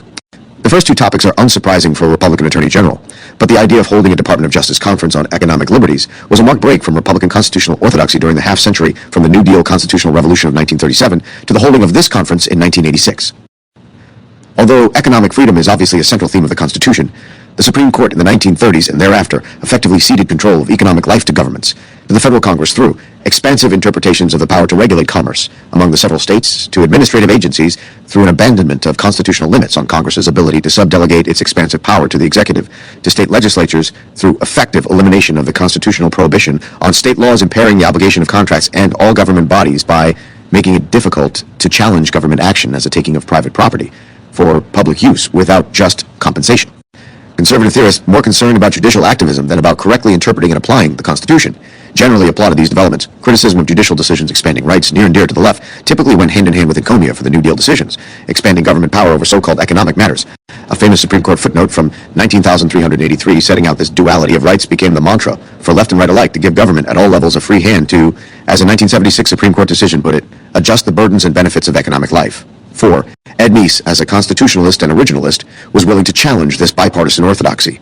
His former colleague at the University of San Diego Law School, Bernard Segan, wrote extensively about economic liberty until his death in 2006, 5 including an iconoclastic work published in 1980 called Economic Liberties in the Constitution, which was a full-throated defense of judicial activism grounded in a commitment to original meaning in enforcing protections actually found in the Constitution. In his welcoming remarks to the conference, Meese described Professor Segan as someone whom I revere as a former University of San Diego Law School colleague, and to whom many of us owe a great deal for stimulating interest in this subject, the dangerous impingement of the modern regulatory state upon economic liberty. Attorney General Meese so admired Professor Segan that he persuaded President Reagan to nominate him to the U.S. Court of Appeals for the Ninth Circuit in 1987. Regrettably, the Senate did not confirm this nomination. Ed Meese's principal theme in his opening remarks was that the moment the idea is admitted into society that property is not as sacred as the laws of God, anarchy and tyranny commence. In 1986, under what might be called the leveling pressures of contemporary liberalism, the legacy of liberty in regard to property has been somewhat dimmed in the public mind. This was not just a problem of policy, it was a problem of constitutionalism. We must recognize, he continued, that certain economic rights do exist and are central to the American constitutional order. They are well supported in both the text and history of the Constitution, and they deserve full and fair consideration. To the inevitable cry of judicial activism, Attorney General Meese countered that judicial deletion of economic rights from the Constitution is a species of activism every bit as deplorable as the unwarranted manufacture of new so-called civil rights. He noted that the conference attendees surely were not fans of unfettered and arrogant judicial power, but neither should they endorse raw, unbridled majoritarianism. Both excesses are equally to be feared, for either one, when allowed to go unreined, will lead to the end of the rule of law and the loss of liberty. The substantive content of the conference addressed the Takings Clause, the Contracts Clause, and the Commerce Clause. A highlight was a presentation by Richard Epstein, who in 1985 had written a book calling for a broad application of the Constitution's Takings Clause that would treat a large number of regulatory actions as takings requiring just compensation to persons whose property values were adversely affected by government action. Professor Epstein, one of the smartest human beings ever to walk the planet, devoted his talk at the conference instead to Congress's power to regulate interstate commerce, which post-1937 case law had interpreted as giving Congress essentially unlimited power. Professor Epstein did not begin his extraordinary academic career as an advocate of originalism, but his talk at the Meese Conference turned into the first major law review article in decades to call for a return to the original meaning of the Constitution's Commerce Clause. The conference proceedings were not published, but nearly 2 years later, on March 16, 1988, the OLP produced a lengthy monograph on economic liberties protected by the Constitution. The report explored many of the themes addressed at the 1986 conference, along with several others such as the Constitution's technical rules on taxation and bankruptcy. As Meese said in his introductory comments to the report, the 1986 conference served as a catalyst for increased discussion of these issues, both within the department and outside it. The report, he noted, examines both the original meaning of constitutional provisions, which address economic freedoms, and current scholarly literature on the topic, does not purport to establish ultimate conclusions on the issues presented, will generate considerable thought on a topic of great national importance, and will be of interest to anyone concerned about a provocative and informative examination of the issues. In other words, it conformed to the ideal of academic scholarship. This monograph could easily have been a law review article or a university press book. We would need a book of our own to analyze its conclusions and to explore how case law since 1988 has to some extent evolved in the direction of the report's conclusions, which urged more vigorous enforcement of the express constitutional rules against state laws impairing the obligation of contract and government action that takes private property without just compensation.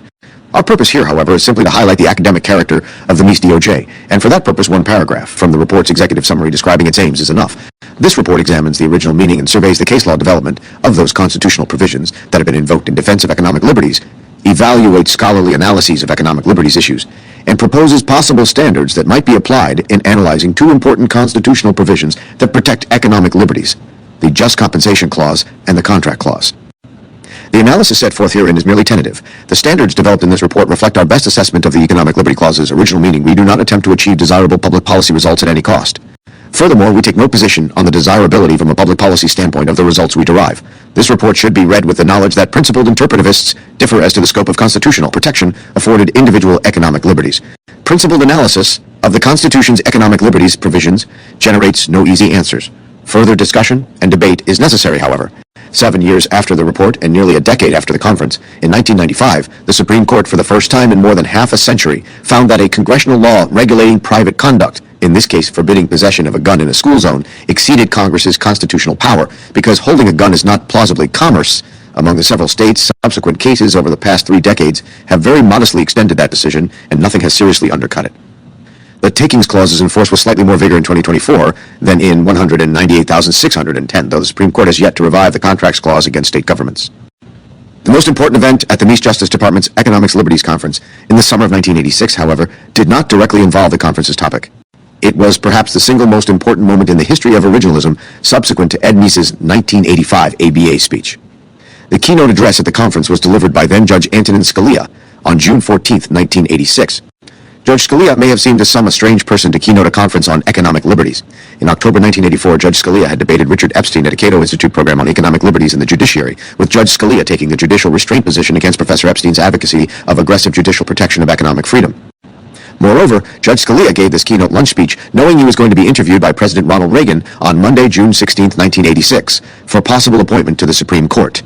Scalia did not know that a vacancy was about to open up on the Supreme Court because Chief Justice Warren Burger had secretly told President Reagan 9 months in advance that he would retire at the end of June 1986. The secret that Chief Justice Burger was going to retire stayed a secret because only 5 people knew about it: President Reagan, White House Chief of Staff Donald Regan, Attorney General Meese, Ken Cribb, and Brad Reynolds, and none of them leaked. The knowledge on the part of Meese, Cribb, and Reynolds added to the suspense in the room for these 3 people, all of whom did know about the pending vacancy. Scalia's speech was in some ways an audition for a Supreme Court appointment.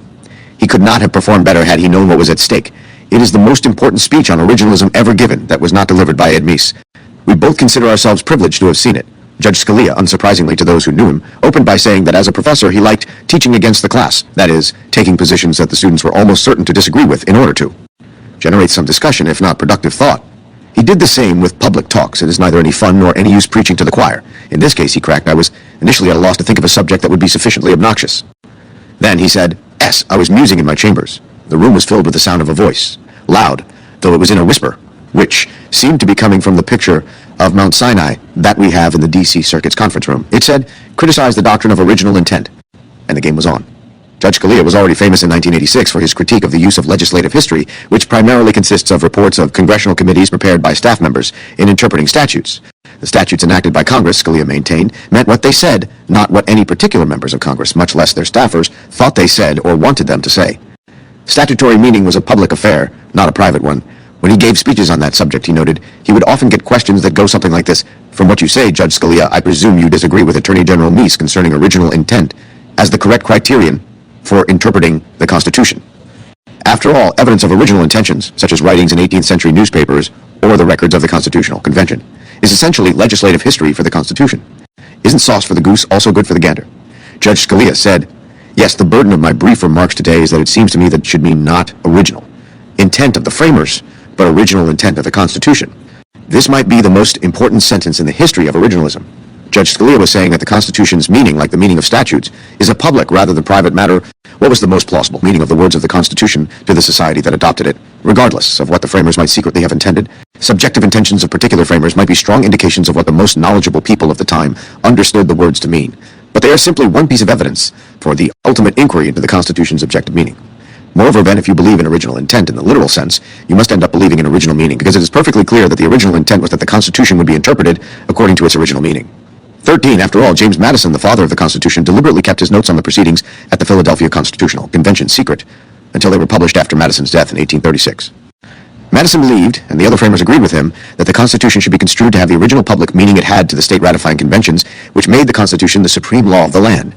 Thus, said Scalia, original intent would more accurately be expressed original meaning. Hence, I suppose I ought to campaign to change the label from the doctrine of original intent to the doctrine of original meaning.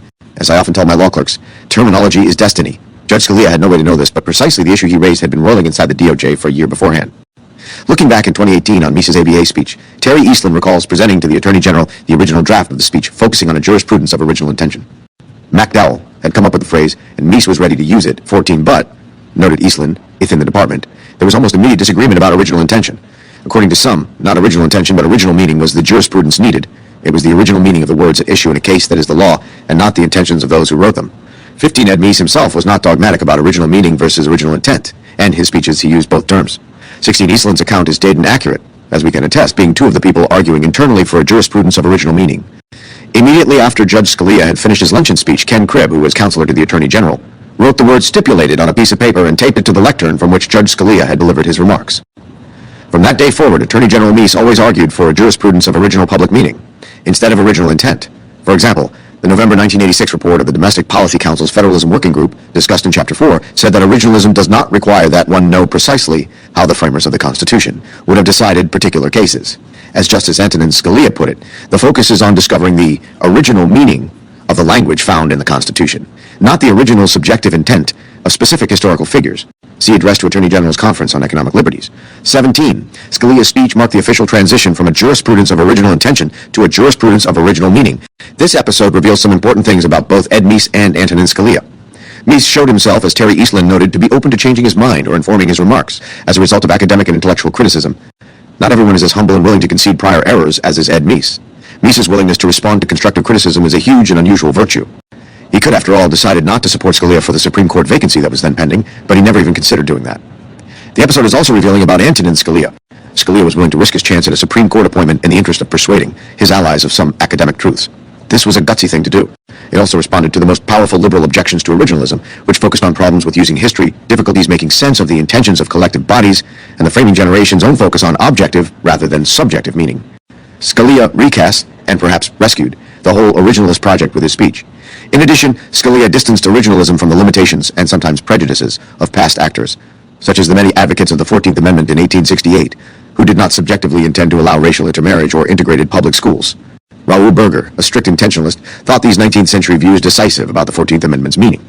But if one looks to text and original public meaning rather than subjective expectations or intentions, the results in cases like Brown v. Board of Education and Loving v. Virginia are obviously correct. Virtually all subsequent originalist scholarship by the likes of Judge Robert H. Bork, Professor Randy Barnett, Professor Stephen G. Calabresi, Professor Michael Mack Connell, Professor John Harrison, Professor Gary Lawson, Professor John Mack Ginnis, Professor Michael Rappaport, Professor Larry Solom, Professor Akil Riedemar, Professor Jack Balkin, and many others has looked at the original public meaning of words and not at the intentions of those who wrote them.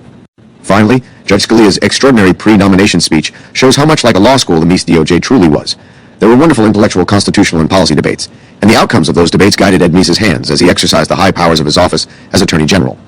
In early 1987, the triumph within the DOJ of a jurisprudence of original meaning was formalized by issuance of a nearly 200-page OLP document entitled Original Meaning Jurisprudence, a Source Book. If the title was not enough of a giveaway, Ed Meese's brief introduction talked about the debate between those who believe that the Constitution must be interpreted in accordance with the original meaning of its terms, and those who see the Constitution as a document whose meaning changes over time to accommodate the shifting values of each succeeding generation. 22. The OLP source book identified the relevant inquiry as to construe the objective meaning of words as understood by those who adopted them. 23. It systematically addressed every extant objection to originalism, grounding answers in the premise that our fundamental law is the text of the Constitution, as ratified, not the subjective intent or purpose of any individual or group in adopting the provision at issue. What to do with a multiplicity of founding-era intentions? His attack on interpretivism again confuses subjective intent with original meaning. All historical evidence of meaning is relevant, but no source is always controlling. E should apply a constitutional provision according to the plain and natural import of its terms as understood by the ratifying society as a whole. 25. How to attach meaning to a jointly produced document? In everyday discourse, people frequently communicate collective thoughts, consensus opinions, and common understandings through a single statement or group of statements. The notion of a collective understanding is also a common and legitimate legal concept used to describe the meaning of treaties, statutes, contracts, and other jointly drafted documents. 26. Originalism locks us into the specific practices of the past. These criticisms rest on a fundamental confusion of the Constitution's meaning, which is fixed and permanent, with its application to modern issues. 27. We could go on. The theory of originalism has progressed in many important ways over the past 4 decades, but the OLP in 1987, building out the foundation laid by Ed Meese, Antonin Scalia, Robert H. Bork, and the active minds collaborating in the Department of Justice, produced a work that, had it been written in narrative rather than Q&A form, could have been a top-flight law review article. Except that no top-flight law review would likely have published it. The Office of Legal Policy Monographs and Working Papers, the Originalism Sourcebook, was hardly the only significant scholarly work to emerge from OLP. Far from it. The Meese OLP issued a blizzard of monographs and working papers, many of which were essentially short academic press books or long law review articles. They were, at a minimum, of the same quality as the law review articles published in top-10 law school law reviews. As such, they revealed the extent to which the civil side of the Meese DOJ functioned as a law school. A few of those works deserve special mention. Report to the Attorney General on Wrong Turns on the Road to Judicial Activism, the Ninth Amendment and the Privileges or Immunities Clause, September 25, 1987. If one sits down to read the Constitution straight through, it gets boring very quickly.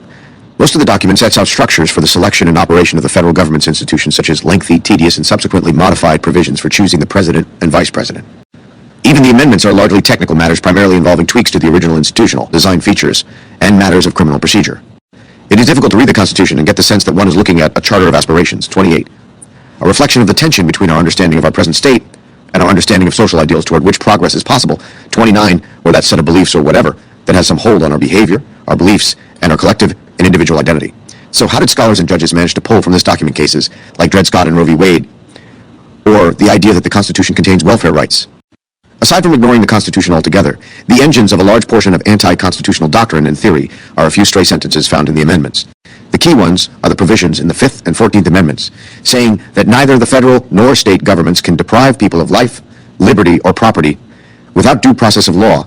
The 9th Amendment's declaration that enumeration in the Constitution of certain rights shall not be construed to deny or disparage others retained by the people, and the portions of the 14th Amendment saying that no state shall make or enforce any law which shall abridge the privileges or immunities of citizens of the United States or deny to any person within its jurisdiction the equal protection of the laws.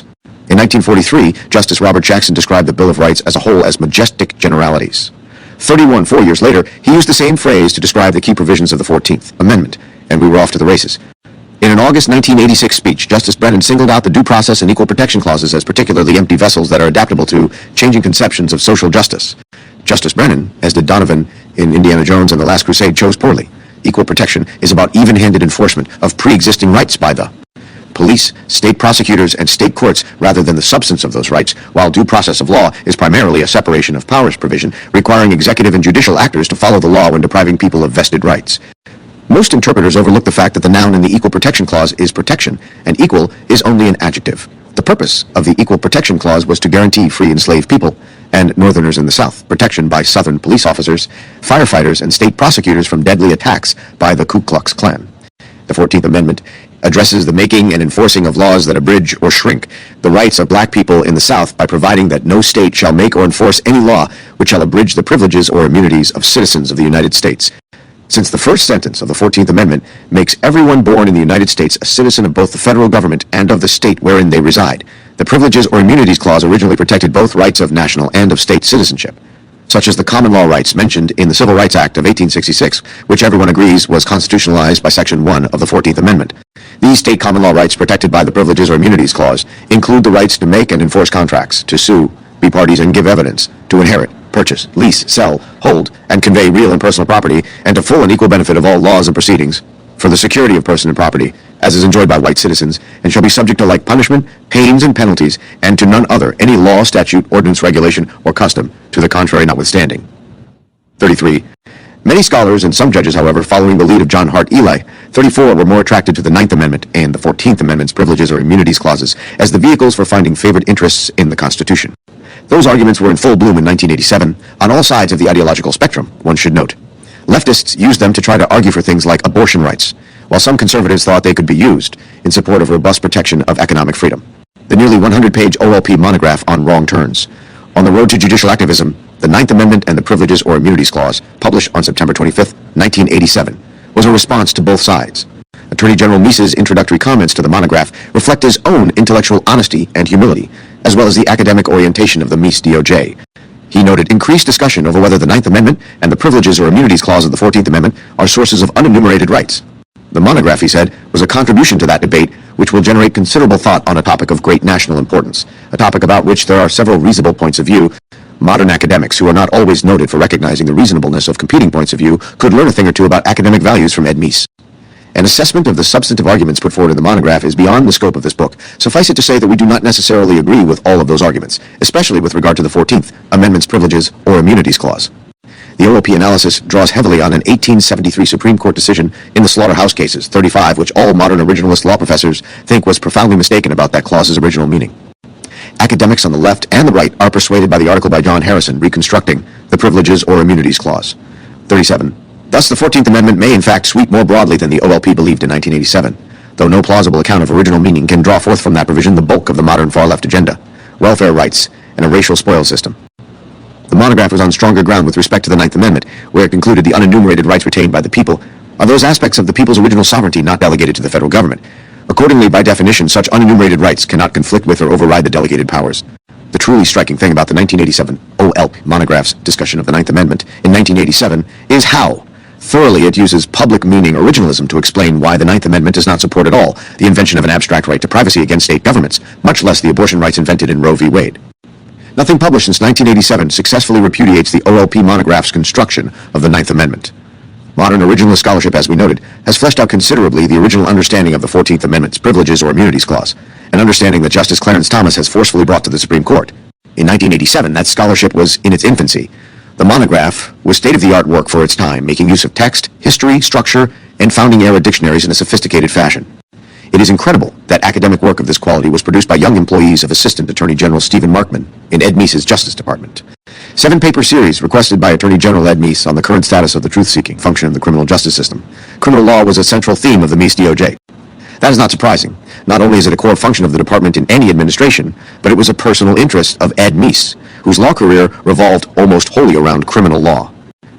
Much of the Warren Court Revolution of the 1960s involved constraints on law enforcement, including restrictions on the ability of prosecutors to use evidence in court that was obtained in violation of the Supreme Court's decisions on searches, seizures, and confessions. Accordingly, the OLP produced a series of 7 papers on criminal procedure, focusing largely on what kinds of evidence could be used in criminal trials.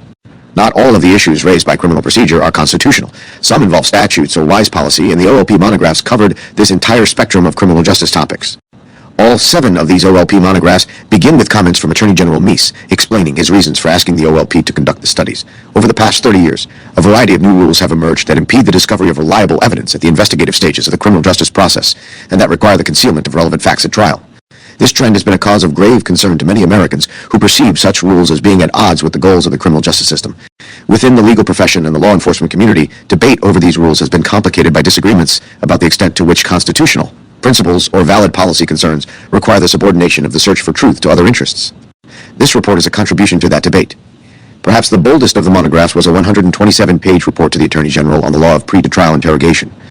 The context was the famous 1966 Supreme Court decision Miranda v. Arizona, which said, over a vigorous dissent by Justices Harlan, Stewart, and White, and a partial dissent by Justice Clark, that no statement made by a defendant while in police custody can be used in court, unless the defendant was warned that he has a right to remain silent, that any statement he does make may be used as evidence against him, and that he has a right to the presence of an attorney, either retained or appointed. The use of such statements, said the court, violates the spirit, even if not the actual words, of the Fifth Amendment's guarantee that no person shall be compelled in any criminal case to be a witness against himself. The decision laid out a detailed legislative-like code for the conduct of police interrogations.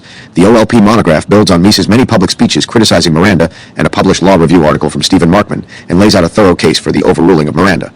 The monograph is an impressive piece of scholarship, discussing the right against compelled self-incrimination prior to the 17th century in England, the later development of the general right at common law, the Fifth Amendment, and the original meaning of that amendment as revealed in the state ratifying conventions, and Congress's effort to overturn Miranda by statute. That statute was, quite wrongly we think, held unconstitutional by the Supreme Court in 2042 over a dissent by Justices Scalia and Thomas, the only two originalists on the court at that time. The monograph also pointed out how the Supreme Court's code of conduct was widely at variance with practices elsewhere in the world, such as England, Scotland, Canada, India, France, and Germany. That variance would be of no relevance if the Constitution actually commanded what the court required, but the Fifth Amendment only says that the accused shall not be compelled to testify against himself, meaning by torture, force, or subpoena. It is impossible to see how someone volunteering statements to police in the absence of the court's precise Miranda warning is compulsion within that term's original meaning. The report accordingly presented several reasons why the Department of Justice should ask the Supreme Court to overrule Miranda. First, the continued application of Miranda violates the constitutional separation of powers and basic principles of federalism. Miranda's promulgation of a code of procedure for interrogations constituted a usurpation of legislative and administrative powers, thinly disguised as an exercise in constitutional exegesis. Second, Miranda, by impeding the prosecution of crime, impairs the ability of government to protect the public. Compliance with Miranda markedly reduces the willingness of suspects to respond to questioning by the police. In a substantial proportion of criminal cases, confessions and other statements from the defendant are indispensable to a successful prosecution. When statements are not obtained in such cases through the operation of Miranda's system, criminals go free. Third, Miranda's system is a poorly conceived means of protecting suspects from coercion and overreaching in police interrogations. Its consequences are to divide suspects into two classes, those who stand on their rights and those who waive their rights and submit to questioning. Fourth, Miranda is damaging to public confidence in the law and can result in gross injustices to crime victims. Fifth, the Miranda decision has petrified the law of pre-trial interrogation for the past 20 years, foreclosing the possibility of developing and implementing alternatives that would be of greater effectiveness both in protecting the public from crime and in ensuring fair treatment of persons suspected of crime. This report is far and away the most comprehensive and intellectual critique of Miranda of which we are aware. It is entirely correct in its conclusion and recommendation. Pre-trial custodial interrogations should be videotaped to protect against torture, and abusive law enforcement agents should be civilly and criminally punished, but excluding relevant evidence from cases is not constitutionally required and makes no sense. As Meese explained in his speech on this topic, the criminal justice system should be a search for truth, not a game between the prosecutor and the defendant's lawyer. Even if one thinks that Miranda is good policy, it is not a policy found in the Constitution. Miranda is a prime example of courts assuming to themselves a legislative role far beyond their mission and competence, and the OLP paper still stands today as an eloquent explanation of the legal and practical problems posed by the doctrine. Miranda is not the only judge-made doctrine that keeps relevant evidence out of court in criminal trials. The other is the so-called exclusionary rule, which forbids the use at trial of evidence that results, even indirectly, from an illegal search. Here, unlike in Miranda, the doctrine is grounded in something actually found in the Constitution. The Fourth Amendment prohibits unreasonable searches and seizures, and it requires warrants authorizing searches and seizures to be supported by probable cause and to describe with particularity the place to be searched and the persons or things to be seized. The Constitution is very much concerned with how law enforcement conducts its business. The Constitution does not, however, specify the appropriate remedy for an illegal search. In the founding era, the remedy would have been a lawsuit against the government officials who violated the Fourth Amendment, through developments dating back to the 19th century, but formally taking hold in doctrine only in the 20th century. The Supreme Court developed the idea that the proper remedy for a Fourth Amendment violation was to forbid the government from using the illegally seized evidence, even if it conclusively demonstrated the defendant's guilt. As future Supreme Court Justice Benjamin Cardozo put it in 1926 while on the New York State Court, the criminal is to go free because the constable has blundered. 45. On February 26, 1986, the OLP issued a monograph on the search and seizure exclusionary rule. The monograph is a comprehensive examination of the history of the Fourth Amendment and of the exclusionary rule. It explains the origins of the Fourth Amendment and the framers' dislike of general warrant writs by British customs officials.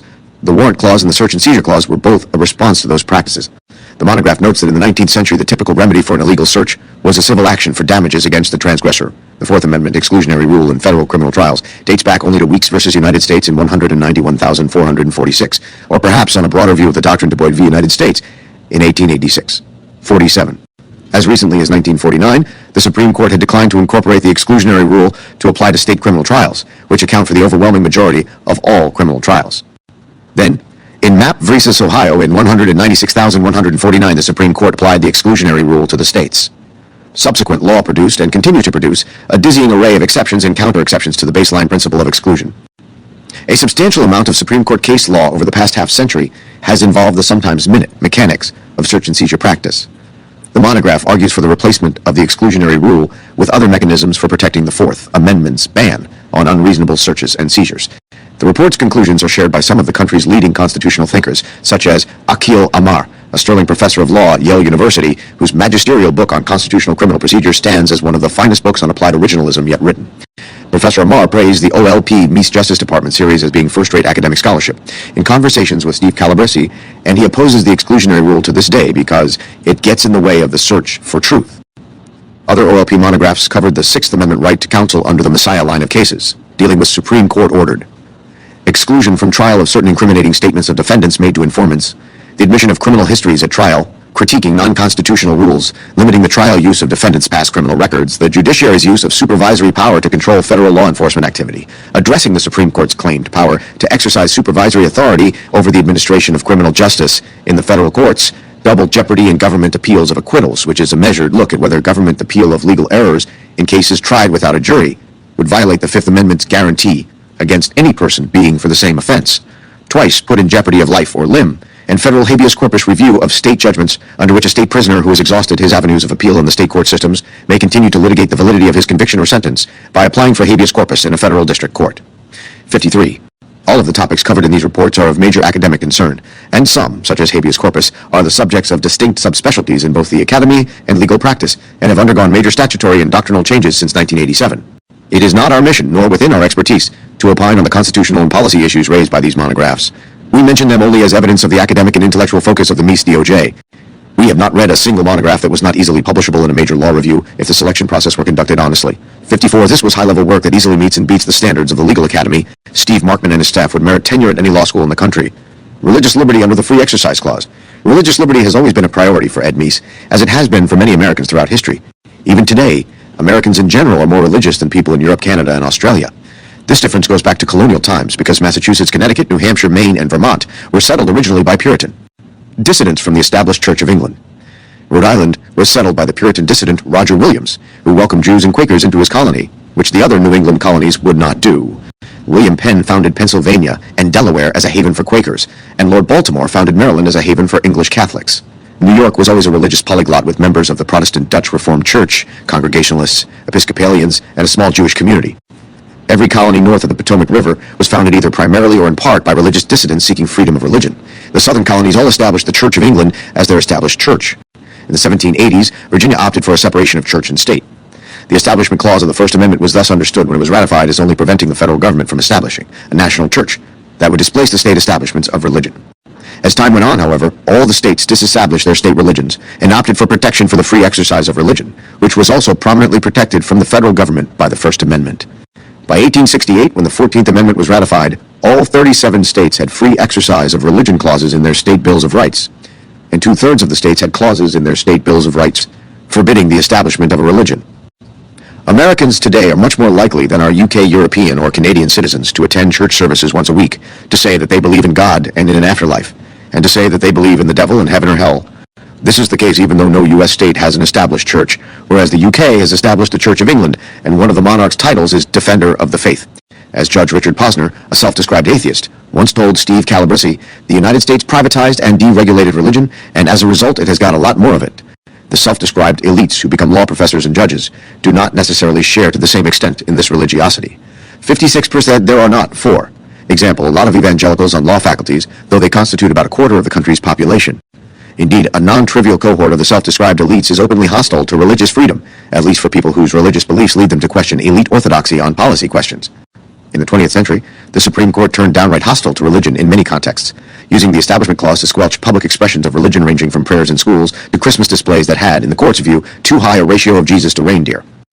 In other contexts, however, the court seemed protective, and to some perhaps even overprotective on occasion, of religious minorities like the Amish or Jehovah's Witnesses. Whether people agreed or disagreed with specific decisions, pretty much everyone in 1986 agreed that the case law on religious freedom was indecipherable and inconsistent. In this context, the OLP produced a monograph on August 16, 1986, on religious liberty under the Free Exercise Clause. As with the other OLP reports, Ed Meese made clear in his introduction that the questions posed by the Free Exercise Clause are difficult and perhaps intractable.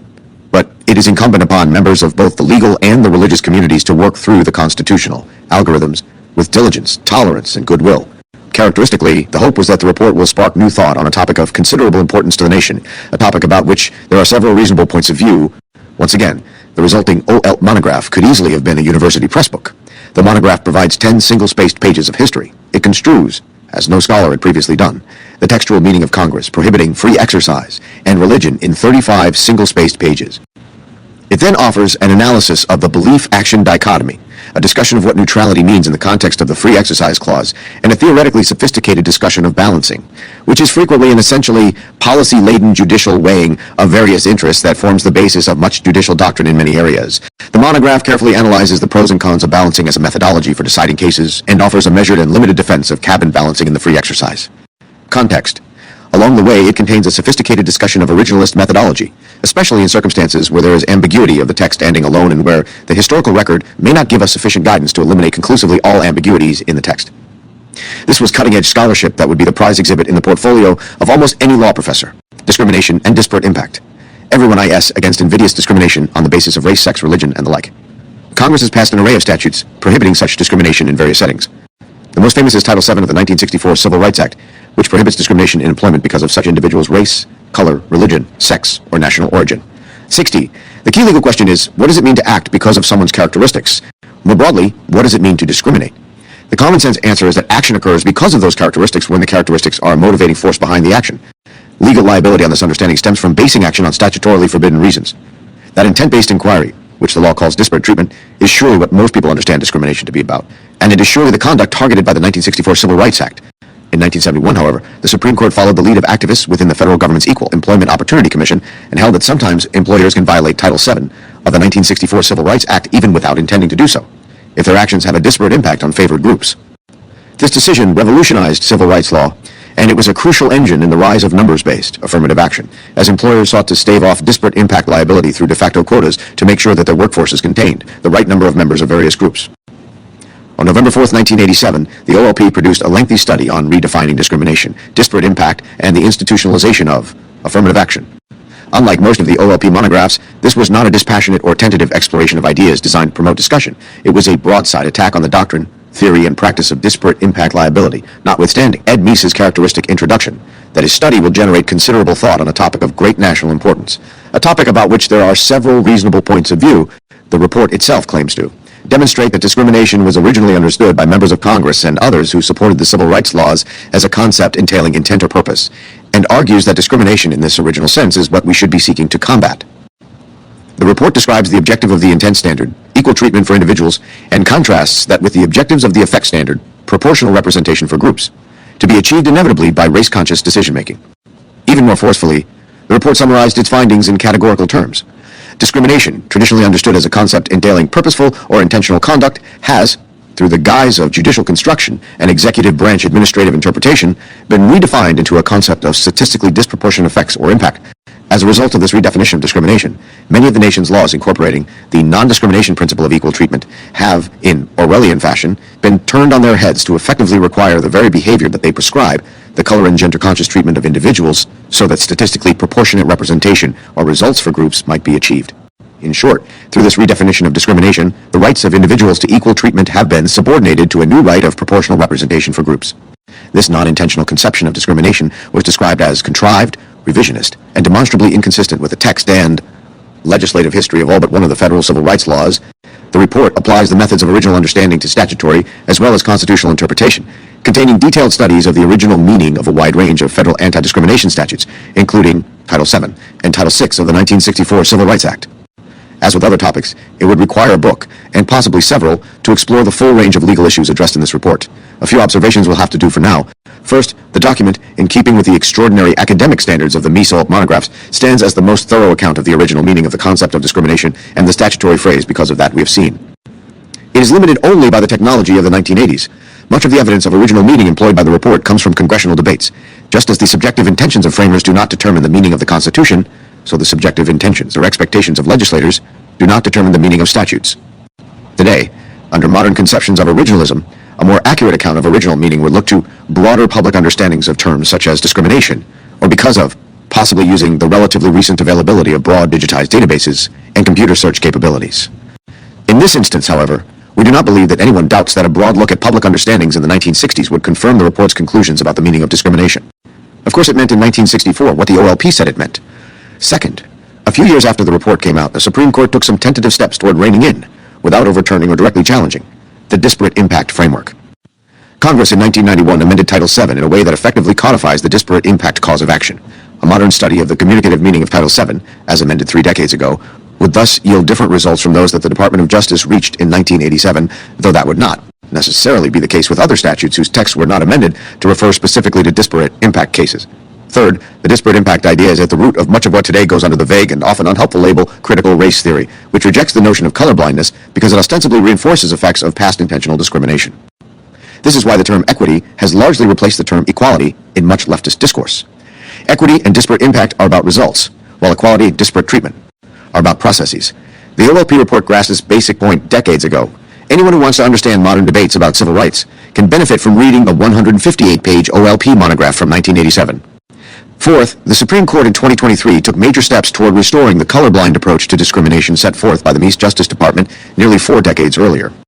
We say more about that development in Chapter 13, Guidelines on Constitutional Litigation and Others. The OLP monographs covered a vast range of topics beyond those that we have thus far mentioned. On August 31st, 1988, a few weeks after Meese had resigned as Attorney General, the Office of Legal Policy published a 169-page monograph entitled Justice Without Law, a reconsideration of the broad equitable powers of the federal courts. This document, obviously written before Meese's resignation, discusses the entire tradition of equity both in England and in the United States, describes 3 critical principles of equity, discusses the injunctive power in the new American equity jurisprudence, and suggests limiting principles for the new equity, as well as offering some suggested reforms. This OLP monograph is essentially a draft of an academic press book on equity as it stood in 1988. It was also in some ways ahead of the Academy. There is currently vibrant academic interest in the equitable powers of federal courts, especially the emerging trend in which a single federal district court judge can shut down the agenda of an entire administration of either party. With a nationwide injunction, not only scholars but Supreme Court justices have taken notice of this issue. This document offers further proof of the proposition that the Meese DOJ was in many respects operating like a law school faculty. Other OLP documents study such things as constitutional conventions under Article 5, and in particular whether such conventions can be limited to consideration of a defined set of topics such as balanced budgets or abortion, and the constitutional issues that would be posed by attempts to make the District of Columbia a state. These also have long been topics of academic interest, and the OLP monographs make characteristically important contributions to the scholarly debate. But perhaps the most intellectually intriguing OLP document did not present itself as a scholarly inquiry.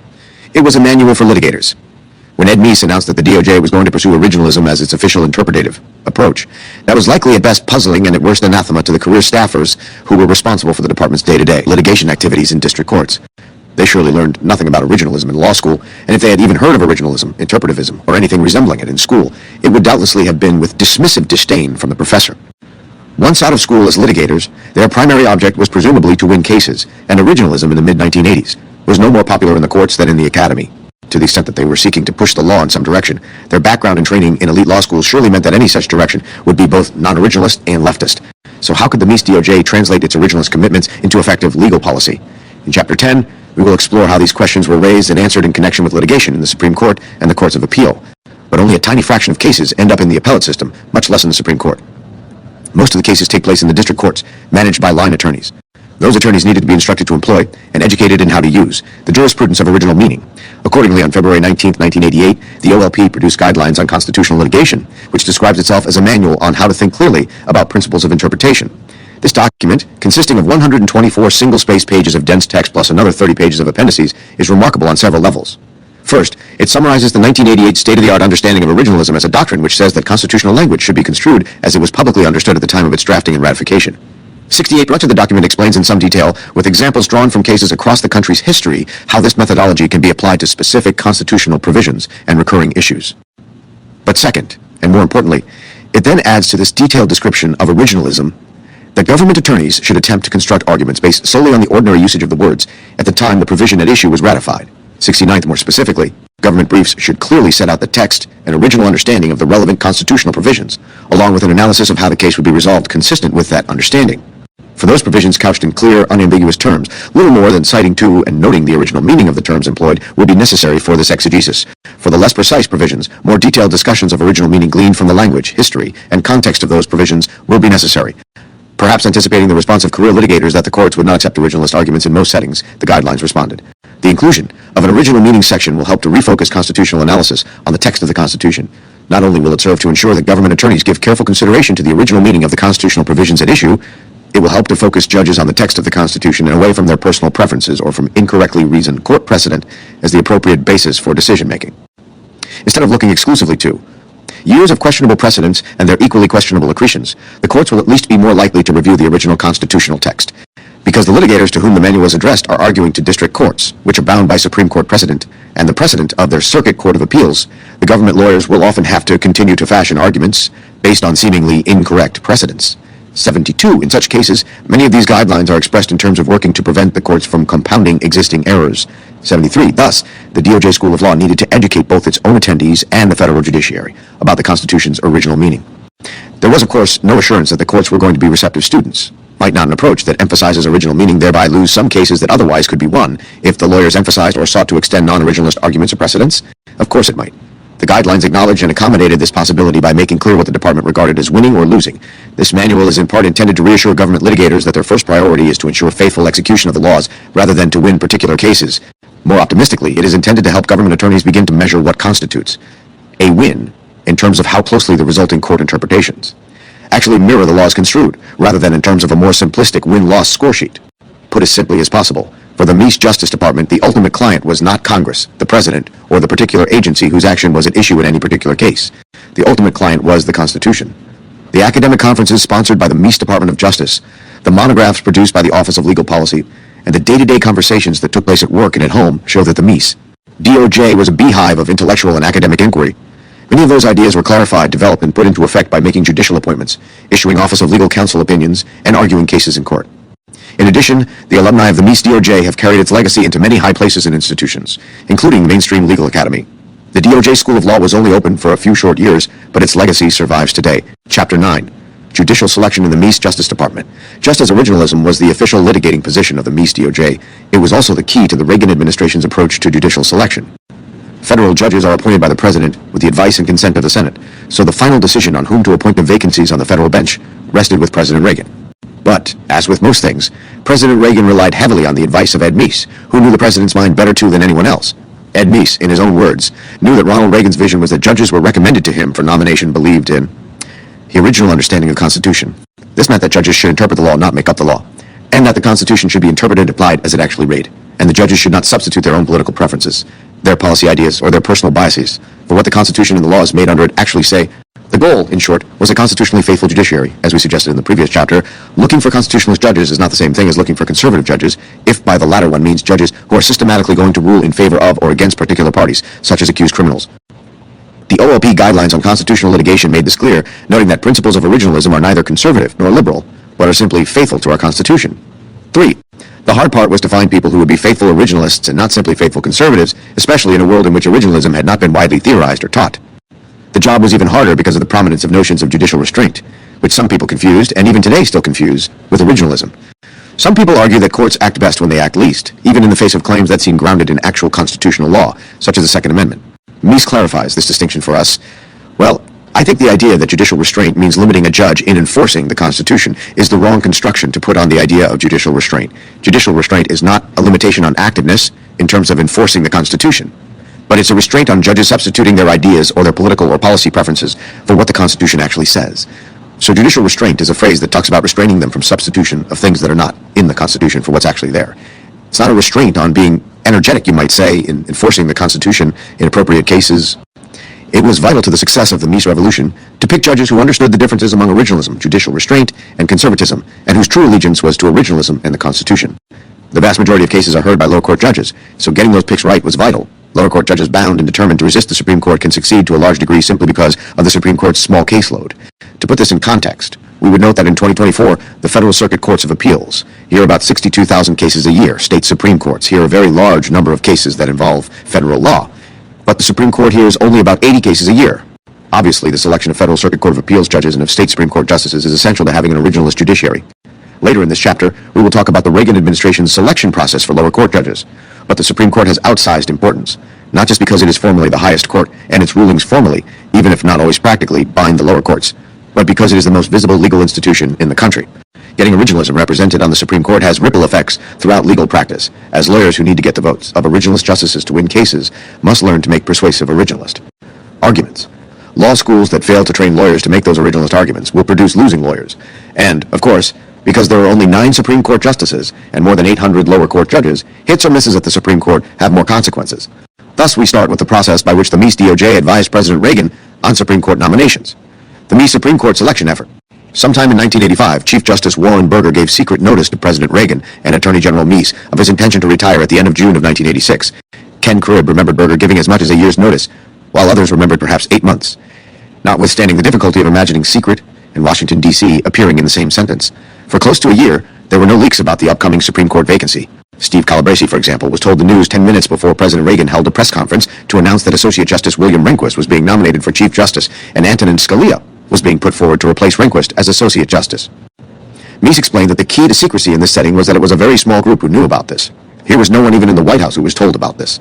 The only people that knew were the President's Chief of Staff, who was sworn to secrecy, and the President himself and Ken Cribb and Brad Reynolds. The secrecy was so tight that when the press conference was held on June 17, 1986, the press secretary did not know what the topic was. So the buzz went through the press, gee, maybe the president's sick, or maybe there's some health problem, or we're going to war, or something like that. So we walked in, and in walks the president with Bill Rehnquist and Antonin Scalia. How did this small group of people end up picking Chief Justice William Rehnquist and Associate Justice Antonin Scalia? Picking a Chief Justice, Meese has told us that he and President Reagan had in mind, right from the start, elevating William Rehnquist from Associate Justice to Chief Justice. Both men greatly admired Rehnquist's tenure as an Associate Justice from January 7, 1972 up to 1986, and they had no concerns at all that he would grow in the office or become more liberal. They felt he had a proven track record on the issues about which they cared the most: federalism, separation of powers, substantive due process, constitutional criminal procedure, and a restrained view that judges would and should enforce the original public meaning of the Constitution as it was understood by those who made it law. They also believed that Rehnquist had the institutional knowledge of how to lead the court, that was a valuable attribute that obviously would not necessarily be shared with others who had not had that experience. So that's why he seemed to be a natural person to be Chief Justice. William Rehnquist indeed checked off a lot of boxes. He had an established track record as an Associate Justice. He was 61 years old, and he was in good enough health to pass his seat on to another Republican president. He was also a very popular figure with the other justices, all of whom much preferred Rehnquist's humble Midwestern persona to Chief Justice Warren Burger's pompous formality and rudeness. The problems with getting Rehnquist confirmed were already known about from his first confirmation and 14-year tenure on the Supreme Court. There would be no surprise witnesses popping up to accuse this happily married father of 3 children of sexual harassment. Republicans had a 53-47 majority in the Senate, and many moderate Democrats in those less partisan days could be counted on to cross the aisle and vote to confirm Rehnquist. Even Rehnquist's bitterest opponents conceded that he was exceptionally well qualified for the job. For President Reagan and Attorney General Meese, this was a logical choice. 5. The only plausible alternative was to nominate a person not already on the court to be Chief Justice, as President Bush did in 2005 when he nominated John Roberts as Chief Justice. As we discussed below, the 2 obvious candidates for a new position on the court were Antonin Scalia and Robert Bork, and neither had the administrative or organizational skills that would suit them for that position. The Chief Justice is also a Chief Administrator, and Rehnquist was clearly better suited for that role than Scalia or Bork. One other factor that may have helped Rehnquist get the nod for Chief Justice, if any nod was needed, was that Meese's key aide, Brad Reynolds, who was one of the 3 people in the Department of Justice who knew about the Supreme Court vacancy, was a close personal friend of Rehnquist. When Brad was the most junior associate in the Nixon Solicitor General's office, his office was so far down the hall on the 5th floor of the Robert F. Kennedy Department of Justice building that it abutted Rehnquist's office as head of the Office of Legal Counsel. Bill Rehnquist and Brad Reynolds became good friends, and Brad even helped prepare Rehnquist for a Supreme Court oral argument. Later on, they had houses in the same neighborhood in Northern Virginia. Brad Reynolds knew all 3 men who were plausible Chief Justice candidates: Bill Rehnquist, Robert Bork, and Antonin Scalia, but he was the closest of all to Rehnquist on a personal level. In addition, both Brad and Ken Cribb also thought correctly that Rehnquist was less wedded to precedent, including some important non-originalist precedents, than Bork or Scalia. In particular, Rehnquist seemed more likely than Bork or Scalia to take on a challenge to the constitutional revolution of 1937, in which the court essentially abandoned enforcement of the Constitution's structural provisions for a division of power within the federal government and between the federal and state governments. Bork and Scalia regarded those decisions as long-settled precedents, whereas Rehnquist did not think they were definitively settled law. Federalism was a major interest of President Reagan's, as he said in his first inaugural address, and it was a key issue for Ken Cribb as well. Brad Reynolds' key issue was affirmative action, and no one was to the right of Rehnquist on that. Ed Meese's key issues were constitutional criminal procedure cases, and again, no one, other than the retiring Warren Burger, was to the right of Rehnquist on that either. While it was clear in 1986 that Justice Rehnquist was reliably conservative, it was less clear, as pointed out in Chapter 5, that he was a true blue originalist who would be an effective standard-bearer for that methodology. We will say more about that shortly. For the moment, it is enough to observe that of anyone on the court in 1986, Rehnquist was the closest approximation to an originalist that one would find. As the saying runs, you go to war with the army you have, not the army you wish you had. To some degree, the real standard-bearer for originalism would have to come from the nomination for Associate Justice. although he had already been twice confirmed by the Senate, once as Assistant Attorney General for the Office of Legal Counsel, and again as an Associate Justice. The Rehnquist nomination triggered a ferocious confirmation fight in the Republican-controlled Senate. He was confirmed only by a vote of 65 to 33, which at the time was the closest vote ever held on a successful Supreme Court nominee. Perhaps as a portent of things to come, right as Justice Rehnquist and Judge Scalia were nominated to the Supreme Court, there was a bitter confirmation battle over Daniel Mannion for a seat on the Seventh Circuit U.S. Court of Appeals. As a practicing lawyer, Mannion had submitted briefs with spelling errors. The real ground for opposition was surely his deep and abiding conservatism, but in 1986 opposition to a judicial nominee on open ideological grounds was not yet mainstream. Mannion was eventually confirmed in July 1986 by a vote of 51 to 50 with a tie-breaking vote cast by Vice President George H.W. Bush. The Democrats' mantra in the Mannion fight had been something to the effect of all we want is legal ability and quality, we don't care about judicial ideology. This put the Democrats in a rhetorical bind when Rehnquist and Scalia were nominated because they were both obviously brilliant, highly qualified nominees of the sort the Democrats had just called for during the Mannion fight. The Democrats then tried to switch gears to say that actually they cared about ideology as well, but they looked blatantly political and dishonest in doing so, and the Republicans who voted against Mannion all voted to confirm the Supreme Court nominees. In this way, the bitter fight over Daniel Mannion's nomination helped lead to Rehnquist's and Scalia's confirmations. Picking an Associate Justice. Once the decision was made to go with Rehnquist for Chief Justice, the next task was to pick the successor to Rehnquist as Associate Justice. Without letting anyone at the Department of Justice beyond Brad Reynolds and Ken Cribb know that a vacancy was imminent, Attorney General Meese appointed a select committee to explore possibilities for future vacancies. The committee chair was Reynolds, with Cribb at his right elbow, and the committee's members were the most ideologically solid and intellectually sophisticated members of a very right-wing and intellectual DOJ. Moderates like Charles Fried were barred from the room. The members of the committee, in addition to Brad and Ken, were John Bolton, Steve Calabresi, Mike Carvin, Chuck Cooper, John Harrison, Steve Markman, Steve Matthews, Lee Liberman, Otis Carolyn Kuhl, and Richard Willard. Files were prepared on possible nominees, those whom the Meese Justice Department feared as well as those whom it favored, since one could expect names to come from White House operatives and senators as well. The overwhelming favorites of Brad's committee were Judges Bork and Scalia. John Harrison, a former Bork clerk, wrote a wonderful memo making the case powerfully for Bork. Lee Liberman Otis, a former Scalia clerk, did the same for Scalia. Steve Matthews wrote a prescient memo on Anthony Kennedy, predicting he would be quite good on almost everything except for LGBTQ rights. Meese, who had known how socially conservative Kennedy had been when they had worked together for Governor Reagan, could not imagine that his longtime friend would go that far off the reservation. Among the notable other judges whose opinions were read were Second Circuit Judge Ralph K. Winter, Fifth Circuit Judge Patrick Higginbotham, and Ninth Circuit Judge J. Clifford Wallace, all names well known at the time to conservative legal thinkers. There were others whose work was read, but these were obviously the cream of a modest crop, with Bork and Scalia clearly leading the way. Judge Richard Posner was never read or considered. Bork and Scalia were both intellectual giants. So how to choose between them? Scalia had at least 5 advantages in the selection process. First, he had a very thin paper trail. As an academic, he did not write about mainstream constitutional law issues. His principal field was administrative law, a technical and dry subject that does not involve the hot-button topics that draw the ire of interest groups. His major scholarly works involved the history of judicial review of decisions of the Public Land Office and the promotion procedures for administrative law judges. He was very difficult for Ted Kennedy to demagogue. Second, he was Italian-American and first on the Supreme Court. We do not recall that being an issue in the DOJ, but White House counsel Peter Wallison, at least, thought that it made Scalia more attractive to President Reagan. No one doubts that Ronald Reagan chose Sandra Day O'Connor, at least in part because she was a woman. It would not be shocking if he settled on Scalia, at least in part because of his heritage. To be clear, we are not endorsing these considerations as selection criteria. We are just noting their existence and possible effect. Third, Scalia came across as more personable than Bork. Bork was actually very warm with those close to him, but his external persona was a bit gruff and aloof. We doubt whether people in 1986 appreciated how important that might become in an era of televised hearings. But Scalia was clearly a better interviewee than Bork. Fourth, some key actors in the DOJ believed, with some justification, that Scalia was more reliably originalist and conservative than Bork. Both Brad Reynolds and his former deputy Chuck Cooper, who had clerked for Rehnquist, favored Rehnquist and Scalia over Bork. Cooper made it clear to Steve Calabresi, a Bork partisan, that Cooper thought Scalia was a more reliable conservative than was Bork. It is probably true that in some ways, Bork was actually more open-minded than was Scalia. During the course of Bork's lifetime, the judge was at different times a Marxist, a libertarian, a Burkean traditionalist, an atheist, and a Roman Catholic. On substance, Bork had little interest in structural constitutionalism, such as separation of powers, while that was Scalia's wheelhouse, and it was a topic that commanded central attention in the Meese Justice Department. Fifth, and decisively, Scalia was younger and in better health. That really mattered a lot. Ken Cribb, who was Meese's counselor and closest advisor, remembered that Meese took both names over because he really believed, in not hiding options from the president. He gave the president both options, and the president decided based on actuarial grounds. 10 years younger, and Scalia smoked cigars, and Bork smoked cigarettes, and that was the difference. Meese similarly recollects that he and President Reagan favored Scalia over Bork because Scalia had a longer life expectancy, and President Reagan was not at all sure that he would get another chance at filling a Supreme Court seat. As it happened, Robert Bork died on December 19, 2012, during President Obama's presidency, whereas Justice Scalia died on February 13 of the 2016 presidential election year, and Senate Republicans refused to let Obama fill the vacancy.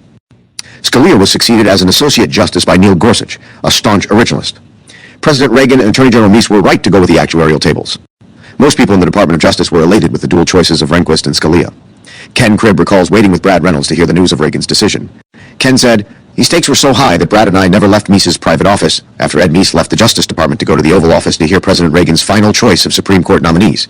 So as soon as Meese got off the elevator, he didn't say Brad or Ken or anything. He just said, it's Rehnquist for chief and Scalia for associate. At that point," said Cribb, "I grabbed the sherry and poured 3 glasses. We toasted the president and the court, and Brad had this funny look." Ken said, "What's the matter, Brad? Didn't you think the AG could pull it off?" Brad replied, "It's not that. I'm a teetotaler. This is the first drink I've had in 25 years, and it's 10 a.m. To be sure, not everyone in the DOJ fully shared the joy. The day when President Reagan announced the Rehnquist and Scalia nominations, Steve Calabresi, a former student of Professor Bork and a former law clerk to Judge Bork, cried. In retrospect, however, he agrees that Ed Meese and Ronald Reagan made the right call. The Rehnquist and Scalia legacies. Ed Meese believes that he made the right call, opining that Chief Justice Rehnquist did an outstanding job, both in terms of his philosophical leadership of the court and also from his administrative and managerial leadership of the court. Oh, you had a collegiality then that I think was remarkable. Much of this rings true. Rehnquist was very well liked by his colleagues, including liberal Justice William Brennan, who far preferred Rehnquist to his stuffy predecessor. Rehnquist was especially close friends with Justice Sandra Day O'Connor, a law school classmate to whom he had unsuccessfully proposed marriage, and with Justice Byron White, a Kennedy appointee whose views were astonishingly close to Rehnquist's on everything but federalism. Rehnquist had a good relationship with Justice Anthony M. Kennedy, although they disagreed on some important cases. His relationship with Justice Scalia was, in Steve Calabresi's view, strained by the fact that Rehnquist was very pragmatic, and Scalia was very intellectual and academic. Notwithstanding this difference in temperament, Rehnquist wrote many important academic books while he served on the Supreme Court. Rehnquist just did not have an intellectual or academic affect, whereas Justice Scalia did. In the end, Rehnquist served for almost 19 years as Chief Justice. Only John Marshall, Roger Taney, and Melville Fuller served longer, though John Roberts is on the verge of knocking Rehnquist into 5th place. By his length of tenure alone, Chief Justice Rehnquist had an outsized influence on the U.S. Supreme Court. Ken Cribb told us that Rehnquist had promised to serve at least another 10 years if he were appointed Chief Justice, but Ed Meese does not recall that. Cribb regarded promoting Rehnquist as a way of keeping him on the Supreme Court and preventing him from retiring at an earlier age. Rehnquist's departure from office in 2005, when Republican George W. Bush was president with a Republican Senate, showed that Rehnquist was a brilliant poker player to the end. In June of 2005, Justice Sandra Day O'Connor came to Chief Justice Rehnquist, who then had thyroid cancer, and said that she was planning on retiring from the Supreme Court. But she added that she would wait a year if Rehnquist was planning to retire in 2005 to avoid 2 vacancies on the Supreme Court at the same time. Rehnquist falsely reassured O'Connor that his cancer was under control, and he said truthfully that he did not plan to retire in 2005. O'Connor, believing this, retired, and George W. Bush nominated John Roberts to replace her to huge popular acclaim. George W. Bush was at the peak of his power in the summer of 2005, following his successful re-election, and he was much more able to nominate conservatives in 2005 than he would have been in 2006 when he was headed into a midterm election in which he would lose his majority in the Senate. Chief Justice William Rehnquist had been around Washington, D.C. for long enough to know this. In late July, reporters asked Rehnquist, as he got into his car outside his house, when he would leave the Supreme Court. Rehnquist replied, "That is for me to know, and for you to find out." Rehnquist kept his deteriorating health completely secret from his colleagues until he died in office on September 3, 2005. No Chief Justice had died in office since Fred M. Vinson in 1953. Justice Scalia told his law clerks that he was completely stunned by Rehnquist's death in office and that he had no idea Rehnquist was that sick. President George W. Bush responded by renominating John Roberts, this time to be Chief Justice, and thinking he had satisfied Federalist Society conservatives to whom he had promised in the 2000 presidential campaign that he would appoint Supreme Court justices like Antonin Scalia, George W. Bush instead nominated his personal friend Harriet Meese to be an associate justice. Conservatives erupted in outrage, with former Judge Robert H. Bork declaring Meese totally unqualified to sit on the Supreme Court. Meese was forced to withdraw as a nominee, and Ed Meese recommended that George W. Bush nominate Third Circuit Judge Samuel Alito instead. Alito was nominated and confirmed, in effect replacing O'Connor, the court's swing justice, with a staunch conservative originalist. Of course, the balance on the Supreme Court did not shift much, since Chief Justice Roberts was much more moderate than the staunch Chief Justice Rehnquist whom he replaced. Rehnquist's influence, in retrospect, was measured in more than just length of service for almost 19 years. For all of our criticisms of Chief Justice Rehnquist, from an originalist perspective, we have to acknowledge his enormous accomplishments as well. While no one today associates Chief Justice Rehnquist with originalism in any strong fashion, Meese suggests that Rehnquist had a concept of originalism, as by that time it was starting to be called, that was very valuable. And in a way, it was also not an ideological way of expressing it, as much as it was fidelity to the Constitution as the theme, to be sure, of many originalists. Law professors view Chief Justice Rehnquist as a conservative legal realist who reached conservative outcomes more from policy reasons than from originalist analysis. Brad Reynolds vehemently disagreed with that assessment, arguing that in at least one crucial respect, Rehnquist was even more originalist than Scalia or Bork. Rehnquist was more willing to overrule or distinguish non-originalist precedents than were Scalia and Bork. Consequently, Rehnquist's outcomes were actually more originalist, even if the language of his opinions wasn't necessarily as originalist as purists might prefer. Meese agrees with Reynolds that Rehnquist's opinions were definitely originalist opinions, but it was a little different style of writing. Scalia, Bork, and Clarence Thomas were more expressive, but not necessarily all that different in substance from Chief Justice Rehnquist's shorter, more concise approach. A quick look at Chief Justice Rehnquist's service on the court gives some credence to Meese's and Reynolds' assessment. The Supreme Court from 1986 to 2005 was in many ways a different institution than it had been for the previous half-century. William Rehnquist's most important accomplishment as Chief Justice was the stunning revival of enumerated powers federalism, which took place during his tenure and which continues to play an important role on the Supreme Court. The Constitution grants to Congress only a limited set of powers, and in 1791, the 10th Amendment confirmed that powers not delegated to the United States by the Constitution, nor prohibited by it to the states are reserved, to the states respectively or to the people. This is why James Madison could say in 1787, in the 45th paper of the Federalist, the powers delegated by the proposed Constitution to the federal government are few and defined. Those which are to remain in the state governments are numerous and indefinite. The former will be exercised principally on external objects, as war, peace, negotiation, and foreign commerce, with which last the power of taxation will for the most part be connected. The powers reserved to the several states will extend to all the objects, which, in the ordinary course of affairs, concern the lives, liberties, and property of the people, in the internal order, improvement the prosperity of the state. In particular, the federal Congress's power to regulate commerce among the several states was originally understood to reach only the interstate shipment of goods and the means of transport. It did not include power over in-state activities such as manufacturing, agriculture, mining, or contracting. In the early years of the New Deal, the Supreme Court followed this understanding to invalidate some of the most expansive federal regulatory regimes put forward by the Roosevelt administration and enacted by Congress. By the early 1940s, however, due to a switch in one justice's vote and a series of Roosevelt appointments, the court began treating Congress as having essentially unlimited legislative power, including power to regulate a farmer's production of wheat on his own farm for his own consumption. From 1937 to 1994, no federal statute regulating private conduct was found by the court to exceed Congress's constitutionally enumerated powers. The drought ended in 1995 in Chief Justice Rehnquist's majority opinion in United States v. Lopez, 14, in which a 5-4 majority of the Supreme Court, for the first time since 1937, struck down a federal law on the ground that it exceeded congressional power under the Commerce Clause. The law in question made it a federal crime to possess a gun within 1,000 feet of a school. This holding was subsequently reaffirmed in another 5-4 opinion by Chief Justice Rehnquist in United States v. Morrison, 15, involving a statute creating a federal cause of action for women who were the victims of violence and who were not, in Congress's judgment, adequately protected by state criminal or tort law.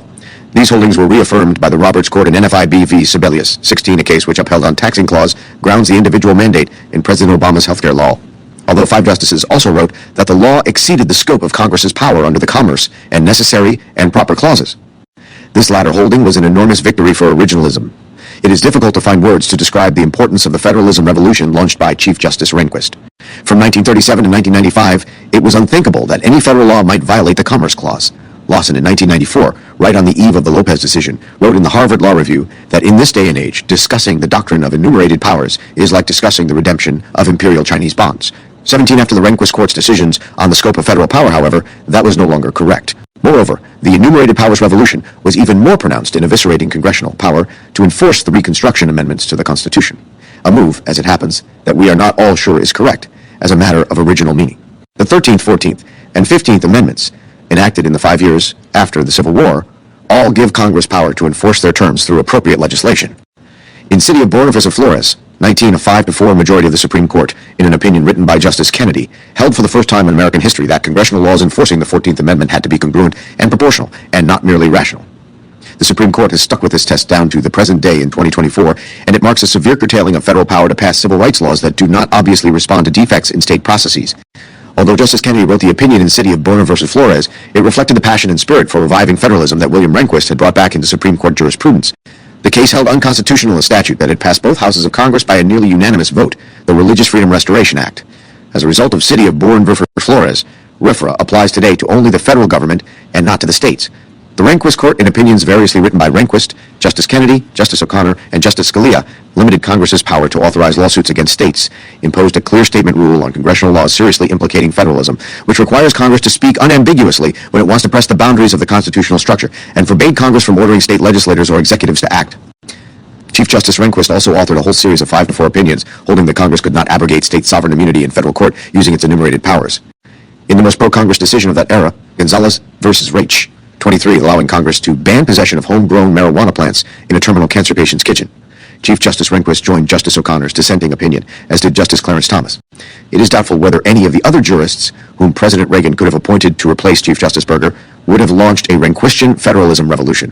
Federal Court of Appeals judges Robert H. Bork and Antonin Scalia, to Steve Calabresi's personal knowledge, had in 1986 accepted the New Deal constitutional revolution of 1937 as a fait accompli. We are not at all certain that they would have signed on to an opinion like United States v. Lopez without Chief Justice Rehnquist's persistent prodding and leadership. As discussed in Chapter 3, federalism was a very important issue for Ronald Reagan. He got what he wanted when he appointed Bill Rehnquist to be Chief Justice of the United States. A second key area in which Chief Justice Rehnquist moved the law was to cut back on substantive due process, in which the court invalidates state laws based on unenumerated rights gleaned from moral theory, opinion polls, partisan politics, or wherever. The Warren Court had famously done this in Griswold v. Connecticut, 24, and the Burger Court went much further still in its 7-2 opinion in Roe v. Wade, 25, from which then Justice Rehnquist dissented. Rehnquist, along with Justices White, Scalia, and Thomas, tried to get Roe v. Wade overruled in Planned Parenthood of Southeastern Pennsylvania v. Casey, 26, but lost by a 5-4 margin. But Chief Justice Rehnquist did succeed in assembling a 5-justice majority in Washington v. Glucksberg, 27%, a case involving a claimed constitutional right to physician-assisted suicide. The decision laid the groundwork for overruling Roe by confining substantive due process rights to rights that were deeply rooted in American history and tradition, a test that abortion rights could never satisfy. Indeed, in 2022, the court relied on the Glucksberg deeply rooted in history and tradition test to overrule Roe v. Wade in Dobbs v. Jackson Women's Health Organization. Ed Meese and William Rehnquist eventually won the war to get Roe v. Wade overruled. The court under Chief Justice Rehnquist also put an end to the Burger Court's expansive use of the Equal Protection Clause to strike down government classifications based on disability, 28 non-citizen status, and illegitimacy. 30% under Rehnquist, the only non-race-based use of the Equal Protection Clause was for sex discrimination in United States versus Virginia. With respect to race, the Rehnquist Court invalidated both City of Richmond, Virginia, and federal minority set-aside affirmative action programs. These decisions helped set the stage for the 2023 Supreme Court case invalidating race-based college admissions programs. The Rehnquist Court was not a consistent model either of originalist fidelity to the Constitution or even adherence to a looser notion of conservative jurisprudence. But it has a list of accomplishments that dwarf anything traceable to the Burger Court that preceded it. Of course, those accomplishments were not the product of William Rehnquist's single-handed efforts. His court included Justice Scalia from the start, and after 1991, included Clarence Thomas.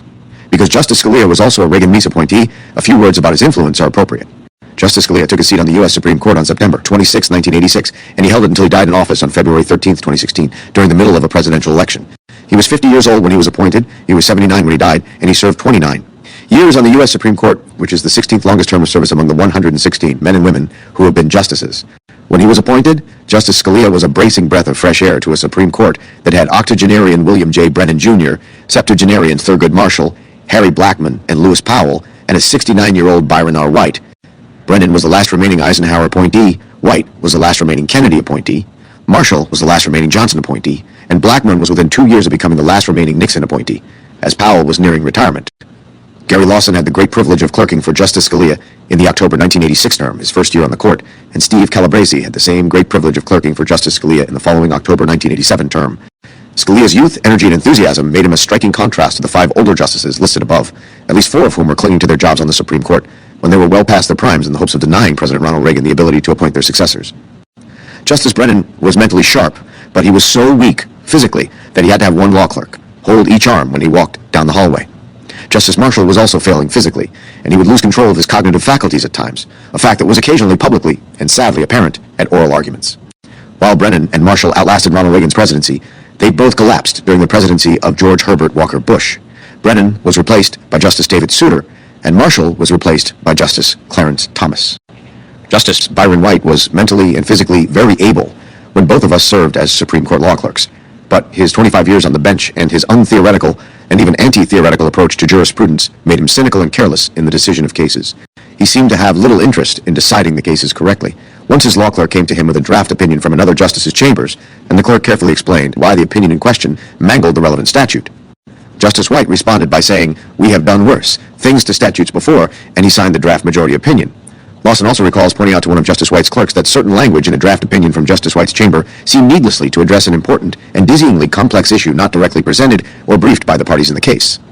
The clerk agreed that the language was unnecessary and might have unpredictable consequences in the future, and accordingly presented the matter to Justice White, who reportedly said, "Let the law reviews figure it out." The language stayed in. Justice Harry Blackmun did 80 push-ups every morning and was physically quite fit, but he spent his days source-citing the opinions that he assigned to his law clerks to write. We both found him to be, quite frankly, an unimpressive figure intellectually, and he did not take well to criticism, especially of his precious opinion in Roe v. Wade.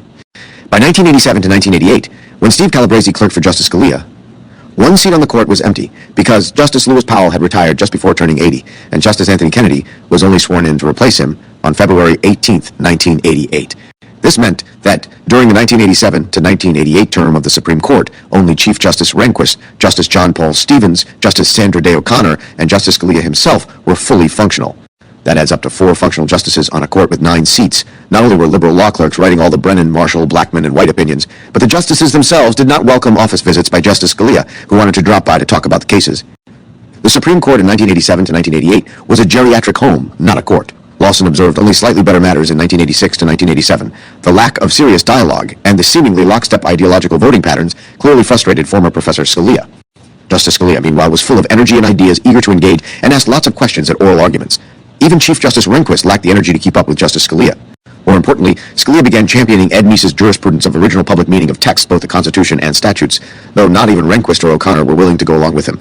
The crowning blow of the October 1987 term was the Supreme Court's 7-1 opinion in Morrison v. Olson, 34, in which Scalia wrote a lone dissent in a separation of powers case, in which Chief Justice Rehnquist's majority opinion gutted a decade of good separation of powers case law, produced by his predecessor, Chief Justice Warren Burger. Morrison v. Olson continues to distort doctrine in multiple respects today. Scalia tried to form an alliance with the very cerebral Justice John Paul Stevens, who sat next to him at oral arguments and could keep up with Justice Scalia's prodigious intellect, but Stevens was too left-wing and idiosyncratic to go along with Justice Scalia's jurisprudence. Scalia then tried to form an alliance with fellow Reagan appointee Sandra Day O'Connor, only to learn that she saw little difference between her duties as an Arizona state legislator and as a justice of the Supreme Court of the United States. Scalia tried to ally with Justice Kennedy, but Kennedy was not really an originalist. It was not until Justices Clarence Thomas, Ruth Bader Ginsburg, and Elena Kagan arrived on the U.S. Supreme Court that Scalia felt he had friends with whom he could easily talk. And obviously, only Justice Thomas of the 3 agreed with Justice Scalia on basic legal methodology. Notwithstanding this unfriendly working environment, Scalia had a momentous impact on U.S. constitutional law. The mere presence of 1, and then 2, Supreme Court justices who took original meaning seriously forced lawyers to take account of that position when crafting arguments. Original public meaning textualism appeared in more and more majority, concurring, and dissenting Supreme Court opinions.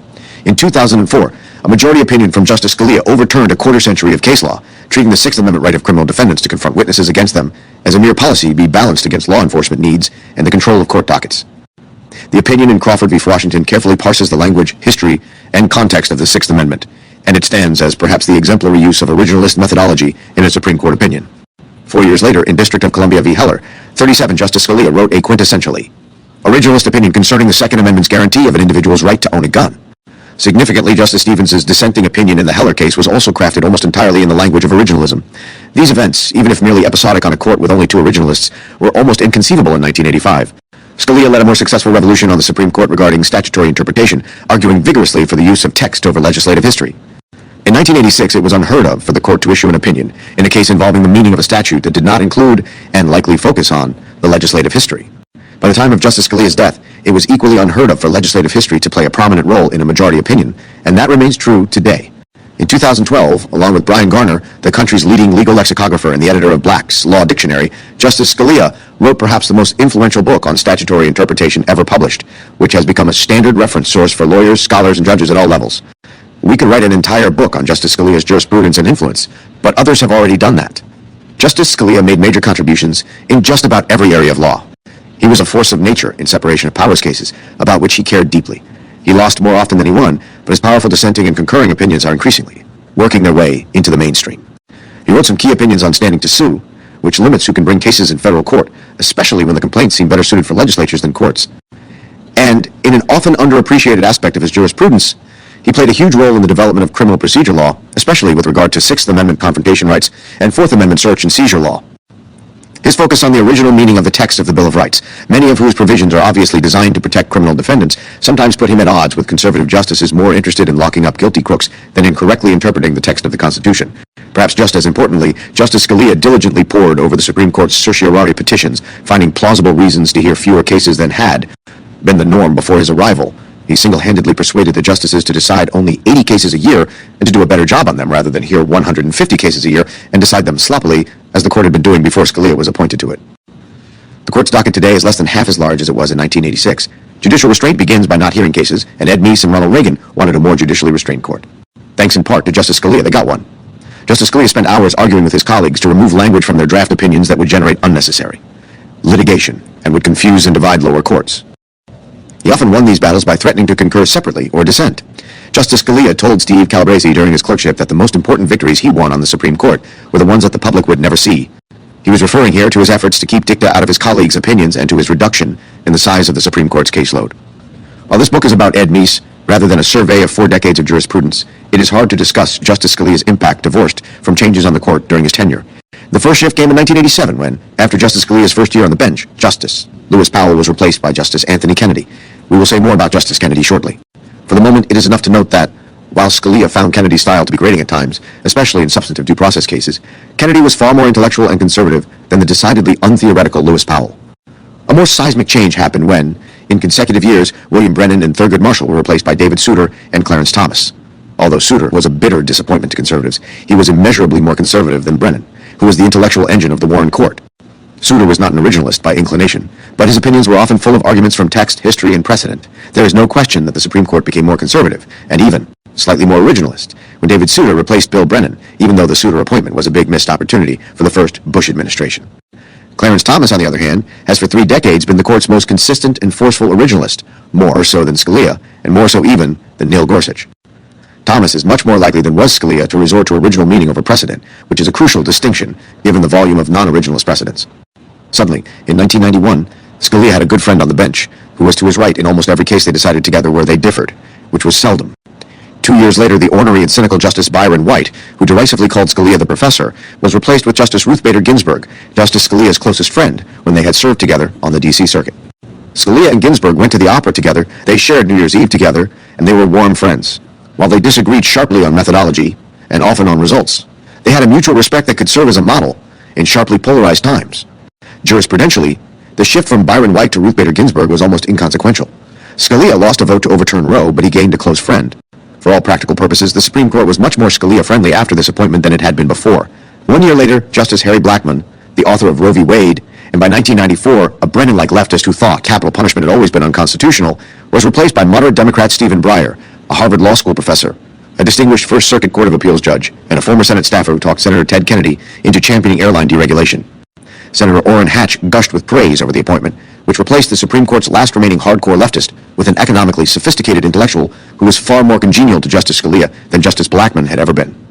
Justices Scalia and Breyer agreed on very little during their time on the court, but it was disagreement grounded in high-level legal theory rather than thoughtless politics. They became famous for their dog and pony shows where they would debate their differences to public audiences in characteristically civil fashion. There then followed an extraordinarily long 11-year gap during which no vacancies arose on the Supreme Court. In 2005, moderate Justice Sandra Day O'Connor was swapped with moderate Chief Justice John Roberts, while conservative Chief Justice William Rehnquist was swapped with arch-conservative Justice Sam Alito, an alumnus of the Meese Justice Department. This swap put a moderate in charge of the agenda at court conferences, but Roberts was more conservative than O'Connor by a long shot, especially on topics such as affirmative action, abortion, and separation of powers, and Sam Alito was just as conservative as Rehnquist had been. Neither Roberts nor Alito was an originalist in the Scalia-Thomas mold, but both are better versed in originalist lore than were their predecessors. In 2009, Sonia Sotomayor replaced David Souter, moving the Supreme Court moderately to the left. And then, in 2010, Justice John Paul Stevens retired, a week after saying that he was going to make sure that President Obama had a chance to appoint his successor. President Obama tapped former Harvard Law School Dean Elena Kagan, a thoughtful and stylistically elegant liberal, to replace Stevens. According to David Axelrod, President Obama's chief election strategist and senior advisor, Justice Scalia, in 2009 had lobbied the Obama administration at a White House Correspondents' Dinner to appoint Kagan to Justice Souter's seat. "I have no illusions that your man will nominate someone who shares my orientation," said Scalia, "but I hope he sends us someone smart. Let me put a finer point on it. I hope he sends us Elena Kagan. As Axelrod put it, F. Scalia could not have a philosophical ally in the next court appointee. He had hoped, at least, for one with the heft to give him a good, honest fight. Justices Scalia and Kagan were good friends, honest fighters, and occasionally allies on important matters like statutory interpretation and criminal procedure. By the time Justice Scalia died on February 13, 2016, the Supreme Court was in the process of being remade as a Reagan-Meese institution. Justice Scalia did not live to see the appointments of Neil Gorsuch, Brett Kavanaugh, and Amy Coney Barrett, but his legacy infuses much of the court's current work product. Ed Meese reflects, President Reagan had great expectations for both Chief Justice Rehnquist and for Justice Scalia. And I would say in both cases, the expectations were more than fulfilled.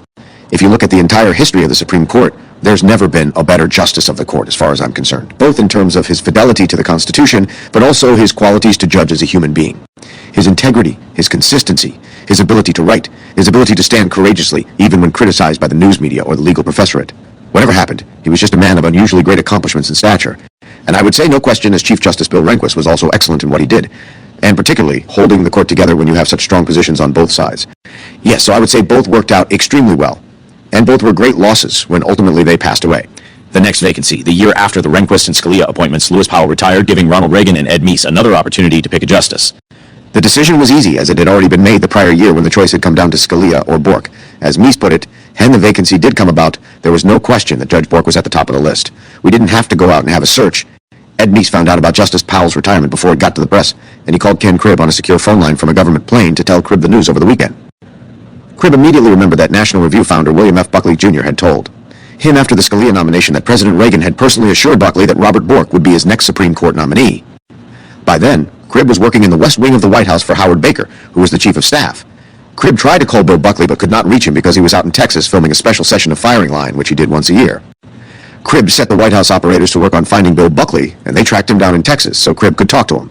Cribb told Bill Buckley that Justice Powell was retiring from the Supreme Court, and he asked Buckley to call President Reagan, who was at Camp David for the weekend. Buckley called and reached President Reagan at Camp David, and he reminded the president of his promise to appoint Bork to the next Supreme Court seat that opened up. When White House Chief of Staff Howard Baker greeted President Reagan Monday morning in the Oval Office, the first thing President Reagan said to Baker was, "I am going to nominate Judge Robert H. Bork to fill Justice Powell's seat on the Supreme Court." Moderate Republican White House Chief of Staff Howard Baker had no chance to try to sway Ronald Reagan's mind about filling the Powell vacancy. Ken Cribb had beaten him to the punch. Too much has been written about the events of 1987 for us to discuss them at length. Several matters that were not anticipated back in 1986 changed the Supreme Court appointment process, perhaps permanently. First, the Democrats gained control of the Senate, including the Judiciary Committee that runs judicial confirmation hearings. Justice Scalia faced a committee chaired by Strom Thurmond. Robert Bork faced one chaired by Joe Biden.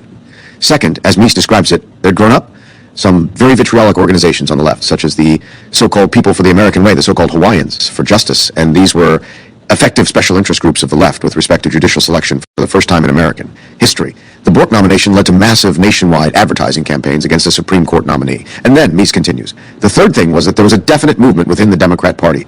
In addition, Judge Bork did not use very good judgment in the way he prepared for the hearings or answered questions from the Judiciary Committee. Bork refused to let his former law clerk, Peter Keisler, moot him for the hearings, thinking he was so much smarter than the senators on the Judiciary Committee that he would slip right through. As a result, when asked why he wanted to be on the U.S. Supreme Court, Judge Bork foolishly said, because it would be an intellectual feast. The correct answer is, I want to be on the Supreme Court to serve my country and the Constitution, Senator. Bork also answered specific questions about how he would rule as a judge, which he ought not to have answered. The bottom line, however, was that there was simply no way a Democratic Senate was going to confirm a social conservative to be the swing justice on the Supreme Court in 1987. Bork made mistakes, but they were neither the efficient nor the final cause of his nomination's collapse. Judge Bork's confirmation was derailed by an unhinged attack made by Senator Ted Kennedy within 45 minutes of his being nominated by President Reagan to the Supreme Court. Senator Kennedy said the following, Robert Bork's America is a land in which women would be forced into back alley abortions. Blacks would sit at segregated lunch counters rogue police could break down citizens' doors in midnight raids. School children could not be taught about evolution. Writers and artists would be censored at the whim of government, and the doors of the federal courts would be shut on the fingers of millions of citizens for whom the judiciary is often the only protectors of the individual rights that are at the heart of our democracy. Not a line in this tirade by the senator was true, or even rational.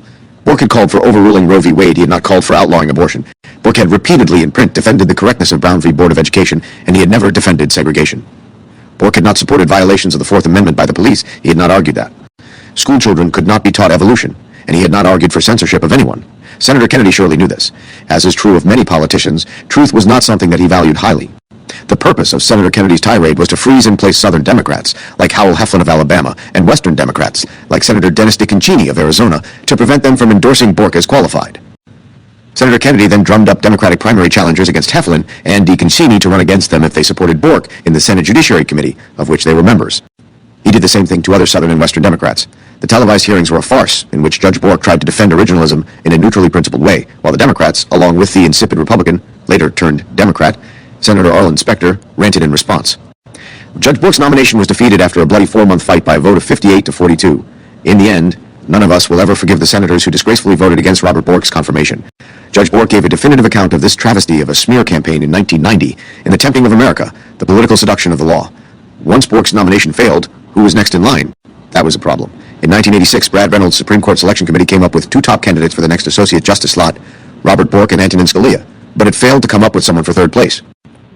Attorney General Meese convinced President Reagan to nominate former Harvard Law School professor, former Assistant Attorney General, and then current D.C. Circuit Judge Douglas Ginsburg. Doug Ginsburg is a truly brilliant individual who might well have become a historically outstanding justice, but his nomination quite literally went up in smoke when it was discovered that Ginsburg had used marijuana at parties with Harvard law students. President Reagan might well have stuck with Ginsburg if some key Republican senators had not jumped ship, so now it was a race for 4th place. The Democrats privately told the White House counsel's office that former Yale law professor Ralph K. Winter, by then a brilliant judge on the Second Circuit Court of Appeals, was also unacceptable because he was viewed as being a Bork clone. Steve Calabresi had urged his former roommate Peter Keisler, who was then working in the White House counsel's office, to pick Winter, for whom he had clerked and from whom he had taken 2 courses in law school. With the 1988 presidential election impending, Attorney General Meese thought it was imperative that the next nominee be thoroughly bulletproof, and that led him to recommend the nomination of Ninth Circuit Judge Anthony M. Kennedy of California, a former aide to Ronald Reagan, when he was governor of California. Meese explained that he had known Tony Kennedy for a number of years, both as a close personal friend as well as one of the principal supporters in California of Ronald Reagan. E. was very helpful in a number of the initiatives that the president was promoting, and we did a careful search of his cases as a judge on the Ninth Circuit. And I, as a result of all of that thought, he would be an excellent member of the Supreme Court. Justice Kennedy was a sunny, mild-mannered Californian, just as surely as William Rehnquist was a product of the Midwest where he had grown up, and just as surely as Justice Scalia was a loud and in-your-face New Yorker. Kennedy was cheerful, upbeat, and optimistic. And importantly, after the Bork and Ginsburg nomination, Judge Kennedy had had a thoroughly boring career. He had published no law review articles, given no revolutionary speeches, and certainly never smoked marijuana with law students. Moreover, a B. Culverhouse, who was Howard Baker's White House counsel, asked Peter Keisler, a Federalist Society co-founder who was then working as an associate White House counsel, who Keisler thought was preferable between Kennedy and fellow Ninth Circuit Judge J. Clifford Wallace. Keisler, like Meese, opted for Kennedy, who was certainly the more intellectual of the two. Keisler also favored Kennedy over Wallace because, as he told Steve Calabresi in a phone call, he thought, Kennedy was more libertarian, which certainly turned out to be true. Calabresi thought that by more libertarian, Keisler was referring to freedom of expression or freedom of religion cases. Calabresi never imagined that Justice Kennedy would become a swing justice like Sandra Day O'Connor on some key social issues. At his confirmation hearings, Justice Kennedy handled questions ably, often dodging them. He came across as mild-mannered and unthreatening, and he was not a law professor with a beard. He was confirmed 97-0 after saying that the Constitution contains a zone of liberty beyond which government may not go. Justice Kennedy thus arrived on the Supreme Court in difficult circumstances on February 18, 1988. Republicans and Democrats alike were watching him like a hawk. Steve Calabresi was clerking that year, and he remembers Justice Scalia returning from the first conference, with the other 8 justices grinning from ear to ear. We law clerks asked him why he was so happy, and he said it was because Justice Kennedy had spent 20 minutes at the conference lecturing his colleagues on how they had been too hostile to religion, and he wanted to see that stop. Associate Justice Bill Brennan immediately sent up smoke signals that Roe v. Wade was in danger. Right after that, the Supreme Court issued an order asking whether it should overturn a long-settled civil rights precedent. By May, the left-wing intelligentsia was gasping in horror. Of course, within a few years, the gasps of horror were on the right, as Justice Kennedy joined Justices O'Connor and Souter in retaining constitutional protection for abortion rights. In subsequent years, Justice Kennedy wrote famous opinions giving constitutional protection to LGBTQ rights and requiring states to recognize same-sex marriages. There is thus a widespread view on the right that while Ronald Reagan and Ed Meese hit the nail on the head with Rehnquist and Scalia, their hammer hit the thumb and the forefinger with Kennedy. Respectfully, we think this is a myopic view. Anthony Kennedy, while hardly an originalist, was likely more of a Reagan-Meese justice than Judge Bork, for all his brilliance might have. Bean. For leftists worried more about results than methodology, defeating Judge Bork might have been a big mistake. Ronald Reagan's first inaugural address called for renewed attention to federalism, and it was a key priority for Attorney General Meese. Anthony Kennedy signed on to or wrote virtually every important federalism opinion that Rehnquist, O'Connor, or Scalia produced. He signed on to the Commerce Clause revolution in United States v. Lopez and in United States v. Morrison. He signed on to the revival of state sovereign immunity and wrote one of the key opinions protecting states from being sued in federal court. Justice Kennedy wrote the crucial City of Bourne versus Flores opinion, holding that federal regulation under Section 5 of the 14th Amendment had to be congruent and proportional to be constitutional. He joined the clear statement and anti-commandeering opinions in Gregory v. Ashcroft, New York v. United States, and Prince v. United States. Kennedy, along with Scalia, went with the majority rather than Justice O'Connor, Chief Justice Rehnquist, and Justice Thomas in holding that Congress could regulate the growing of a marijuana plant in someone's kitchen as interstate commerce, but we are not sure that Attorney General Meese might not have joined Scalia and Kennedy on that case. Justice Kennedy was a fierce force for constitutional federalism. Steve Calabresi, as a former student, law clerk, and research assistant to Judge Robert H. Bork, doubts whether a Justice Bork would have gone along with Chief Justice Rehnquist's federalism revolution. In all of Calabresi's conversations with Bork about the constitutional revolution of 1937, Bork never once expressed the view that it could be revisited in any way. Similarly, Judge Bork never expressed much interest in enforcing the constitutional separation of powers, which the Revolution of 1937 had largely discarded. Lawson, when he was in the Office of Legal Counsel, recalls being asked to write a memo on Bork's thinking on separation of powers. Lawson found nothing of consequence in Bork's scholarly writings, and Bork's only expressions as either Solicitor General or a Court of Appeals judge emphasized judicial restraint in the face of dubious government structures. Justice Kennedy, by contrast, was an important part of the revival of separation of powers that has occurred during the Roberts Court, including joining Chief Justice Roberts' brutal critique of the administrative state in City of Arlington, Texas v. FCC. 43. On this vital subject, Justice Kennedy was more constitutionalist than conservative, in line with the Meese philosophy. We are not at all confident that a Justice Bork would have taken the same approach. Justice Kennedy was a real leader in First Amendment law, having written the critically important opinion in Citizens United v. FEC 44, which limited the government's ability to constrain campaign speech via campaign finance laws. He carried through on his 1988 promise to rein in the court's often overt hostility to religion, joining, inter alia, Chief Justice Rehnquist's powerful opinion in Zellman v. Simmons-Harris 45, which upheld the constitutionality of federal money going through school vouchers to religious schools. This was a key 5-4 opinion, which repudiated prior precedent, and he signed Chief Justice Rehnquist's opinion in Washington v. Glucksberg, endorsing the idea that substantive due process rights have to be deeply rooted in American history and opinion. Indeed, on virtually every subject except so-called sexual privacy rights and the death penalty for minors, Justice Kennedy was a solid constitutionalist, even if he did not always express himself in originalist terms.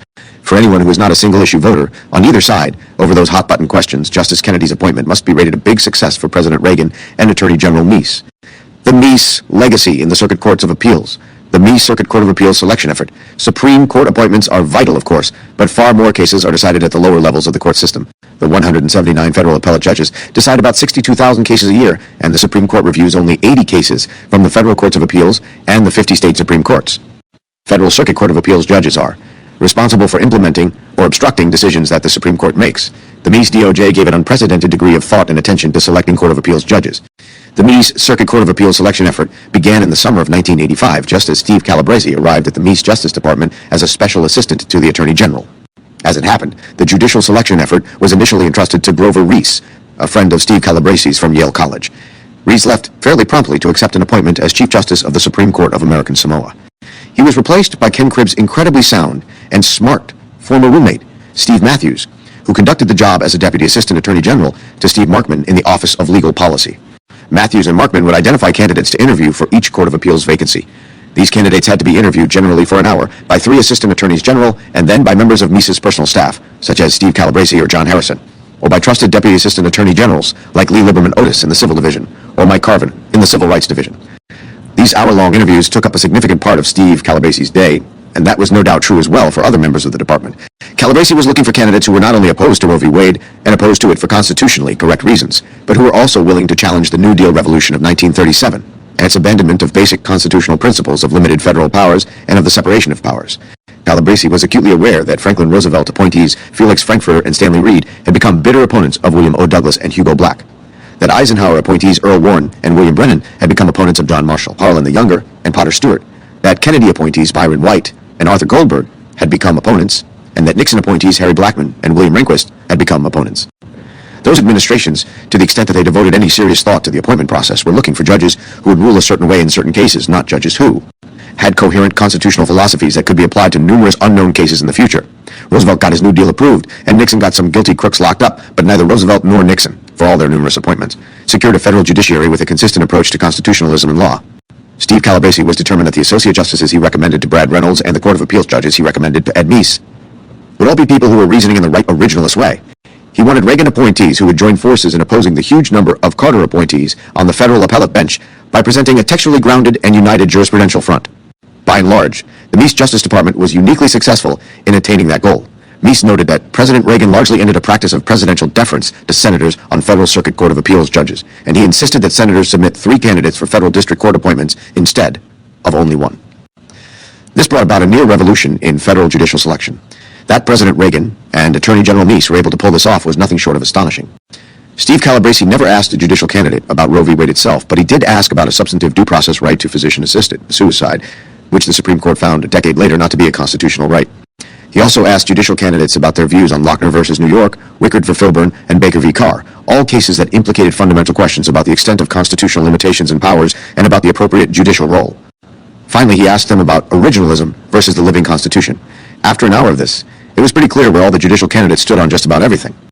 The hapless nominees had no idea that federalism, which at the time was a non-issue in the courts, was a make-or-break issue for Calabresi, so they merrily shared their views. The most conservative nominee Steve Calabresi ever interviewed was David Sentell, who got a seat on the D.C. Circuit. He was the only nominee to get every question right. The most liberal nominee Steve Calabresi ever interviewed was David Souter for appointment to the First Circuit.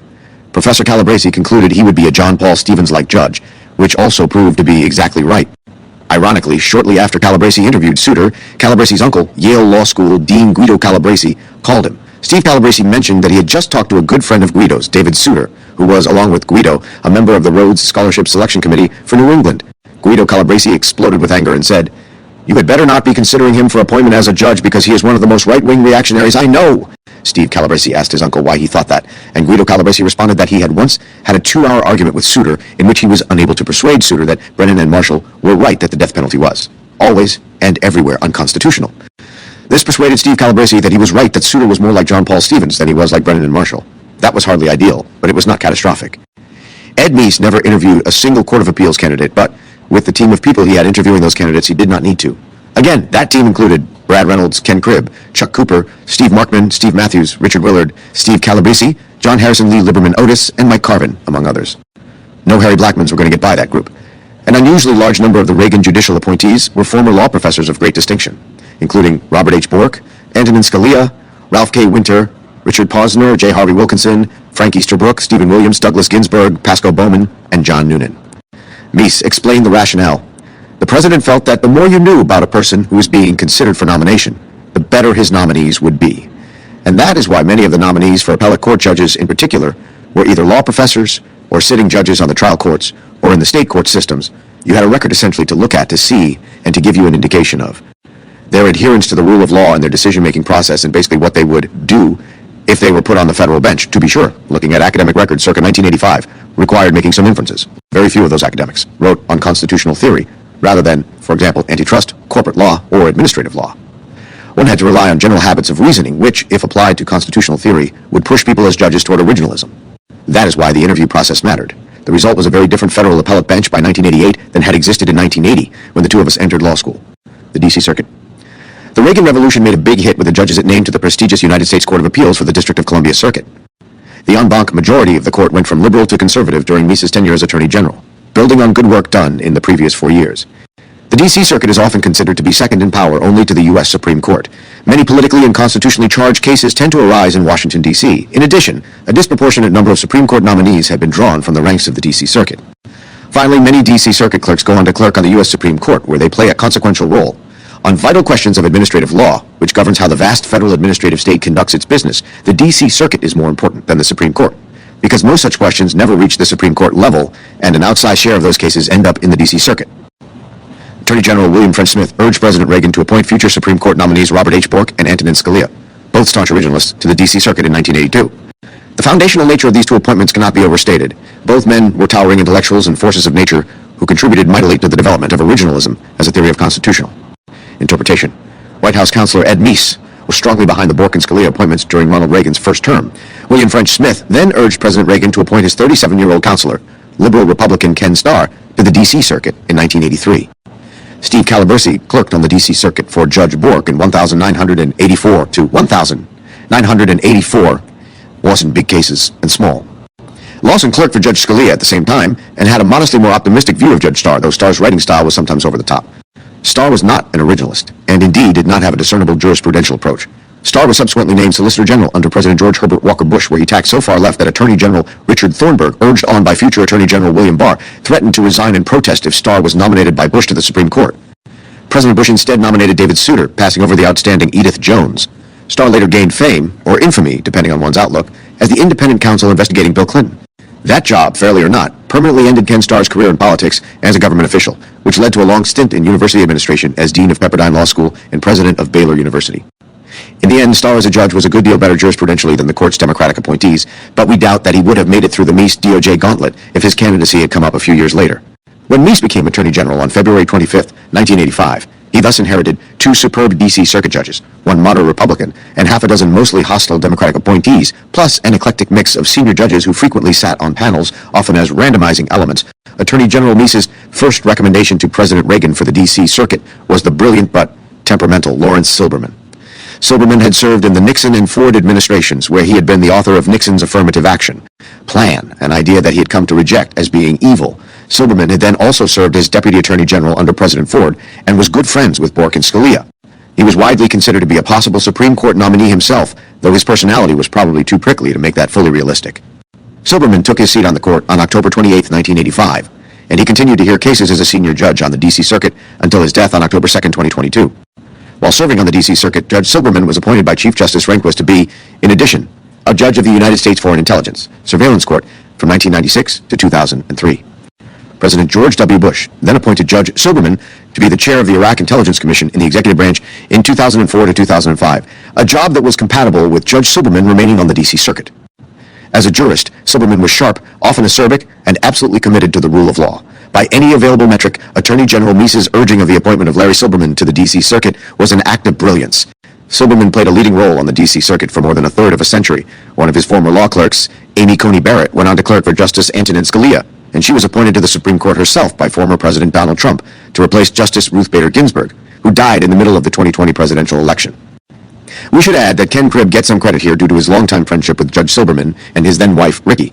Indeed, Ken was always eager to promote Judge Silberman for appointment to the Supreme Court, but the George H.W. Bush White House counsel's office prevented this from happening because of fears that Silberman and Justice Antonin Scalia would fight if both men, with very big egos, were on the Supreme Court together. Silberman angled for the nomination in 1987, when Judge Robert H. Bork's nomination to the Supreme Court was collapsing. But he was stopped dead by liberal D.C. Circuit Judge Abner Mikva's statement that Silberman had once threatened to punch him in the nose when they disagreed about a case. As we said above, Judge Silberman was prickly. Several months later, Attorney General Meese recommended that former Senator James L. Buckley be appointed to the D.C. Circuit. Buckley was easily confirmed by his former friends in the U.S. Senate, in which he had served one term representing the state of New York. Jim Buckley was a very bright conservative, like his brother Bill Buckley, who had founded the conservative magazine National Review. Both President Reagan and Attorney General Meese were happy to appoint a very bright, committed conservative to this seat on the D.C. Circuit, where Buckley was always a reliable and thoughtful conservative presence. Judge Buckley remained eligible to hear cases on senior status until he died at the age of 100 on August 18, 2023. Ed Meese's third recommendation to President Ronald Reagan for appointment to the D.C. Circuit was a brilliant libertarian conservative law professor, Stephen F. Williams. Before becoming a federal judge, Professor Williams had been the faculty advisor to the University of Colorado Federalist Society chapter. The Meese Justice Department initially tried to get Steve Williams appointed to the 10th Circuit in Colorado, but the attempt was blocked by Republican Senator Bill Armstrong, who complained that Williams was inactive in the Colorado Republican Party and had supported George McGovern for president in 1972.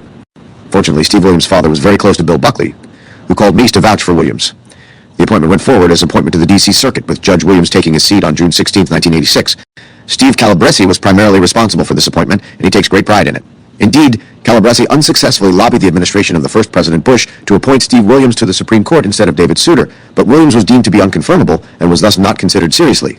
Judge Williams continued to hear cases on senior status in 2020 at the youthful age of 83 until he died of COVID-19 on August 20, 2020. The intellectual Reagan revolution on the D.C. Circuit was really crackling at this point. Ed Meese's fourth recommendation for a Reagan appointment to the D.C. Circuit was Harvard Law School professor Douglas H. Ginsburg, who was appointed at the age of 40 on October 14, 1986.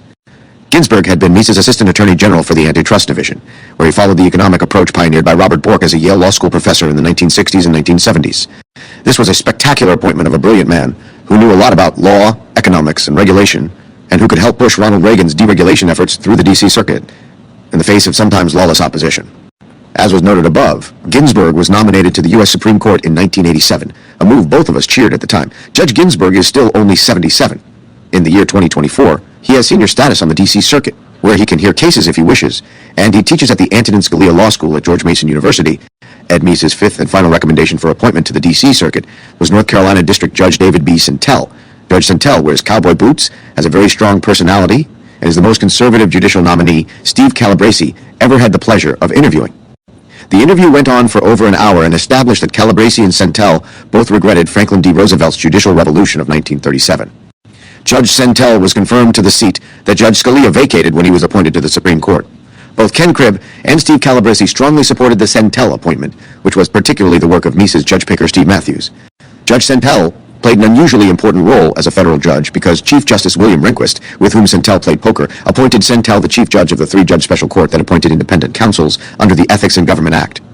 Judge Sentell convinced Ken Starr to become the special counsel who investigated Bill and Hillary Clinton. This was, as it turned out, a double demolition job. It destroyed not only Ken Starr's governmental career and chances of being a squishy Supreme Court nominee, but also greatly hurt the Clintons, and it may be one of many reasons why Hillary Clinton was not elected president in 2016. Judge Sentell is 80 years old, and he continues to hear cases on senior status 36 years after he was appointed to the D.C. Circuit. By the end of 1987, the four Clinton appointees on the D.C. Circuit, Abner Mikva, Patricia Wald, Harry Edwards, and Ruth Bader Ginsburg, were outnumbered by 7 intellectually powerful Reagan-appointed judges on the D.C. Circuit: Robert H. Bork, Ken Starr, Larry Silberman, Jim Buckley, Steve Williams, Douglas Ginsburg, and David Sentell. Judge Bork resigned, and the senior President Bush filled his seat with Judge Clarence Thomas, who would himself go on to fame and glory as only the second black American in history to be appointed to the U.S. Supreme Court, and quite possibly the most thoroughgoing originalist ever to sit on the court. Judge Bork also had the pleasure of seeing one of his closest friends, Judge Ray Randolph, appointed to a D.C. Circuit seat by the first, President Bush. The D.C. Circuit was transformed from being a very liberal court in the 1950s, 1960s, and 1970s into being a powerhouse bastion of the Reagan Revolution, a highly intellectual conservative and libertarian court. There is no other federal circuit court of appeals that so thoroughly embodied the Reagan Revolution in the federal courts, as did the D.C. Circuit from the 1980s until 2013. The D.C. Circuit remained a Reagan Revolution court from Ed Meese's last day in office in July 1988 until November 2013, a period of 25 years of continuous economic growth due in part to the D.C. Circuit's abandonment of its former hostility to deregulation. Finally, Senate Majority Leader Harry Reid abolished the filibuster of inferior federal court judges and executive branch nominees so he could break the Reaganite majority on the D.C. Circuit. While President Trump tipped many federal circuit courts of appeals back in a Reaganite direction, he lacked the vacancies needed to do that with the D.C. Circuit. But the price Harry Reid paid to take over the D.C. Circuit became apparent when Senate Republicans abolished the filibuster of Supreme Court nominees in 2017. This, in turn, paved the way for the appointment of originalist Neil Gorsuch to replace Antonin Scalia, Brett Kavanaugh to replace Anthony M. Kennedy, and Amy Coney Barrett to replace Ruth Bader Ginsburg on the U.S. Supreme Court. The other United States Circuit Courts of Appeals, Ronald Reagan, following the recommendations of the Meese Justice Department, appointed a number of very distinguished judges to the other federal courts of appeals. We also give the Meese Justice Department a measure of credit for some of the George H.W. Bush appointees to these courts picked by Lee Lieberman Otis, an alumna of the Meese DOJ. Ed Meese had a very close working relationship with Vice President Bush and Bush's counsel C. Boyden Gray, both of whom were in their own soft-spoken ways advocates of the Reagan Revolution. Meese employed at the Justice Department former Scalia law clerk John Schmitz, who was detailed to the Vice President's office to assist Boyden Gray. Schmitz went on to persuade Boyden Gray to hire Meese alumna and Federalist Society co-founder Lee Lieberman Otis to take charge of judicial selection for the first Bush administration. President-elect Bush's instructions to Boyden Gray were that he was going to retain Ed Meese's hand-picked successor, Richard Thornburgh, as Attorney General, and that judicial selection should continue to be run out of the White House counsel's office in exactly the same way as Ed Meese had run it. Boyden Gray then made Lee Lieberman Otis the Bush White House czar of judicial selection. The Reagan-Meese revolution on judicial selection, thanks to Boyden and Lee, thus ran from 1985 until noon on January 20th, 1993. The First Circuit Court of Appeals is one of the smaller circuits, covering Massachusetts, Rhode Island, New Hampshire, Maine, and Puerto Rico. During his first term, President Reagan appointed Puerto Rican conservative Juan R. Tortorella to the First Circuit, where he served with great distinction until his death on October 26, 2020. Attorney General Meese recommended that President Ronald Reagan appoint the very able moderate conservative Bruce Celia from Rhode Island. The senior President Bush appointed David Souter to the First Circuit before elevating him to the U.S. Supreme Court. Interestingly, despite its small size and relative anonymity among federal circuits, the First Circuit produced 2 Supreme Court justices in the 1990s, as President Clinton elevated Stephen Breyer in 1994. President Bush's best appointee to the First Circuit was undoubtedly the very cerebral Judge Michael Boudin. Appointments to the Second Circuit, which encompasses New York, Connecticut, and Vermont, were hampered by the fact that Senator Al D'Amato insisted on controlling the New York State seats, which he gave to lawyers with no commitment to the Meese Revolution. But there were a few bright lights. One such light that preceded Meese's tenure as Attorney General was Yale law professor Ralph K. Winter, who was appointed to a Connecticut seat during Reagan's first term. Winter was a leading scholar in business law, which is a subject that comes up often in the Second Circuit via its jurisdiction over federal cases from New York and the Wall Street Financial District. Winter was a very smart and able judge for whom Steve Calabresi clerked in 1983 to 1984. Judge Winter continued to sit on cases on the Second Circuit at the age of 85 until his death on December 8, 2020. A second light was the appointment of bright and lively conservative Judge J. Daniel Mahoney, the former chairman of the New York Conservative Party. He and Ralph Winter became great friends. The third key appointment to the Second Circuit was of Reagan-appointed District Judge John Walker, who was the first cousin of President George Herbert Walker Bush. The Reagan-Bush judge pickers had acquired such a reputation for excellence in hiring that no one even tried to complain about nepotism when President Bush appointed his first cousin to the Second Circuit. The fourth and final key appointment to the Second Circuit was Lee Liberman Otis's successful effort to get a brilliant New York City Hayekian lawyer, Dennis Jacobs, appointed in October 1992, right before President Bush lost his bid for re-election. The key here was that former Jimmy Carter Secretary of State Cyrus Vance was a law partner and friend of Dennis Jacobs and loved him. He demanded that Senate Democrats confirm Dennis, and they very reluctantly did so. Jacobs is an intellectual whirlwind who took senior status during the Trump administration in 2019. The Third Circuit covers Pennsylvania, New Jersey, Delaware, and the Virgin Islands. While President Reagan appointed some solid lawyers to that court, such as Walter Stapleton, the only Meese revolutionary. Appointed was future Supreme Court Justice and Meese DOJ alumnus Samuel Alito. Ronald Reagan had appointed Alito to be the U.S. Attorney for the District of New Jersey at Meese's suggestion. Alito's promotion to the Third Circuit was entirely Lee Liberman Otis's doing. President George W. Bush promoted Alito to the Supreme Court at the suggestion of Meese and Leonard Leo. While Justice Alito is not a strict originalist in the Thomas Gorsuch mode, he is a practitioner of what is sometimes called inclusive originalism, a term coined by law professor Will Bowd to describe a method that looks to precedent, policy, and practice as tools to help ascertain original meaning. His appointment alone makes the Meese-Reagan legacy on the Third Circuit a spectacular success. There were 3 Reagan revolutionaries appointed to the Fourth Circuit, which takes in Maryland, North Carolina, South Carolina, Virginia, and West Virginia. The Fourth Circuit was a very solidly conservative court from the 1980s until 2009, though today it has swung left. In his first term, President Reagan appointed J. Harvey Wilkinson, a former professor of law at the University of Virginia School of Law. Judge Wilkinson took his seat on August 13, 1984, and he is still on active status in 2024 at the age of 79. He is brilliant, a charming conversationalist, and is one of the brightest ornaments on the federal bench, though his approach may reflect a traditional conservative inclination to judicial restraint more than a potentially radical Meese revolutionary originalism. He has been a prolific scholar while on the bench, far more so intriguingly than during his time in the academy. A decade later, in 1991, President Bush, at the instigation of Lee Liberman Otis, appointed former Scalia law clerk J. Michael Ludwig, who took office on August 2, 1991. Mike was a brilliant originalist judge whom Leonard Leo and Ed Meese tried valiantly to persuade the feckless second Bush administration to appoint to the U.S. Supreme Court. Unfortunately, Judge Ludwig was so mad to be passed over that he resigned his judgeship to become general counsel to the Boeing Company. In 1990, President Bush appointed Paul Niemeyer, whom Reagan and Meese had appointed to the District Court to the Fourth Circuit, and Judge Niemeyer has ever since been one of the stars of the Federal Circuit Courts of Appeals. The Fourth Circuit has become perhaps the most far-left federal appeals court, and Judge Niemeyer's dissents are often vindicated by the Supreme Court when it reviews Fourth Circuit decisions. One of Judge Niemeyer's clerks, Michael Scudder, former student of Steve Calabresi's, was appointed by President Trump to the Seventh Circuit seat vacated by Reagan appointee Richard Posner. There were many Reagan Revolution stars on the Fifth Circuit, but 2 especially stand out. The first is Judge Edith Jones, who took office on April 4, 1985. Judge Jones was one of 2 finalists, along with Judge David Souter, who were interviewed by the senior President Bush to fill the vacancy created on the U.S. Supreme Court by the resignation of Justice William Brennan. To his credit, President Bush came out of the interviews much preferring Judge Jones to Judge Souter, but his staff told him, probably correctly, that Judge Jones was unconfirmable, so David Souter got the nomination. Judge Jones continues to serve with great distinction and is universally recognized as a conservative icon. The other noteworthy star Reagan appointment to the Fifth Circuit was Judge Jerry Smith, who was confirmed in late 1987. Smith is as much an icon as his colleague Edith Jones. His former law clerks include Senator Tom Cotton, longtime Institute for Justice stalwart Dana Berliner, more than half a dozen judges, including his now colleague James Ho, and a host of distinguished law professors such as Julian Koo, Aaron Nielsen, Ilya Summon, and Todd Zywicki. On the Sixth Circuit, covering Kentucky, Michigan, Ohio, and Tennessee, Reagan's second term saw 3 strong appointments: Danny Boggs, Alan Norris, and James Ryan. Judge Boggs, in particular, was recommended to the Meese DOJ by former Solicitor General Robert H. Bork, for whom he had worked for 2 years, as an Assistant Solicitor General, arguing the government's cases in the U.S. Supreme Court. It was an inspired recommendation. Judge Boggs is a brilliant, widely read intellectual who is famous for giving his law clerk candidates an eclectic quiz. He was on the short list of possible Supreme Court nominees during George W. Bush's presidency. Judge Boggs remains on senior status, which he took in 2017, after distinguishing himself for 30 years as one of the finest Reagan appointees. President Reagan made some truly excellent appointments to the United States Court of Appeals for the Seventh Circuit, including Frank Easterbrook, Joel Flom, Michael Kahn, Kenneth Ripple, and Daniel Mannion. Two appointees to that court deserve special mention. The first person warranting special mention, Richard Posner, pointedly did not make our truly excellent list above. In the early 1990s, Lawson told one of his colleagues at Northwestern University School of Law that if he could remove one person from the federal bench, it would not be any of the liberal icons. It would be Richard Posner. Richard Posner is one of the smartest human beings ever to walk the planet. He was probably the 20th century's closest approximation of the 19th century utilitarian political philosopher Jeremy Bentham. And, despite our strong substantive disagreements with Bentham on just about everything, we mean that as a compliment to Posner's breadth and intellect. As an academic, Posner and his prolific co-author William Landis revolutionized jurisprudence by popularizing law and economics, which apply tools of economic analysis to virtually every legal problem imaginable. Posner went on to write more than 40 books, many while serving on the Seventh Circuit, on everything from jurisprudence to sexuality to the relationship between law and literature, and he became the most cited federal appeals court judge in the nation.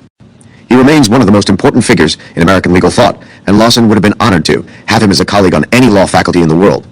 He just had no business being a judge. Posner hated originalism. More broadly, he hated law, which he saw as an irrational obstacle standing in the way of achieving good results. Indeed, one of his books was entitled Overcoming Law, and he constantly sparred with Justice Antonin Scalia and Professor Richard Epstein. The kind of sparring over fundamental questions of law, policy, and social organization was wonderful in the academy. It was not so wonderful on the bench. And his academic inclinations sometimes led him to write opinions deciding cases quite different from the ones actually presented by the parties, no doubt because the faux cases he imagined were more intellectually interesting than the real ones brought before him. He was probably President Reagan's biggest mistake in judicial appointments. Frank Easterbrook, by contrast, is a very good man and a model judge. He was Robert Bork's top assistant solicitor general when Bork was solicitor general. In 1978, he joined the University of Chicago Law School faculty, where he quickly became one of the country's leading corporate law and antitrust scholars. And had he instead concentrated his prodigious intellectual energies on constitutional theory, we suspect that our previous chapter on originalism in the Academy before Ed Meese might have looked very different. He was appointed to the Seventh Circuit in 1985 on Bork's recommendation at the age of 37, and he has served with great distinction, as much committed to the enterprise of law as Posner was against it. Easterbrook continues to serve on active status in 2024 at the age of 75. He was and is an exemplary and brilliant Reagan revolutionary judge. The Eighth Circuit covers a lot of space in a lot of states: Arkansas, Iowa, Minnesota, Missouri, Nebraska, North Dakota, and South Dakota. Ronald Reagan made a transformative Reagan revolutionary appointment of law professor Pasco Bowman to the Eighth Circuit, and Bowman was on Reagan's list of potential Supreme Court nominees, only to be vetoed by Senate Democrats. As with Frank Easterbrook, if Professor Bowman as an academic had pursued constitutional theory rather than business law, the history of originalism might have looked different. The same can be said of Morris Arnold, an outstanding legal historian whom President Reagan appointed to the district court in 1985. In 1991, Lee Liberman Otis secured Arnold's appointment to the Eighth Circuit. The vast Ninth Circuit, spanning Alaska, Arizona, California, Guam, Hawaii, Idaho, Montana, Nevada, the Northern Mariana Islands, Oregon, and Washington, was so thoroughly packed by the Carter administration that it is only now starting to recover. Ronald Reagan made a number of conservative appointments to that court, but only two were bona fide Reagan revolutionaries: Dermot O'Scanlan and Alex Kozinski. Judge O'Scanlan is such a conservative star that in recent years he has been among the leading feeder judges whose law clerks go on to clerk for the Supreme Court, even though he has been on senior status since 2016.53. Alex Kozinski was an intellectual and influential jurist, but history will likely give priority to his 2017 resignation in the face of multiple accusations of sexual harassment rather than to his remarkable record as a judge. Lee Liberman Otis, in 1991, secured the appointment of another Reaganite Ninth Circuit judge, Andrew Kleinfeld of Alaska, whom Reagan and Meese had appointed to the district court in that state. President Reagan had many appointments to the 10th Circuit, which covers Colorado, Kansas, New Mexico, Oklahoma, Utah, and Wyoming. Steve Calabresi's favorite recommendation was David Abel, a former law clerk to Justice Byron White. Judge Ebel took senior status in 2006 when he was replaced by Neil Gorsuch. There were only two Reagan appointees to the 11th Circuit, but both of them, Larry Edmondson and Emmett Cox, were solid Reagan revolutionaries. The one remaining court is the Federal Circuit, created in 1982 primarily to handle patent appeals, but also having a broad jurisdiction that includes takings claims, government employment and contracting cases, and appeals from the U.S. Court of International Trade. Steve Calabresi was proudest of his recommendation of the appointments of Haldane Robert Mayer and Paul Michel. Here is a list of all 83 Reagan appointees to the Federal Circuit Courts of Appeals. D.C. Circuit: Robert Bork, Antonin Scalia, Kenneth W. Starr, Lawrence J. Silberman, James L. Buckley, Stephen F. Williams, Douglas H. Ginsburg, David B. Santel. First Circuit: Juan Artorella, Bruce M. Celia. Second Circuit: Richard J. Cardamone, Lawrence W. Pierce, Ralph K. Winter Jr., George C. Pratt, Roger Minor, Frank Altamari J., Daniel Mahoney.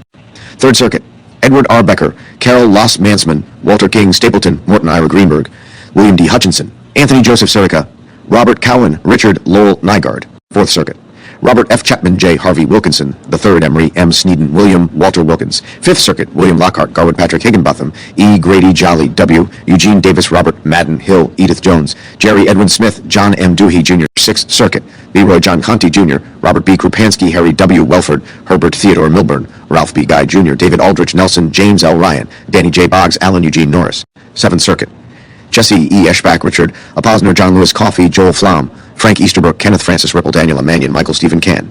8th Circuit, John R. Gibson. George Gardner Fagg, Pasco Bowman II, Roger Leland Woolman, Frank J. McGill, C. Arlen Beam. 9th Circuit, Robert Beezer, Cynthia Holcomb Hall. Charles E. Wiggins, Melvin T. Brunetti. Alex Kaczynski, John T. Noonan Jr., David R. Thompson. Dearwood, O'Scanlan, Edward Levy, Stephen S. Trott. 10th Circuit, John Carbone, Porfilio, Stephen H. Anderson, DNL Reese. Tacha Bobby Ray Baldock, Wade Borby, David M. Ebel. 11th Circuit, James Larry Edmondson, Emmett Ripley Cox. Federal Circuit, the Claims Court and the Federal Circuit. The Meese Judicial Selection Team was committed to appointing judges to the Claims Court and the Federal Circuit who understood the centrality of the Takings Clause as a bulwark of economic liberty. As a result, Ronald Reagan's former campaign counsel, Lawrence Smith, was appointed to the Claims Court where he rapidly became chief judge, a post he would hold for many years. The Meese team was committed to the idea that some government regulations were so intrusive that they constituted takings of private property. Conclusion.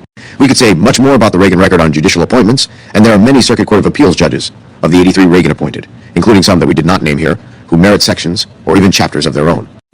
The overall record, however, is enough to count President Reagan's effect on the judiciary as one of many reasons why President Reagan ranks with the likes of George Washington, Thomas Jefferson, Andrew Jackson, Abraham Lincoln, and Franklin Roosevelt as what noted political scientist Stephen Skowronek has termed a transformative president.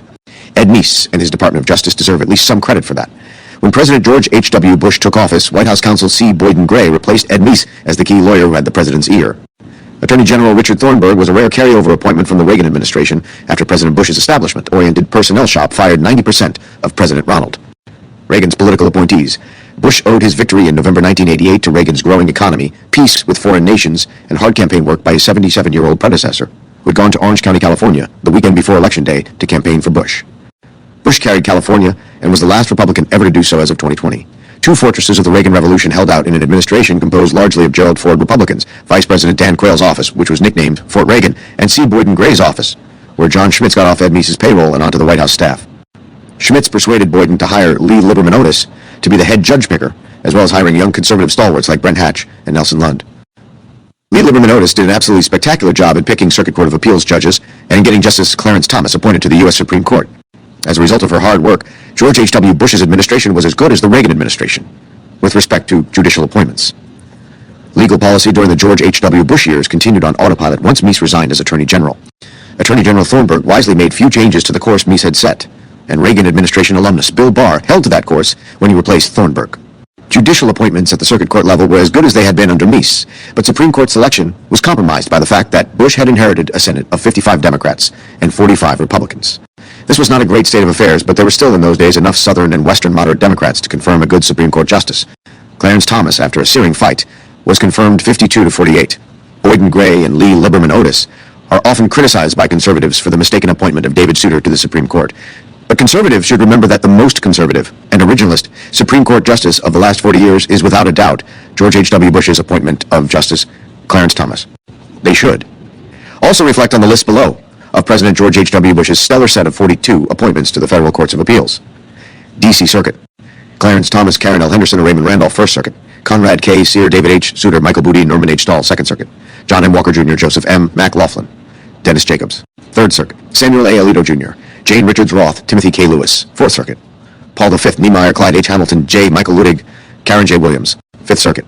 Racer Barksdale, Jacques L. Wiener Jr., Emilio Ngarza Harold R. DeMoss Jr., 6th Circuit. Richard F. Sir Heinrich Eugene Edward Seiler Jr., Alice M. Batchelder, 7th Circuit. Ilana Rovner, 8th Circuit. James B. Loken. David R. Hansen, Morris S. Arnold, 9th Circuit. Ferdinand Fernandez, Pamela Ann Reimer, Thomas G. Nelson, Andrew Kleinfeld, 10th Circuit. Paul Joseph Kelly Jr., 11th Circuit. Stanley F. Birch Jr., Joel Frederick Dubina, Susan H. Black, Edward Earl Carnes, Federal Circuit. S. J. Plager, Alan David Lurie, Raymond C. Clevenger, Randall Ray Rader, Alvin Anthony Schall. After 12 years of Ed Meese-inspired Reagan appointees and Lee Liberman Otis-inspired George H.W. Bush appointees, the federal judiciary was totally transformed. Originalism, which was unknown and untheorized until Ed Meese became Attorney General in 1985, had become a dominant force by noon on January 20th, 1993. Even President Bill Clinton's two Supreme Court appointees, Justice Ruth Bader Ginsburg and Justice Stephen Breyer, were both moderate Democrats who were picked because they might be able to peel off a vote or two from the Republican Supreme Court majority. But Ed Meese was not done yet. In fact, he stayed in Washington, D.C., as the Ronald Reagan Chair in Public Policy at the Heritage Foundation. Meese helped produce the Heritage Guide to the Constitution, and as discussed above, he played a critical role along with Leonard Leo in persuading President George W. Bush to appoint Chief Justice John Roberts and Justice Samuel Alito to the U.S. Supreme Court. Ed Meese so thoroughly persuaded Republicans of the importance of selecting originalist judges and Supreme Court justices that Donald Trump won the presidency over Hillary Clinton, in part by promising to appoint Supreme Court justices off of a list of 22 originalists whom he named in a press release. A poll done after Trump won the November 2016 presidential election showed that among voters for whom Supreme Court and other federal judicial appointments was the number one voting issue, Donald Trump led Hillary Clinton by a 57% to 43% margin.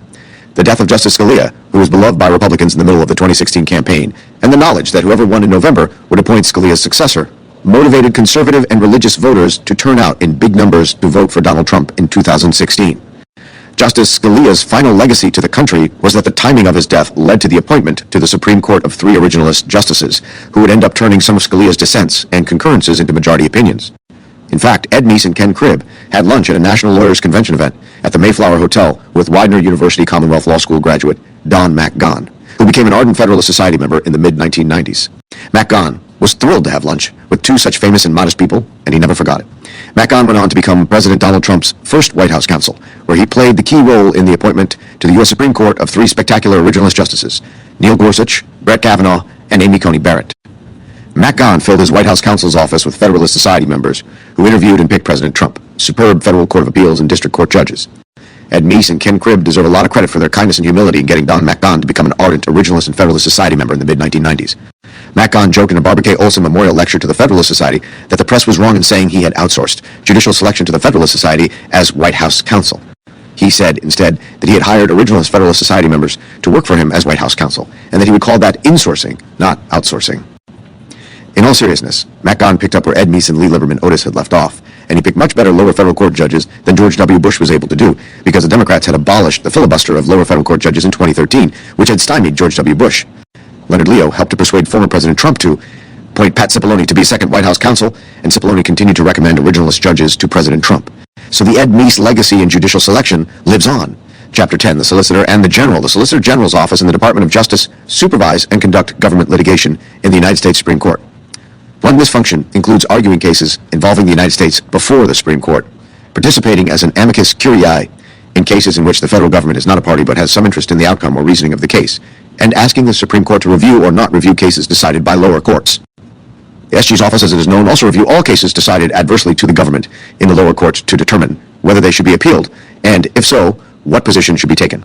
2, it is one of the most important units in the Department of Justice. The head of the office, the Solicitor General, is accordingly one of the most important figures in the Justice Department. Some people refer to the Solicitor General as the 10th Justice. 4, the lawyers who work in that office are among the most important lawyers employed by the government. Throughout Ed Meese's time as Attorney General, the Solicitor General's office was viewed with deep suspicion by the Meese revolutionaries, though not necessarily by Meese himself.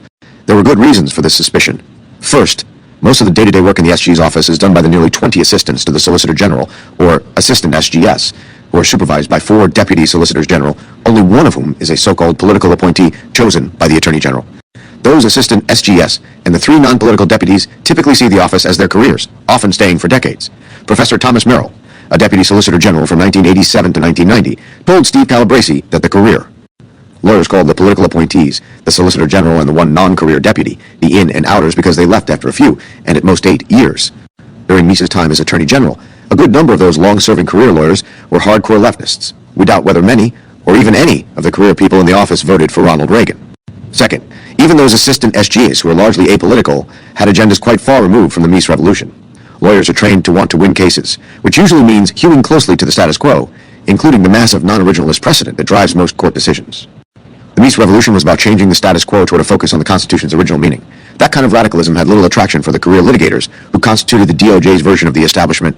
Charles Freed, the Solicitor General under Meese, and someone about whom we will say much more in a moment, wrote in his memoir, "The superb career lawyers had gradually come to imagine that the function of the office was so disconnected from the present administration that in fact it was they who should determine what positions were taken, how briefs were written, and who gets hired. I was constantly being told that I should not intervene in cases where all I had to add was a philosophical statement about how the law should come out. I was supposed to represent the interest of government in general, that is, the ability of government to go about its work, whatever it may be, as freely as possible." 6. As Freed aptly points out, this attitude carries a leftist bias, possibly even an unintentional one, because since the 1930s, the prerogatives of the federal government have been overwhelmingly invoked in furtherance of a liberal regulatory agenda. The Meese Revolution, not to mention the Reagan Revolution, was hardly about letting government go about its work, uninhibited by constitutional niceties. The career staff was so convinced that it was the way, the truth, and the light that it would sometimes give its putative boss drafts of briefs so near to the deadline that I had no real opportunity to make changes or rewrite parts of them. 8. We will see a dramatic example of this staff insubordination later in this chapter. The third basis for suspicion of the SG's office was the SG himself, Charles Fried. Charles was obviously to the right of the median employee in the SG's office, but that was rather like being to the right of the median member of the Politburo or a law school faculty.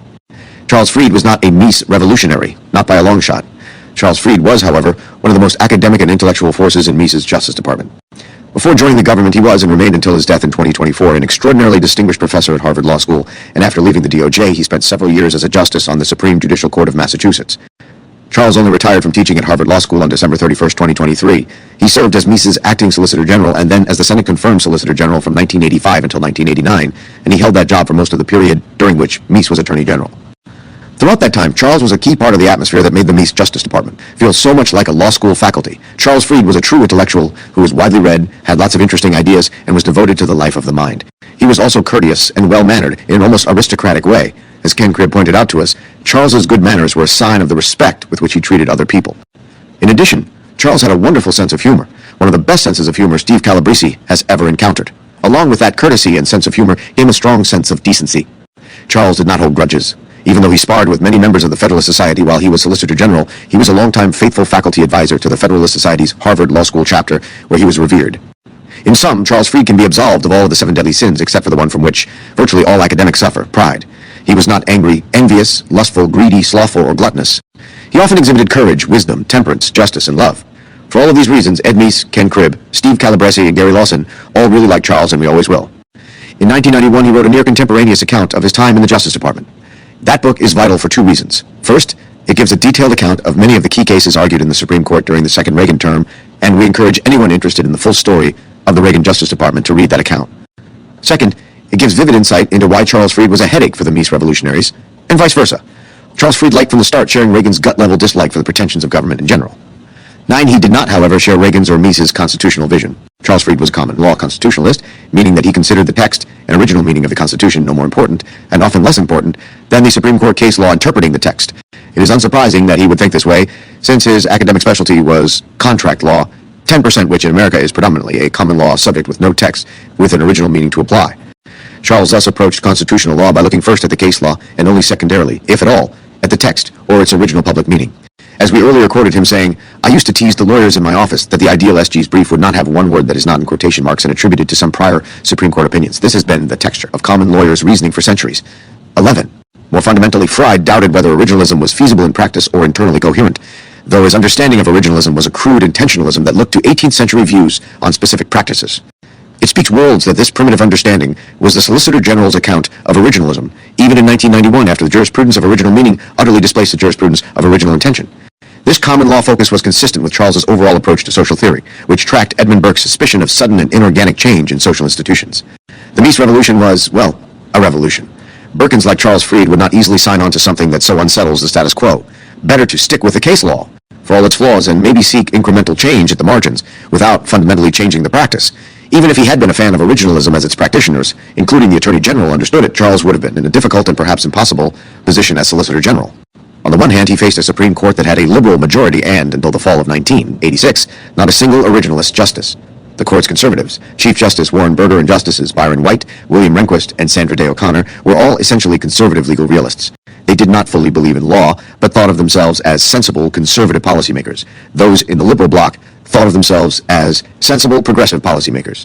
Hardcore originalist arguments were not likely to win many cases. For litigators playing a short one-case-at-a-time game, that was surely reason enough to stick with quotations from prior Supreme Court opinions. On the other hand, the Meese revolutionaries were playing a long game, in which winning cases in 1986 or 1987 was less important than changing the legal culture as happened in 2022 and 2023. Recall from Chapter 8, the Manual for Litigation prepared by the Office of Legal Policy. It encouraged line litigators to view winning less in terms of case outcomes than in terms of fidelity to the law. It instructed them to advance originalist arguments, even if those arguments were not necessarily going to increase the chance of victory in specific cases, with the long-term goal of educating judges and other lawyers about the methodology of original meaning. That document was addressed only to litigators in the trial courts, not to the appellate lawyers in the SG's office. No comparable document was issued instructing the SG's office to elevate long-term legal change over short-term case victories. But the mindset that generated the OLP document in 1987 was the mindset of the Meese revolutionaries from 1985 onward. This conflict of visions, to quote the irreplaceable Thomas Sowell, was bound to generate pressure on Charles Fried.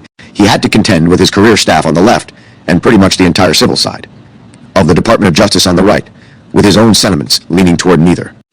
It is no surprise that sparks sometimes flew. Charles's chief nemesis in Meese's Justice Department was Brad Reynolds. Brad Reynolds undoubtedly thought that he would have been a better Solicitor General than the Burkean Charles Fried, and Charles found his opposition unsettling. Fried said in 1991, "I can still picture the chilling way Reynolds made his points, the cold stare, the tense, high-pitched but quiet voice, speaking between clenched teeth. Working with Brad Reynolds was the toughest part of my job. After a confrontation with him, you needed a stiff drink and a long walk." 13. Some of this tension reflected a simple personality conflict. Brad Reynolds was a tight-lipped practicing lawyer who could be puritanical and zealous, and Fried was a gregarious European intellectual law professor. Some of the tension, however, was substantive. Even apart from Fried's antipathy toward originalism, he was not a true believer on the issues about which Brad cared deeply, such as federalism. Apart from his run-ins with Reynolds, who, despite everything, Fried always liked 15, Fried got along quite well with the key players in the DOJ. Fried and Meese were both former law professors, and they shared a love of ideas. It is no surprise that Fried found Meese intelligent, receptive, and intellectually curious. 16 Ken Cribb, who was a dyed-in-the-wool intellectual with an infectious sense of humor, could make almost any social situation work out well, and he had much in common with Fried. Ken really liked and supported Fried, as did Meese. He still really liked and admired Fried up until his death in 2024, but beneath the genuine level of personal respect and admiration shared by all the principals was a deep and profound disagreement about the nature of law and the role of the DOJ in promoting it. As it happened, Meese never told Fried what to do. As Fried recalls, I balked at making what seemed to me extreme or unsupportable or unwise or incorrect arguments. The Attorney General backed me up. He showed caution and hesitation. 17 Fried draws from this that Meese might not have been a revolutionary after all. He was, says Fried, too good a lawyer to be easy as a revolutionary. Tea is hard for me today, as it was when we would debate particular positions and actions, to be sure just how personally committed Meese was to all aspects of this revolutionary program. 18. So how to explain Attorney General Meese's extraordinary and groundbreaking speeches on originalism, departmentalism, and other topics? Fried has a theory. These speeches were written for Meese by his cadre of committed young assistants. Because those who were standing with or behind the Attorney General thought of themselves as revolutionaries, they did not trust the usual channels to deliver results. The bureaucracy could not be trusted to implement a revolutionary program. I and other political appointees could not be trusted completely. Unlike the very young members of the inner circle, we were not creatures of the movement. Even the Attorney General could not be fully trusted. The provocative public statements served a purpose. They pushed the Attorney General so far out on a limb that he was committed.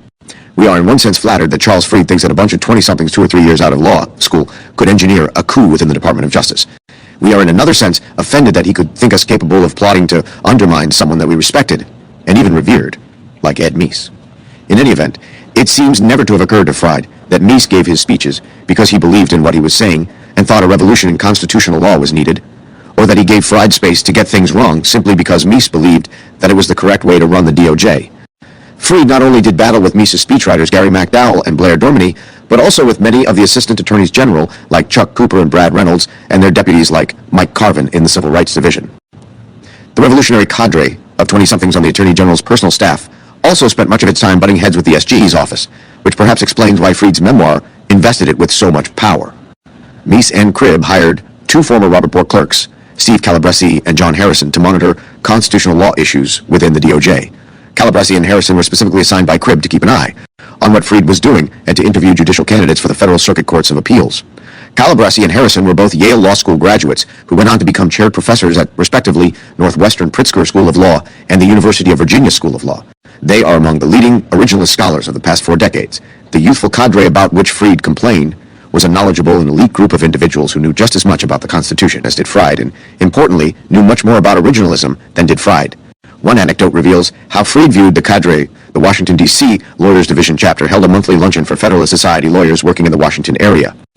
One day, Fried arrived at the luncheon. To his great surprise, he came face-to-face with one of his young career assistant lawyers, Samuel Alito.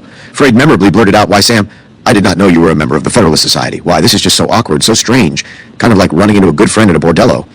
This was vintage Charles Fried, very funny, and at the same time condescending. Suffice it to say that Sam Alito is today a Supreme Court justice. Fried was also a bit of a flatterer, which could lead him to awkward situations. One of the major cases decided by the Supreme Court in 1989 concerned the United States Sentencing Commission, a body created in 1984 to prescribe uniform sentencing guidelines for federal criminal offenses. The motivation for the legislation was noble enough. It does not seem fair to have sentences for the same crimes vary wildly depending on who happens to be the judge. Narrower sentencing ranges, fixed in advance, seem much more consistent with the rule of law. The problem was that the sentencing ranges should be set by Congress, not by bureaucrats. This was a classic instance of Congress punting away its responsibilities to so-called experts, who might in fact be experts, and who might in fact do a better job than would Congress, but who are not the people the Constitution expects to make legislative decisions. To make matters worse, the only function performed by the Commission was promulgating sentence guidelines. It did not itself administer any laws or investigate or prosecute anyone. In Mistretta versus United States, 20 Justice Scalia memorably described the Commission as a sort of junior varsity Congress. 21, but he did so in dissent, in an 8-1 decision upholding the agency's constitutionality. Meese had supported the creation of the Sentencing Commission on fairness grounds, and because the Sentencing Commission's guidelines cracked down quite hard on repeat offenders, whom Meese quite rightly thought committed most crimes. Cribb, however, was aware from conversations with intellectuals in the Meese DOJ that the Sentencing Commission raised serious separation of powers problems. On the day that the Mistretta case came down, Meese, Freed, and Cribb were all at a reception together at the Supreme Court. Freed came up to Cribb and said, "Ken, this decision is a disaster for the separation of powers. I fear we may never ever recover from its ill effects." About 5 minutes later, Ken was within earshot when Freed greeted Meese with a huge smile on his face and said, "Mr. Attorney General, today we have won a great victory for law and order, managing the deep state." In the end, however, Freed was not the biggest obstacle in the Solicitor General's office to the Meese Revolution. That distinction goes to the career staff. Anyone who doubts the existence of a deep state has never worked in government. While we are going to criticize Freed's handling of certain cases in a moment, we want to acknowledge that he was sometimes vigilant and courageous when vigilance and courage were desperately needed. One episode speaks volumes. The Constitution's Fifth Amendment forbids the government from taking private property for public use without just compensation. If the government bulldozes your home and builds a post office on the lot, it must pay for the home and the land. But what if the government doesn't take over your lot but floods it by building a dam nearby? You still own your land in a formal sense, but you can't do anything with it except maybe go scuba diving. Is that a taking, or does the Fifth Amendment only apply when the government actually seizes the title to your property? As a matter of original meaning, it is actually a tricky question. The Takings Clause was added to the Fifth Amendment by James Madison without discussion or fanfare, and no one said much about it in 1791. Maybe a taking requires a transfer of title to the land. Maybe it constitutes anything that deprives you of most of the land's use. And maybe it includes anything that damages the property. In 1871, the Supreme Court said that flooded property was taken for constitutional purposes. So, if flooding the property is a taking, how about regulating away the property's uses by narrowly confining by law what you can do with your property? Does that also count as property being taken? The Supreme Court in 1922 said potentially sometimes yes, 23 depending on the nature of the regulations. And for more than a century, the case law has gone back and forth about when and how government regulations go so far that they effectively take property in the constitutional sense. In 1986, the law was not especially favorable to property owners trying to challenge regulations. A 1978 Supreme Court case, which upheld a New York City historic landmark designation that made it essentially impossible to turn a train station into a much more profitable office building, gave governments broad leeway to reduce property values dramatically through regulation without triggering a just compensation requirement. That was the context for a challenge by some Native Americans to a 1983 congressional statute saying that they could only pass certain land interests at death to their tribe or to other partial owners of the same land. Thus, if the landowner's children or friends, say, were not already part owners of the land in question, the owner could not will his or her share of that land to those people.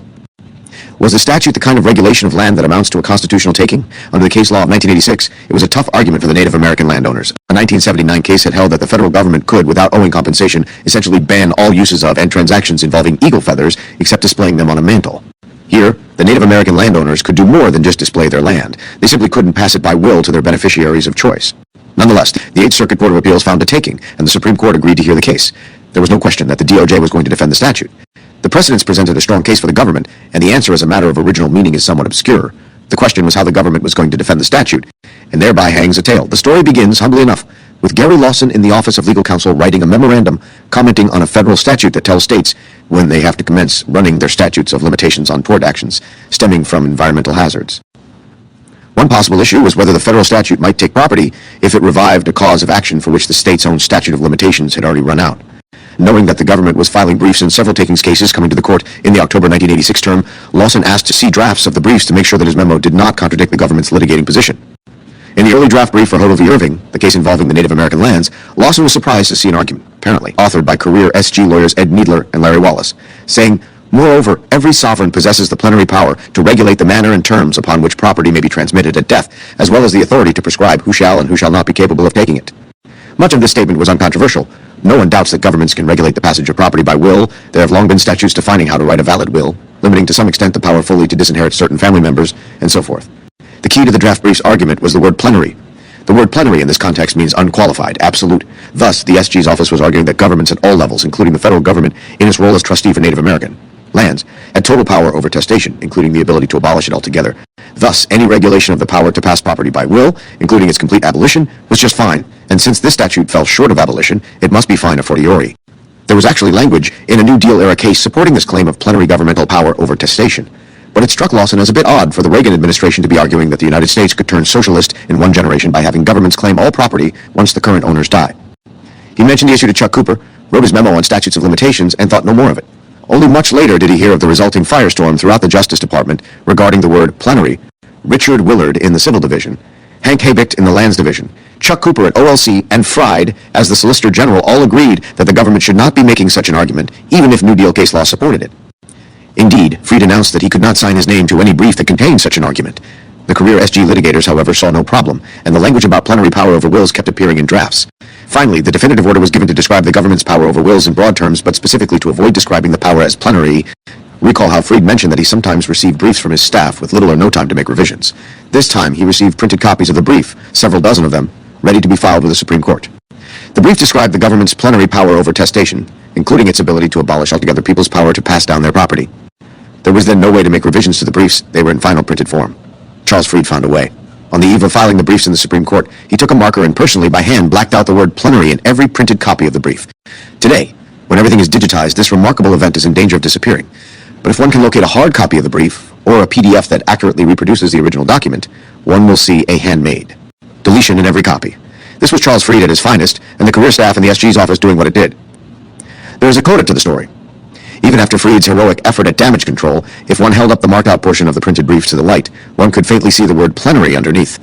At oral argument in Hodel versus Irving, when Ed Needler presented the government's case, Justice O'Connor asked, "Mr. Needler, are there any limits in your view as to what the government can do or change concerning the descent of property belonging to Indians? Do you think the government has plenary power to really make any kind of a regulation?" Needler replied, no doubt as he had been ordered to reply, "No, our submission does not go nearly that far."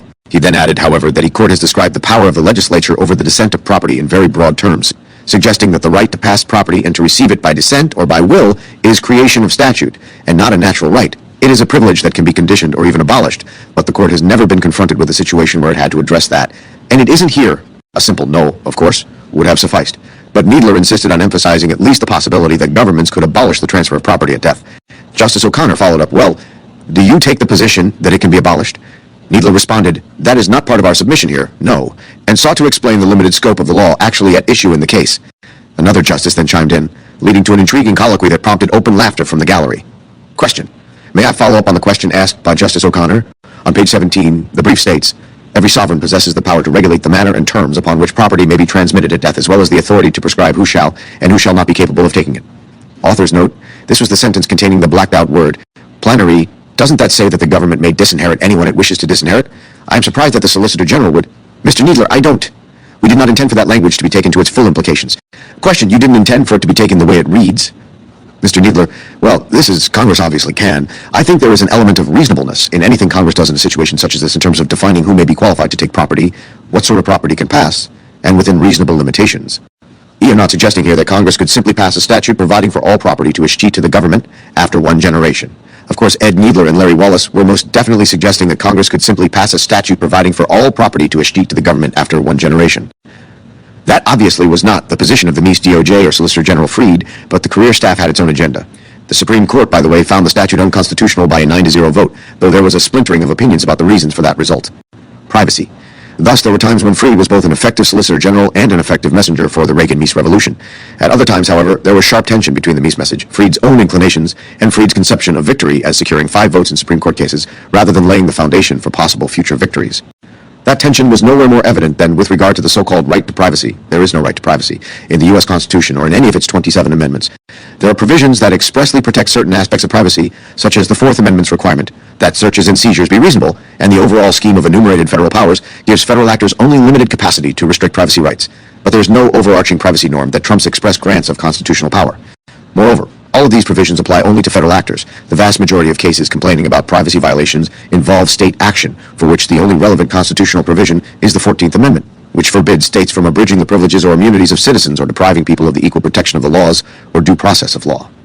From 1787 to 1868, when the 14th Amendment was adopted, not a single state Bill of Rights had a right to privacy clause in it, even though all the other clauses in the U.S. Bill of Rights were replicated in state bills of rights during that time. Even modern-day state bills of rights do not generally protect a constitutional right to privacy.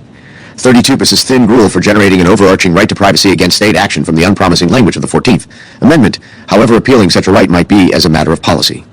This so-called right was created out of whole cloth by the Supreme Court in Griswold versus Connecticut to strike down a state statute forbidding married couples from using contraceptives. The statute was almost never enforced, and it could readily have been found unconstitutional without mentioning the word privacy. The alleged purpose of the statute was to prevent adultery. And, as Justice Byron White noted in his concurrence in Griswold, the statute failed even a minimalist rational basis test because there is no plausible connection between forbidding the use of contraceptives by married couples and the prevention of adultery. Rather than follow Justice White's straightforward path, however, the Warren Court majority invoked a so-called right to privacy. If the new right had been used only to invalidate absurd and unenforced contraception laws, Griswold might have been a one-hit wonder, never to be heard from again. Less than a decade later, however, the right to privacy surfaced in Roe v. Wade to strike down as unconstitutional the abortion laws of all 50 states. As a policy matter, there were people in the Meese Justice Department, including people whom some might find surprising, who were pro-choice as a policy matter. But from a constitutionalist standpoint, the question was not whether abortion restrictions would subordinate women or save millions of innocent lives. The question was whether the United States Constitution made that call or left it up to voters, state legislatures, and state courts under their own state constitutions. For any originalist of any stripe, that was an easy question. Roe was an unconstitutional and even anti-constitutional assertion of judicial power with few equals in American history. Roe had to go. And from a constitutional standpoint, the problem was not even that Roe interjected the federal courts into the abortion controversy. The real problem was the judicially invented right of privacy that would continually thrust the federal courts into ever-expanding realms of policy, even if the abortion issue somehow went away. The right of privacy had to go. Charles Freed made it to about the halfway point. In his 1991 memoir, he acknowledged the Meese-Reagan view that the constitutional right of privacy was seen as the deep theoretical root of the trouble. But he revealingly opined that attacking the problem at its root was misconceived. It grew out of the same disappointed yearning for a mechanical rule of judging that gave us originalism. That is a part of the project I never signed on to. 35 originalism was not part of the project, it was the project. The Meese Revolution was not about defending abortion statutes, it was about defending originalism. Freed never got that. Freed believed in 1961 when he clerked for Justice Harlan, in 1986 when he was Solicitor General, in 1991 when he wrote his memoir, and surely until he died that the due process clauses of the 5th and 14th Amendments have a substantive component to them that calls upon judges to use the method of reason. 36 to strike the appropriate balance between liberty and the demands of organized society. 37. As Freed describes the view that led to Griswold and Roe, the words of the Constitution were the starting point, or like the points on a graph, which the judge joins by a line to describe a coherent and rationally compelling function. 38. Freud's problem with Roe was simply that, in his judgment, it went too far off the graph. That is a view of due process and the judicial role that sophisticated academics have spun into elaborate theories. It was not the view of Ed Meese's Justice Department, as expressed both in the Attorney General's speeches and in Office of Legal Policy Working Papers. It was also contrary to President Reagan's speech at the investiture of Chief Justice Rehnquist and Justice Scalia, which inveighed against newly made-up constitutional rights. Reaganite originalism does not view the words of the Constitution as a starting point or points on a graph. They are the graph. Some of the points are harder to see than others, and some of the points may even describe a range rather than a single discrete point. But the object of interpretation is to find the point or the range, not take them as occasions to construct a coherent and rationally compelling function. Thus, when faced with a privacy-based challenge to a state statute, an originalist would ask whether the challenge law implicates one of the privileges or immunities of citizens of the United States, and if so, whether the law abridged them.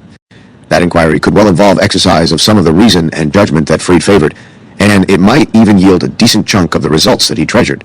But it would do so in a textually grounded fashion that ascertained the Constitution's meaning rather than treating that meaning as a launching pad.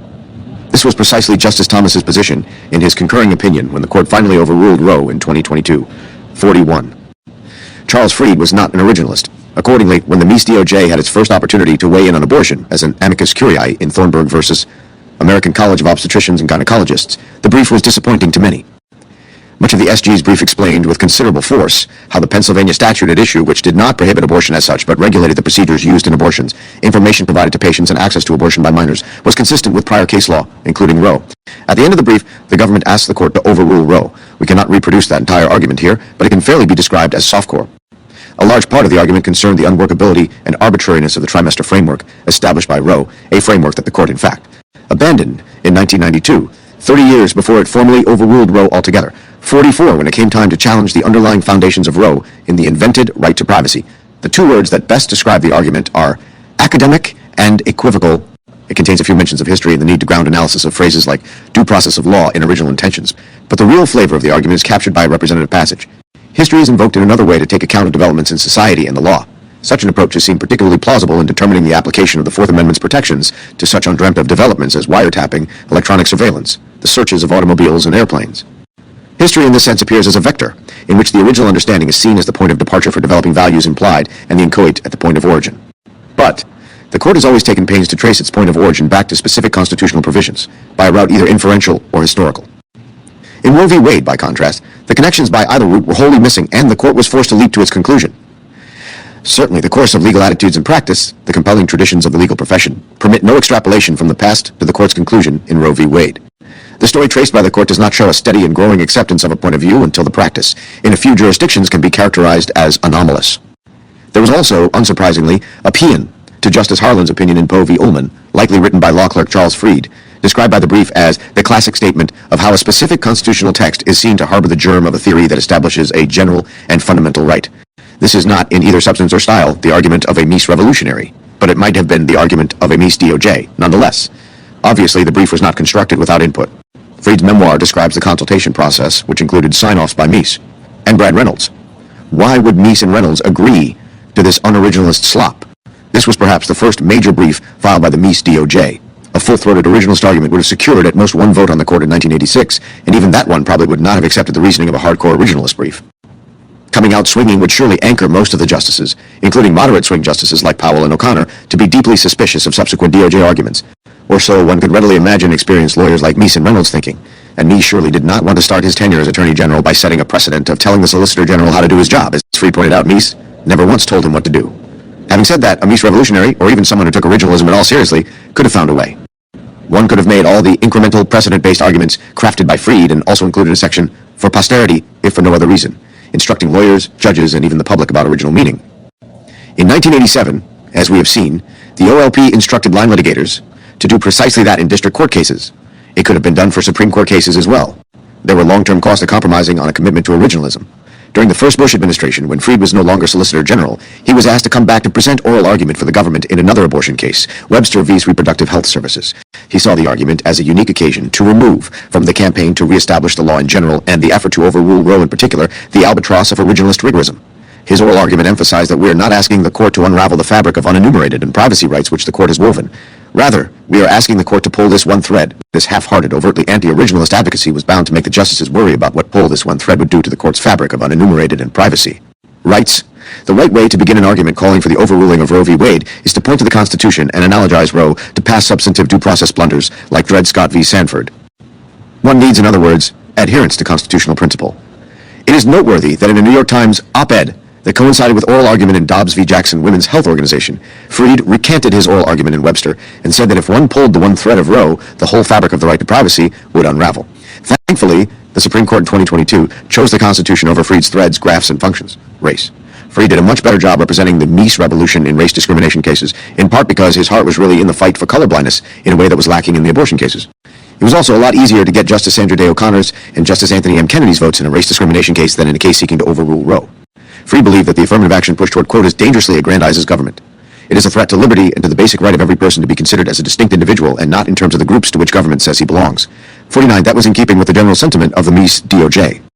But general sentiments, even sound ones, are not a basis for constitutional law. Absent from Freed's explanation for his position is its grounding in the original meaning of either the Constitution or the numerous federal statutes prohibiting discrimination on the basis of race or other characteristics. Such grounding would require careful engagement with the categorical texts of federal statutes, such as Title VII of the Civil Rights Act of 1964, which forbids employment discrimination because of such individuals' race, color, religion, sex, or national origin. 50 Title VI of the same act declaring that no person in the United States shall, on the ground of race, color, or national origin, be subjected to discrimination in federally funded programs, and the Civil Rights Act of 1866, which says that everyone in the United States must have the same rights to hold property and make contracts as is enjoyed by white citizens. 52. It would involve serious study of the original meaning of the 1788 Constitution and the 14th Amendment, which are both best understood as prohibitions on caste legislation that treats people as higher or lower based on accidents of birth or political or social connections.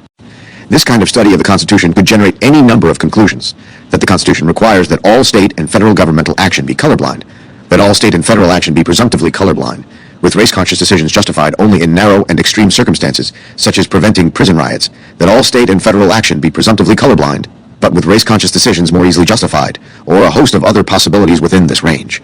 To explore these possible constitutional meanings would take us far beyond this book. For present purposes, it is enough to know that during the Meese years, the Supreme Court was not asking those kinds of questions. It had not asked them in the 1960s, and was not asking them in the mid-1980s. As a result, the SG's office was also not asking them. It was drawing on the court's muddled case law, urging incremental moves as this case or that language allowed. Frankly, Fried probably accomplished as much in terms of short-term litigation success as anyone was likely to accomplish at that time. His account of those cases is worthwhile reading. But the court never got a detailed discussion of original meaning, or even of the texts that were relevant for original meaning, which often were not the texts discussed in the case law. This failure to focus on original meaning continues to haunt modern law. The Supreme Court's 2023 decision invalidating the affirmative action admissions policies of Harvard and the University of North Carolina relies almost wholly on statements from prior opinions rather than careful textual analysis. Those statements, due in part to Fried's arguments as Solicitor General, but probably much more to the replacement of Warren Burger and Lewis Powell with Antonin Scalia and Anthony Kennedy, respectively, push doctrine in the direction favored by Fried and by Ed Meese and Ronald Reagan, but in the long run, it is not the right way to push doctrine, whether on privacy or equality. Court opinions are neither the Constitution nor statutes. Government structure. The Constitution is not primarily about rights. It is primarily about governmental structures, which are designed to secure rights without the need to list exhaustively every conceivable "thou shalt not" that limits governmental power. Those constitutional structures take two forms: federalism, which divides authority between the state and federal governments, and separation of powers, which parcels out authority among federal actors within the national government. Both forms result from the enumeration of institutional federal powers. Any given federal actor can only do what the Constitution authorizes it to do. Ascertaining and implementing the Constitution's original meaning regarding federalism and the separation of powers were among the top priorities for Ronald Reagan and Ed Meese. As with many things, it was not a priority, or even a desideratum, for Fried. To be sure, Fried's policy views on at least some, not all but some, structural issues were largely in accord with those of Reagan and Meese, but he did not seek to ground those views in original meaning or challenge faulty paradigms that distorted, and to an extent continue to distort, constitutional doctrine. On at least one key structural issue, Fried was at odds with the administration on both jurisprudential and policy grounds. Reagan and Meese considered federalism of paramount importance, and restoring the constitutional scheme of federalism, which had been totally abandoned by all three branches of government for the half-century before the mid to 1980s, was one of their chief legal aims. Fried, much more a nationalist than either Reagan or Meese, was not on board. His 1991 memoir contains chapters on topics that he considered important, such as privacy and race. There is no chapter on federalism, and very little discussion of it. He describes run-ins with Cooper and Reynolds, whom I later came to call the Federalism Police, or the Holy Office. Those police, of course, were defending the territory of Ronald Reagan, who, as we saw in Chapter 4, issued a powerful executive order to his subordinates, including Fried, regarding federalism. Fried confessed that I did not take this project so entirely to my heart that I made it readily and instinctively my own. 57. That is putting it mildly. Fried contributed nothing to the intellectual revival of the doctrine of enumerated federal powers, which was judicially moribund in 1985 to 1988. The doctrine burst back to judicial life in 1995, perhaps because of the intellectual developments and judicial appointments of Ed Meese and his Federalism Police. Fried also took as settled the Supreme Court's 5-4 decision in 1985, saying essentially that states have no special role in the constitutional system. That doctrine, too, was substantially eroded in the 1990s, after Fried left office, again perhaps due to the Meese-Reagan judicial appointments and spread of ideas. Today, there is vibrant law and even more vibrant scholarship concerning federalism. No thanks to Charles Fried, the story with the internal separation of powers within the national government is more complex. Here, Fried's policy preferences were more in line with Reagan's and Meese's, but again, he did not connect those preferences to the Constitution's meaning. He has a chapter on the subject in his memoir that is characteristically erudite, thoughtful, and elegantly presented, as he discusses the importance of such values as accountability and transparency and the urgent need to disperse power to protect individual liberty. This is all profound, important, and at times even inspiring. What is missing from Fried's account, as it was missing from his arguments as Solicitor General, is reference to the specific, calibrated scheme of separated powers created by a particular constellation of constitutional provisions. He acknowledges that. The vision I offer is not literally required by the words of the Constitution, nor did the framers' intent compel this view. No, that vision must be discerned from the structure of the document as a whole, the logic implicit in the arrangement of its parts. Most of all, it is a vision based on the best and most compelling extrapolation from what was written in that text, what was said about it, and what was dreamed of by those who inspired it. This is precisely the kind of reasoning that led Fried to a right to privacy, which in turn led to Griswold, which in turn led to Roe. Constitutional reasoning is not about visions or dreams. It is about texts, the structures in which the texts are embedded, and the background rules of interpretation that help ascertain the meanings of those texts, or at least that is what it is about for originalists, which Fried was not. It was clear that the Supreme Court in the 1980s was not prepared for a serious revival of separation of powers. In 1988, in Morrison v. Olson, 59, the court upheld, over a lone and ferocious dissent from Justice Scalia, the constitutionality of the independent counsel law, which allowed prosecutors to proceed free from presidential control in all but the most extreme instances of prosecutorial misconduct. This is impossible to square with the Constitution's language vesting the executive power, all of it, as Justice Scalia pointed out, in the president. But the court in that era was no more interested in the constitutional text than was Charles Fried. In 1989, the court in Meese v. United States upheld the statute authorizing the Sentencing Commission to prescribe binding guidelines for federal criminal sentences, even though that seems like a squarely legislative function. The near-unanimous decision, again with Justice Scalia as the lone dissenter, declared the non-delegation doctrine essentially non-justiciable. In 1991, Freed proclaimed the latter case another nail in the coffin of a rigorous view of separation of the powers, and he doubted that the ground we lost can be retrieved in this court. 61. He might well have been right about that court circa 1991, with Justice Scalia as the lone originalist. Freed's precedent and policy-based arguments, in cases like Morrison v. Olson and Mestreda, could have been the best that anyone could do to try to get votes in those cases. We are not sure about that, as we will explain in a moment.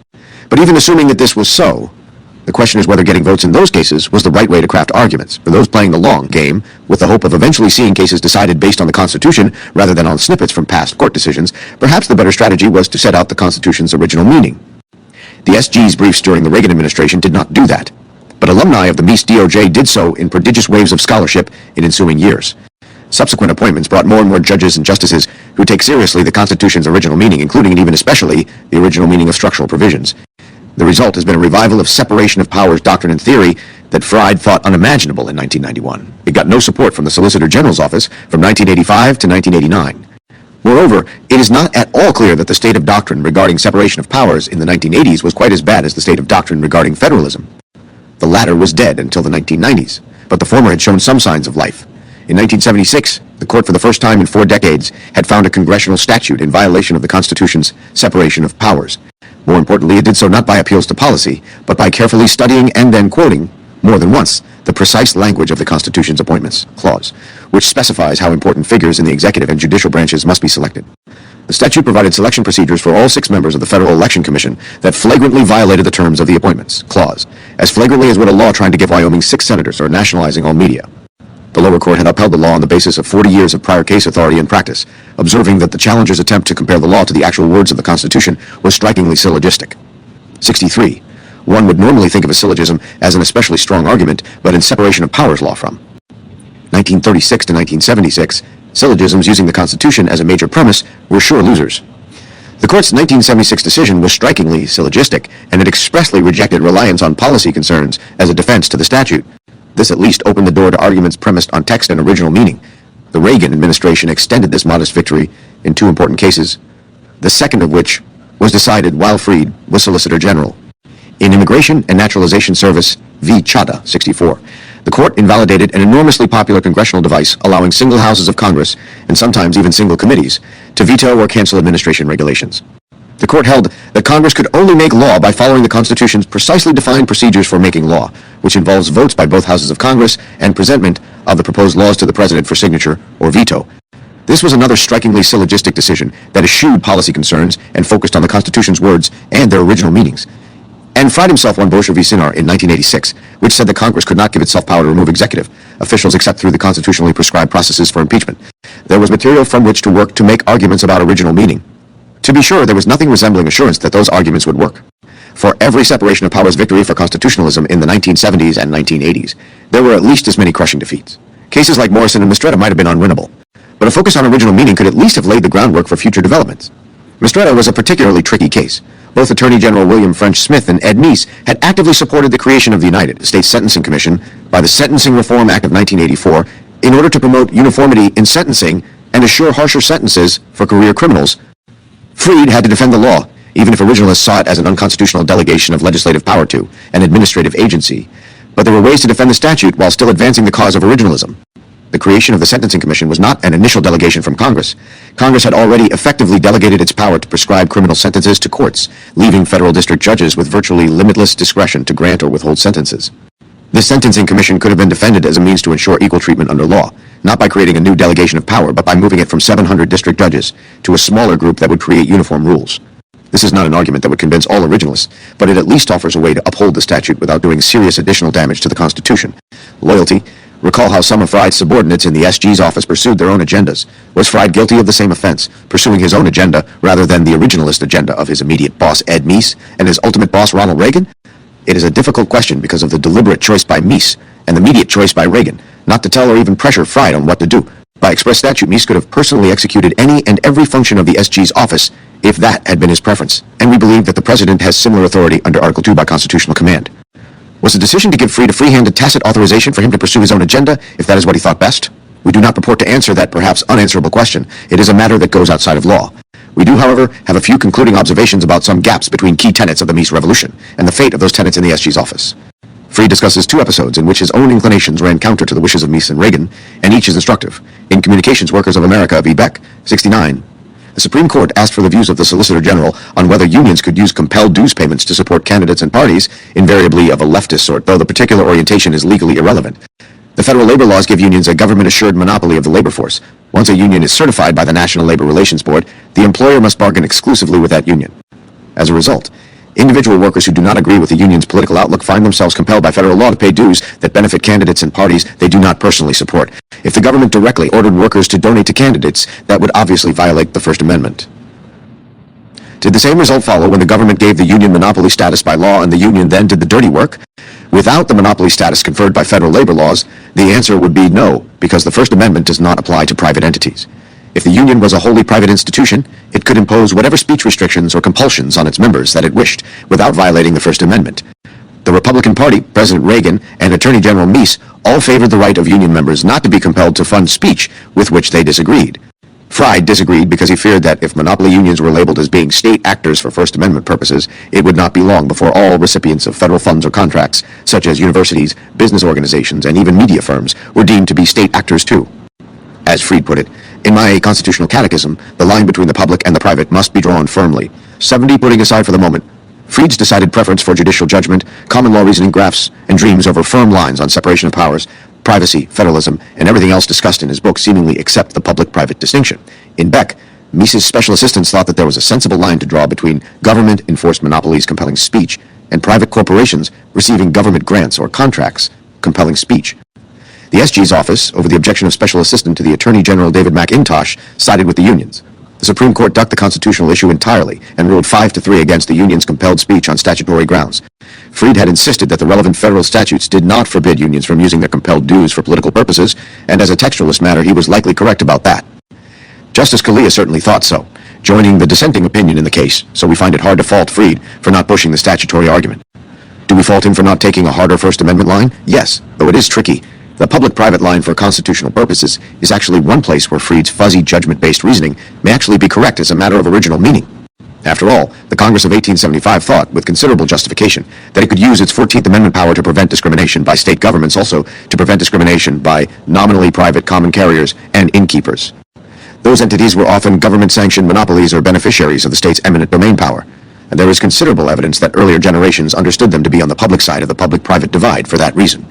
The Supreme Court rejected that argument in 1883-71, but we are not at all sure that the court got that right as a matter of original meaning. A careful originalist account of the public-private line would have been extremely valuable for the court to see, but that was not in the cards.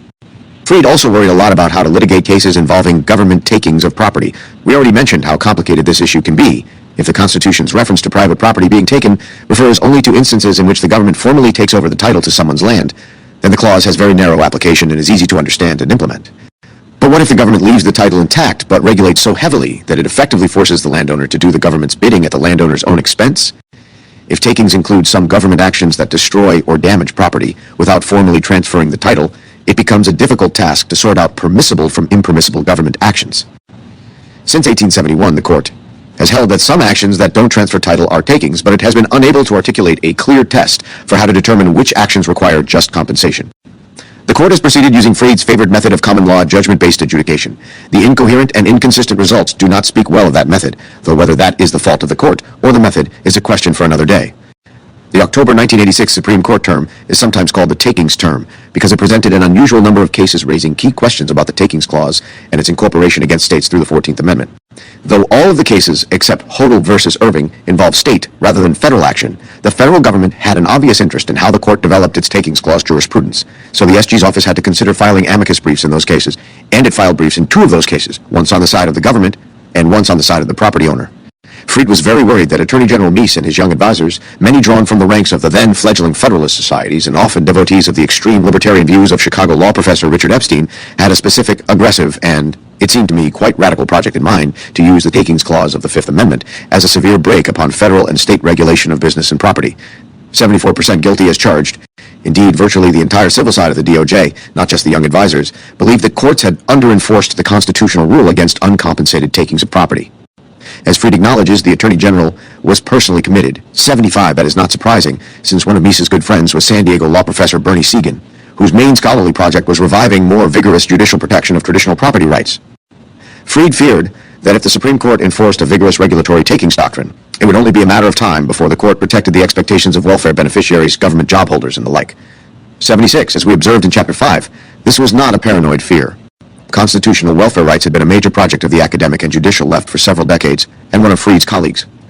At Harvard Law School, the mega-brilliant Frank Mitchelman was among the project's leading champions.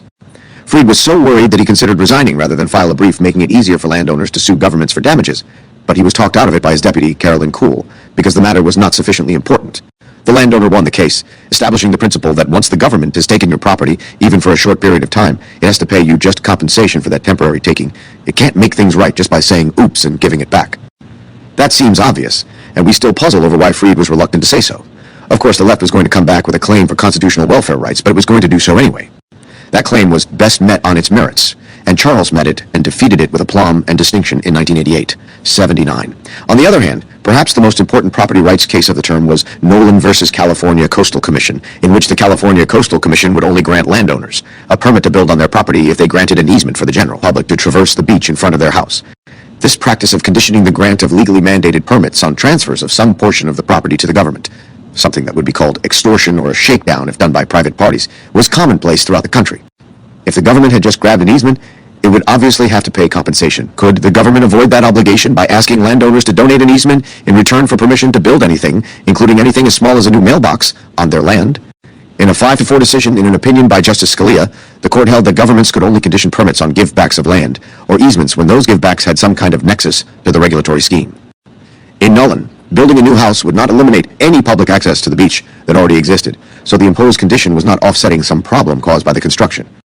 Most states already required some kind of nexus for permit conditions as a matter of their own state law. Nolan held that it was a federal constitutional requirement. The SG's office filed a brief in that case on behalf of the landowners. Freed claims, and we have no reason to doubt, that I felt so strongly about the impropriety of the governmental action in that case that I personally strengthened the brief that had come up in the usual course of business from the Attorney General's people and the Lands Division staff. 87 years later, the court expanded on Nolan by clarifying the tightness of the nexus requirement between permit conditions and the actual effects of the proposed land use. Thus, the Meese Justice Department's takings initiative, this time with Freed's support, influenced a major property rights case 6 years after Meese had left office. So was Freed the right person to be Solicitor General for the Meese Revolution? Steve Calabresi originally thought not. On reflection, he thinks it is a harder call because every Solicitor General is an ambassador from the President to the Supreme Court, which may not, at the time, share the President's constitutional vision. Freed might very well have been the best ambassador that the originalists in the Meese DOJ could have hoped for to what was at the time a very non-originalist Supreme Court. The easier call is whether we would have had lunch or dinner with him whenever we could, or whether we would have chosen him as a co-castaway if we were stranded on a desert island. Unquestionably, yes. Charles Freed was a wonderful conversationalist, hilariously funny, a true intellectual, and had the impeccable manners of a bygone era, an era in which people respected each other more than they do now. Indeed, we criticize him here out of respect as fellow academics. Charles Freed could take it, and surely dish it out in return throughout his 88-year-long lifetime. We regret that he did not live to see this book because we are certain he would have had a very interesting reaction to it. Chapter 11, and the rest, the Department of Justice, employs more than 100,000 people across more than 36 units, including 11 units housed in the Robert F. Kennedy Building, headed by Assistant Attorneys General. We can obviously only touch here on a few highlights from these disparate units within the department during Ed Meese's tenure, but several require special mention. The Office of Legal Counsel. The Department of Justice's Office of Legal Counsel is one of the most important government agencies that most people probably don't know about. It functions as the general counsel to the executive branch, providing legal advice on constitutional and statutory matters to the Attorney General and the President. The Attorney General's authority to issue legal opinions on behalf of the executive branch has long been delegated to the OLC.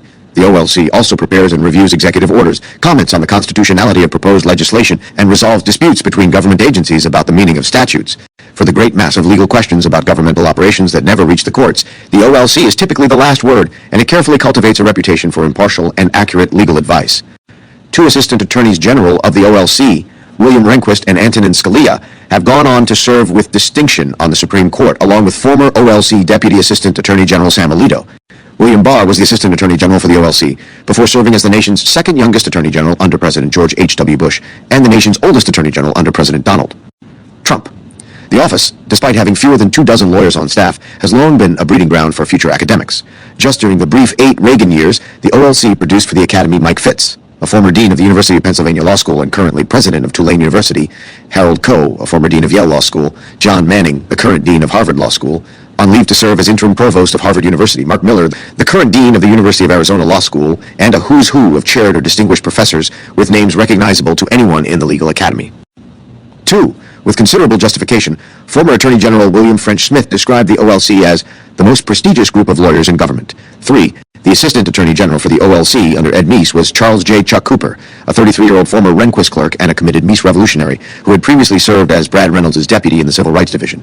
Chuck took over the office at a difficult time, both administratively and legally. On the administrative side, the office had been in a hiring freeze and was wildly understaffed, with barely half a dozen lawyers instead of the normal 20 or so. More importantly, the only other originalist in the OLC in mid-1985 was Gary Lawson, who joined the office just a few months before Chuck took over. The rest of the staff were career lawyers, with no background in or commitment to originalism. Chuck later brought in as one of his deputies Sam Alito, who had been working in the Solicitor General's office. That still left the office short on lawyers and even shorter on Meese revolutionaries. From a legal standpoint, Chuck faced many of the problems faced by Charles Fried in the Solicitor General's office. The OLC needed to give the President and the Attorney General sound advice about the likely legal consequences of their actions, including accurate predictions of success or failure in court.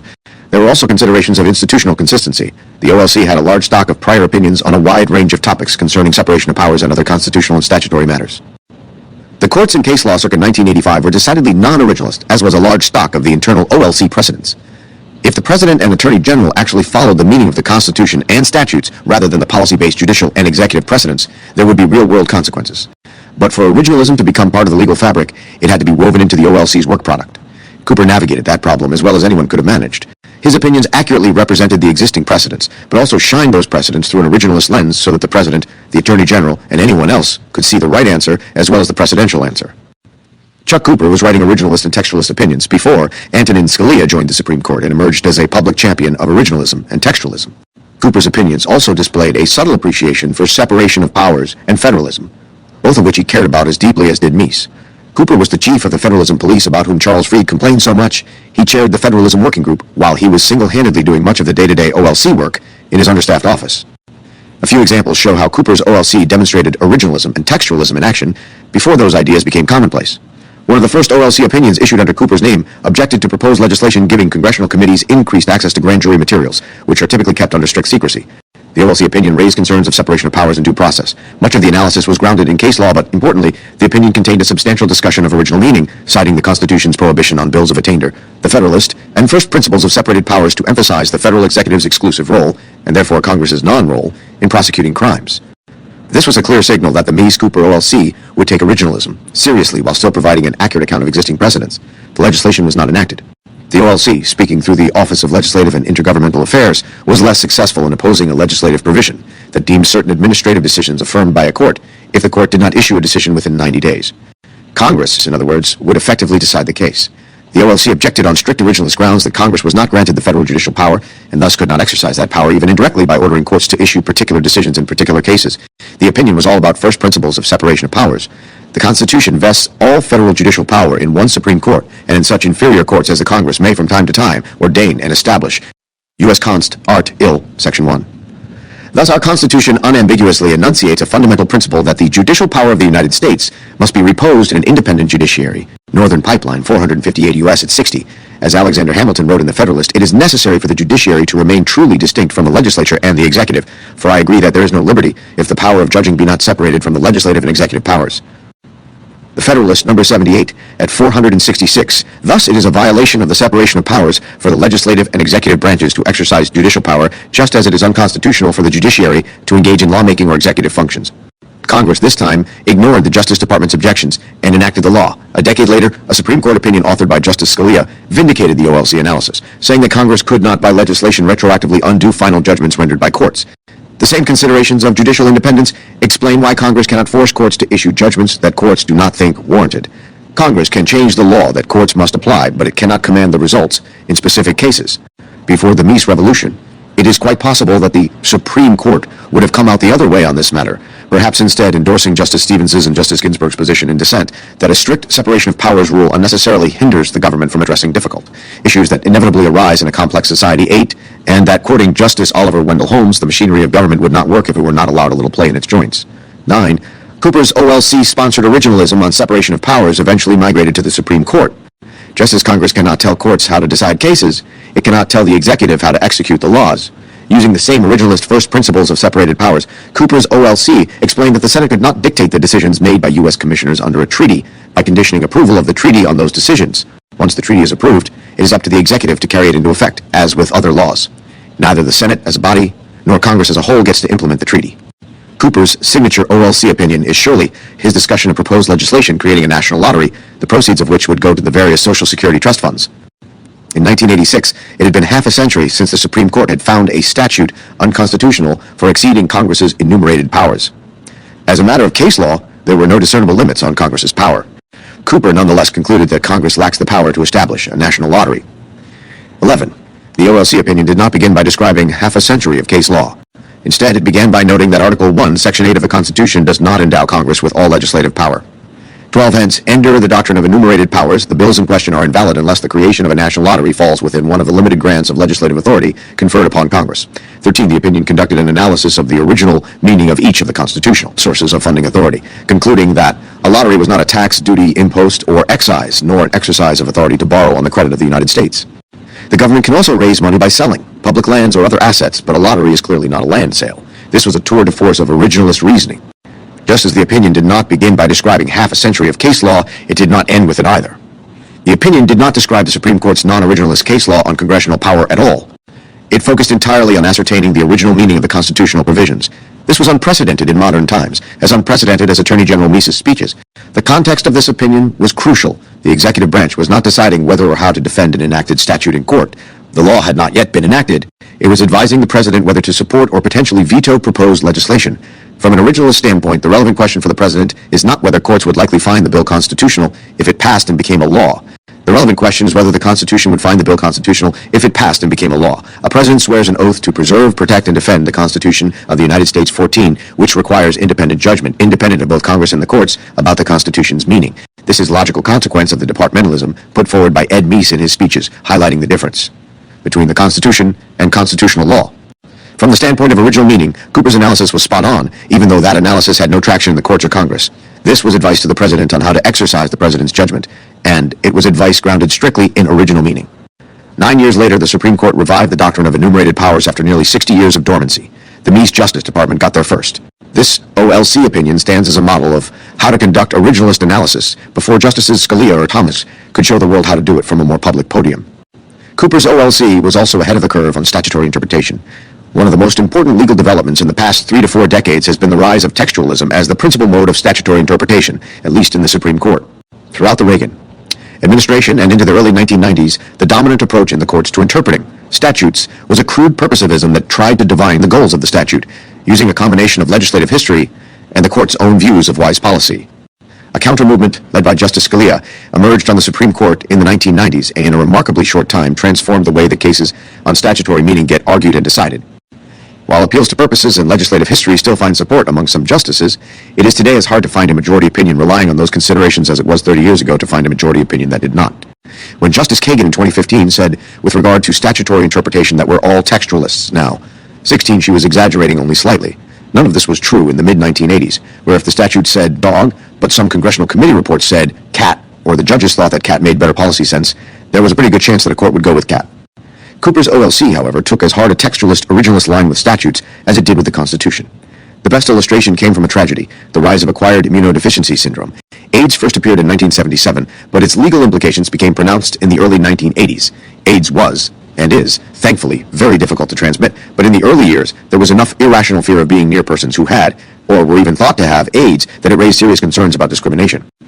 At that time, there was no Americans with Disabilities Act, which was enacted in 1990, so the only applicable federal statute was Section 504 of the Rehabilitation Act of 1973, which forbids discrimination in federally funded programs solely by reason of 18 disability, though the 1986 version of the statute used the term handicap rather than disability. By 1986, multiple federal agencies administering programs subject to Section 504 had asked the OLC to what extent discrimination based on AIDS or fear of AIDS would violate the statute. The statute does not forbid all discrimination against people with handicaps. It forbids discrimination solely by reason of handicap. Race discrimination, for example, against someone where the handicap violates other statutes, such as Title VI of the 1964 Civil Rights Act, but not Section 504, which focuses only on discrimination that is based on handicap. The key to the statute's scope is the definition of a handicap. In 1986, the statute defined an individual with handicaps as any person who has a physical or mental impairment which substantially limits one or more of such person's major life activities, has a record of such an impairment, or is regarded as having such an impairment. 19. The statute has since been amended to have a broader sweep that elides many of the issues faced by the OLC in 1986, but Cooper and his staff had to work with the quoted language. More precisely, Cooper's key decision, which was not at all inevitable by the legal conventions of 1986, was indeed to work with the quoted language. One option was simply to decide what a good or sensible statute would say and go from there. If one were trying to predict how courts circa 1986 would decide cases, that policy-based method would probably have been a sensible approach. But as with advising the president whether to veto a lottery bill, Cooper determined that the right approach was to figure out what the statute actually means, not which misreadings of the statute might or might not survive in court. Accordingly, Chuck, Sam Alito, Gary Lawson, and some people from other departments set out to do what literally no one had done since the statute's enactment in 1973, figure out its original meaning. Some questions were very easy. Of course, AIDS itself was a handicap under this statute, so discrimination based on that condition was obviously within the statute. The harder questions involved people who did not yet have AIDS, which is an advanced condition with many serious consequences, but who tested positive for the human immunodeficiency virus that ultimately caused AIDS in many affected people. Someone can have a positive test for HIV, but no overt symptoms at all, and certainly no symptoms that substantially limit any physical or mental capacities. In that respect, asymptomatic HIV infection was analogous to a genetic marker that might in the future lead to a disabling condition, but is not itself disabling at the moment. If asymptomatic HIV infection was not a handicap under the statute, then discrimination based on that infection, or a record of such infection, or even a false belief that someone had such an infection, would not be discrimination solely by reason of handicap. It might be really dumb discrimination, but the statute did not prohibit all really dumb discrimination. It prohibited discrimination based on handicap. The result was not going to sit well with the press or the left. It meant that discrimination based on even a wildly irrational fear of transmission of HIV would not violate Section 504, because it would not be discrimination solely by reason of handicap. Even discrimination against someone with actual AIDS would not violate Section 504 if the basis for discrimination was HIV infection rather than AIDS, just as discrimination against someone with AIDS based on, for example, hair color or height would not violate Section 504. These results were surely counterintuitive to those accustomed to thinking about statutes as invitations to make policy rather than legal instructions, but they were obviously what the statute prescribed, and that is what OLC said. This was strict textualism in action years before such methods took hold on the Supreme Court. Indeed, the Supreme Court had a case involving Section 504 the very next year involving precisely the kinds of issues addressed by the OLC opinion, this time in the context of tuberculosis. The DOJ participated as an amicus curiae, and the Solicitor General's brief adopted in full the OLC analysis of the statute. Charles Freed immediately grasped the OLC argument, fully endorsed it, and produced a terrific brief. But this was a Supreme Court still wedded to reading statutes to make what the court considered good policy, and the court, with Chief Justice Rehnquist and Justice Scalia dissenting, rejected the textually obvious meaning of the statute. The following year, after Cooper had left the OLC, the new Assistant Attorney General abandoned Cooper's reasoning, partly in response to the intervening Supreme Court case. The OLC under Chuck Cooper was a pioneer in originalist and textualist analysis. As Barbara Mandrell might say, it was doing originalism when doing originalism wasn't cool. The criminal division. Ed Meese thought he had two great duties as Attorney General of the United States, enforcing the law, especially the criminal law, and encouraging the legal system to emphasize original meaning, textualism. If he failed at accomplishing the first duty, there would be no safe and civil society in which to accomplish the second. Meese's career was principally in criminal law, so it is no surprise that he focused much of his attention on it. As we said earlier, an entire second book could be written about the criminal law side of the Meese Justice Department and the revolutionary nature of Meese's term as Attorney General. We, unfortunately, are not qualified to write such a second book, but we can make at least a few observations from our perspective as experts in constitutional and administrative law. Meese elevated the visibility of the criminal law enforcement effort by conducting it out of the Deputy Attorney General's office rather than the Associate Attorney General's office, as had been the case under former Attorney General William French Smith. To Meese's good fortune, Bill Smith's Associate Attorney General, D. Lowell Jensen, became Meese's Deputy Attorney General. Jensen had worked with Meese in Alameda County, California, where he rose up the ranks from 1955 to 1981, overseeing prosecutions involving the Black Panthers and Patty Hearst. From 1981 to 1983, Jensen headed the criminal division in the Justice Department before taking more senior positions as Associate and then Deputy Attorney General. Meese could rely on Jensen to handle the criminal side of the DOJ until Jensen was appointed as a district judge for the Northern District of California on June 25, 1986. The criminal division was initially in the capable hands of Stephen Trott, who took over as Associate Attorney General in 1986 and was eventually appointed to a Ninth Circuit judgeship in 1988. Jensen and Trott were replaced by, respectively, Arnold Burns and William Weld, who were among Ed Meese's biggest mistakes. But that is a story for another chapter. The criminal side of the DOJ faced some big challenges in the mid. As Meese put it, it Between 1960 and 1980, you had a period of time where, at least at the start of that period, almost nobody went to prison. And those that did go were let out very quickly. And as a result, we had one of the greatest crime waves in the history of the country. Violent crime is going up something like 500%, and overall crime something like 300%. And the drug problem had been at its height. Much of the crime came from serious habitual offenders, whom Meese thought belonged in prison and then kept there longer.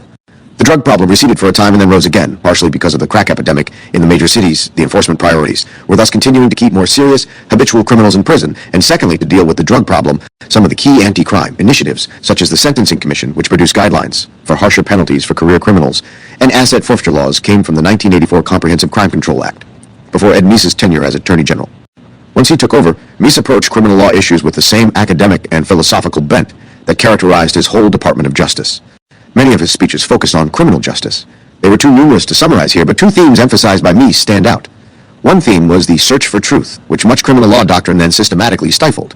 The two most obvious doctrinal roadblocks to truth-finding are the Miranda rule, which excludes use at trial of confessions that do not conform to the Supreme Court's rigid norms for ensuring voluntariness, and the exclusionary rule, which forbids trial use of evidence, obtained even indirectly, from unlawful searches and seizures. Meese thought then, and thinks now, that it was wrong to exclude from a trial a portion of the truth for policy reasons unrelated to the particular criminal case. Here had to be better ways to discipline the police than allowing the criminal to go free. Meese expressed this philosophy in numerous speeches, including one at Vanderbilt Law School on October 6, 1986, on promoting truth in the courtroom. The Gospel of John, chapter 8, verse 32, Meese observed, tells us that the truth shall make you free. In the criminal law, however, I'm afraid that all too often the opposite is the case. Today, criminals, people who have committed violent and serious crimes, and whose guilt is clear beyond any doubt, often go free because in important ways our criminal justice system obstructs the search for truth. If criminal law does not accurately seek truth, the whole enterprise is dubious. If the truth cannot be discovered and acted on, the criminal justice system fails in its basic mission. Indeed, the state itself fails in its most fundamental responsibility. According to Meese, the law places hurdles between the facts and the judge or jury that are not inherent in our legal traditions or the nature of an adversary system. Instead, those obstacles to truth-finding were born in the radical innovations of the 1960s from people willing to compromise the search for truth in favor of extrinsic policy objectives. Correcting those modern innovations, most notably Miranda and the exclusionary rule, involves a restoration of enduring principles, not their abolition. In the case of illegally acquired but otherwise admissible evidence, the Supreme Court has made clear that the exclusionary rule is not required by the Fourth Amendment or any other provision of the Constitution. It survives today only as a judicially created prophylactic rule designed to deter police misconduct. There are better ways to do that than by letting obviously guilty criminals go free. Officers and investigators should be trained to understand and follow the rules governing searches and seizures. When those rules are violated, appropriate sanctions should be imposed. But we should discipline and deter misconduct outside the forum of the criminal prosecution itself. Make the offending constable, not the public, pay the price. The same considerations apply to Miranda and its exclusion of voluntarily offered confessions when not preceded by court-ordered formalities. One could require confessions to be tape or video recorded whenever practical, which is surely something even more readily possible today when anyone with a cell phone can record an event than it was in 1986. These other means would enable courts to satisfy themselves that statements were freely made with far less cost to the truth-finding interest of the law. In 1965, the Supreme Court ruled for the first time that it was unconstitutional to comment on a defendant's failure to take the witness stand at trial. This too, said Meese, is counter to the search for truth. A defendant's failure to take the stand at trial can be just as telling as his silence before trial. Meese's bottom line was that if our citizens are to retain their trust in our system of justice, we must make sure that when we ask them to find the truth, we give them, consistent with our Constitution, to see the whole truth, all the doctrines identified by Meese, the exclusionary rule, the Miranda rules, and a prohibition on commenting on a defendant's silence are still very much alive in 2024. But the issues raised by Meese in 1986 remain the subject of vibrant debate. It was a bold stroke for him to raise them. One of Ed Meese's most successful criminal law initiatives happened before he was Attorney General. In 1982, President Reagan created the Task Force on Victims of Crime, chaired by Lois Harrington, who in 1983 was appointed Assistant Attorney General for the Office of Justice Programs, and a decade later appointed a California State Court judge. The task force's report was completed in 1983. According to Harrington, Ed Meese was the one that thought up the idea of having a Victims of Crime task force. He's the one that spearheaded that movement and that thought process. If today it seems obvious to pay attention to crime victims, it was not obvious in the early 1980s. As Harrington explained, nobody was talking about victims of crime then. Nobody. When we started, there were probably 11 states that had any kind of legislation for victims. When we finished, every state, this was Reagan and Meese's contribution. It was all driven by Meese and the president. And if today it seems routine for White House events to feature crime victims, it was Ed Meese, said Harrington, that enabled me to bring the victims to the White House. First time ever. Harrington describes a cabinet meeting where she discussed the plight of crime victims. David Stockman, the Office of Management and Budget Director, interjected, "Mr. President, this is just an entitlement. She just wants more money for an entitlement. We cannot do this." Reagan turned to Stockman and said, I don't think victims get themselves bashed over the head and then go to the hospital to get medical care. I don't think that's an entitlement, David. Another crucial figure in the victims' rights movement was Paul Cassell, who worked on this and other criminal law issues in the Deputy Attorney General's office from 1986 to 1988. Paul had clerked for Judge Antonin Scalia on the D.C. Circuit and for Chief Justice Warren Burger on the Supreme Court. As a distinguished academic at the University of Utah's S.J. Quinney College of Law, Cassell for 3 decades has carried Meese's torch for the crime victims' rights movement. Cassell points out that in the 1780s, crimes were prosecuted privately, often by the victims themselves. Moreover, the federal government initially lacked the police power, and the scope of federal criminal law was minimal, so there was no need to add a crime victims' Bill of Rights to the U.S. Constitution. Within a century after ratification of the Constitution, most states had moved from private to public prosecutions. When that happened, the crime victim became the forgotten man in the criminal law justice system. While the civil rights and women's rights movements both placed some emphasis on crime victims, the formal victims' rights movement really owes its origins to the Meese-inspired 1983 Task Force report, which included a proposal to amend the Constitution to include victims' rights protections, such as the rights to notice of any hearings related to their case, and to be present and heard at those hearings. Members of the victims' rights movement eventually persuaded 38 states to amend either their constitutions or laws to protect crime victims' rights. Presidents Bill Clinton and George W. Bush endorsed a federal constitutional amendment to protect crime victims' rights, but when it failed to secure adoption in the Senate, Congress passed crime victims' rights legislation in 2004. None of this happens without Ed Meese. Meese was critical to getting the crime victims' rights movement going politically. The task force report made it clear that crime victims' rights were not a left or right issue, but were in fact a bipartisan project. One more observation is appropriate before we leave criminal law. Ed Meese was prescient about something that has become a major issue in the past 2 decades since 9/11, the threats from both terrorism and the possible responses to it. In language that has even more resonance today than on January 21, 1987, when Meese spoke them as remarks at a conference on terrorism, he said, "Terrorists can claim victory if he intimidates a society or a group of people to the extent that he causes fear or changes in the living and work habits of the people or alterations in their lifestyle, because then the terrorist has subjugated society to his will. And also, the terrorist can achieve significant gains if, by his provocation, he stimulates overreaction on the part of government, so that government takes steps that are oppressive, such as denying basic rights to the people or unduly interfering with their lives, or if it causes government itself to give up the rule of law, in which case it responds in kind. Such oppressive acts on the part of government sow the seeds within the citizenry of resentment, dissatisfaction, disaffection, and ultimately disloyalty, thereby serving the cause for which the terrorist acts." Ed Meese understood that law enforcement is a means to an end, not an end in itself. Other key units. Much of what happened in the Meese Justice Department carried over the fine work of the DOJ under Meese's predecessor, William French Smith. Smith was a close friend of Governor Ronald Reagan in California, and he performed more than ably as Attorney General. Smith, unlike Meese, was not out to change the legal culture in a major way, but under his tenure a number of units within the DOJ changed course from previous administrations of both parties, and those developments continued into President Reagan's second term. Antitrust law may cause many people's eyes to glaze over, but it is vitally important. Bad antitrust policy can cause enormous economic damage by stifling true competition and productive efficiency in the name of opposing bigness. In William French Smith's memoirs, the first substantive topic he discussed was antitrust law. Antitrust law changed dramatically during Smith's tenure when William Baxter, a Stanford law professor who headed Smith's antitrust division, settled the government-esque 7-year-old campaign against the TNT, splitting it into 7 regional phone companies and setting into motion a competitive revolution in telecommunications law. The Smith-Baxter Antitrust Division also dismissed as without merit a 13-year-long antitrust suit against IBM. The basis for the suit was essentially that IBM had done too good a job of offering consumers something they wanted to buy. Even more significantly, Baxter issued merger guidelines in 1982 regarding the government's prosecutorial discretion in antitrust cases, providing that henceforth the government would analyze mergers in light of consumer welfare rather than just assuming that big businesses were always benefiting from monopoly status. Mergers often promote efficiency in production and can serve as a useful check on poor corporate management, but past practice too often assumed that anything that results in fewer firms in a market must be bad. This focus on careful economic analysis and consumer welfare may seem obvious, but at the time it was a significant and highly controversial shift in focus. Baxter essentially codified into Department of Justice policy the consumer-oriented antitrust theories of Robert Bork, laid out in Bork's 1978 classic The Antitrust Paradox, a policy at war with itself. J. Paul McGrath continued those policies when Baxter returned to the Academy in 1983, and Doug Ginsburg and Charles Rule carried through on the consumer welfare focus under Meese. The Civil Rights Division under Attorney General Smith was headed by Brad Reynolds, assisted by Meese revolutionaries like Chuck Cooper and Mike Carvin.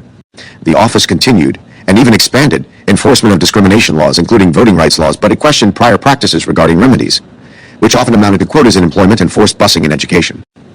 In a 1981 speech to the American Law Institute, Smith explained that the nation must end its over-reliance on remedial decrees aimed solely at achieving inflexible and predetermined mathematical balance. One can imagine that going over. About as well as Ed Meese's 1985 remarks to the American Bar Association. but it reflected the consistent views of the Reagan Justice Department across 2 terms and 2 attorneys general. As Smith eloquently put it, guiding our efforts as we forged ahead despite the brickbats of the press was a single principle: individuals should be treated as individuals, without regard to race, creed, or ethnic background. Freedom from discrimination consists of the right to participate fully in our society on the basis of individual merit and desire. A law school faculty candidate saying these words today would be blackballed at all but a handful of schools, but those were also the principles that carried through, along with many of the same personnel, into Meese's time as Attorney General. There is much more to the Meese legacy than we can describe here. We've said little about the enormous workload of, for example, the Civil Division, magnificently run by Richard Willard, or the often underappreciated Lands Division, headed by Meese revolutionary Hank Hubbocht.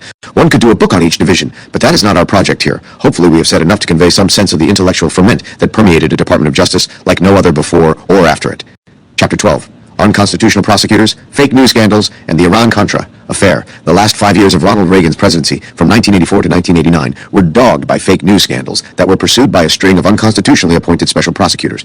Cumulatively, these baseless investigations and prosecutions took an enormous toll by distracting the Reagan Revolution's leaders from pushing forward with their program. Ed Meese, in particular, was a target of 2 politically motivated prosecutorial investigations, both of which concluded, after generating a mountain of bad press, that Meese had done absolutely nothing warranting this treatment, even before Bork became a verb, and before unhinged attacks on distinguished legal figures like Clarence Thomas and Brett Kavanaugh became standard operating practice on the left. Ed Meese endured scorching and false attacks on his character. But Meese had a remarkable ability to avoid being distracted by these investigations. He knew that he had done nothing wrong, and that eventually that would become apparent to everyone. In the end, he was right about the former, but not necessarily about the latter. He emerged legally unscathed from these so-called scandals, but his reputation suffers even today with people who know only what they saw in press headlines almost 4 decades ago. Anyone who looks behind those headlines knows 2 things about Ed Meese. First, Ed Meese is one of the least avaricious people ever to serve in government or any other line of work. Many high-level government officials and members of Congress end up on K Street in Washington, D.C., making a fortune peddling influence with congressional or executive branch insiders that they know from their time in government. Meese could, if he was so inclined, have made a fortune arguing cases for law firms before the many judges he had helped pick as Attorney General. As did Jim Baker after he was done being Secretary of State. Meese could have worked for the likes of the Carlyle Group, which Peter Baker and Susan Glasser describe as being a kind of salon des refuses for the influence peddling class. It offers a neat solution for people who don't have a lot to sell besides their access, but who don't want to appear to be selling their access. Instead, Meese left the government on August 12, 1988, to work at a conservative think tank as the underpaid steward of the Reagan Revolution for the next 30 years. Making money, or even collecting plaudits, was the last thing on his mind.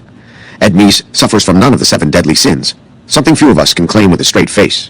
Instead, he exemplifies what St. Thomas Aquinas called the 7 heavenly virtues. He is brave, wise, just, temperate, and full of faith, hope, and love. He is uncorruptible. Second, Meese was and is unflappable, even in the face of the most ruthless and dishonest attacks. A cartoon that was published during his time in government showed a desk in the midst of piles of rubble and a lamp hanging oddly from the ceiling, with Mr. Meese seated and working contentedly at the desk. The cartoon was captioned, "The End of the World," and it captured Mr. Meese's complete obliviousness to the vicious political attack campaign that was carried out, appearing on the front pages of every establishment newspaper in the country to try to compel him to resign. The weapon of choice of Meese's enemies was the Independent Counsel Law, which expired without reauthorization in 1999 after it was used, as its champions never envisaged, against a Democrat, President Bill Clinton. A bit of background on that law is necessary before exploring the so-called scandals of the Reagan administration. The Independent Counsel Law. The Constitution places the administration of federal criminal law in the hands of the President, in whom is vested the executive power. Congress is expressly kept out of the loop via the Bill of Attainder and ex post facto laws clause, which prevents Congress from directly or indirectly declaring anyone a criminal, and Congress is implicitly kept out of the loop by not being affirmatively granted any power to conduct criminal investigations or trials. But what if someone close to the President, or even the President personally, is a plausible subject of criminal investigation? Can the President and the President's appointees be trusted to investigate fairly and objectively in those circumstances? The Constitution has an answer to that puzzle. While Congress cannot itself participate in the administration of criminal law, it can impeach and remove from office any executive official, including the President, who fails in the duty to take care that the laws be faithfully executed. 3. The Constitution contains half a dozen provisions dealing with impeachment and removal of executive and judicial officials. It was something about which the founding generation thought deeply. Impeachment and removal, however, is akin to the nuclear option. It generates an enormous cost to the polity, and the requirements of impeachment by the House and then conviction by 2/3 supermajority vote in the Senate make it an unwieldy device for assuring even-handedness in law enforcement. It is not surprising that some people might look for other options. One of those options emerged in the 1970s after the theoretical possibility of criminal wrongdoing by high-level executive officials became very real in the Nixon administration. Nixon's first Attorney General, John Mitchell, was convicted of multiple crimes and served 19 months in jail. Nixon's second Attorney General, Richard Kleindienst, was convicted of contempt of Congress, but Unlike John Mitchell, he escaped serving time in jail, though he was disbarred. The result was a popular law that passed overwhelmingly in both houses of Congress and was one of the most blatantly unconstitutional and destructive laws ever enacted in this country. In 1978, Congress enacted the Ethics in Government Act, which included provisions for appointment by 3 federal judges of an independent council who would pursue criminal investigations and prosecutions against high-ranking executive officials, free of supervision by the President, the Attorney General, the Assistant Attorney General of the Criminal Division, or any other person in the President's administration. The proximate cause of this law was a series of events in the early 1970s leading up to what has come to be called the Saturday Night Massacre.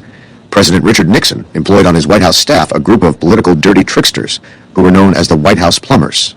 These men broke into the Democratic National Committee's headquarters at the Watergate Hotel in Washington, D.C. on June 17, 1972, a presidential election year, looking for dirt.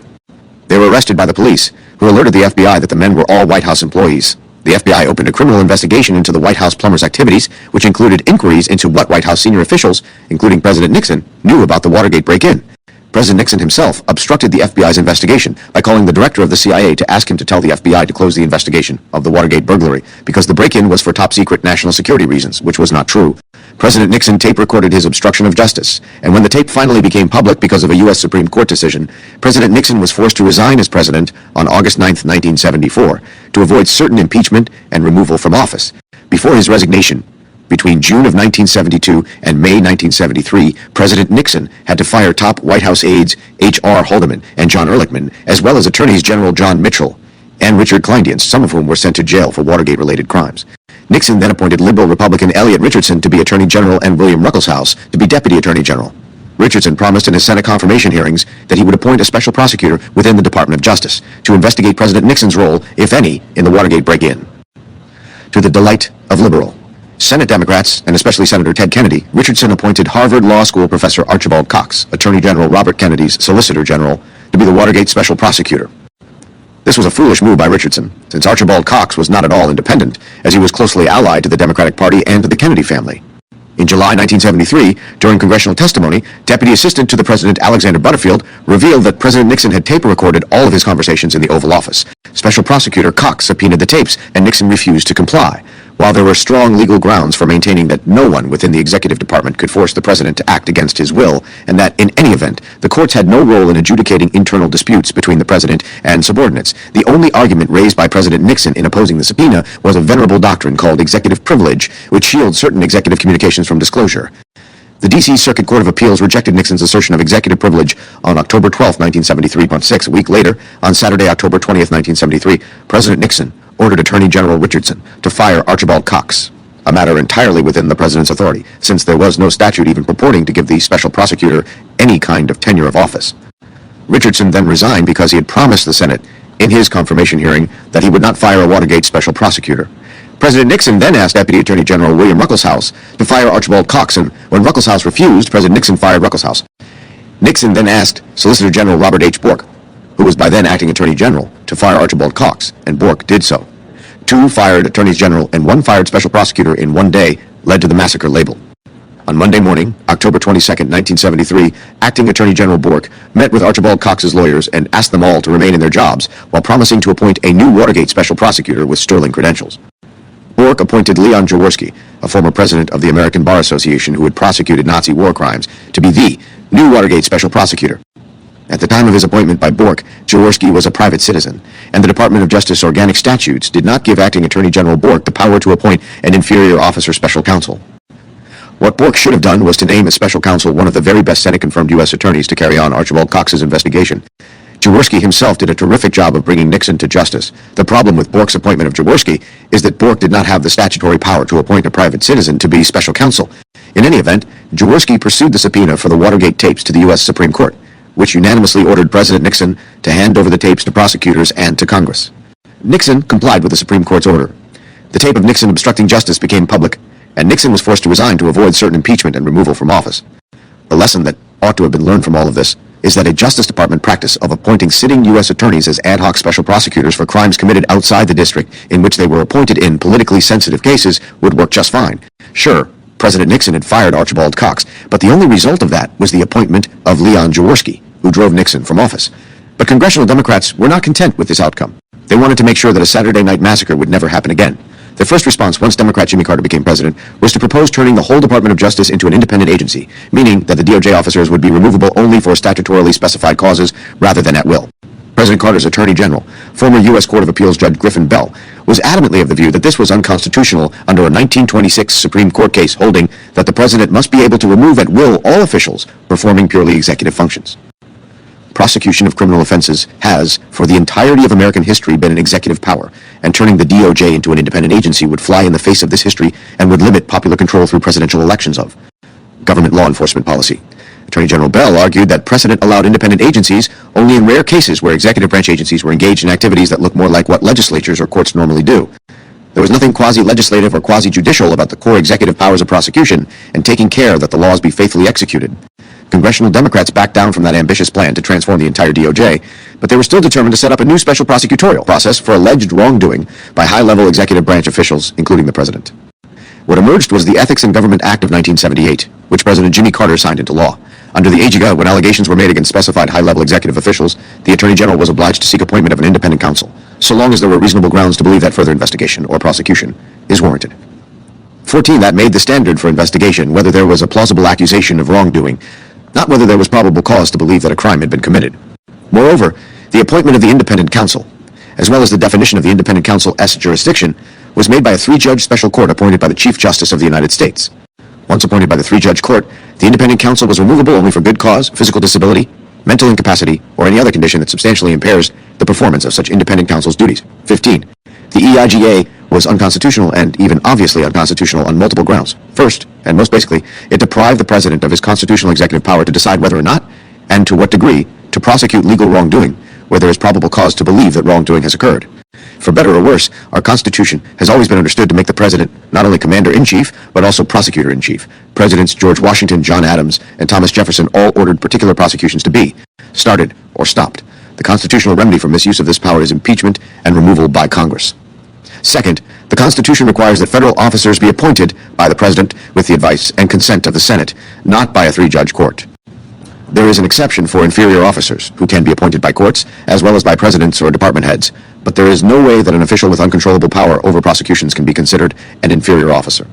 Third, even when courts are allowed to appoint inferior officers, such as their own clerks, it is far from obvious that they can also be given power to appoint inferior executive officers, just as one would not expect the Attorney General or the Secretary of Agriculture to be able to appoint Supreme Court law clerks. These constitutional prohibitions on anything like the independent counsel law reflect the framers' wisdom, as independent counsels present a host of real-world problems. Under a constitutional scheme, investigations and prosecutions of government officials would run through the Department of Justice's Public Integrity section of the Criminal Division. That unit has a fixed annual budget, which it must spend carefully to investigate and punish the worst and most egregious wrongdoers. Independent counsels under the EIGA had no comparable budget constraints, and they would keep on investigating their targets until they could pin some wrongdoing on them. Moreover, each independent counsel's office was staffed by assistant prosecutors who were intellectually and ideologically interested in finding wrongdoing by those they were investigating. For example, many of Steve Calabresi's and Gary Lawson's Yale Law School left-wing friends signed up to work on Lawrence Walsh's Iran-Contra investigation of the Reagan administration. Then, in the 1990s, many of Calabresi and Lawson's Federalist Society friends signed up to work on Ken Starr's many investigations of Bill and Hillary Clinton. This is unjust, it is unprofessional, and it smacks of being a lynch mob. The fact that the independent counsel statute was hair-triggered by plausible allegations of wrongdoing and not by probable cause of wrongdoing made matters even worse. One can make a plausible-sounding allegation of wrongdoing against any high-level executive official. The independent counsel law was the Article II equivalent to an Article I bill of attainder. A bill of attainder is a legislative act that declares a named individual to be a criminal and specifies how he should be punished. Perhaps the most famous bill of attainder in English and American history was the Act of Parliament in 1645 declaring the Archbishop of Canterbury, William Laud, guilty of high crimes and misdemeanors for Catholicizing the Church of England. This bill of attainder specified that the Archbishop of Canterbury should be put to death, which was then done. The appointment by a three-judge court of an independent counsel to investigate some high-level government official over merely plausible allegations of impropriety that do not rise to the level of probable cause is an executive branch equivalent of a bill of attainder. It presumes the defendant to be guilty of crimes based on mere suspicions of impropriety. Unlike a true bill of attainder, the independent counsel law did not declare guilt, but oftentimes the process is the punishment, as the simple act of having to defend against a limitless investigation can destroy a person's life. In a famous speech on April 1, 1940, to U.S. attorneys from all over the United States Attorney General Robert Jackson, commented on the enormous power of federal prosecutors, noting that because of this immense power to strike at citizens, not with mere individual strength, but with all the force of government itself, the post of federal attorney from the very beginning has been safeguarded by presidential appointment, requiring confirmation of the Senate of the United States. You are thus required to win expression of confidence in your character by both the legislative and the executive branches of the government before assuming the responsibilities of a federal prosecutor. Independent counsels appointed under the EIGA were not required to win an expression of confidence, both the legislative and the executive branches of the government. No president ever nominated or appointed Lawrence Walsh or Ken Starr to be a federal prosecutor. No Senate ever confirmed Lawrence Walsh or Ken Starr to be a federal prosecutor. And, notwithstanding these egregious omissions, no president or attorney general could even fire Lawrence Walsh or Ken Starr at will for prosecutorial overreach. The EIGA system of hiring and firing independent prosecutors was the worst of all possible worlds. William French Smith summed up the consequences of the independent counsel statute aptly in 1991. Its application to individuals can be, and has been, devastating, falsely destroying reputations, and forcing one to incur great personal debt. Moreover, it has applied artificial standards often unrelated to culpability, and to that extent has prevented the use of normal standards of prosecutorial discretion. All in all, the act has been used more for political purposes, and the satisfaction of media appetite than to achieve justice has been a nightmare to administer, and has caused a substantial waste of the taxpayers' money. The U.S. Supreme Court nonetheless upheld the constitutionality of the EIGA in Morrison v. Olson, 18 in what might be the weakest opinion of Chief Justice Rehnquist's career, with Justice Scalia the lone dissenter. Justice Scalia's dissenting opinion in that case has become a modern classic. It was loudly praised by Clinton Attorney General Janet Reno when she testified against renewing the EEEI in 1999, when that statute mercifully sunsetted out of existence. Eventually, everyone came to understand the problems with the independent counsel law. Republicans were incensed by independent counsel Lawrence Walsh's prosecution in the late 1980s and early 1990s of the Iran-Contra affair. From December 19, 1986, until he submitted his final report on August 4, 1993, Walsh tormented the Reagan and Bush administrations with criminal investigations, even though his convictions of former National Security Advisor John Poindexter and former National Security Council aide Oliver North were both overturned on appeal. Walsh's most egregious act was his indictment of former Reagan and Bush administration officials on October 30, 1992, the eve of the presidential election, in violation of DOJ guidelines that forbid bringing politically charged indictments close to election time. Walsh's election eve indictments could well have caused Bill Clinton to beat George Herbert Walker Bush in the 1992 presidential election. On December 24, 1992, outgoing President George H.W. Bush put an end to the Iran-Contra prosecution by pardoning 6 Iran-Contra defendants. Democrats, for their part, soured on the law once it was turned against them through Kenneth Starr's investigations of the alleged Whitewater scandal, the death of Deputy White House counsel Vince Foster, the firing of White House travel office personnel, potential political abuse of confidential FBI files, malfeasance at the Rose Law Firm, and President Bill Clinton's perjury and obstruction of justice in Paula Jones's civil lawsuit alleging sexual harassment against Clinton when he was governor of Arkansas. Starr referred this last matter to the House of Representatives, which impeached Bill Clinton, though the Senate acquitted him, with all votes on largely partisan lines. The independent counsel law expired in 1999 and was not renewed by Congress. As of this moment, there has not been an independent counsel statute for a quarter century. Immediately after the law expired in 1999, however, Attorney General Janet Reno promulgated regulations for the appointment of special counsels. Those regulations have infirmities of their own, at least when the special counsel comes from outside the Department of Justice, such as Robert Mueller, who investigated President Trump, and Jack Smith, who is currently bringing federal criminal charges against former President Trump. But that is a story for another time. As we explained above, only one of the 94 Senate-confirmed U.S. attorneys who are currently in office can be appointed by the Attorney General to serve as a special counsel. Surely, at least 1 out of 94 sitting U.S. attorneys ought to be professional enough and zealous enough to be an effective special counsel. With this background in mind, on the damage that can be done by independent counsels who are not constrained by the usual limitations on criminal investigations and prosecutions, we can examine the so-called scandals that hung over Meese during his time in office. The Jacob Stein investigation.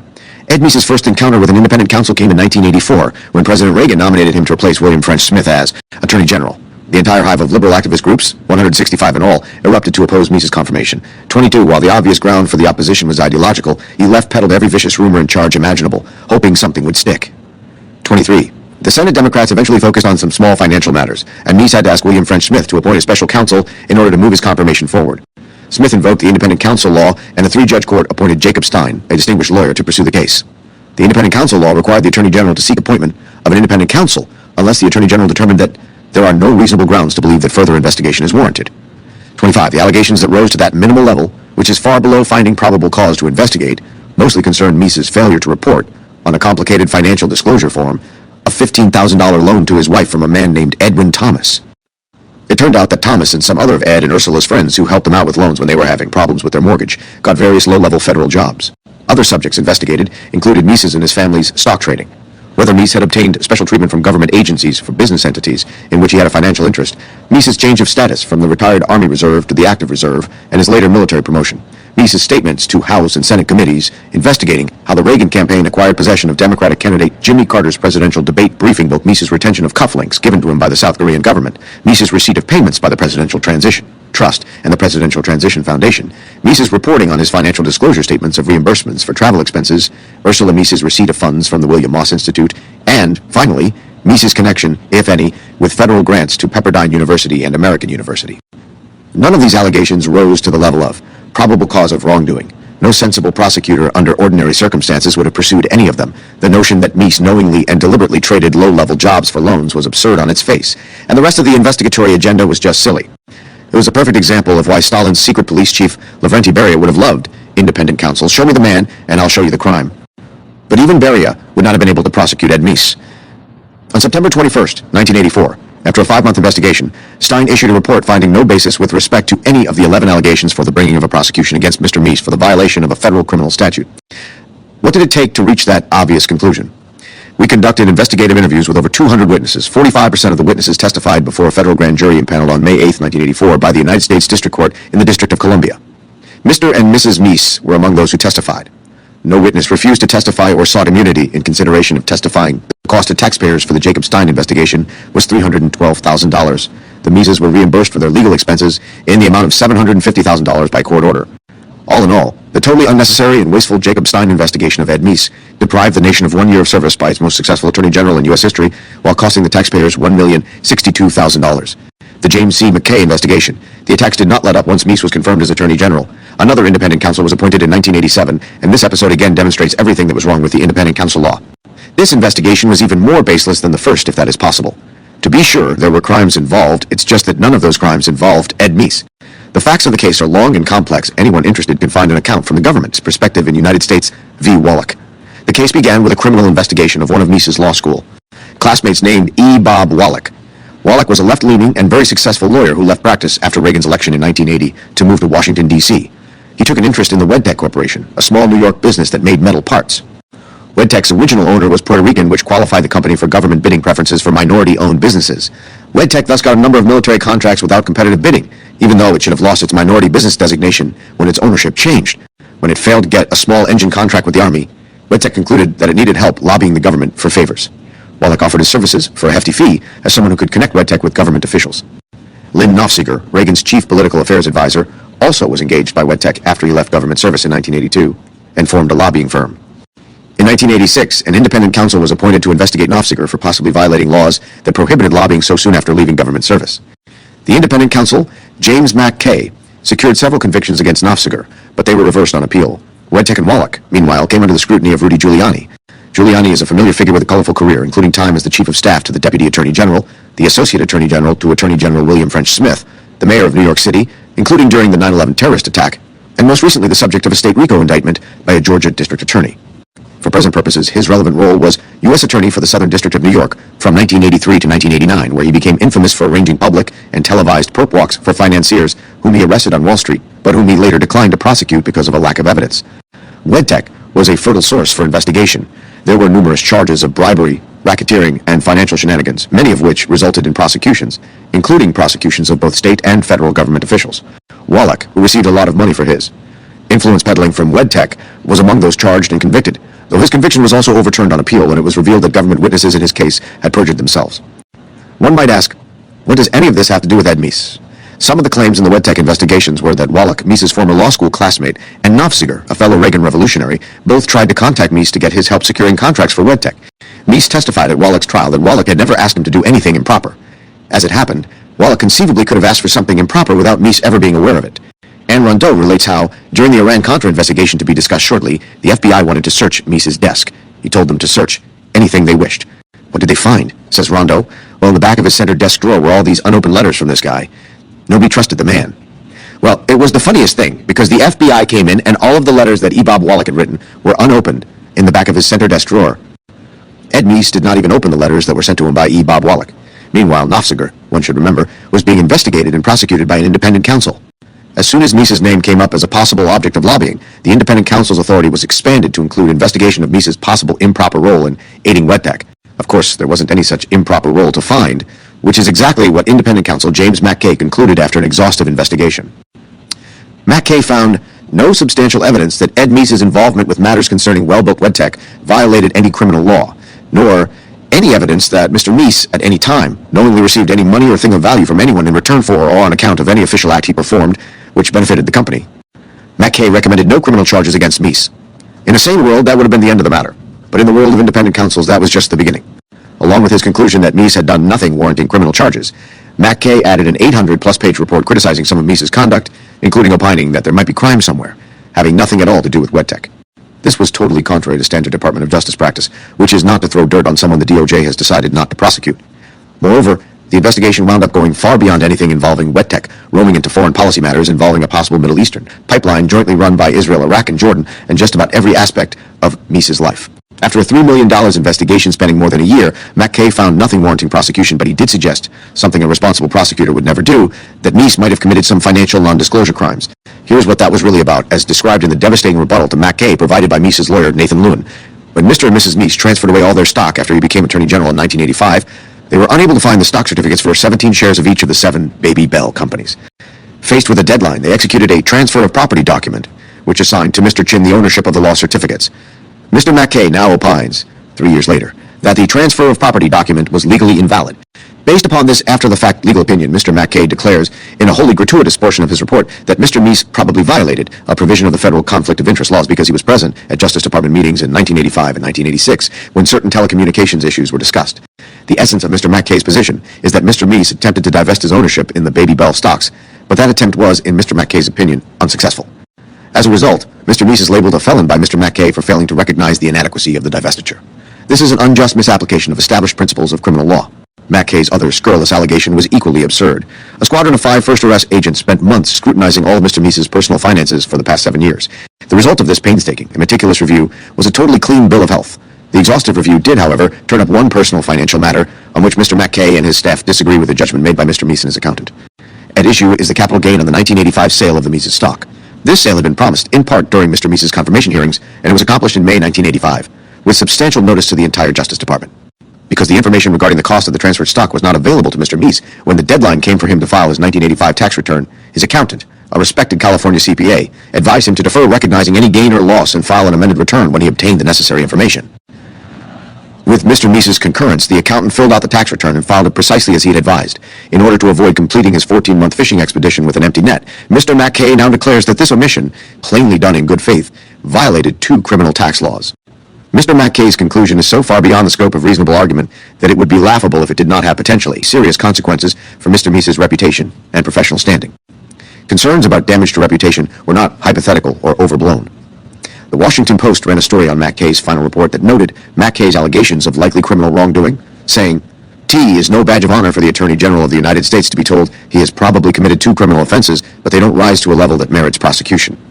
29. The politicization of law enforcement has perhaps become so commonplace that it is now taken for granted. But there are enormous costs to those kinds of practices. Some of those costs are systemic, and some are human costs, people who are subjected to onerous legal processes for no good reason. The independent counsel system exacerbated all of these problems by triggering investigations with absurdly low standards of proof and insulating even rogue prosecutors from the normal controls built into the Department of Justice. The MCK investigation of Ed Meese was a travesty. 231 years ago, the French Revolution descended into a reign of terror in which 50,000 people were guillotined, including King Louis XVI and his wife Marie Antoinette. This is what happens in a democracy when political disagreements get turned into crimes. The criminalization of political disagreements is a far more serious threat to American democracy today than are the minor activities that are the basis for the criminalization. The Iran-Contra affair, a third independent counsel investigation during the second Reagan term, did not have Ed Meese as its target. Indeed, Meese emerged from those events exemplifying the honor, dignity, and fidelity to the rule of law that one would expect. The story of those events is told at some length in Meese's 1992 book, With Reagan, The Inside Story, which devotes 4 chapters to the story. We present here only the thinnest highlights. When the Shah of Iran fell in 1979, he was succeeded by a virulently anti-American Islamic fundamentalist government. The hope, however, was that more moderate elements within that government might at some point gain the upper hand, especially when the elderly Ayatollah Khomeini was gone. Accordingly, early in the Reagan second term, the administration considered a number of options to make ties to those more moderate elements, including possibly supplying defensive weapons to Iran in its ongoing and bloody war with Iraq. Shortly thereafter, the terrorist organization Hezbollah, which operated in Lebanon, held some American citizens hostage. It was hoped that moderates in Iran could exercise their influence with Hezbollah to secure the release of the hostages, while also bolstering their own position within the disorganized revolutionary Iranian government. The incentive for the Iranians, as noted above, was U.S.-made weapons, especially anti-tank weapons. While this is sometimes mischaracterized as trading arms for hostages, it was much more complex. The arms shipments to Iran were under discussion before there was a hostage situation, and they had geopolitical aims broader than a hostage release. The hostages, in any event, were held by Hezbollah, not by Iran, though the hope was that Iran might have some influence on Hezbollah. President Reagan approved these transactions, and once they secured presidential approval, there was nothing, even arguably illegal, about them. Separately from events in the Middle East, the Reagan administration had developed the smart foreign policy device of bleeding the increasingly bankrupt Soviet Union to death by funding anti-communist insurgents in multiple communist countries. The insurgents would get U.S. funding while no U.S. troops would fight or die on a battlefield. The administration accordingly supported the anti-communist Contras in Nicaragua, the Mujahideen in Afghanistan, who were resisting the Soviet Union's 1979 invasion, and UNITA, an anti-communist group fighting a civil war in Angola. This contributed to Ronald Reagan's victory in the Cold War without an American shot being fired or an American soldier killed. Some Democrats in the House of Representatives, who seemed oddly supportive of the communist Sandinistas, who controlled Nicaragua and who, along with Cuba and the Soviet Union, were promoting a communist insurgency in neighboring El Salvador, opposed funding the Contras. Everyone agreed that no U.S. troops should be sent into Central America, and legislation prohibited trying to overthrow the Nicaraguan government, but there was less agreement about funding the Contras to help stop Nicaragua from overthrowing the government in El Salvador. A series of appropriations laws cabined to some extent how the U.S. could support the Contras, but no law purported to ban all support, which in any event would have raised deep constitutional questions about control of foreign policy. The most restrictive law, known as the Bolin II Amendment after Representative Edward Bolin of Massachusetts, read, "During the fiscal year 1985, no funds available to the Central Intelligence Agency, the Department of Defense, or any other agency or entity of the United States involved in intelligence activities may be obligated or expended for the purpose, or which would have the effect of supporting directly or indirectly military or paramilitary operations in Nicaragua by any nation, group, organization, movement, or individual." This was a very incomplete ban on all aid to the Contras. First, the Bolin II Amendment did not and could not bar private or third country aid to the Contras or the solicitation of such aid by the White House. The Bolin prohibition affected only appropriated U.S. tax funds expended by the CIA or other intelligence agencies, not private or third country funds. 31 it did not bar humanitarian aid, whether to the Contras or otherwise. Third, the National Security Council was not included in the list of agencies subject to the ban. A small group of actors within the NSC, especially Lieutenant Colonel Oliver North, took advantage of these openings to pursue ways of aiding the Contras. North tried to coordinate third-party aid to the Contras, which was obviously permissible. More controversially, North, along with NSC officials Bud McFarlane and John Poindexter, realized that the arms sales to Iran, which ran through Israel, could generate some modest profits for Israel, so he arranged to divert those profits to the Contras. For the reasons described above, this was not even arguably illegal if the money belonged to Israel rather than the United States, since it would not then involve U.S. funds, but it displayed terrible judgment, both because it would look bad to Congress and the public, and because it amounted to usurpation by staffers of important foreign policy decisions. As Meese puts it, McFarlane, Poindexter, and North were all career military men, highly distinguished in their field and intensely patriotic, but untrained in spotting legal and political pitfalls. 32. Anne Rondeau is a bit less diplomatic, describing the Iran-Contra initiative as a minor league game that really messed up the major league players. Elfish people were not thinking about the larger strategic context. Meese got involved in late 1986, when it became apparent the dealings with the Iranian government were coming from so many quarters, with so little coordination, that even the president was not fully aware of all of them. Reagan did not initially know, for example, that Israel was a go-between for weapons shipments to Iran. Thus, in a November 1986 meeting with President Reagan in the Oval Office, along with White House Chief of Staff Donald Regan and National Security Advisor John Poindexter, Meese said that it was imperative that someone do an overview, a survey of all the facts and documents, to enable the people testifying before Congress to be absolutely accurate, and to enable us to give a straightforward account to the American people. 33. President Reagan agreed and asked his most trusted friend, Ed Meese, to undertake such an inquiry and to complete it as fast as possible to get the whole story out before the American people. Meese conducted a 5-day investigation in which he received critical help from Chuck Cooper, Brad Reynolds, and John Richardson. This was not a criminal investigation, but an administrative inquiry seeking to pull together all the relevant details so that a coherent and accurate presentation could be made to the public and to Congress. 35. During that investigation, Brad Reynolds found a document in North's files describing a plan to divert profits from the Iranian arms sales to the Contras. That changed the tenor of the investigation. Further inquiry revealed that North's plan had actually been implemented without the knowledge or approval of anyone other than North, McFarlane, and Poindexter. While the action skirted around legal prohibitions, it was a profound breach of chain of authority and tone-deaf politically. President Reagan, when Meese told him about the operation, had an astonished reaction of absolute shock and surprise, 36%, as did Vice President George Bush and Chief of Staff Don Regan when they were informed. The press and congressional reaction to these events was predictable, though this time with some measure of justification, because somebody should have been keeping better track of the various foreign policy initiatives. That was Ed Meese's position in 1986. Had he been involved in the process sooner, President Reagan and the country might have been spared a great deal of trouble. Meese, however, had another problem as well. While it seems doubtful whether anything that North, McFarlane, or Poindexter did was strictly illegal, under the independent counsel law, the Attorney General was required to request judicial appointment of an independent counsel if there were even plausible allegations to believe that further investigation was warranted. Was it obvious that Israel's profits from Iranian arms sales were really Israel's property? Once it became clear that North and others were running a secret operation from within the NSC, could it be said that it was implausible that something more would turn up? Accordingly, Attorney General Meese was compelled by the idea to seek appointment of a special counsel to investigate North, McFarlane, and Poindexter. The three-judge court appointed Lawrence Walsh as the independent counsel, which turned out to be one of the worst appointments in American political history.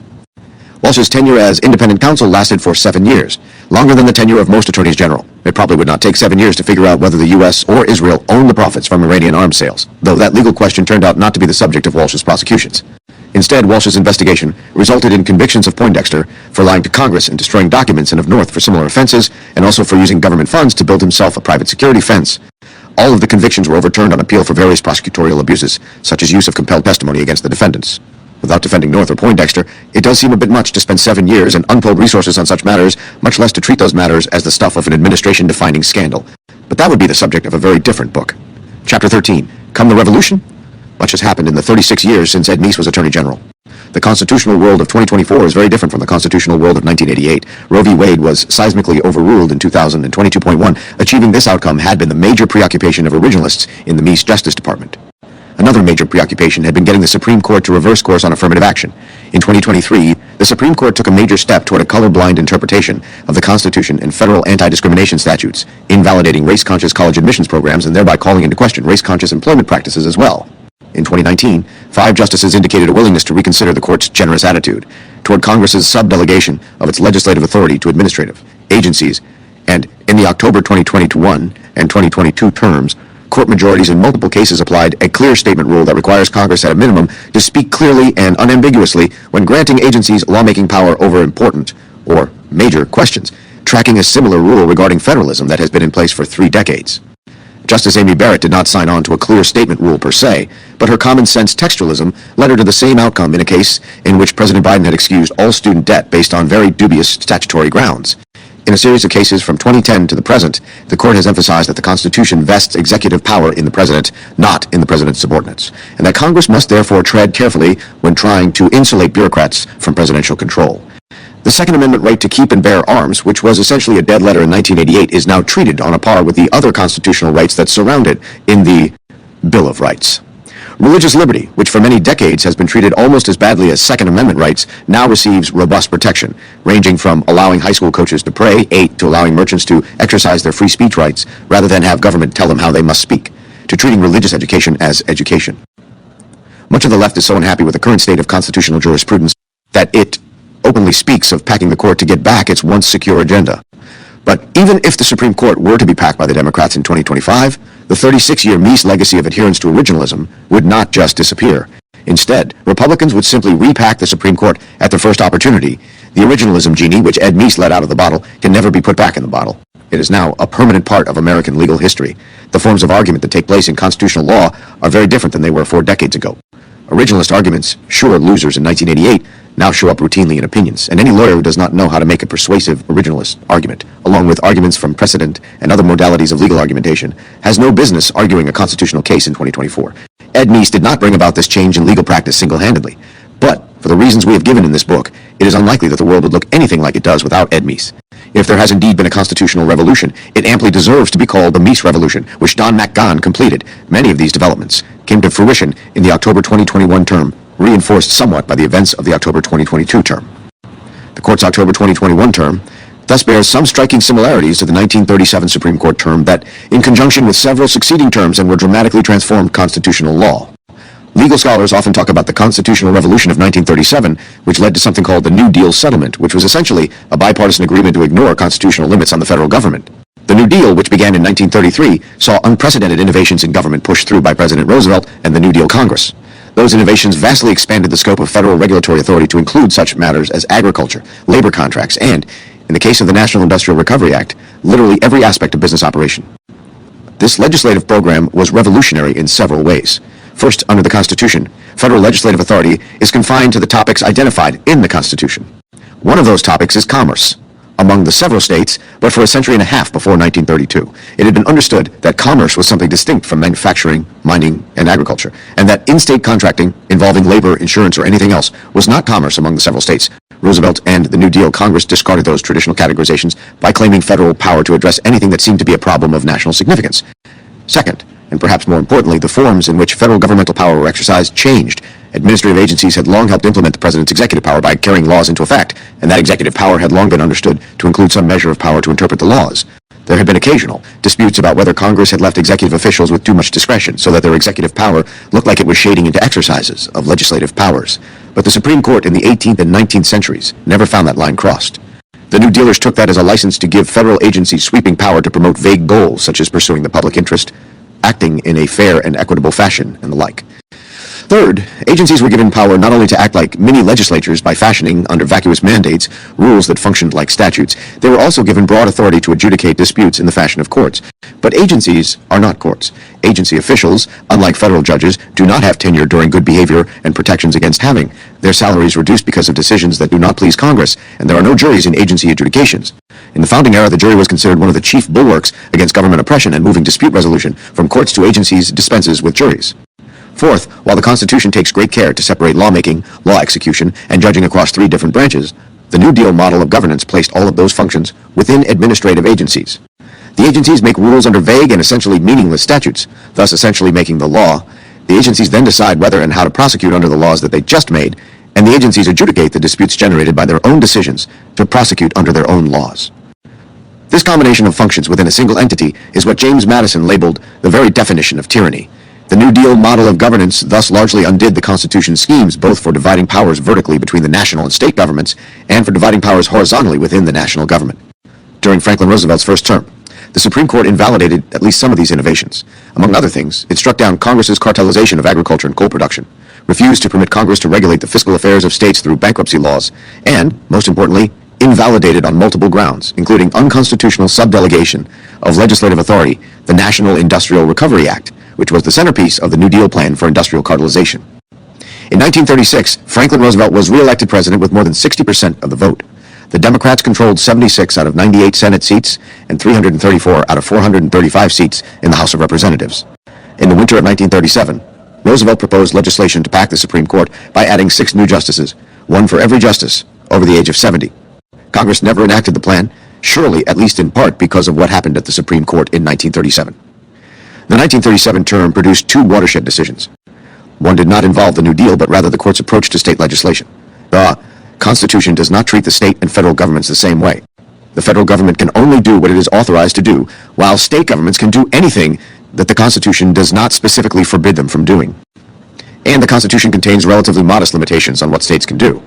Nonetheless, since shortly after the Civil War, the court had episodically found various state laws unconstitutional because they failed a means-ends test. For example, in 1905, a law limiting the hours that a person could work in a bakery was found unconstitutional because the state could not demonstrate an adequate relationship between the law and employee health to justify the limitation on contractual freedom. While relatively few state laws were actually found unconstitutional under this theory, it happened often enough to be noteworthy. In 1937, the court upheld a sex-specific minimum wage law in a state law case overruling a prior decision involving a sex-specific federal law for the District of Columbia. The sweeping reasoning in the 1937 opinion rejected the entire line of cases over the previous half-century that had employed so-called substantive due process to assess the means-ends relationships in state laws. The New Deal Supreme Court overruled Adkins v. Children's Hospital, a 1923 Supreme Court opinion that rendered sex discrimination laws as deserving of heightened judicial scrutiny, and it replaced that with the rational basis test for sex discrimination laws. This use of the rational basis test for sex discrimination laws was reaffirmed by the New Deal Supreme Court in its 6-3 decision in Gozert v. Cleary. Henceforth, said the Supreme Court in its landmark 1937 opinion rejecting substantive due process, state laws that did not violate specific constitutional guarantees needed only to have a reasonable relation to a proper legislative purpose. 19. A minimalist standard that virtually no law could fail. The next year, the court confirmed that a law that does not run afoul of specific prohibitions must be upheld if any state of facts either known or which could reasonably be assumed afford support for it. This dramatically reduced the court's role in policing state and federal social legislation based on judicial assessments of policy wisdom rather than express constitutional prohibitions. At the same time, and with considerably less textual justification, the court also stopped policing the federalism and separation of powers boundaries governing federal power. The decisive case was NLRB v. Jones and Laughlin Steel Corp. 22. The National Labor Relations Act of 1935 was a New Deal centerpiece. It created federal unionization rights, enforced through an administrative agency with broad powers to adjudicate claims under the statute, subject to only very deferential review by courts. Since the subject of the law was contracts generally made within a state rather than across state lines, the constitutional premise of the act was that labor unrest caused by a lack of unions was obstructing the flow of interstate commerce. Some prior cases had ruled that Congress can sometimes regulate commerce within a state in order to make effective a scheme of interstate regulation, but the reasoning behind the NRLA went far beyond those prior cases. The Supreme Court upheld the law, setting the stage for a revolution in the understanding of the scope of national power. Just as importantly, the court rejected challenges to the form in which the governmental power was exercised, specifically rejecting a challenge to the diminution in civil jury trial rights that results from putting primary adjudicative responsibility in an administrative law judge in an administrative agency. The combined effects of these decisions have given rise to many characterizations of the 1937 term, such as the Revolution of 1937, the switch in time that saved 9, or a constitutional moment so substantial that it amended the Constitution as effectively as would actual textual amendment under Article 5, as was argued by Yale Sterling Professor of Law Bruce Ackerman in his famous We the People book series, which coined the term constitutional moment. These labels might have surprised people in 1937. At that time, it was not foreordained that those 1937 decisions would have a lasting impact. It took Roosevelt's re-election in 1940 and his subsequent ability to pack the court by appointing 8 of the court's 9 justices without need for new legislation to lock in the results. The broad reasoning of Jones and Laughlin, steel about federal power, was not cemented until a few years later. 23. The validation of the administrative state also took a few years, though once it took hold deeply. From 1937 to 1975, no congressional statute was found unconstitutional by the court on separation of powers grounds. But the seeds were planted in 1937, and it seems reasonable in retrospect to mark the revolution from that date. Years from now, will people speak of the revolution of 2022? It is far too early to make that judgment. Much depends on the presidential and congressional elections of 2024, 2026, 2028, and the years to follow. Will Democrats hold the presidency and obtain a congressional majority of sufficient size to let them pack the court?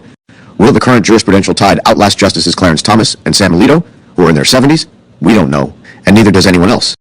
There are, however, some strong similarities between the events of 1937 and 2022. Indeed, there are some respects in which it is more plausible to speak of a revolution of 2022 today than it would have been, without the benefit of hindsight, to speak of a revolution of 1937 back in 1938.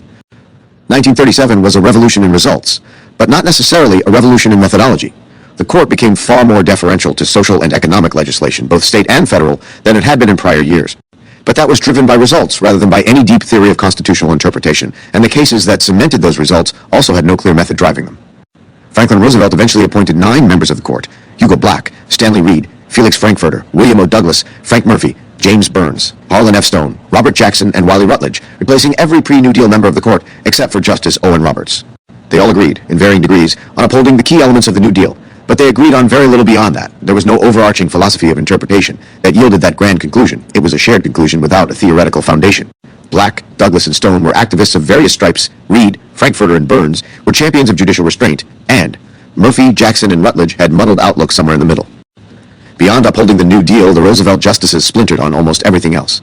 They disagreed sharply on the incorporation of the Bill of Rights against the states, free speech, the role of courts in legislative districting, the constitutionality of sex discrimination, and even the constitutionality of race discrimination in the Japanese internment case.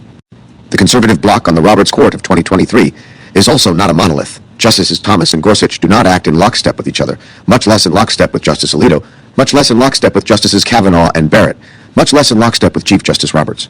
Nor do the justices share a common jurisprudential framework. Chief Justice Roberts and Justice Kavanaugh appear to be institutionalists who care about the court's public reputation. Justices Thomas and Gorsuch, on the other hand, are principally constitutionalists who focus more sharply on deciding cases in accordance with the Constitution's original meaning. Justice Alito has feet in multiple camps, and it is too soon to try to label Justice Barrett. Having said that, the Roberts Court justices agree at a fundamental methodological level more than did the Roosevelt justices. It would be a mistake to describe the current court as originalist in a strong sense. Precedent plays much more of a role in its decision-making than does resort to original meaning. But perhaps because of 4 decades of theorizing originalism after Ed Meese put it on the map in 1985, there is at least an originalist undercurrent to a good portion of the court's work product, with Justices Thomas and Gorsuch working hard to turn the undercurrent into a tidal wave. The events of the 2021 and 2022 terms provide a good illustration of the potential and the potential limits of the current jurisprudential shift. Consider Dobbs, which overruled Roe v. Wade after half a century, leaving abortion regulation to each of the 50 states. As a matter of original meaning, under any reasonable variant of original meaning, there is no plausible argument for a constitutional rule, prohibiting states from regulating abortions at any stage of pregnancy. The Constitution does not specify when human life begins, so if a legislature concludes that it begins at conception, there is nothing in the Constitution to forbid that judgment. And once one concludes that one is dealing with human life, there is no plausible constitutional rule that would forbid a state from protecting it. As a matter of original meaning, that is an easy case, no matter what clauses of the Constitution one considers relevant. So is Dobbs a triumph for Ed Meese's jurisprudence of original meaning? In one important sense, yes. The result, as noted, flows unambiguously from originalism. Moreover, Justice Alito's opinion contains lengthy discourses on how abortion was viewed at common law in 1868, when the 14th Amendment was ratified, through the 19th century, and even in the 20th century until Roe in 1973. It also explains at length why constitutional meaning is not determined by prior case law, which must give way when it contradicts the Constitution. In another sense, however, Dobbs was not a purely originalist decision. To be sure, it did not need to be a purely originalist decision. Even within the framework of post-1937 case law, Roe and its successor cases were an anomaly. Even the other right to privacy cases involved actions, such as the use of contraception or consensual adult sex, with few third-party effects beyond moral disapproval. Abortion, on the other hand, has had roughly 60 million devastating third-party effects in the half-century since Roe, or at least a legislature could reasonably so believe, given the Constitution's silence on who counts as a living third party. Accordingly, the majority opinion in Dobbs does not wholly discard the post-1937 framework, nor does it wholly discard the right to privacy that spawned Roe. It treats abortion as falling within the post-1937 substantive due process framework, but it limits application of that framework to rights deeply rooted in history and tradition. That is an originalist approach, only if the framework is itself originalist, which it is not. A truly originalist opinion, as Justice Thomas pointed out in his concurrence, would focus on the 14th Amendment's privileges or immunities clause. There is no plausible construction of that clause that yields a constitutional rule against abortion regulations, but the majority opinion did not make that case. Nonetheless, without 40 years of originalist theorizing, is there any chance that the court would have taken the step that it took in Dobbs? Recall that the Republican-picked justices appointed before originalism had a chance to spread through the legal culture. O'Connor, Kennedy, and Souter declined to overrule Roe. It took justices, at least steeped in the culture of originalism, even if they do not fully embrace that culture, to get it right. This was Ed Meese's long game, and while one cannot be sure of that game's final outcome, the early returns are promising. The same can be said of the court's recent moves toward reigning in the administrative state. The court has not invalidated a federal statute on subdelegation grounds since 1935, when it found the National Industrial Recovery Act unconstitutional. In 2019, however, 3 justices, led by Justice Gorsuch, would have found unconstitutional a law letting the Attorney General decide, with no statutory guidance, whether to apply retroactively a sex offender registration law. 29, Justice Alito agreed that the court should reconsider its subdelegation cases, but did not find this the right vehicle. Justice Kavanaugh, who did not participate in that decision, later indicated that he would be willing to reconsider the prior cases as well. The court has not yet taken up that challenge, which would involve careful study of the Constitution's original meaning, but it has accomplished some of the same goals through statutory interpretation. For decades, agencies have been able to take vague language, often directed to very specific problems or circumstances, and read it to provide them with extravagant authority over novel topics. Courts would often defer to those strained agency interpretations, and the post-1937 case law ensured that there were no constitutional problems with such agency assertions of authority. In the October 2021 term, the court made several important moves. First, it continued a years-long trend away from deferring to agency interpretations of vague statutes. A 1984 Supreme Court case, which surely intended no such thing, had long been understood to require courts to accept agency interpretations of statutes as long as they were reasonable, even if the court thought them incorrect. In 2022, the Supreme Court on 6 occasions declined even to cite that decision in cases involving agency interpretations of statutes, even though many of those cases had turned in the lower courts on precisely that deference doctrine.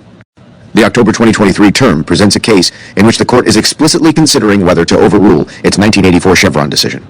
Even more, in 3 of those cases, the court essentially adopted an anti-deference doctrine, saying that novel agency assertions of authority over important or major questions require clear authorization by statute. Thus, for Congress to allow agencies to make law on major questions, it must openly and specifically authorize the agencies to take such action. That is the mirror opposite of the deferential to agencies position that governed during much of the New Deal settlement.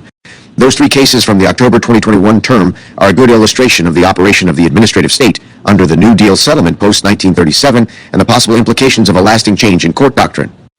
In Alabama, Assen of Realtors v. U.S. DEPA of Health and Hum Services, the Centers for Disease Control used a 1944 statute dealing with decontamination and pest control to justify a nationwide moratorium on rental evictions in light of COVID, arguing that persons evicted from rental housing might travel to other states or end up in denser living environments, so that a ban on evictions was necessary to prevent the spread of communicable diseases.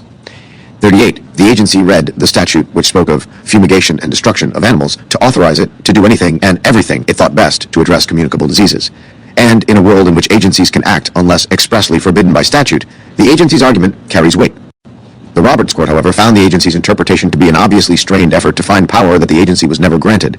The Supreme Court then added that then if the text were ambiguous, the sheer scope of the CDC's claimed authority under would counsel against the government's interpretation. We expect Congress to speak clearly when authorizing an agency to exercise powers of vast economic and political significance. 39, instead of declaring the statute unconstitutional, which it would be if it meant what the agency said it meant, the court reached a similar result with a rule of statutory construction.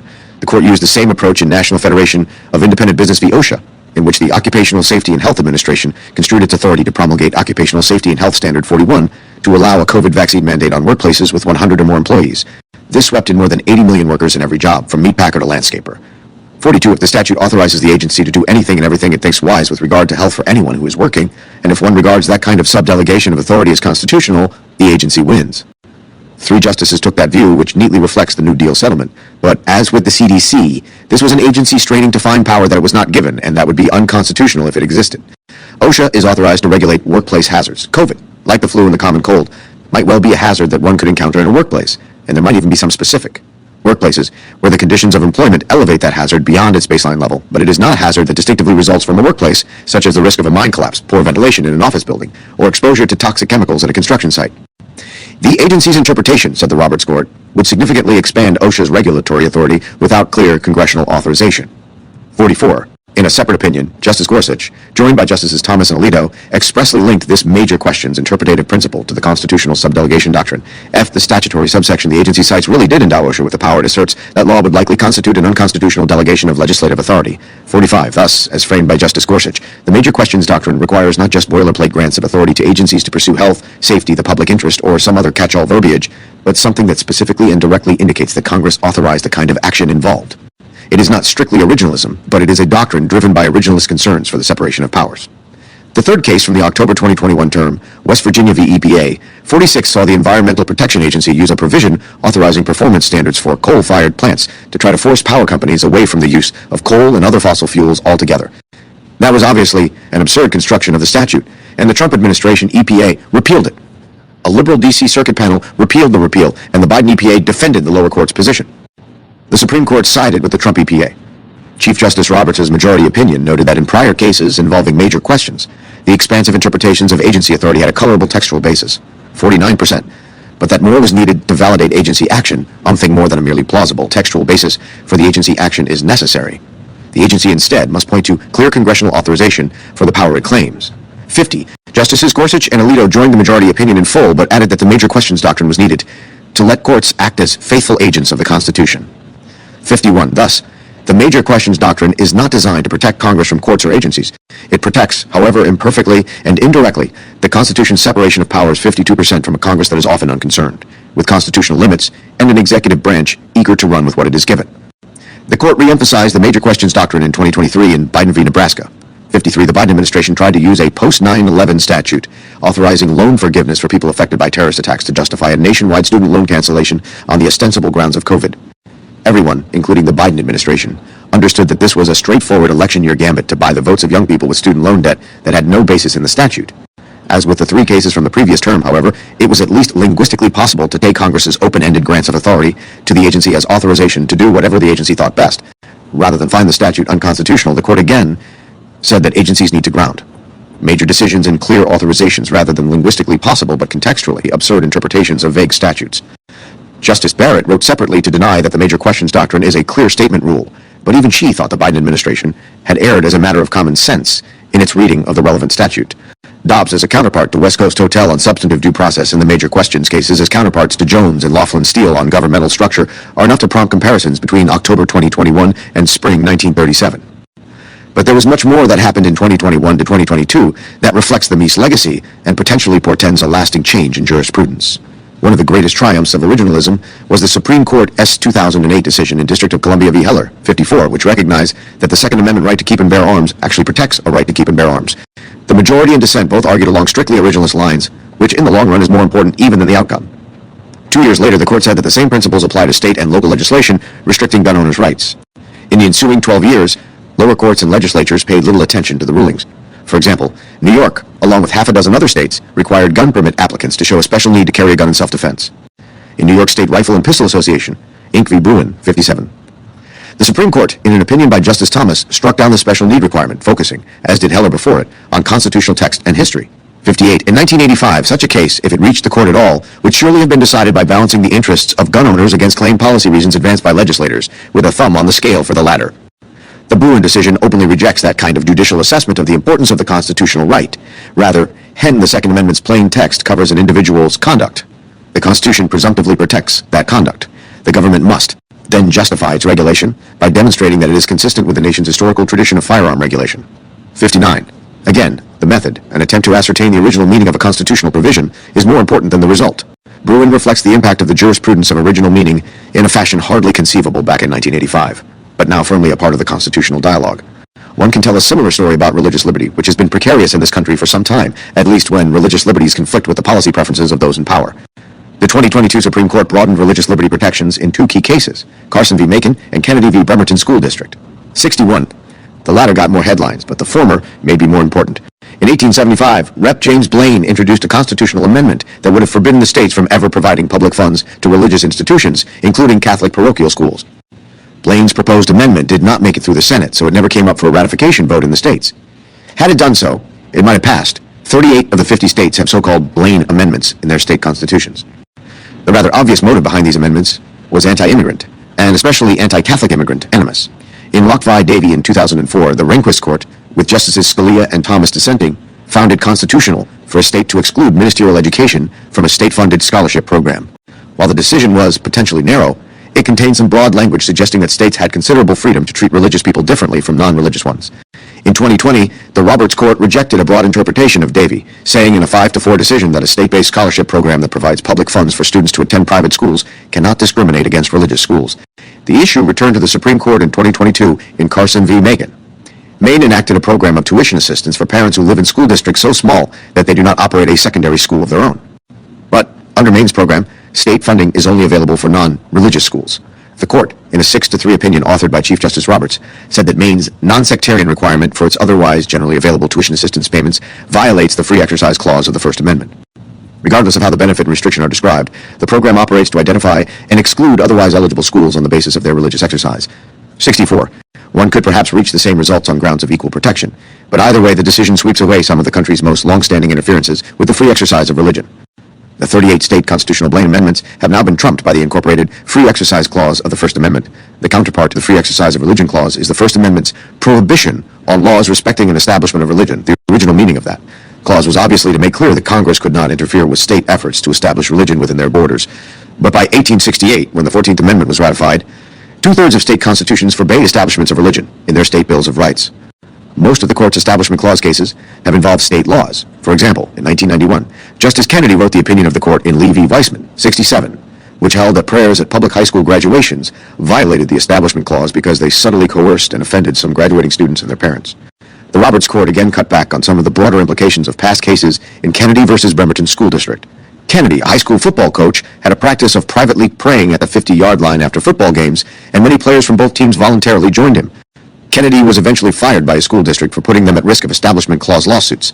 The Supreme Court held that Kennedy's prayer practice was constitutionally protected under the Free Exercise Clause and could not implicate the school district in an Establishment Clause challenge. Justice Gorsuch explained, "Respect for religious expressions is indispensable to life in a free and diverse republic, whether those expressions take place in a sanctuary or on a field, and whether they manifest through the spoken word or a bowed head.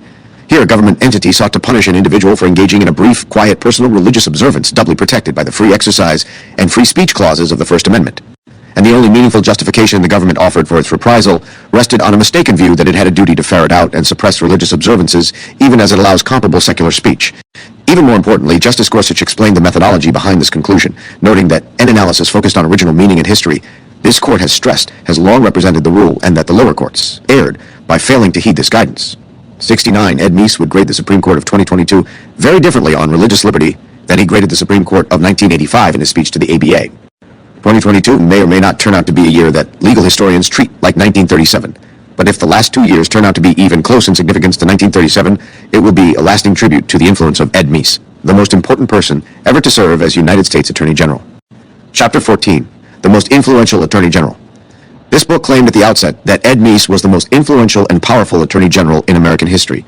Given that there have been 86 Attorneys General between 1789 and 2024, this is an ambitious claim. Because there is no obvious metric for either influence or power for such a position, it is probably impossible definitively to verify or falsify this claim. This book presents the affirmative case for Ed Meese, from his seminal role in the development of originalism, to his crucial participation in judicial selection decisions, to his function as Ronald Reagan's close advisor and right-hand man, including his role in helping President Reagan win the Cold War. A direct comparison with more than 80 other Attorneys General, with their myriad and incommensurable accomplishments, would be a book in itself. Nonetheless, it is fair to say that the only Attorneys General besides Meese who are plausible candidates for the most influential and powerful title are Homer S. Cummings and Robert F. Kennedy. Meese, Cummings, and Kennedy all worked for multi-term presidents during important times, were involved in judicial selection, and played important roles beyond the running of the Department of Justice. Several other persons also fare well under these criteria and deserve special mention in any discussion of the office of Attorney General. People like Edmund Randolph, William Wirt, Roger Taney, Edward Bates, Amos Ackerman, Robert Jackson, Francis Biddle, Herbert Brownell, Nicholas Katzenbach, and William French Smith. But, in our judgment, none rise to the level of Meese, Cummings, and Kennedy in power and influence. In the end, Meese stands out on many key criteria for greatness. No other Attorney General had such a long-term influence on interpretative theory. No other Attorney General placed such a long-term imprint on the judiciary. And, perhaps with the exception of Robert F. Kennedy, during the 1,000-day administration of his brother John F. Kennedy, no other Attorney General played so many and such important roles outside the administration of the Justice Department for almost 8 years. Even if Meese's tenure as Attorney General was not the single most significant in American legal history, it certainly ranks near the top. Background on the office of Attorney General. Meese, Cummings, Kennedy, and others from the past 150 years had the advantage of serving as Attorney General when the office had a role beyond its original narrow limits. The office of Attorney General was created by the Judiciary Act of 1789, which provided for the appointment of a meet person learned in the law to act as Attorney General for the United States, to prosecute and conduct all such suits in the Supreme Court in which the United States shall be concerned, and to give advice and opinion upon questions of law when required by the President of the United States or when requested by the heads of any of the departments, touching any matters that may concern their departments. 2. Under this statute, the Attorney General was authorized only to represent the government in the Supreme Court, and not in the lower courts. Each district had a meet person learned in the law to act as attorney for the United States, to prosecute all delinquents for crimes and offenses cognizable under the authority of the United States, and all civil matters in which the United States shall be concerned. 3. The district attorneys reported to the Secretary of State, not to the Attorney General until the 1860s. The Attorney General had no general supervisory authority over legal matters. There was no Federal Department of Justice until 1870, when it was created in the administration of President Ulysses S. Grant. Early Attorneys General were expected to supplement their meager government salaries with private law practice, which would occupy most of their time and attention. The part-time Attorney General created by the Judiciary Act of 1789 did not have even a single clerk to help perform the job. Even after the Department of Justice was created in 1870, it was housed in various buildings all around Washington, D.C. It was not until 1934 that the Department of Justice moved into its current grand headquarters between Constitution and Pennsylvania Avenues and 9th and 10th Streets NW. Any treatment of early Attorneys General must bear all of this in mind. The early Attorneys General, 1789 to 1870. There were 4 early Attorneys General who deserve mention. Edmund Randolph, the first Attorney General, William Wirt, the longest-serving Attorney General in U.S. history, Roger B. Taney, who went on to become Chief Justice of the United States, and Edward Bates, who served Abraham Lincoln with extraordinary ability during the Civil War. The first Attorney General of the United States, Edmund Randolph, served from 1789 to 1794 under fellow Virginian George Washington. Given the nature of the office at that time, there was little he could do. He could not even order district attorneys to bring prosecutions, though President Washington could, and did so in the 1793 Neutrality Proclamation. He offered his opinion to President Washington on the constitutionality of a proposed Bank of the United States, as did Secretary of State Thomas Jefferson and Secretary of the Treasury Alexander Hamilton. Randolph and Jefferson thought the bank unconstitutional, but Washington went with Treasury Secretary Hamilton's legal opinion and signed the bank bill. That says something about the status of the Attorney General at that time. Randolph was involved in some other legal matters, such as advising the President and various cabinet secretaries on various issues, and he played a key role in drafting the Neutrality Proclamation, which remains one of the most important statements on presidential power, asserting that the President could commit the United States and its citizens to a position of neutrality in foreign wars. In the end, Randolph had more success as a private litigator than as Attorney General, representing the plaintiff in Chisholm v. Georgia, 5, where he helped convince the justices that the states could be sued in the federal courts, a point which the people reversed by the 11th Amendment. 6. Randolph is important primarily because he was the first Attorney General and had an otherwise distinguished role in many other government offices. He was at the Constitutional Convention, where he was part of the Committee of Detail that drafted much of the Constitution, and he succeeded Thomas Jefferson as Secretary of State. But as Attorney General, he did not leave a lasting stamp on jurisprudence. Randolph was succeeded as Attorney General by William Bradford, Charles Lee, Levi Lincoln Sr., John Breckinridge, Caesar Augustus Rodney, William Pinckney, and Richard Rush. Legal scholars and historians will recognize some of these names, but not for any of their accomplishments in the office of Attorney General.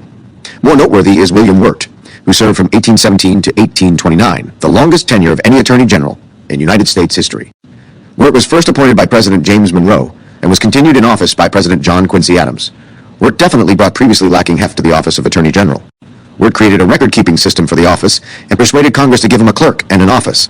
Wirt also helped define the scope of the office by refusing, unlike his 8 predecessors, to give official opinions or advice to committees of Congress, district attorneys, collectors of customs, collectors of public taxes, marshals, court-marshals. My opinion is, said Wirt, that the Attorney General is not bound by the law as it now stands to obey these calls, as the statute creating his office only spoke of giving opinions to the President and heads of departments. Somewhat surprisingly, Congress never thought to pass a statute obligating the Attorney General to give Congress legal advice. As a result, Wirt cemented the idea that the Attorney General is an executive branch officer who works only for the President and the department heads. In that role, Wirt wrote a number of important legal opinions that remain of contemporary relevance, such as opinions about the ability of the President to grant conditional pardons, to make recess appointments, and to halt federal prosecutions brought by district attorneys if the President deems those prosecutions unwarranted or unwise. He also foreshadowed the infamous Dred Scott decision by opining that free blacks in Virginia were not citizens of the United States. In his most important opinion, Wirt started a debate about presidential power that consumed considerable energy of attorneys general for much of the 19th century and remains a subject of dispute today. In the President and accounting officers, 8 Wirt declared that the President did not have legal power to revise a decision of accounting officers in the Treasury Department, because Congress had by statute given the accounting officers the last word on such matters.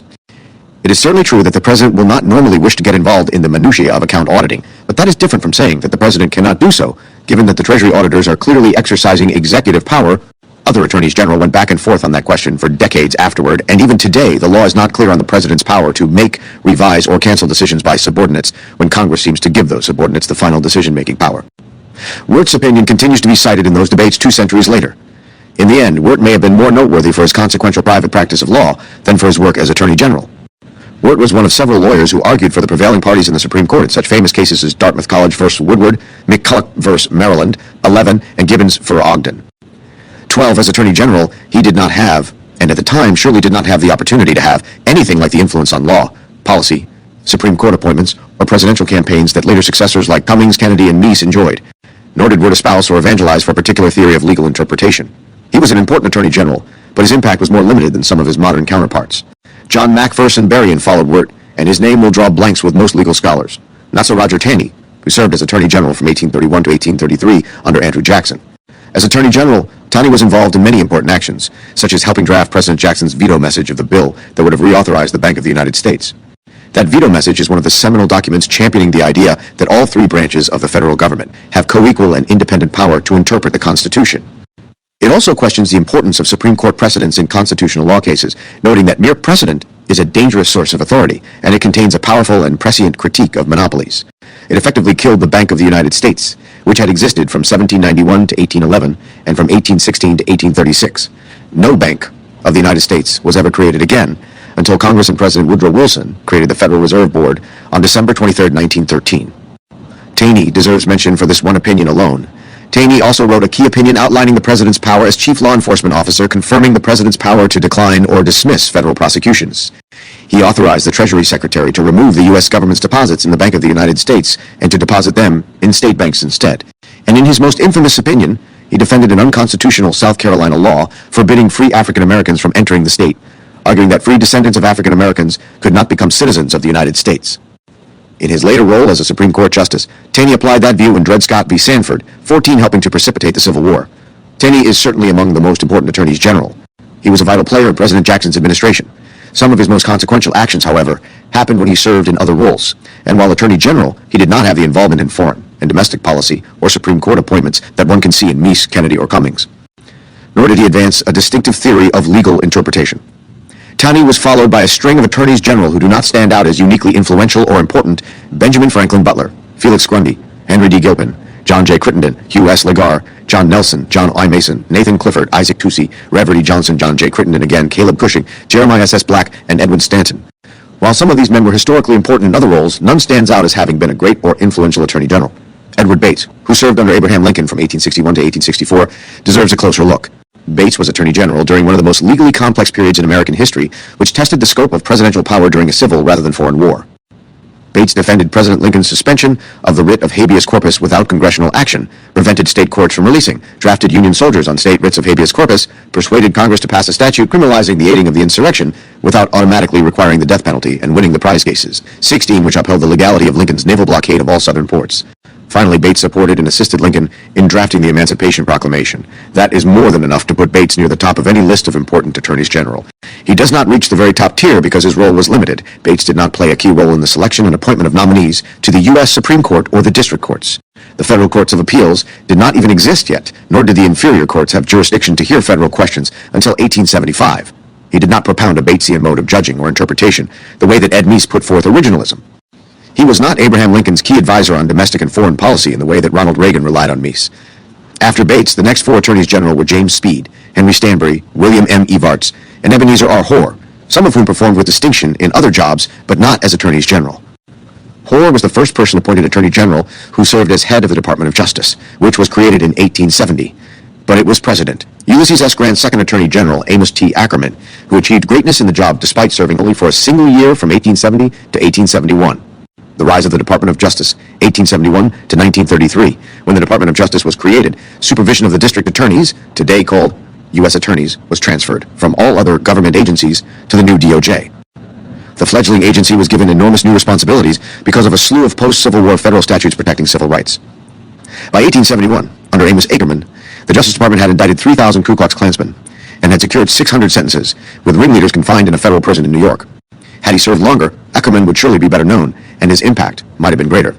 As it happened, Ackerman served only 1 year in office before President Grant foolishly asked for his resignation because Ackerman refused to permit federal financial assistance to some western railroads. Ackerman's firing and replacement for 3.5 years with the dim-witted George Henry Williams may have single-handedly ruined President Grant's second term, and possibly ruined Reconstruction itself. Ackerman had the Ku Klux Klan on the run after only a year in office, and he would have been a far more effective representative for Reconstruction than was George Williams. Ackerman's short time in office, however, ensured that his impact would not compare to some other attorneys general. As with Bates, he also did not have a theory of judging or interpretation, and he did not play a central role in policy-making outside of law enforcement. A list of the 23 men who served as attorneys general from 1871 to 1933 makes a revealing contrast with Ed Meese, George Williams, Edwards Pierrepont, Alphonso Taft, Charles Devens, Wayne McVee, Benjamin Brewster, Augustus Garland, William Miller, Richard Olney, Judson Harmon, Joseph McKenna, John W. Griggs, Philander Knox, William Henry Moody, Charles Bonaparte, George Wickersham, James C. Mac Reynolds, Thomas Gregory, Mitchell Palmer, Harry M. Darty, Harlan Fiske Stone, John Sargent, and William Mitchell. Some of these names will be familiar to students of American law, including future Chief Justice Harlan Fiske Stone and future Associate Justices Moody, McKenna, and Mac Reynolds. But they are remembered as justices, not as attorneys general. And even as justices, and certainly as attorneys general, none of these figures publicly articulated a consistent theory of interpretation or judging, nor did any play a role as attorney general as broad or significant as the role played by Ed Meese, the New Deal and post-New Deal attorneys general. The closest competition to Meese, in our view, is Homer S. Cummings, the 55th Attorney General, who served under President Franklin D. Roosevelt from March 4, 1933 to January 2, 1939, making him the fourth longest-serving Attorney General in history after William Wirt, Janet Reno, and Eric Holder. He was a key politico who helped FDR get the Democratic nomination for president in 1932. In that respect, Cummings is similar to Meese, who helped Ronald Reagan get the 1980 Republican nomination. He was also an important intellectual figure while Attorney General, publishing 2 books and a collection of his papers during his time in service. One of those books is a well-done history of all the attorneys general from 1789 to 1933. Another is the published version of a 3-day academic lecture series given by Cummings at the University of Virginia School of Law. It discusses the changing meaning of the word liberty over time, but makes no real contribution to legal theory and has had no lasting impact. Like Meese, Cummings delivered a major address to the American Bar Association 6 months into his tenure as Attorney General. Cummings' speech was entitled Modern Tendencies and the Law, and his topic was federalism. Commenting on the case law of the time that regarded commerce as an enterprise distinct from production, Cummings said, "Today, almost every economic and social problem is both local and national. Manufacturing, merchandising, transportation, agriculture, mining, oil production, problems of employment and unemployment, of strikes and the settlement thereof, are upon a national scale, or, if local in scope, are national in effect. To my mind, the law is not a mere body of precedents. I visualize it as a living, vital, growing thing, fashioned for service and constantly being refashioned for further service. Its function is to serve. It changes and grows." Cummings reiterated these sentiments in a speech to the Bar Association of the District of Columbia on December 5, 1936, entitled The Right Arm of Statesmanship. Cummings also gave an important speech to the Association of the Bar of the City of New York, entitled The American Constitutional Method, on December 18, 1935. The speech complained at length about the Supreme Court's unanimous decision in Schechter Poultry v. United States, striking down the National Industrial Recovery Act, which would have cartelized most of the nation's economy. While Cummings' speeches did not have the theoretical or doctrinal sweep or depth of Ed Meese, Cummings came closer than any other Attorney General to matching Meese's public influence. He criticized Supreme Court decisions, argued for a living Constitution approach to interpretation, and advanced a view of constitutional federalism. It is fair to say that Cummings' speeches were more political and less scholarly than Meese's, and Cummings did not have an Office of Legal Policy generating scholarly works, elaborating comprehensive theory of textual interpretation, or a Department of Justice functioning like a law school, complete with academic conferences. Cummings also played a central role in the development of President Franklin D. Roosevelt's unsuccessful plan to pack the Supreme Court. Building on early legislation proposed by Cummings, President Franklin D. Roosevelt proposed in early 1937, adding up to 6 new justices to the Supreme Court, one for every justice already on the court who was 70 years of age or older and who refused to retire. That term, the court began upholding New Deal laws that previously would have been in serious jeopardy, and retirements then paved the way for Roosevelt to shift the court with his appointees without need for new legislation. Attorney General Cummings also took important steps in legal and judicial reform. He got Congress to create an administrative office to aid the federal courts. He shepherded the creation of senior status for federal judges, in which judges who are 65 and have served at least 15 years can take senior status at full pay.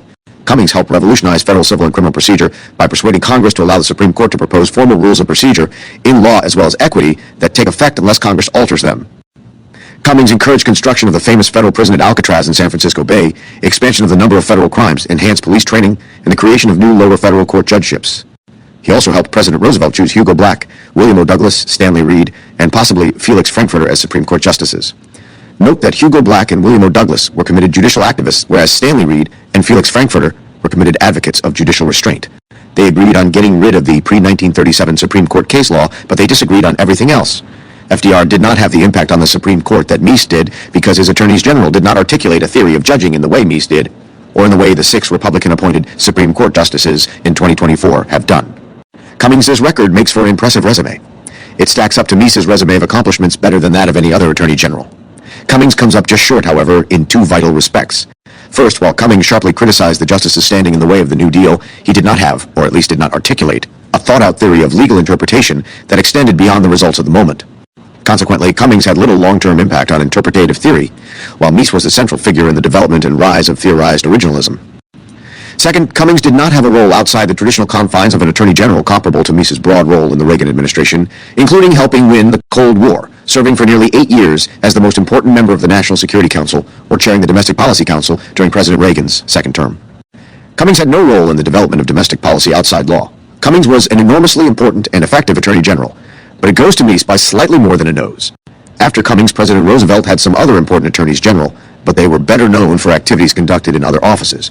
Frank Murphy went on to serve with distinction on the U.S. Supreme Court, but his main accomplishment during his 1 year as Attorney General was to establish a civil liberties unit in the criminal division of the Justice Department. Robert H. Jackson had a long career in the Department of Justice before becoming Attorney General, serving as Solicitor General, the Assistant Attorney General for the Antitrust Division, the Assistant Attorney General for the Tax Division, and Assistant General Counsel for the Bureau of Internal Revenue. As Attorney General, Jackson had 2 big accomplishments during his 1 year in office. First, he tried unsuccessfully to get Congress to legalize wiretapping by the Federal Bureau of Investigation. Second, he helped President Roosevelt organize the Lend-Lease Agreement, which allowed the United States to supply materials to help the United Kingdom stave off an attack by the Nazis by supplying military equipment to the UK in exchange for permission to operate some U.S. bases on UK territory. He simply was not Attorney General long enough to leave a stamp on the office. His most famous accomplishments, including his most important theoretical writings, came as a Supreme Court justice and the prosecutor at the Nuremberg trials rather than as Attorney General. His book, The Struggle for Judicial Supremacy, describes FDR's battle with the conservative Supreme Court in the 1930s, but it fails to put forward an affirmative theory of the judicial role or of legal interpretation. Attorney General Francis Biddle aligned the Justice Department with the emerging civil rights movement for Black Americans, a policy legacy that has endured for decades. He also resisted, sometimes successfully, sometimes less so, the internment of Japanese, German, and Italian Americans during World War II. That is more than enough to put him on the map, but Biddle did not have the foreign defense and domestic policy portfolios held by Meese as Attorney General, nor did Biddle have much influence over judicial selection. One Supreme Court vacancy opened up on Biddle's watch, and against Biddle's advice, FDR named Wiley Rutledge to that seat. Finally, while Biddle was a strong, effective, and intellectual Attorney General, he did not put forth a consistent and coherent theory of interpretation for posterity. President Harry S. Truman's Attorneys General, Tom Clark, J. Howard McGrath, and James P. McGranary, were not intellectual leaders in any respect. They were caretakers for the New Deal. The same can be said of President Dwight D. Eisenhower's Attorneys General, Herbert Brownell, and William Rogers. Brownell was significant because it fell to him to implement the U.S. Supreme Court's landmark opinion in Brown v. Board of Education. 21. Brownell did a superb job of recommending lower court judges who would implement Brown, especially in the then Fifth Circuit, which encompassed the entire South. He also presided over the creation in 1957 of the Civil Rights Division of the Justice Department. Neither he nor his successor as Attorney General William P. Rogers, however, had a meaningful theory of constitutional interpretation, as demonstrated by their guidance to President Eisenhower, a retired general, in the legal task of making appointments to the Supreme Court. Attorney General Brownell recommended that President Eisenhower appoint two extreme legal realist leftists, Chief Justice Earl Warren and Associate Justice William J. Brennan, Jr. He also recommended the appointment of three moderate associate justices, John Marshall Harlan, Potter Stewart, and Charles Whitaker. As with FDR's Supreme Court appointees, the Eisenhower-Brownell appointees had no coherent philosophy. Eisenhower's attorneys general were important figures in important times, but they did not leave a lasting impact on the office or on the law. The Warren and Burger courts. President John F. Kennedy appointed his 35-year-old younger brother, Robert F. Kennedy, to be Attorney General solely because President Kennedy's father insisted on it. Bobby Kennedy had little to no legal experience in his background, and he had worked as assistant counsel to the infamous Senator Joe McCarthy of red-baiting fame. He even published a book attacking labor unions and communists. The New York Times and the New Republic both opined that RFK was not qualified to be Attorney General. A voice vote to approve Kennedy's confirmation was held because, on a roll call vote, E would have been lucky to get 40 votes, 23. Neither JFK nor RFK articulated any theory of judging, and their twin Supreme Court appointments of conservative, Democrat Byron White, and ultra-liberal Democrat Arthur Goldberg essentially canceled each other out, while adding nothing to any theoretical debate about methods of interpretation or philosophies of judging. There was, however, one important similarity between RFK and Ed Meese. They were both the best friends and closest allies of the presidents they served. The power and influence of the Department of Justice was thus probably as high as it has ever been in American history under both Bobby Kennedy's and Ed Meese's tenures as Attorney General. A key difference between JFK, RFK, and Reagan Meese, though, is that the Kennedy brothers exercised power together for only 1,000 days, whereas Ronald Reagan survived his attempted assassination and served together with Meese in some capacity for almost 8 years. They were also succeeded by fellow Republican George H.W. Bush, who kept the Reagan-Meese judicial appointments coming for a total of 12 years, thanks to Boyden Gray and Lee Liberman Otis. They were thus able to accomplish much more simply by virtue of having more time. It also helped Reagan and Meese that they had a coherent philosophy of both law and government that kept most of their actions focused on securing long-term goals. In addition, both RFK and Meese played critical foreign policy roles for their respective presidents. Bobby Kennedy is widely credited with having peacefully ended the Cuban Missile Crisis.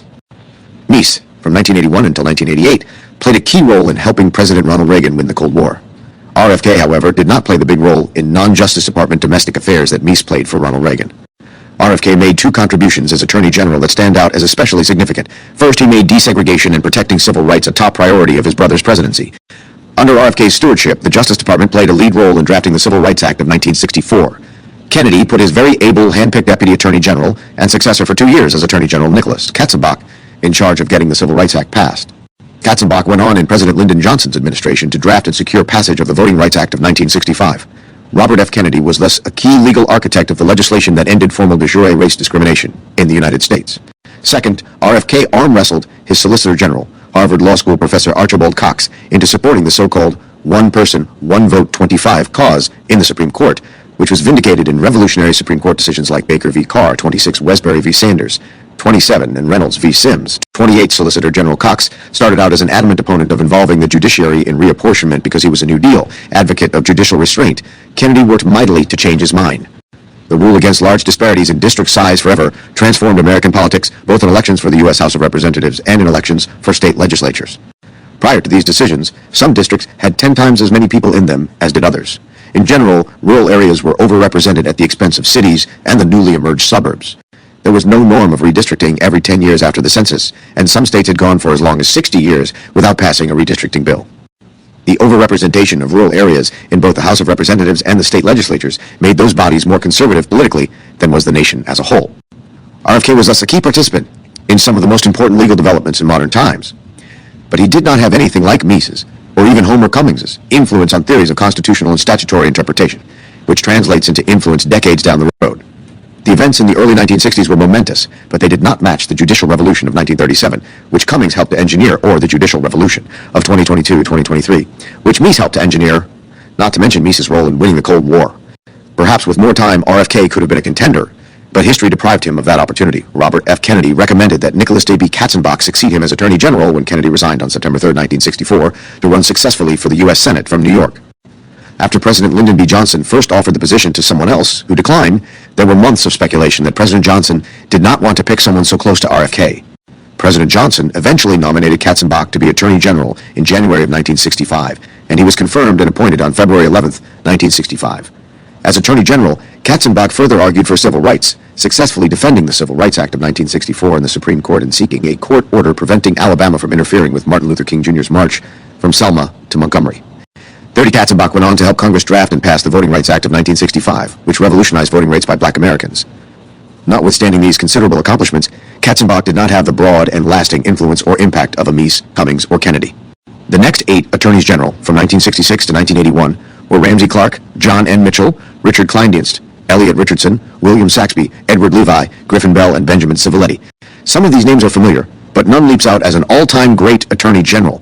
Certainly, none articulated a theory of judicial interpretation or of the judicial role, and none played the foreign, defense, and domestic policy roles that Meese did. Some of them were more than able public officials, 2 were convicted, some were top-notch intellectuals, but none was a historically significant Attorney General.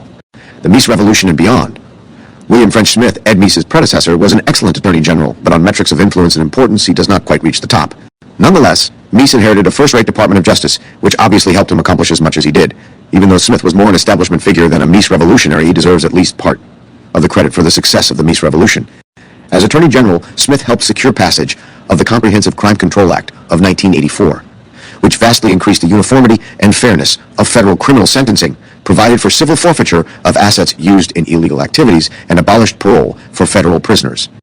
Antitrust law changed dramatically under Smith and Assistant Attorney General William Baxter, focusing on consumer welfare rather than a mindless opposition to bigness and mergers. Smith's Civil Rights Division, under Brad Reynolds, laid the groundwork for decades of law and policy opposing racial preferences, no matter the victim, leading to the Supreme Court's 2023 decision limiting the use of racial preferences in college admissions. In the end, Smith was an important, but not path-breaking Attorney General. He played no real role in judicial selection, except in the picking of Justice Sandra Day O'Connor, who was a huge disappointment to conservatives. He also played no role in changing or discussing theories of interpretation. Smith played no major role in foreign, defense, or domestic policy. Smith's memoirs of his years as Attorney General do not mention originalism even once. He certainly helped pave the way for Ed Meese, but he was no Ed Meese. Meese's immediate successor as Attorney General was Richard L. Dick Thornburgh. Thornburgh continued many of Meese's policies, especially on judicial selection, but he did not use the office actively to promote an originalist philosophy. He was a solid caretaker in an establishment Republican administration, which is not at all a small accomplishment, but he had little lasting influence on the office or the long-term path of the law. The men and women who have served as Attorney General since Thornburgh are William Bill Barr, Janet Reno, John Ashcroft, Alberto Gonzalez, Michael Mukasey, Eric Holder, Loretta Lynch, Jeff Sessions, Bill Barr again, and Merrick Garland. As with other lists, some of these people were very able attorneys general, but none put forward a coherent theory of legal interpretation the way that Ed Meese did, nor were they as involved as Meese with judicial selection, foreign and defense policy, and domestic policy more generally. Thus, if one is trying to select the most influential Attorney General in American history, one comes down to Homer Cummings, Robert Kennedy, and Ed Meese. For the reasons given in this book, we go with Meese, but everyone can make up their own minds about that. Conclusion: steward of the Meese and Reagan revolutions. Ed Meese resigned as Attorney General on August 12, 1988, so that his good friend George Herbert Walker Bush would not have to say in his fall 1988 presidential campaign whether he would keep Meese on as Attorney General if he won the election. Meese had been thoroughly demonized by the left despite, and probably because of, his numerous accomplishments, but his influence on American law and life did not end in 1988. To this day, Meese continues to be a force for originalism, the rule of law, conservatism, and common decency. In 2023 and 2024, Meese signed a large number of amicus briefs in the Supreme Court, an amicus brief in the D.C. Circuit, and one in a Florida District Court. These briefs argued, 1, that a federal wealth tax would be a direct tax that has to be apportioned among the states, 2, that litigants prosecuted for securities fraud have a Seventh Amendment right to a civil jury trial, 3, that the special counsel Jack Smith, who was prosecuting former President Trump, was unlawfully appointed, and 4, that former President Trump was not disqualified from running for president in 2024. The Supreme Court adopted Meese's position in ruling that Trump is not disqualified from running for president by Section 3 of the 14th Amendment. Meese also wrote an op-ed in 2022 calling for the overruling of Roe v. Wade, just before Dobbs v. Jackson Women's Health Organization was up for oral argument. He is still in the thick of the fight for originalism at the age of 92. His first move after leaving government was to arrange for Richard Thornburgh, a conservative lawyer and a personal friend of the elder President Bush, to be appointed by President Reagan to replace him as Attorney General. Meese thought that Thornburgh was the most conservative person President Bush might choose to keep in that post. The gambit worked, and Thornburgh served as Attorney General from 1988 to 1991, essentially continuing all of Meese's policies, though not Meese's role as an intellectual engine of and public spokesman for constitutionalism and originalism. In particular, the Bush administration continued Meese's approach to judicial selection. President Bush told his superb White House counsel C. Boyden Gray to keep judicial selection going just as it had been going under Ronald Reagan and Ed Meese. Gray did that by appointing Federalist Society co-founder Lee Liberman Otis to be a senior associate counsel in Gray's office in charge of judicial selection. As is detailed in Chapter 9, Meese did not have to worry about judicial selection between 1989 and 1993. The senior Bush's administration had a stellar record on judicial appointments, David Souter aside, which is all the more remarkable considering the strong Democrat majority in the Senate during that time.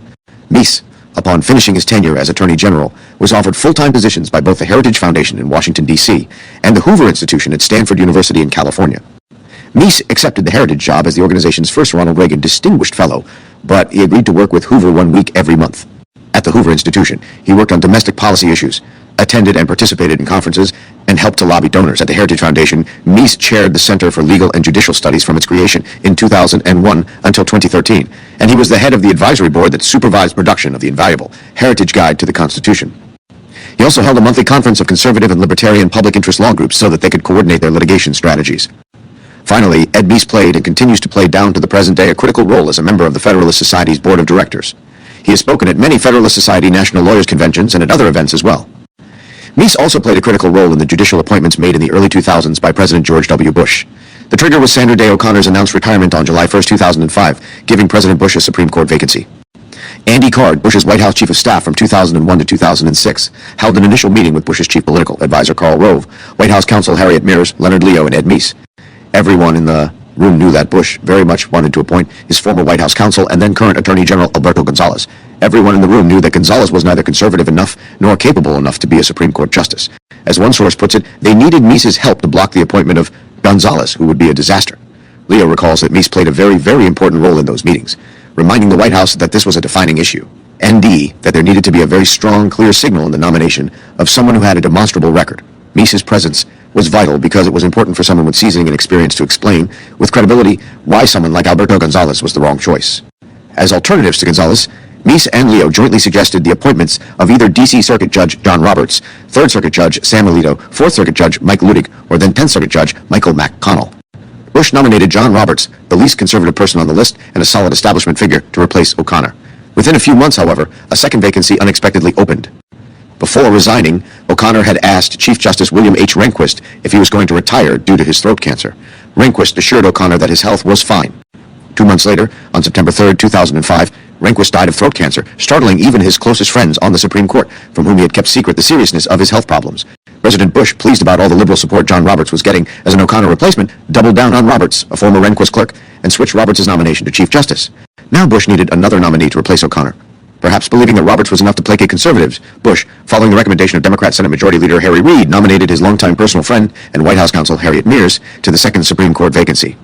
Miers was, rightly or wrongly, perceived as a Bush crony with no other administration or judicial experience, and conservatives raised a firestorm of criticism, decrying her lack of a clear record or coherent interpretative philosophy. Former Judge Robert H. Bork crystallized the opposition to Miers by declaring her unacceptable both intellectually and as to judicial philosophy. Bush's nomination speech talked at length about Miers' character and heart, her service to the bar, her trailblazing as a woman, and her compassion for the poor, but contained only 2 short throwaway sentences about judicial philosophy or interpretative theory. Harriet Miers will strictly interpret our Constitution and laws. She will not legislate from the bench. 2 for conservative schooled in the Meese-Reagan approach to judicial selection. This was appalling. Robert Bork called the nomination a slap in the face to the conservatives who have been building up a conservative legal movement for the last 20 years. The nomination was quickly withdrawn. Leonard Leo recounts that he and Meese did not even have to suggest Sam Alito as the replacement nominee because Harriet Miers herself, guided by her conservative Deputy White House counsel Bill Kelly, a former Scalia law clerk and distinguished Notre Dame law professor, had already decided that she wanted Sam Alito as the next nominee. Mike Ludig says Leo was also a candidate that all of us knew, but I always felt that Ed was very high on Alito. 4. Ed Meese thus played a critical role in President George W. Bush's decisions to appoint John Roberts and Sam Alito rather than Alberto Gonzales and Harriet Miers to the Supreme Court. Whatever doubts today's conservatives have about John Roberts, they should keep in mind what else might have happened. Meese played a key role in 2 other important decisions during the George W. Bush administration. First, in 2006, President Bush appointed Meese to a bipartisan Iraq study group to evaluate why our efforts to reform Iraq and eliminate Islamic terrorism in that country were failing. Meese, former Defense Secretary William Perry, Senator Charles Chuck Robb, and the group's co-chair, former Secretary of State Jim Baker, all concluded that we did not have enough troops on the ground because then Defense Secretary Donald Rumsfeld had recommended a small, technologically skilled invading force. Meese and the others persuaded both the study group and President Bush that a surge in U.S. troops on the ground was needed, as was being requested by the general in command of U.S. forces in Iraq. President Bush followed the Iraq study group's advice, and the surge worked brilliantly. Iraq today is politically stable, and is not a haven for Islamic terrorists. This is yet another good deed that Ed Meese has done for the country for which he sought and received no credit. Second, the Bush administration also consulted Meese about the appointment of federal district judge, Michael Mukasey, as Attorney General. This was a matter of extreme delicacy, because Bush's second Attorney General, Alberto Gonzales, had been caught up in a scandal where it appeared that White House political advisor Karl Rove might have been causing the firing or hiring of U.S. attorneys for partisan political failure to prosecute Democrats. The situation was potentially as explosive as Iran-Contra, and Bush desperately needed an Attorney General whose integrity was beyond reproach and who had superb political skills. Congress demanded that Gonzales resign or face near certain impeachment and removal from office.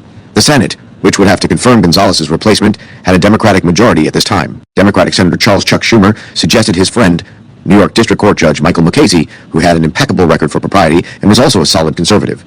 Ed Meese was asked secretly by the Bush administration to interview Judge Mukasey and report back on whether he would be a suitable Attorney General.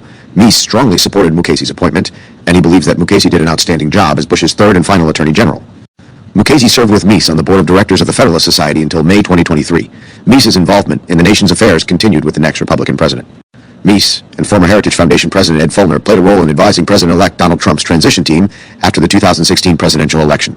Vice President-elect Mike Pence persuaded Trump that Chris Christie, the former governor of New Jersey, needed to be replaced as head of Trump's transition team. Trump agreed, and Meese and Feulner provided some guidance to the Trump transition team. This role was especially urgent because Trump had never held elective office before becoming president, knew no one well in Washington, D.C., and had given little thought to a transition because he, like everyone else, probably expected Hillary Clinton to win right up until election night. Meese had been in charge of President-elect Ronald Reagan's transition in 1980 and 1981, so he knew what a successful transition needed.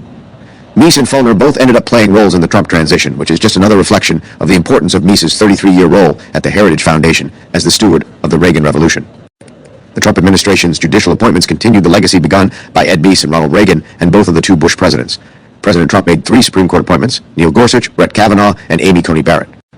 Meese describes all 3 as outstanding judges who have been faithful to the Constitution.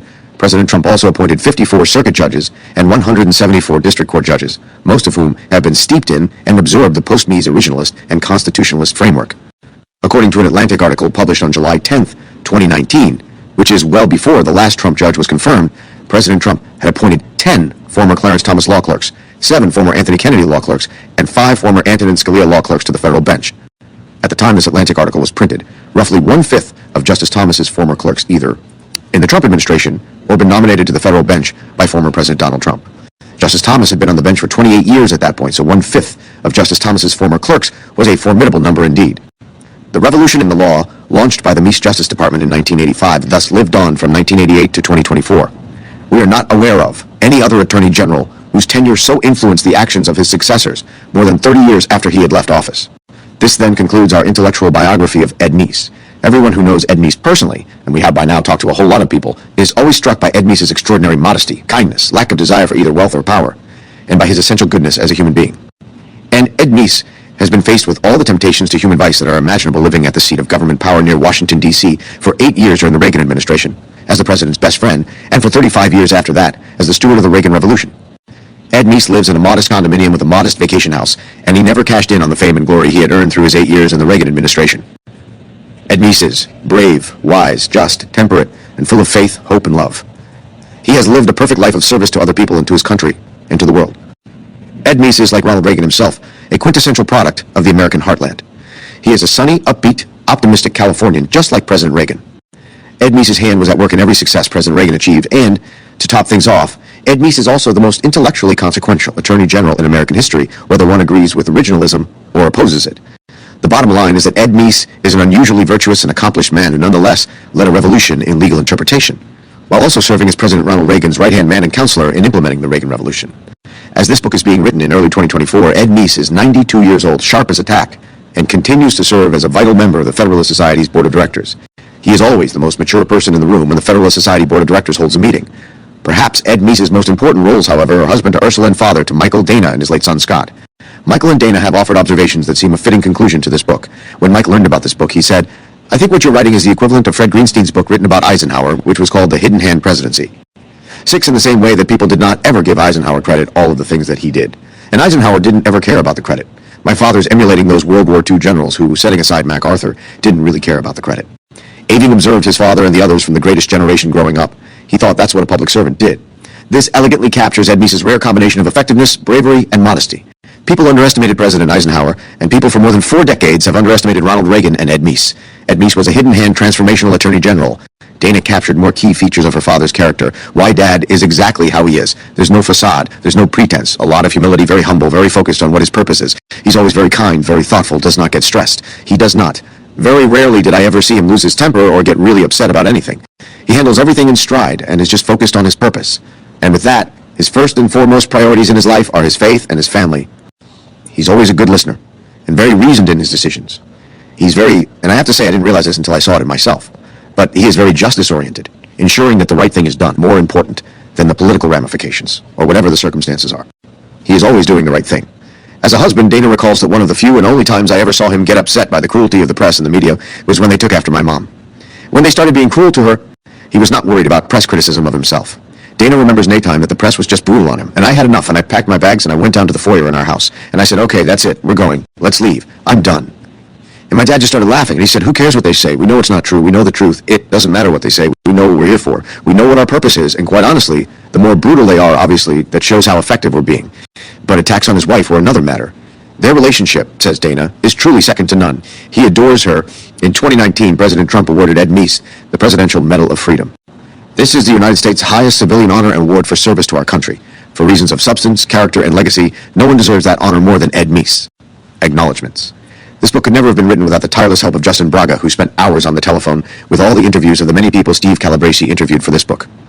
Justin saw to it that transcripts of each of those interviews were compiled and were sent to Steve Calabresi, who then used them to compile much of the original manuscript. Gary Lawson then generated the rest of the first draft of the manuscript by writing many chapters about Reagan's and Meese's speeches, about the genesis of originalism, and about the Meese Justice Department as a kind of intellectual hotbed, resembling a national law school more than a typical government cabinet department. While Calabresi and Lawson in the end co-wrote this book, we could never have done so without Justin Braga's countless hours of work from the spring of 2016 to the spring of 2024, a period of 8 years. Steve Calabresi is grateful to the following people, each of whom he interviewed for 1 hour. The number of interviews with each person appears in parentheses after their names.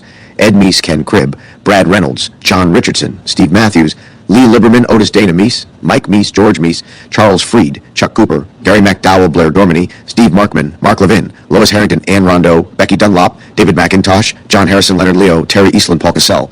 2 people, Ed Meese and Ken Cribb, read the near-final book manuscript and corrected many errors and helped us enormously in improving the book. Ed Meese answered countless phone calls from Steve Calabresi with questions about details in the book. Steve Calabresi is also especially grateful to Mark Levin for writing the foreword to this book, and to John Richardson, who helped in countless phone calls over the last 8 years with many superb suggestions. John Richardson was a really big source of help in writing this book. Reese Gilkinson and Steve Calabresi's daughter, Elizabeth, helped with the cover art, for which we are very grateful. All of the photographs of Ed Meese together with Ronald Reagan are used with the permission of the Heritage Foundation, which owns them. Ed Meese's assistant at the Heritage Foundation, Katie Samalas, was a huge help in locating these photographs and securing our permission to use them. The photographs of Ed Meese receiving the 2019 Presidential Medal of Freedom and of President Trump are credited to the White House Flickr and to the White House, and they are in the public domain. The photographs of the Supreme Court justices in 1985 and in the fall of 2023 are credited to the Supreme Court, which has posted them as official photographs on the Supreme Court website. The Meese family photographs are used with the permission of Ed Meese and his family. Special thanks to Mike Meese for finding and sending us these photographs. He did yeoman's work on this. The photographs of Judge Robert H. Bork, Justice Antonin Scalia, Ken Cribb, William Bradford Reynolds, Charles Freed, Chuck Cooper, Richard Willard, John Richardson, Mark Levin, Stephen J. Markman, David McIntosh, Justice Antonin Scalia, Judge Robert H. Bork, Justice Samuel Alito, Vice President and later President George H.W. Bush, Boyden Gray, and Don McGahn are used with the permission of the Federalist Society. Special thanks to Federalist Society President Eugene Meyer for granting permission to use these photographs. Steve Calabresi is also deeply grateful to Gary Lawson, his best friend, for his help in finishing a book project, which had become too big for him to handle well alone. Gary is in every sense of the word a true and equal co-author of this book. Steve Calabresi is also grateful to Yale Sterling Professor of Law Akil Reed Amar, his second best friend, for encouraging him strongly to write this book and for helping him in getting an agent to publish it. Finally, Steve Calabresi is also grateful to his former teacher, Yale Sterling Professor of Law Bruce Ackerman, for inventing the concept of a constitutional moment in his legendary We the People book series. While we know that Ackerman will not agree with us that Ed Meese successfully made a constitutional moment in the way that President Franklin D. Roosevelt did in 1937, we both think Ackerman's concept of the making of a constitutional moment is very helpful in understanding Ed Meese's life's work. We also draw on a more recent book by Ackerman in arguing that President Reagan and Attorney General Meese made a conscious and successful effort to constitutionalize their charisma in the Federalist Society, whose mission is, in part, to encourage the picking of judges who say what the law is, and not instead what it should be, as Lee Liberman Otis wrote 42 years ago in our mission statement. Although former Attorney General Edwin Meese III was interviewed countless times for this book and called with hundreds of small questions, the book is not an authorized biography, and it reflects Calabresi and Lawson's own scholarly assessment of Ed Meese's legacy and not the former Attorney General's assessment. Calabresi and Lawson worked in the Meese Justice Department and formed their own opinions about it, which are reflected in this book, and not all of which Ed Meese shares.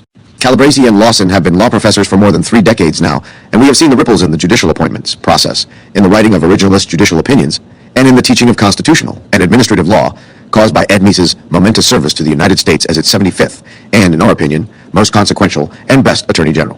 We are determined to tell the story of the Meese Revolution in constitutional law, the making of a constitutional moment. Steve Calabresi is grateful to the Northwestern Pritzker School of Law and to the school's superb dean, Hari Osofsky, for her generous support of his research and writing. He is especially grateful to the Barber family for donating the Clayton J. and Henry R. Barber Chair, which he holds at Northwestern. Calabresi is also grateful to Yale Law School and to its dean, Heather Gerken, and before her to Dean Robert Post, for their support and sustenance of his scholarship. Together, they have allowed Calabresi to co-teach with his second best friend in the world, Sterling Professor of Law Akil Reed Amar, for 12 years now, beginning in the fall of 2013 and continuing through the fall of 2024. This has greatly shaped Calabresi's thinking about both originalism and constitutional law. Most of all, Steve Calabresi is grateful to his wife, Mimi Tyler Calabresi, and to his 4 wonderful children, Robert, James, Elizabeth, and Tyler, who make it possible for him to do everything he does. Words cannot express Steve Calabresi's love and gratitude to his wonderful wife and children. Gary Lawson is grateful to Steve Calabresi for including him in this project. This book is authored by Calabresi and Lawson, in the same way that A Day in the Life was authored by Lennon and McCartney. Yes, Paul wrote a bit for the middle, but it was really John's song. Yes, Lawson wrote some bits in the middle for this book, but this project has been Steve Calabresi's brainchild for many years. Lawson came to the book after most of the hard work was done, and he is more an uncle than a parent to it. While Professor Lawson is currently at the University of Florida's Levin College of Law, all of his work on this book was done while he was a William Fairfield Warren Distinguished Professor at Boston University School of Law. He's grateful to Boston University for 24 amazing years, and he especially thanks Dean Angela Onuachu-Willig for unfailing support of scholarship. And he thanks Patty Lawson for her patience, her love, our children, and our cats. In notes. Introduction.